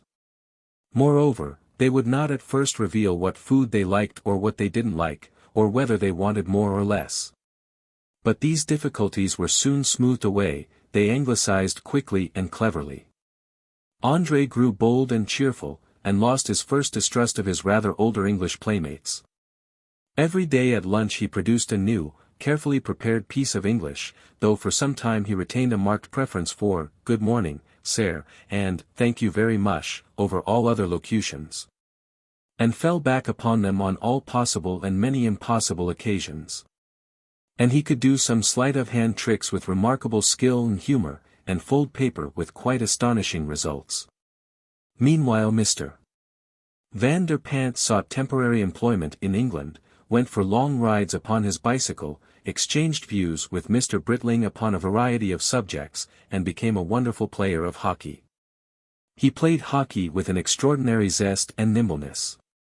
Always he played in the tail coat, and the knitted muffler was never relinquished. He treated the game entirely as an occasion for quick tricks and personal agility. He bounded about the field like a kitten, he pirouetted suddenly, he leapt into the air and came down in new directions. His fresh-colored face was alive with delight, the coat tails and the muffler trailed and swished about breathlessly behind his agility. He never passed to other players, he never realized his appointed place in the game. He sought simply to make himself a leaping screen about the ball as he drove it towards the goal. But André he would not permit to play at all, and Madame played like a lady, like a Madonna, like a saint carrying the instrument of her martyrdom. The game and its enthusiasms flowed round her and receded from her. She remained quite valiant but tolerant, restrained. Doing her best to do the extraordinary things required of her, but essentially a being of passive dignities, living chiefly for them. Letty careering by her, keen and swift, was like a creature of a different species. Mr. Britling cerebrated abundantly about these contrasts. What has been blown in among us by these German shells, he said, is essentially a Catholic family. Blown clean out of its setting. We who are really, Neo-Europeans. At first you imagine there is nothing separating us but language. Presently you find that language is the least of our separations. These people are people living upon fundamentally different ideas from ours, ideas far more definite and complete than ours. You imagine that home in Antwerp as something much more rounded off, much more closed in, a cell, a real social unit, a different thing altogether from this place of meeting. Our boys play cheerfully with all comers. Little André hasn't learnt to play with any outside children at all. We must seem incredibly open to these Van der Pants. A house without sides. Last Sunday I could not find out the names of the two girls who came on bicycles and played so well. They came with Kitty Westrop. And Van der Pant wanted to know how they were related to us. Or how was it they came? Look at Madame.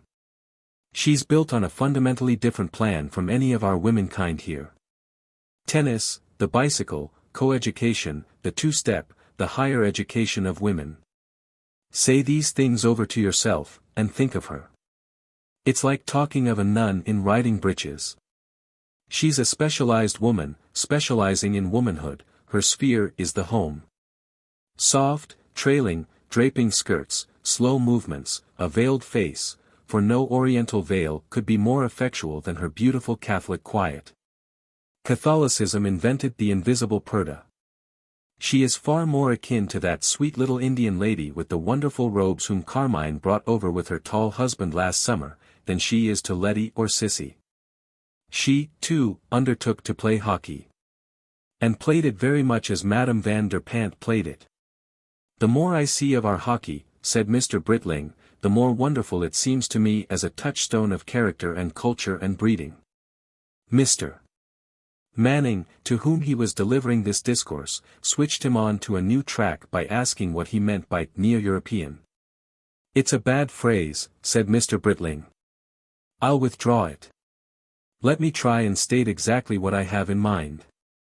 I mean something that is coming up in America and here in the Scandinavian countries and Russia, a new culture, an escape from the Levantine religion and the Catholic culture that came to us from the Mediterranean. Let me drop Neo-European. Let me say Northern. We are Northerners. The key, the heart, the nucleus and essence of every culture is its conception of the relations of men and women. And this new culture tends to diminish the specialization of women as women, to let them out from the cell of the home into common citizenship with men. It's a new culture, still in process of development, which will make men more social and cooperative and women bolder, swifter, more responsible and less cloistered. It minimizes instead of exaggerating the importance of sex. And, said Mr. Britling, in very much the tones in which a preacher might say, sixthly, it is just all this northern tendency that this world struggle is going to release. This war is pounding through Europe, smashing up homes, dispersing and mixing homes, setting Madame Van der Pant playing hockey, and André climbing trees with my young ruffians.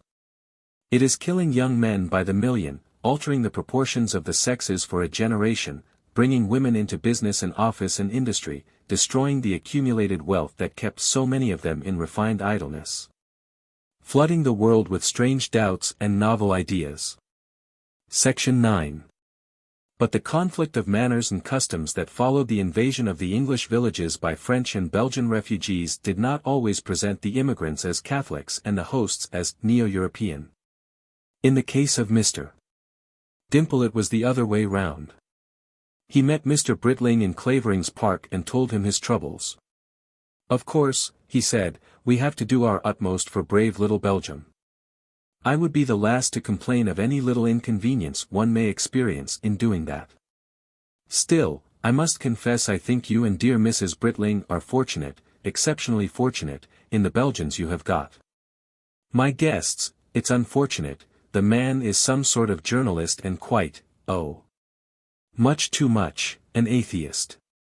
An open positive one. Not simply honest doubt. I'm quite prepared for honest doubt nowadays. You and I have no quarrel over that.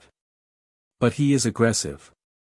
He makes remarks about miracles, quite derogatory remarks, and not always in French. Sometimes he almost speaks English. And in front of my sister.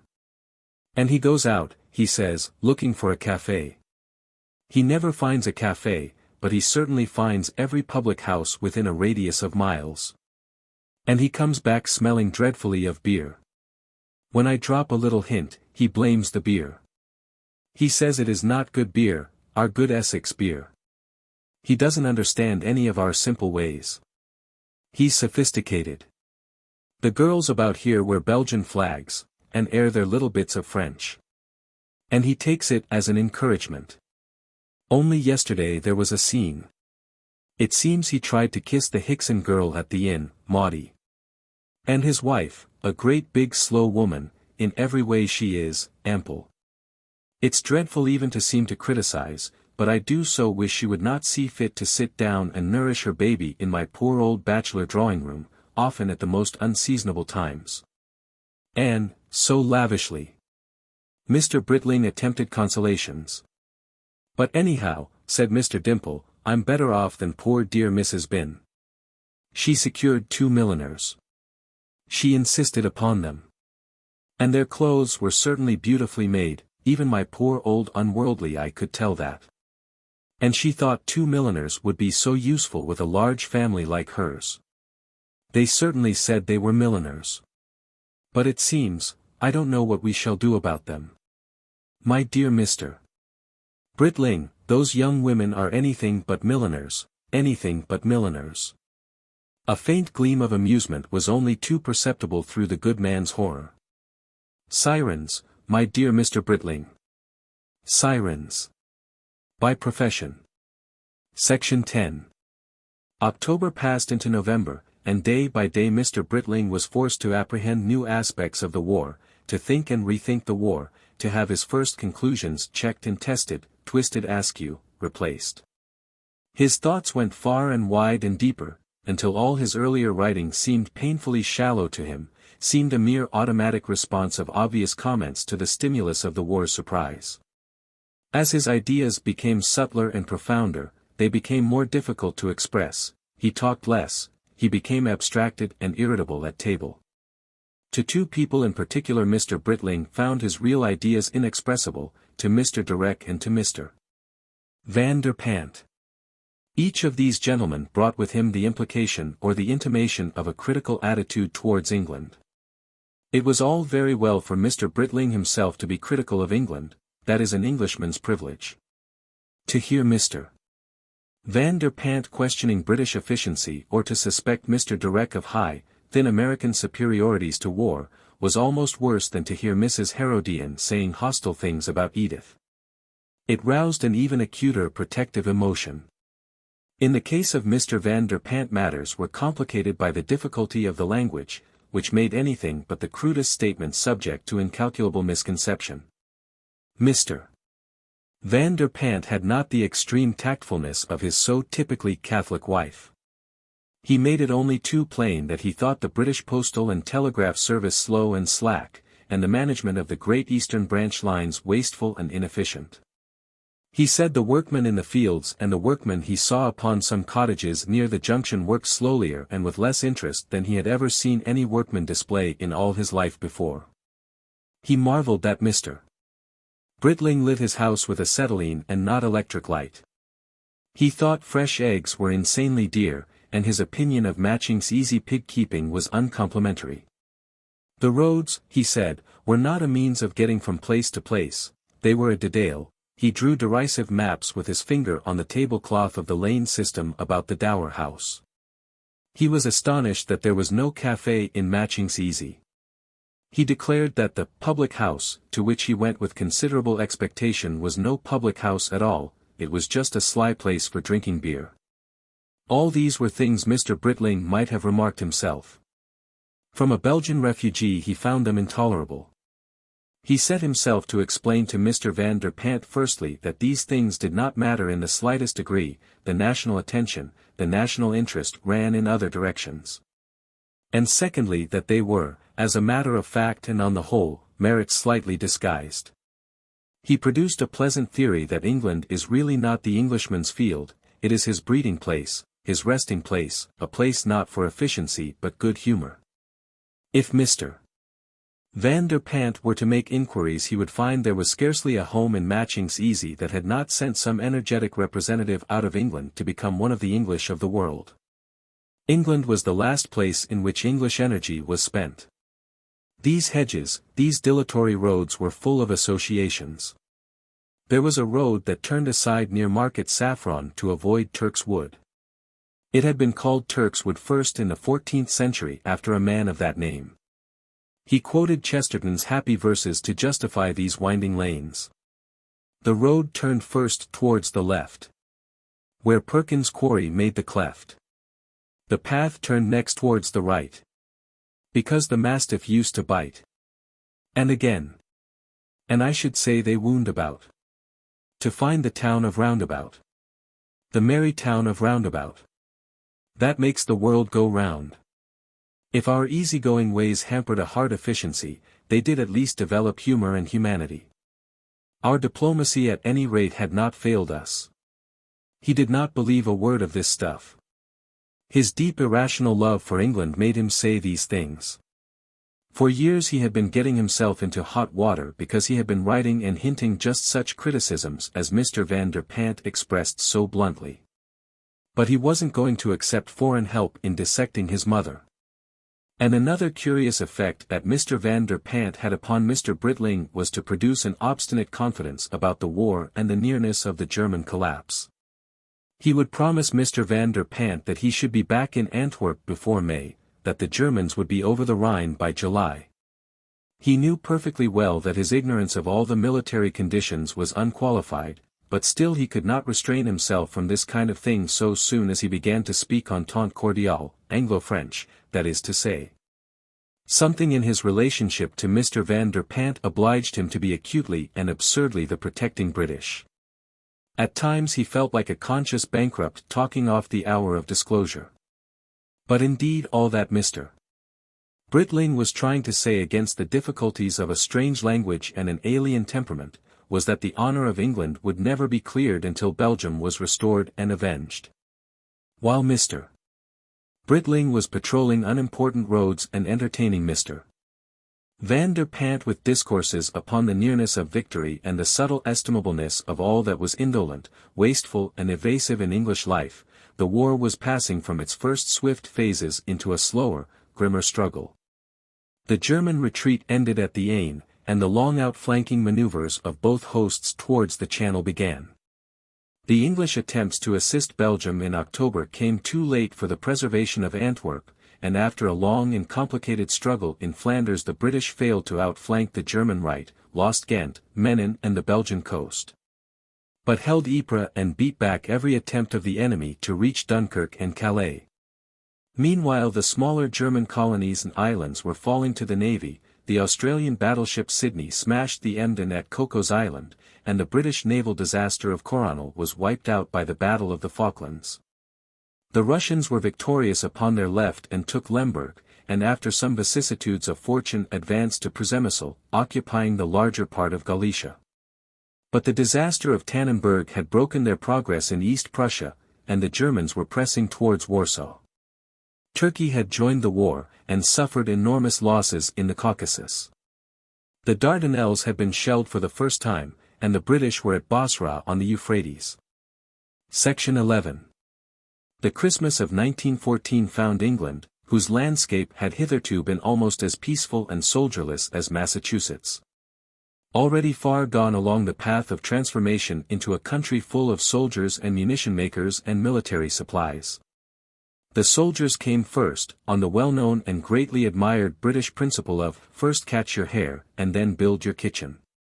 Always before, Christmas had been a time of much gaiety in dressing up and prancing and two-stepping at the Dower House, but this year everything was too uncertain to allow of any gathering of guests. Hugh got leave for the day after Christmas, but Teddy was tied, and Cissie and Letty went off with the small boy to take lodgings near him. The Van der Pants had hoped to see an English Christmas at Matching's Easy, but within 3 weeks of Christmas Day Mr. Van der Pant found a job that he could do in Nottingham, and carried off his family. The 2 small boys cheered their hearts with paper decorations, but the Christmas tree was condemned as too German, and it was discovered that Santa Claus had suddenly become Old Father Christmas again. The small boys discovered that the price of lead soldiers had risen, and were unable to buy electric torches, on which they had set their hearts. There was to have been a Christmas party at Clavering's, but at the last moment Lady Homarton had to hurry off to an orphan nephew who had been seriously wounded near Ypres, and the light of Clavering's was darkened. Soon after Christmas there were rumors of an impending descent of the headquarters staff of the Southeastern Army upon Clavering's. Then Mr. Britling found Lady Homarton back from France, and very indignant because after all the headquarters were to go to Lady Wensleydale at Lady Holt. It was, she felt, a reflection upon Clavering's.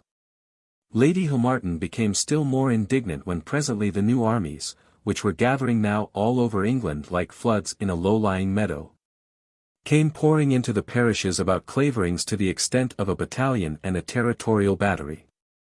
Mr. Britling heard of their advent only a day or 2 before they arrived. There came a bright young officer with an orderly, billeting. He was much exercised to get, as he expressed it several times, a quart into a pint bottle. He was greatly pleased with the barn. He asked the size of it and did calculations. He could stick 25 men into it, easy. It would go far to solve his problems. He could manage without coming into the house at all. It was a ripping place. No end. But beds, said Mr. Britling. Lord! They don't want beds, said the young officer. The whole Britling family, who were lamenting the loss of their Belgians, welcomed the coming of the 25 with great enthusiasm. It made them feel that they were doing something useful once more. For 3 days Mrs. Britling had to feed her new lodgers. The kitchen motors had as usual gone astray, and she did so in a style that made their boastings about their billet almost insufferable to the rest of their battery. The billeting allowance at that time was 9d. a head, and Mr. Britling, ashamed of making a profit out of his country, supplied not only generous firing and lighting, but unlimited cigarettes, cards and games, illustrated newspapers, a cocoa supper with such little surprises as sprats and jam roly-poly, and a number of more incidental comforts. The men arrived fasting under the command of 2 very sage middle-aged corporals, and responded to Mrs. Britling's hospitalities by a number of good resolutions, many of which they kept. They never made noises after 10:30, or at least only now and then when a sing-song broke out with unusual violence. They got up and went out at 5 or 6 in the morning without a sound. They were almost inconveniently helpful with washing up and tidying round. In quite a little time Mrs. Britling's mind had adapted itself to the spectacle of 6 young men in khaki breeches and shirts performing their toilets in and about her scullery, or improvising an unsanctioned game of football between the hockey goals. These men were not the miscellaneous men of the new armies, they were the earlier territorial type with no heroics about them. They came from the Midlands. And their 2 middle-aged corporals kept them well in hand and ruled them like a band of brothers. But they had an illegal side, that developed in directions that set Mr. Britling theorizing.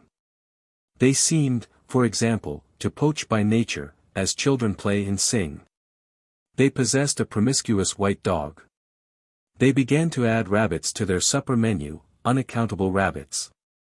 One night there was a mighty smell of frying fish from the kitchen, and the cook reported trout. "Trout," said Mr. Britling to one of the corporals, "now where did you chaps get trout?" The fishermen, they said, had got them with a hair noose. They produced the fishermen, of whom they were manifestly proud. It was, he explained, a method of fishing he had learnt when in New York Harbor. He had been a stoker. He displayed a confidence in Mr. Britling that made that gentleman an accessory after his offence, his very serious offence against pre-war laws and customs. It was plain that the trout were the trout that Mr. Pumshock, the stockbroker and amateur gentleman, had preserved so carefully in the easy.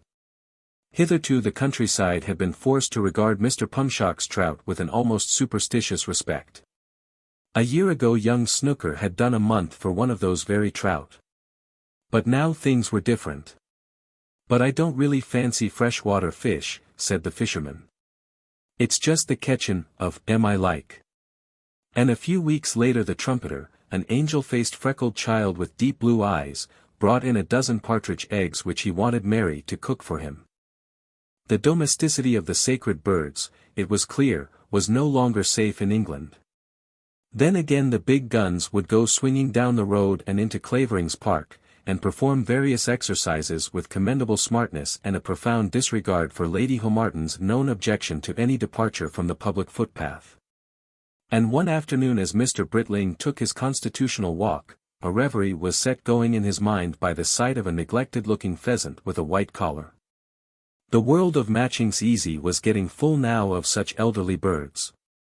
Would that go on again after the war? He imagined his son Hugh as a grandfather, telling the little ones about parks and preserves and game laws, and footmen and butlers and the marvelous game of golf, and how, suddenly, Mars came tramping through the land in khaki and all these things faded and vanished, so that presently it was discovered they were gone. 3. Malignity. Section 1. And while the countryside of England changed steadily from its lax pacific amenity to the likeness of a rather slovenly armed camp, while long fixed boundaries shifted and dissolved and a great irreparable wasting of the world's resources gathered way, Mr. Britling did his duty as a special constable, gave his eldest son to the territorials, entertained Belgians, petted his soldiers in the barn, helped Teddy to his commission, contributed to war charities, sold out securities at a loss and subscribed to the war loan, and thought endlessly about the war. He could think continuously day by day of nothing else. His mind was as caught as a galley slave, as unable to escape from tugging at this oar. All his universe was a magnetic field which oriented everything, whether he would have it so or not, to this one polar question. His thoughts grew firmer and clearer, they went deeper and wider. His first superficial judgments were endorsed and deepened or replaced by others. He thought along the lonely lanes at night, he thought at his desk, he thought in bed, he thought in his bath. He tried over his thoughts in essays and leading articles and reviewed them and corrected them. Now and then came relaxation and lassitude, but never release. The war towered over him like a vigilant teacher, day after day, week after week, regardless of fatigue and impatience, holding a rod in its hand. Section 2. Certain things had to be forced upon Mr. Britling because they jarred so greatly with his habits of mind that he would never have accepted them if he could have avoided doing so. Notably, he would not recognize at first the extreme bitterness of this war. He would not believe that the attack upon Britain and Western Europe generally expressed the concentrated emotion of a whole nation. He thought that the Allies were in conflict with a system and not with a national will. He fought against the persuasion that the whole mass of a great civilized nation could be inspired by a genuine and sustained hatred. Hostility was an uncongenial thing to him. He would not recognize that the greater proportion of human beings are more readily hostile than friendly. He did his best to believe, in his, and now war ends, he did his best to make other people believe, that this war was the perverse exploit of a small group of people, of limited but powerful influences. An outrage upon the general geniality of mankind. The cruelty, mischief, and futility of war were so obvious to him that he was almost apologetic in asserting them.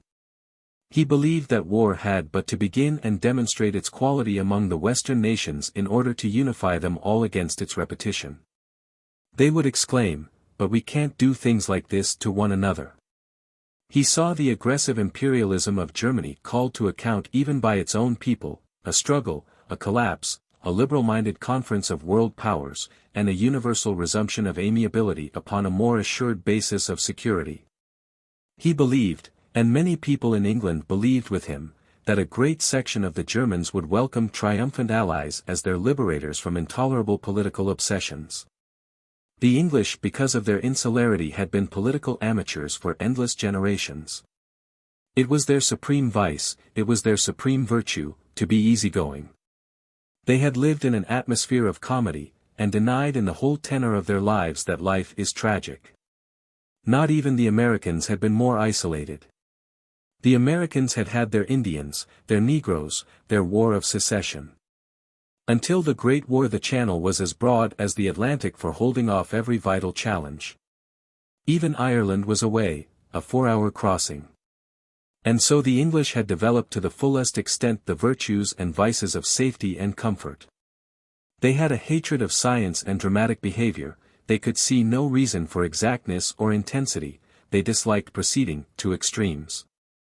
Ultimately everything would turn out all right.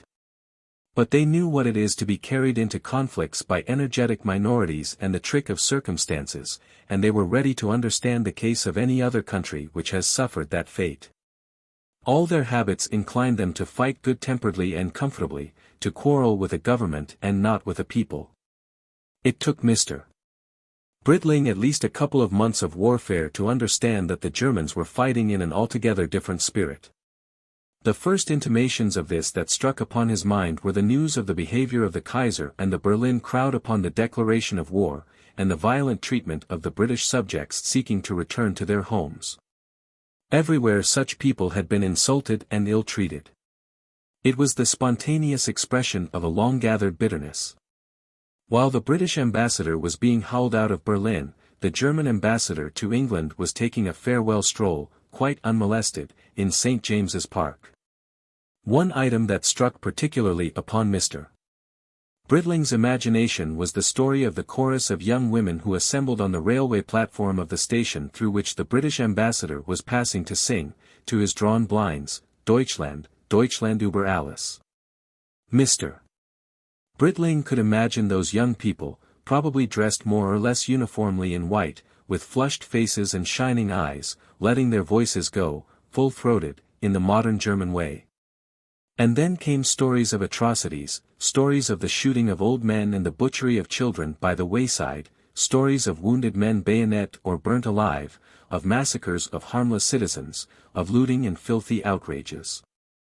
Mr. Britling did his utmost not to believe these things. They contradicted his habitual world. They produced horrible strains in his mind. They might, he hoped, be misreported so as to seem more violent or less justifiable than they were. They might be the acts of stray criminals, and quite disconnected from the normal operations of the war. Here and there some weak-minded officer may have sought to make himself terrible. And as for the bombardment of cathedrals and the crime of Louvain, well, Mr. Britling was prepared to argue that Gothic architecture is not sacrosanct if military necessity cuts through it. It was only after the war had been going on some months that Mr. Britling's fluttering, unwilling mind was pinned down by official reports and a cloud of witnesses to a definite belief in the grim reality of systematic rape and murder, destruction, dirtiness and abominable compulsions that blackened the first rush of the Prussians into Belgium and Champagne. They came hating and threatening the lands they outraged. They sought occasion to do frightful deeds. When they could not be frightful in the houses they occupied, then to the best of their ability they were destructive and filthy. The facts took Mr. Britling by the throat. The first thing that really pierced Mr. Britling with the conviction that there was something essentially different in the English and the German attitude towards the war was the sight of a bale of German comic papers in the study of a friend in London. They were filled with caricatures of the Allies and more particularly of the English, and they displayed a force and quality of passion, an incredible force and quality of passion. Their amazing hate and their amazing filthiness alike overwhelmed Mr. Britling. There was no appearance of national pride or national dignity, but a bellowing patriotism and a limitless desire to hurt and humiliate. They spat. They were red in the face and they spat. He sat with these violent sheets in his hands, ashamed. "But I say," he said feebly. "It's the sort of thing that might come out of a lunatic asylum." One incredible craving was manifest in every one of them. The German caricaturist seemed unable to represent his enemies except in extremely tight trousers or in none. He was equally unable to represent them without thrusting a sword or bayonet, spluttering blood, into the more indelicate parts of their persons. This was the leitmotif of the war as the German humorists presented it. "But," said Mr. Britling, "these things can't represent anything like the general state of mind in Germany." "They do," said his friend.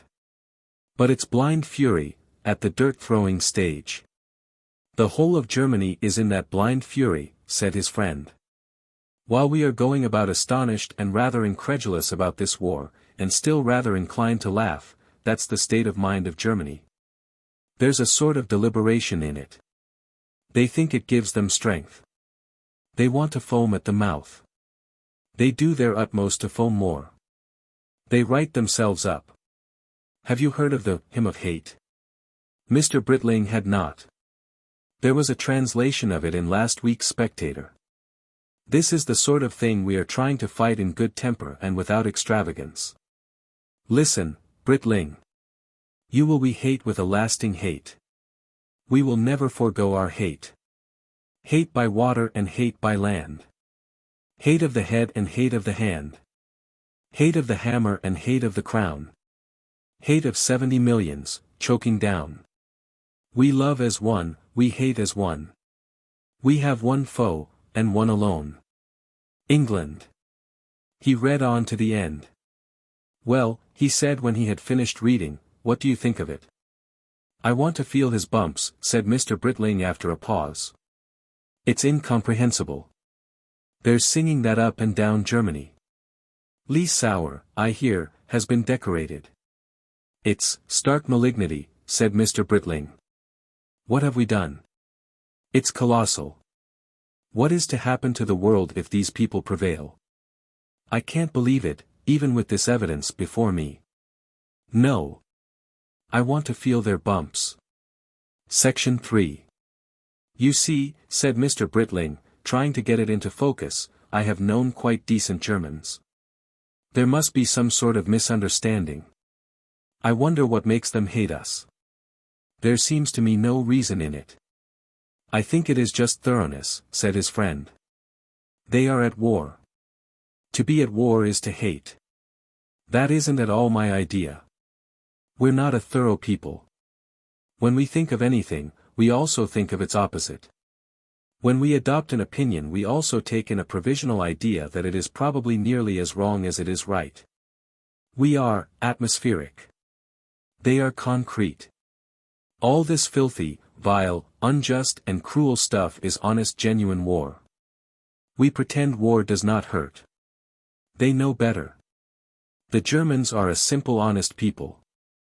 It is their virtue. Possibly it is their only virtue." Section 4. Mr. Britling was only one of a multitude who wanted to feel the bumps of Germany at that time. The effort to understand a people who had suddenly become incredible was indeed one of the most remarkable facts in English intellectual life during the opening phases of the war. The English state of mind was unlimited astonishment. There was an enormous sale of any German books that seemed likely to illuminate the mystery of this amazing concentration of hostility. The works of Bernhardi, Treitschke, Nietzsche, Houston Stewart Chamberlain, became the material of countless articles and interminable discussions.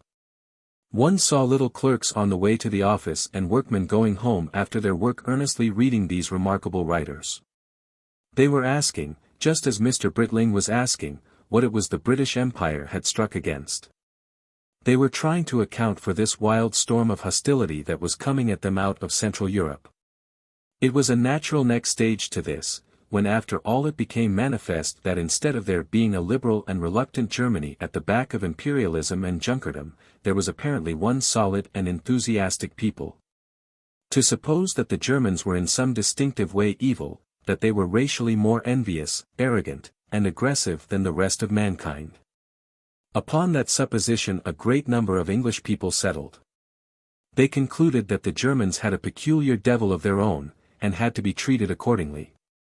That was the second stage in the process of national apprehension, and it was marked by the first beginnings of a spy hunt, by the first denunciation of naturalized aliens, and by some anti-German rioting among the mixed alien population in the East End.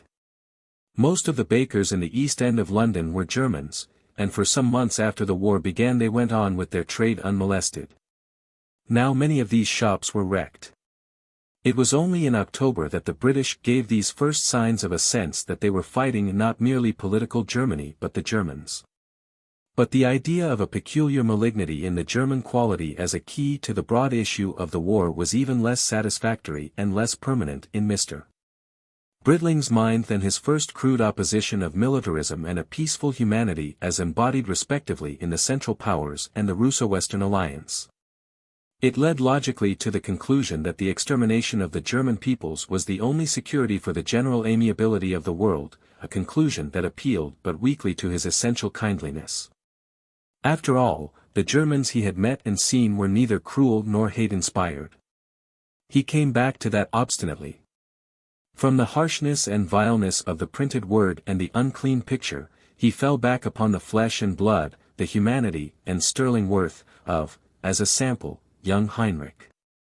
Who was moreover a thoroughly German young German, a thoroughly Prussian young Prussian. At times young Heinrich alone stood between Mr. Britling and the belief that Germany and the whole German race was essentially wicked, essentially a canting robber nation. Young Heinrich became a sort of advocate for his people before the tribunal of Mr. Britling's mind. And on his shoulder sat an absurdly pampered squirrel, fresh, pink, sedulous face, very earnest, adjusting his glasses, saying, "Please," intervened and insisted upon an arrest of judgment. Since the young man's departure he had sent 2 postcards of greeting directly to the family Britling, and 1 letter through the friendly intervention of Mr. Britling's American publisher. Once also he sent a message through a friend in Norway. The postcard simply recorded stages in the passage of a distraught pacifist across Holland to his enrollment. The letter by way of America came 2 months later. He had been converted into a combatant with extreme rapidity. He had been trained for 3 weeks, had spent a fortnight in hospital with a severe cold, and had then gone to Belgium as a transport driver. His father had been a horse dealer and he was familiar with horses. "If anything happens to me," he wrote, "please send my violin at least very carefully to my mother." It was characteristic that he reported himself as very comfortably quartered in Courtrai with very nice people. The niceness involved restraints. "Only never," he added, "do we talk about the war. It is better not to do so." He mentioned the violin also in the later communication through Norway. Therein he lamented the lost fleshpots of Courtrai. He had been in Posen, and now he was in the Carpathians, up to his knees in snow and very uncomfortable. And then abruptly all news from him ceased. Month followed month, and no further letter came. Something has happened to him. Perhaps he is a prisoner. I hope our little Heinrich hasn't got seriously damaged. He may be wounded. Or perhaps they stop his letters. Very probably they stop his letters. Section 5. Mr. Britling would sit in his armchair and stare at his fire, and recall conflicting memories of Germany, of a pleasant land, of friendly people. He had spent many a jolly holiday there. So recently as 1911 all the Britling family had gone up the Rhine from Rotterdam, had visited a string of great cities and stayed for a cheerful month of sunshine at Nunkirchen in the Odenwald. The little village perches high among the hills and woods, and at its very center is the inn and the linden tree and Adam Meyer. Or at least Adam Meyer was there. Whether he is there now, only the spirit of change can tell. If he lived to be 100, no friendly English will ever again come tramping along by the track of the Blaue Breek or the Weisstreich to enjoy his hospitality. There are rivers of blood between, and 1,000 memories of hate. It was a village distended with hospitalities. Not only the inn but all the houses about the place of the linden tree, the shoemakers, the postmistresses, the White House beyond, every house indeed except the pastor's house, were full of Adam Meyer's summer guests. And about it and over it went and soared Adam Meyer, seeing they ate well, seeing they rested well, seeing they had music and did not miss the moonlight, a host who forgot profit in hospitality. An innkeeper with the passion of an artist for his inn. Music, moonlight, the simple German sentiment, the hearty German voices, the great picnic in a Stuhl wagon, the orderly round games the boys played with the German children, and the tramps and confidences Hugh had with Kurt and Karl. And at last a crowning jollification, a dance, with some gypsy musicians whom Mr. Britling discovered, when the Germans taught the English various entertaining sports with baskets and potatoes and forfeits, and the English introduced the Germans to the license of the two-step. And everybody sang, Britannia, rule the waves, and Deutschland, Deutschland über alles, and Adam Meyer got on a chair and made a tremendous speech more in dialect than ever. And there was much drinking of beer and syrops in the moonlight under the linden. Afterwards there had been a periodic sending of postcards and greetings, which indeed only the war had ended. Right pleasant people those Germans had been, sun and green leaf lovers, for whom frisch auf seemed the most natural of national cries. Mr. Britling thought of the individual Germans who had made up the assembly, of the men's amusingly fierce little hats of green and blue with an inevitable feather thrust perkily into the hatband behind. Of the kindly plumpnesses behind their turned-up mustaches, of the blonde, sedentary women, very wise about the comforts of life and very kind to the children, of their earnest pleasure in landscape and art and great writers. Of their general frequent desire to sing, of their plasticity under the directing hands of Adam Meyer. He thought of the mellow South German landscape, rolling away broad and fair, of the little clean red-roofed townships, the old castles, the big prosperous farms, the neatly marked pedestrian routes, the hospitable inns, and the artless abundant Aussichtherms. He saw all those memories now through a veil of indescribable sadness, as of a world lost, gone down like the cities of Lyonnesse beneath deep seas. Right pleasant people in a sunny land. Yet here pressing relentlessly upon his mind were the murders of vice, the massacres of Dinant, the massacres of Louvain, murder red-handed and horrible upon an inoffensive people, foully invaded, foully treated. Murder done with a sickening cant of righteousness and racial pretension. The two pictures would not stay steadily in his mind together. When he thought of the broken faith that had poured those slaughtering hosts into the decent peace of Belgium, that had smashed her cities, burnt her villages and filled the pretty gorges of the Ardennes with blood and smoke and terror, he was flooded with self-righteous indignation, a self-righteous indignation that was indeed entirely Teutonic in its quality, that for a time drowned out his former friendship and every kindly disposition towards Germany.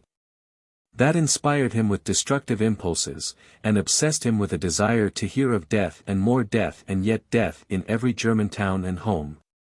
Section 6. It will be an incredible thing to the happier reader of a coming age, if ever this poor record of experience reaches a reader in the days to come, to learn how much of the mental life of Mr.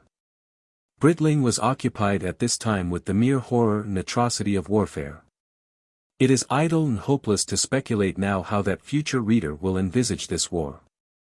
It may take on broad dramatic outlines, it may seem a thing, just, logical, necessary, the burning of many barriers, the destruction of many obstacles. Mr. Britling was too near to the dirt and pain and heat for any such broad landscape consolations. Every day some new detail of evil beat into his mind. Now it would be the artless story of some Belgian refugee. There was a girl from Alost in the village for example, who had heard the fusillade that meant the shooting of citizens, the shooting of people she had known, she had seen the still blood-stained wall against which two murdered cousins had died. The streaked sand along which their bodies had been dragged.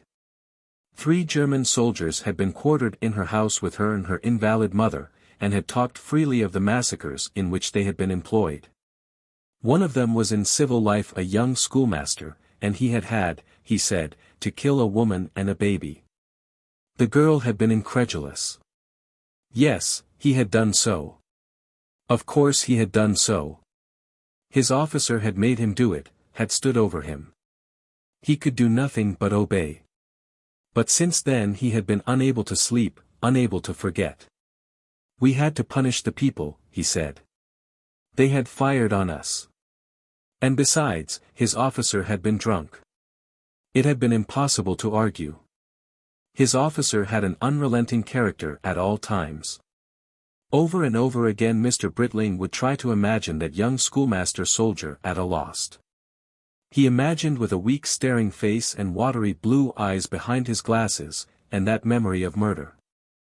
Then again it would be some incident of death and mutilation in Antwerp, that Van der Pant described to him. The Germans in Belgium were shooting women frequently, not simply for grave spying but for trivial offences. Then came the battleship raid on Whitby and Scarborough, and the killing among other victims of a number of children on their way to school. This shocked Mr. Britling absurdly, much more than the Belgian crimes had done. They were English children. At home. The drowning of a great number of people on a torpedoed ship full of refugees from Flanders filled his mind with pitiful imaginings for days. The Zeppelin raids, with their slow crescendo of blood-stained futility, began before the end of 1914. It was small consolation for Mr. Britling to reflect that English homes and women and children were, after all, undergoing only the same kind of experience that our ships have inflicted scores of times in the past upon innocent people in the villages of Africa and Polynesia. Each month the war grew bitterer and more cruel. Early in 1915 the Germans began their submarine war, and for a time Mr. Britling's concern was chiefly for the sailors and passengers of the ships destroyed. He noted with horror the increasing indisposition of the German submarines to give any notice to their victims. He did not understand the grim reasons that were turning every submarine attack into a desperate challenge of death. For the Germans under the seas had pitted themselves against a sea power far more resourceful, more steadfast and skillful, sterner and more silent, than their own. It was not for many months that Mr. Britling learnt the realities of the submarine blockade. Submarine after submarine went out of the German harbors into the North Sea, never to return. No prisoners were reported, no boasting was published by the British fishers of men. U-boat after U-boat vanished into a chilling mystery. Only later did Mr. Britling begin to hear whispers and form ideas of the noiseless, suffocating grip that sought through the waters for its prey. The Falaba crime, in which the German sailors were reported to have jeered at the drowning victims in the water, was followed by the sinking of the Lusitania. At that a wave of real anger swept through the empire. Hate was begetting hate at last. There were violent riots in Great Britain and in South Africa. Wretched little German hairdressers and bakers and so forth fled for their lives, to pay for the momentary satisfaction of the Kaiser and her Baulein. Scores of German homes in England were wrecked and looted, hundreds of Germans maltreated. War is war. Hard upon the Lusitania storm came the publication of the Bryce Report, with its relentless array of witnesses, its particulars of countless acts of cruelty and arrogant unreason and uncleanness in Belgium and the occupied territory of France. Came also the gasping torture of gas, the use of flame jets, and a new exacerbation of the savagery of the actual fighting. For a time it seemed as though the taking of prisoners along the Western Front would cease. Tales of torture and mutilation, tales of the kind that arise nowhere and out of nothing, and poison men's minds to the most pitiless retaliations, drifted along the opposing fronts. The realities were evil enough without any rumors. Over various dinner tables Mr. Britling heard this and that first-hand testimony of harshness and spite. One story that stuck in his memory was of British prisoners on the journey into Germany being put apart at a station from their French companions in misfortune, and forced to run the gauntlet back to their train between the fists and bayonets of files of German soldiers. And there were convincing stories of the same prisoners robbed of overcoats in bitter weather, baited with dogs, separated from their countrymen, and thrust among Russians and Poles with whom they could hold no speech. So Lissau's hate song bore its fruit in 1,000 cruelties to wounded and defenseless men. The English had cheated Great Germany of another easy victory like that of 71. They had to be punished. That was all too plainly the psychological process. At one German station a woman had got out of a train and crossed a platform to spit on the face of a wounded Englishman. And there was no monopoly of such things on either side. At some journalistic gathering Mr. Britling met a little white-faced, resolute lady who had recently been nursing in the north of France. She told of wounded men lying among the coal sheds, of a shortage of nurses and every sort of material, of an absolute refusal to permit any share in such things to reach the German swine. Why have they come here? Let our own boys have it first. Why couldn't they stay in their own country? Let the filth die. Two soldiers impressed to carry a wounded German officer on a stretcher had given him a joy ride, pitching him up and down as one tosses a man in a blanket. He was lucky to get off with that. All our men aren't angels, said a cheerful young captain back from the front. If you had heard a little group of our East London boys talking of what they meant to do when they got into Germany, you'd feel anxious. But that was just talk, said Mr. Britling weakly, after a pause. There were times when Mr. Britling's mind was imprisoned beyond any hope of escape amidst such monstrous realities. He was ashamed of his one secret consolation. For nearly 2 years yet Hugh could not go out to it. There would surely be peace before that. Section 7. Tormenting the thought of Mr. Britling almost more acutely than this growing tale of stupidly inflicted suffering and waste and sheer destruction was the collapse of the British mind from its first fine phase of braced-up effort into a state of bickering futility. Too long had British life been corrupted by the fictions of loyalty to an uninspiring and alien court, of national piety in an official church, of freedom in a politician-rigged state, of justice in an economic system where the advertiser, the sweater and usurer had 100 advantages over the producer and artisan, to maintain itself now steadily at any high pitch of heroic endeavor. It had bought its comfort with the demoralization of its servants. It had no completely honest organs, its spirit was clogged by its accumulated insincerities. Brought at last face to face with a bitter hostility and a powerful and unscrupulous enemy, an enemy socialistic, scientific and efficient to an unexampled degree, it seemed indeed to be inspired for a time by an unwonted energy and unanimity. Youth and the common people shone. The sons of every class went out to fight and die, full of a splendid dream of this war. Easygoing vanished from the foreground of the picture, but only to creep back again as the first inspiration passed. Presently the older men, the seasoned politicians, the owners and hucksters, the charming women and the habitual consumers, began to recover from this blaze of moral exaltation. Old habits of mind and procedure reasserted themselves. The war which had begun so dramatically missed its climax. There was neither heroic swift defeat nor heroic swift victory. There was indecision, the most trying test of all for an undisciplined people. There were great spaces of uneventful fatigue. Before the Battle of the Yser had fully developed, the dramatic quality had gone out of the war. It had ceased to be either a tragedy or a triumph, for both sides it became a monstrous strain and wasting. It had become a wearisome thrusting against a pressure of evils.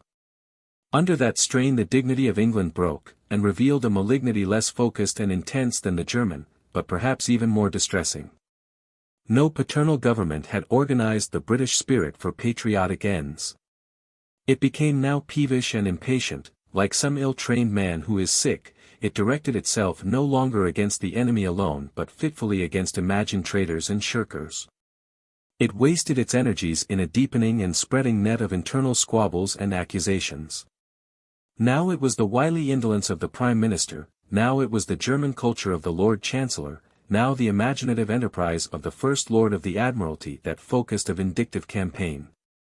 There began a hunt for spies and of suspects of German origin in every quarter except the highest. A denunciation now of traitors, now of people with imaginations, now of scientific men, now of the personal friend of the Commander-in-Chief, now of this group and then of that group. Every day Mr. Britling read his 3 or 4 newspapers with a deepening disappointment.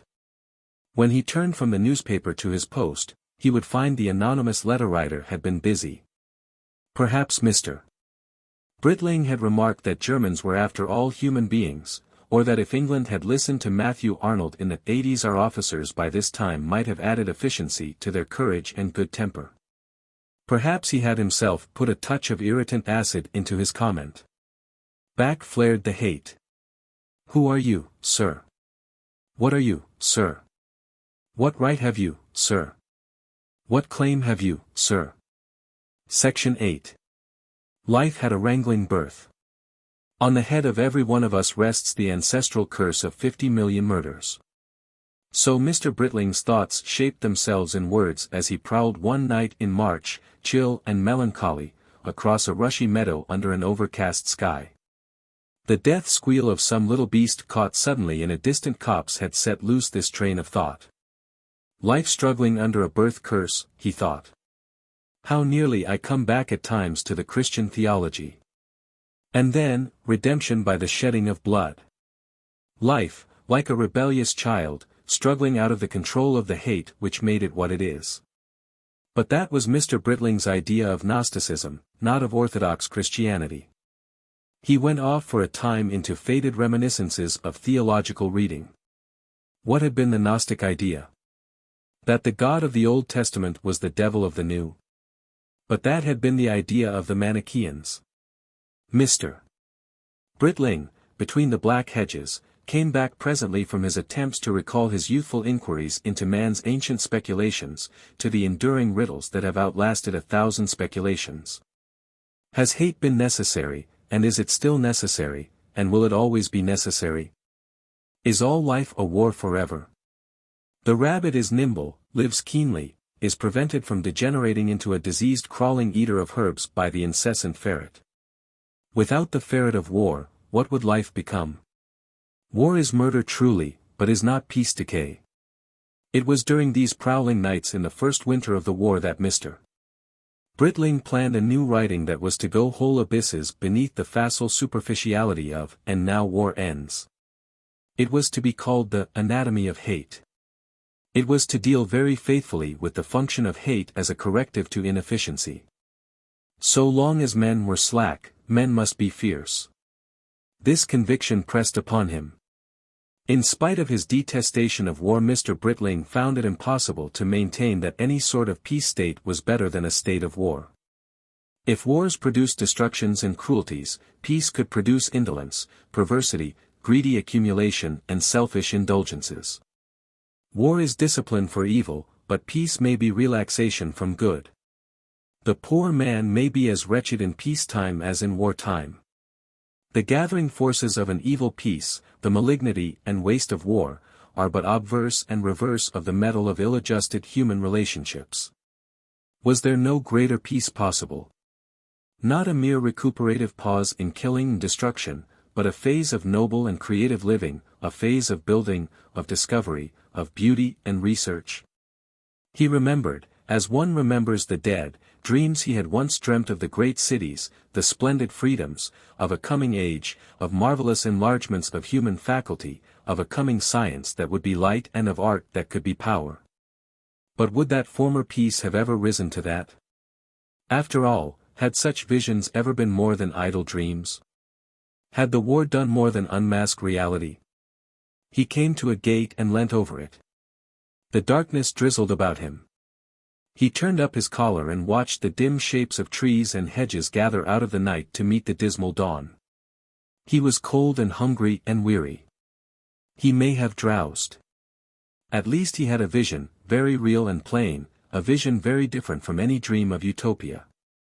It seemed to him that suddenly a mine burst under a great ship at sea, that men shouted and women sobbed and cowered, and flares played upon the rain-pitted black waves. And then the picture changed and showed a battle upon land, and searchlights were flickering through the rain and shells flashed luridly.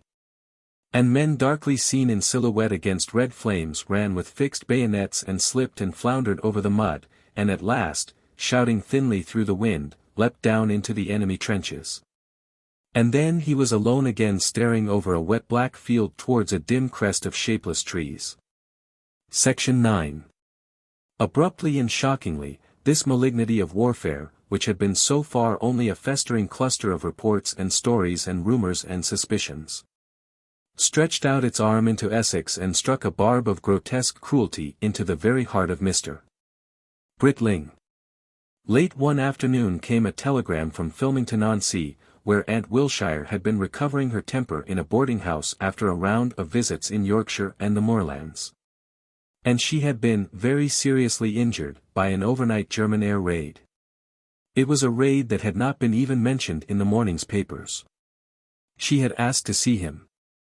It was, ran the compressed telegraphic phrase, advisable to come at once.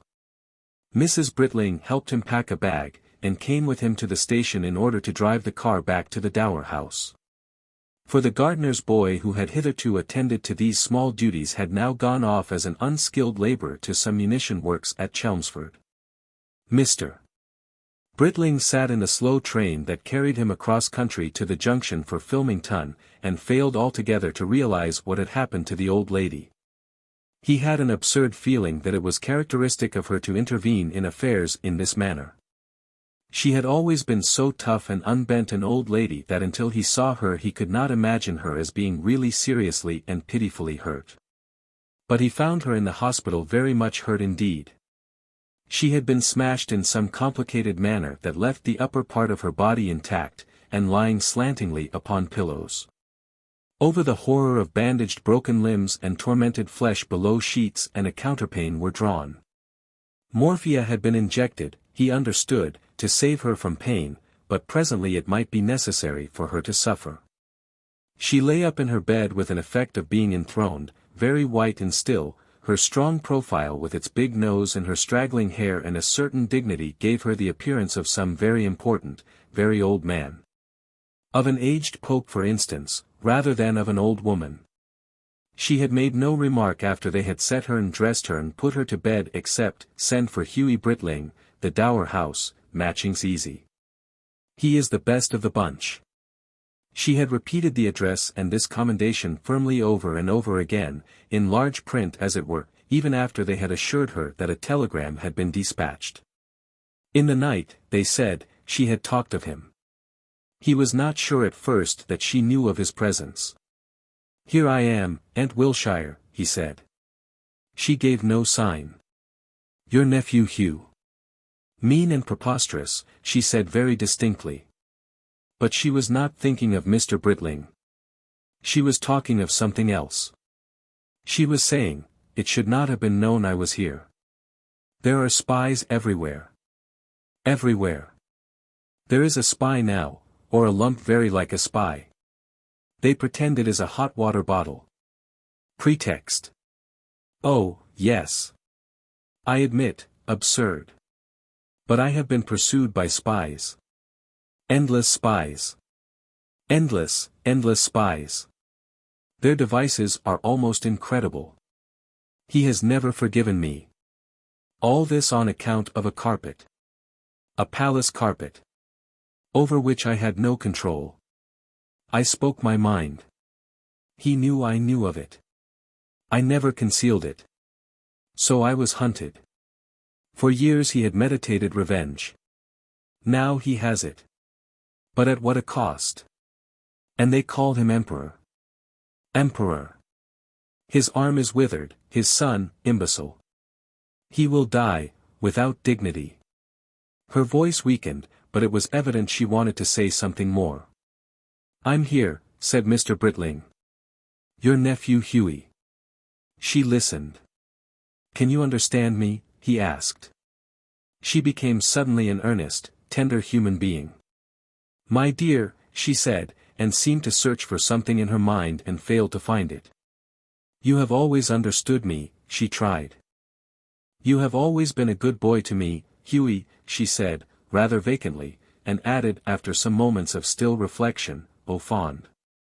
After that she was silent for some minutes, and took no notice of his whispers. Then she recollected what had been in her mind. She put out a hand that sought for Mr. Britling's sleeve. "Hughie." "I'm here, Auntie," said Mr. Britling. "I'm here. Don't let him get at your Hughie. Too good for it, dear. Oh. Much, much too good.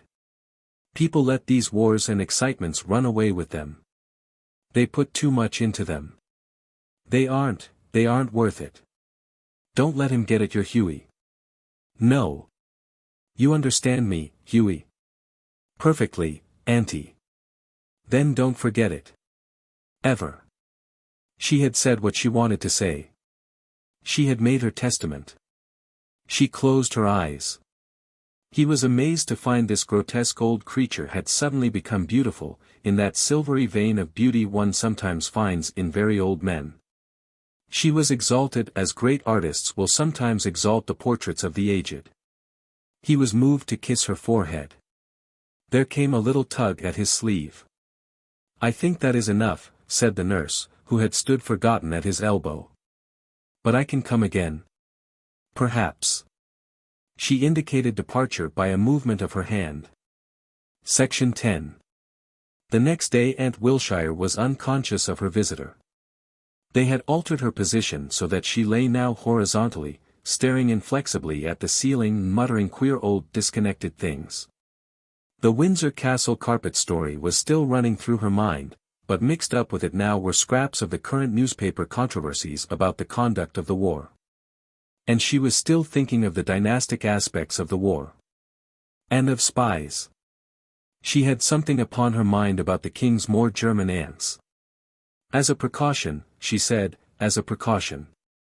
Watch them all. The Princess Christian. Laying foundation stones. Cement. Guns. Or else why should they always be laying foundation stones? Always. Why? Hushed up. None of these things, she said, in the newspapers. They ought to be." And then, after an interval, very distinctly, the Duke of Wellington. "My ancestor, in reality. Publish and be damned." After that she lay still. The doctors and nurses could hold out only very faint hopes to Mr. Britling's inquiries. They said indeed it was astonishing that she was still alive. And about 7 o'clock that evening she died. Section 11. Mr. Britling, after he had looked at his dead cousin for the last time, wandered for an hour or so about the silent little watering place before he returned to his hotel. There was no one to talk to and nothing else to do but to think of her death. The night was cold and bleak, but full of stars. He had already mastered the local topography, and he knew now exactly where all the bombs that had been showered upon the place had fallen. Here was the corner of blackened walls and roasted beams where 3 wounded horses had been burnt alive in a barn, here the row of houses, some smashed, some almost intact. Where a mutilated child had screamed for 2 hours before she could be rescued from the debris that had pinned her down, and taken to the hospital.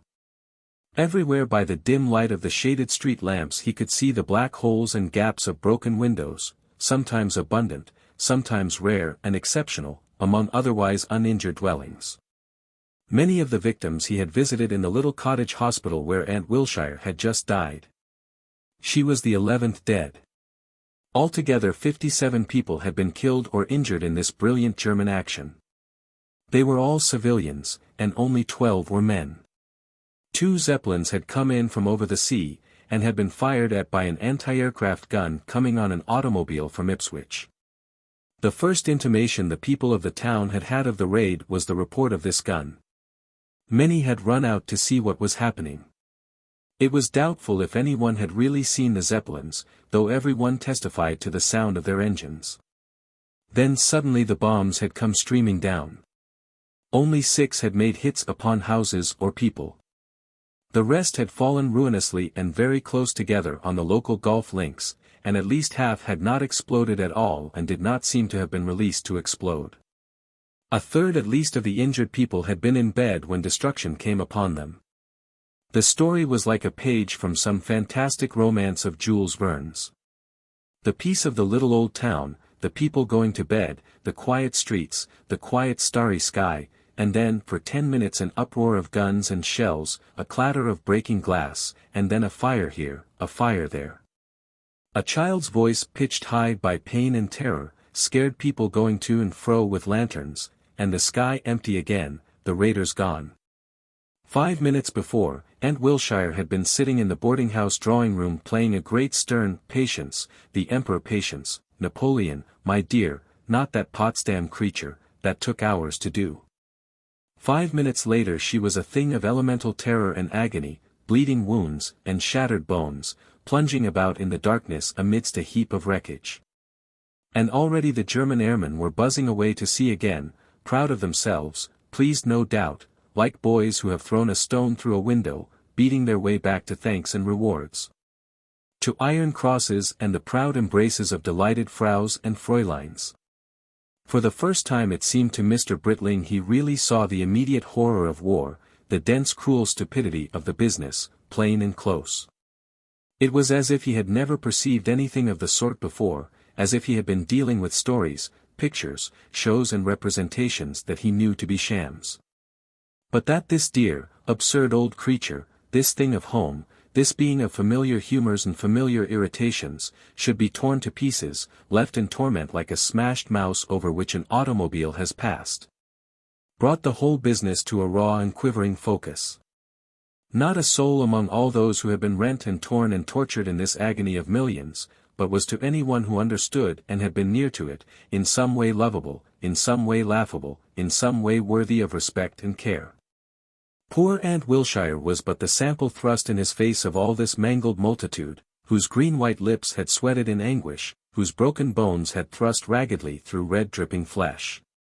The detested features of the German crown prince jerked into the center of Mr. Britling's picture. The young man stood in his dapper uniform and grinned under his long nose, carrying himself jauntily, proud of his extreme importance to so many lives.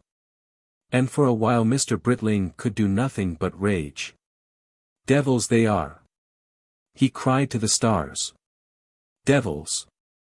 Devilish fools rather! Cruel blockheads! Apes with all science in their hands! My God! But we will teach them a lesson yet. That was the key of his mood for an hour of aimless wandering, wandering that was only checked at last by a sentinel who turned him back towards the town. He wandered, muttering. He found great comfort in scheming vindictive destruction for countless Germans. He dreamt of swift armored aeroplanes swooping down upon the flying airship, and sending it reeling earthward, the men screaming. He imagined a shattered Zeppelin staggering earthward in the fields behind the Dower House, and how he would himself run out with a spade and smite the Germans down. Quarter indeed! Kamerad! Take that, you foul murderer!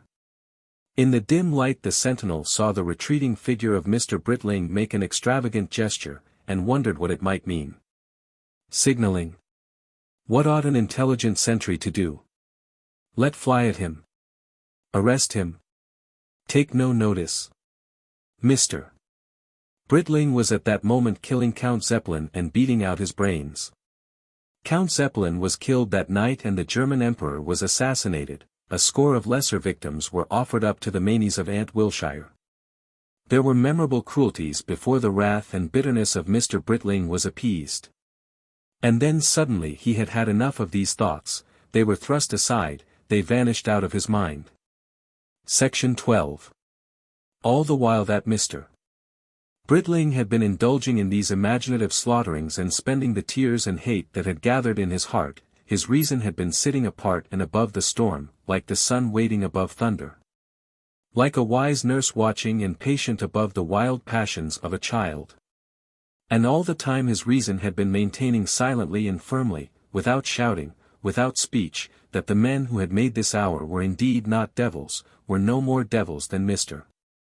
Britling was a devil, but sinful men of like nature with himself, hard, stupid, caught in the same web of circumstance. Kill them in your passion if you will, said reason, but understand. This thing was done neither by devils nor fools, but by a conspiracy of foolish motives, by the weak acquiescences of the clever, by a crime that was no man's crime but the natural necessary outcome of the ineffectiveness, the blind motives and muddle-headedness of all mankind. So reason maintained her thesis, like a light above the head of Mr. Britling at which he would not look, while he hewed airmen to quivering rags with a spade that he had sharpened, and stifled German princes with their own poison gas, given slowly and as painfully as possible. And what of the towns our ships have bombarded? Asked reason unheeded. What of those Tasmanians our people utterly swept away? What of French machine guns in the Atlas? Reason pressed the case. Of Himalayan villages burning? Of the things we did in China? Especially of the things we did in China. Mr. Britling gave no heed to that. The Germans in China were worse than we were, he threw out. He was maddened by the thought of the Zeppelin making off, high and far in the sky, a thing dwindling to nothing among the stars, and the thought of those murderers escaping him. Time after time he stood still and shook his fist at Boötes, slowly sweeping up the sky. And at last, sick and wretched, he sat down on a seat upon the deserted parade under the stars, close to the soughing of the invisible sea below. His mind drifted back once more to those ancient heresies of the Gnostics and the Manichaeans which saw the God of the world as altogether evil, which sought only to escape by the utmost abstinences and evasions and perversions from the black wickedness of being. For a while his soul sank down into the uncongenial darknesses of these creeds of despair. I who have loved life, he murmured, and could have believed for a time that he wished he had never had a son. Is the whole scheme of nature evil? Is life in its essence cruel? Is man stretched quivering upon the table of the eternal vivisector for no end, and without pity? These were thoughts that Mr. Britling had never faced before the war. They came to him now, and they came only to be rejected by the inherent quality of his mind. For weeks, consciously and subconsciously, his mind had been grappling with this riddle. He had thought of it during his lonely prowlings as a special constable, it had flung itself in monstrous symbols across the dark canvas of his dreams. Is there indeed a devil of pure cruelty? Does any creature, even the very cruelest of creatures, really apprehend the pain it causes, or inflict it for the sake of the infliction? He summoned a score of memories, a score of imaginations, to bear their witness before the tribunal of his mind.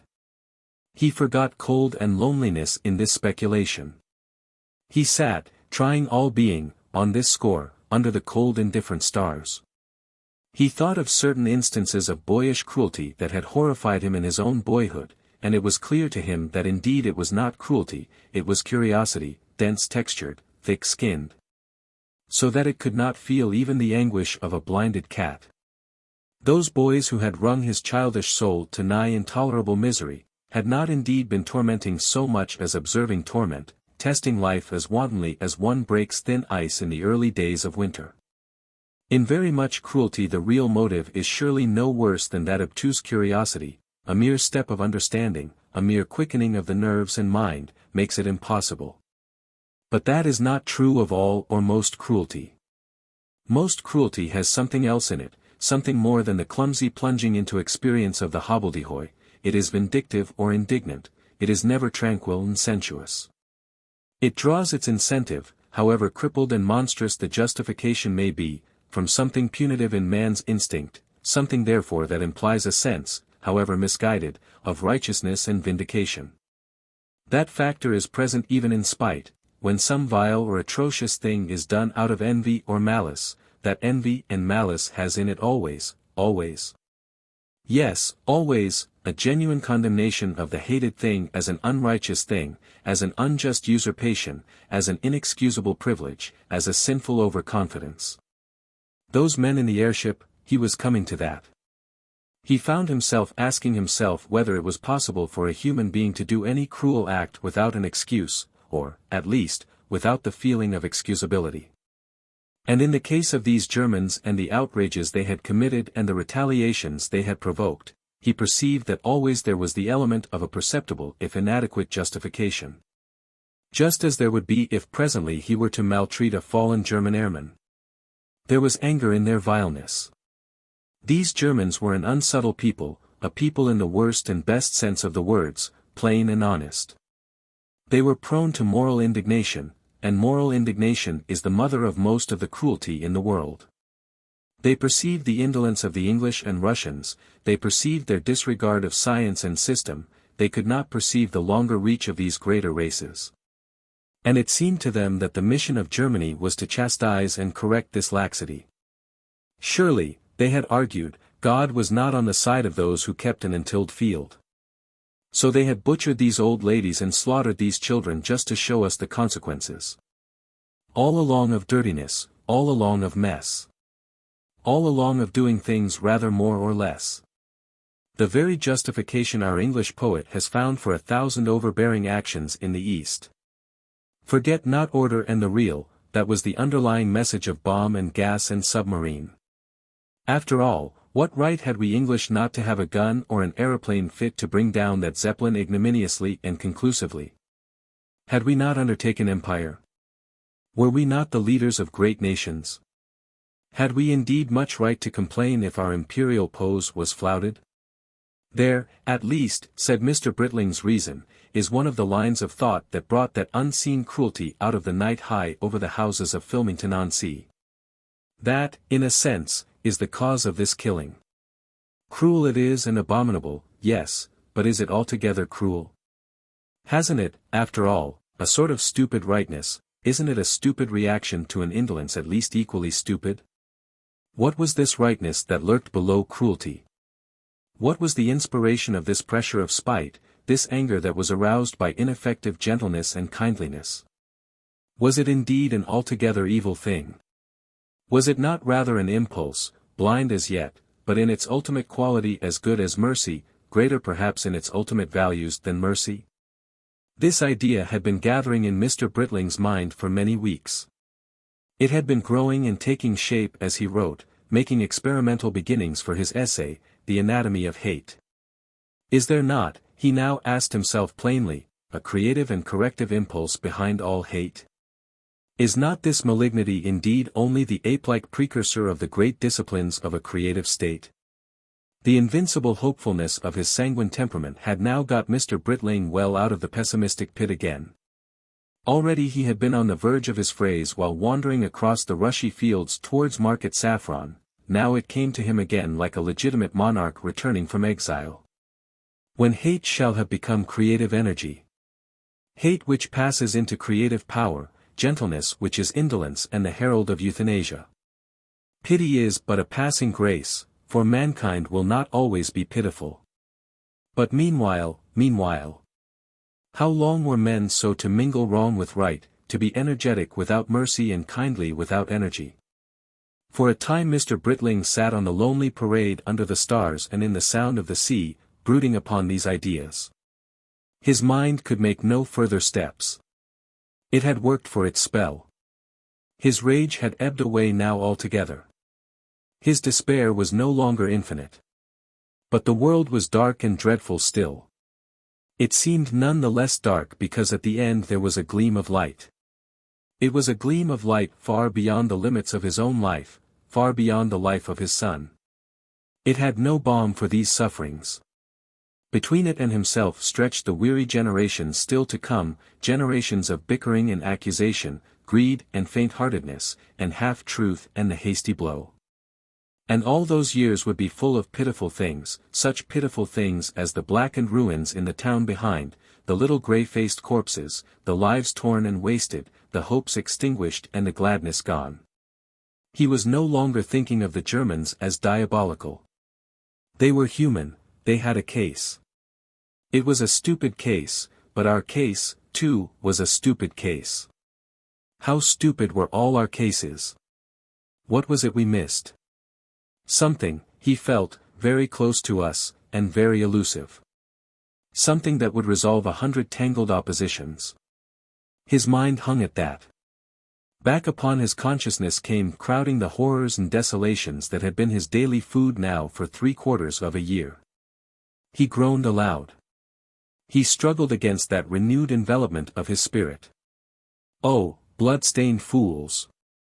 He cried, oh, pitiful, tormented fools! Even that vile airship was a ship of fools. We are all fools still. Striving apes, irritated beyond measure by our own striving, easily moved to anger. Some train of subconscious suggestion brought a long-forgotten speech back into Mr. Britling's mind, a speech that is full of that light which still seeks so mysteriously and indefatigably to break through the darkness and thickness of the human mind. He whispered the words. No unfamiliar words could have had the same effect of comfort and conviction.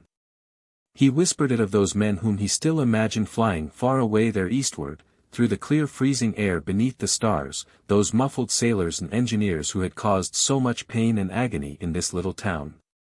Father, forgive them, for they know not what they do.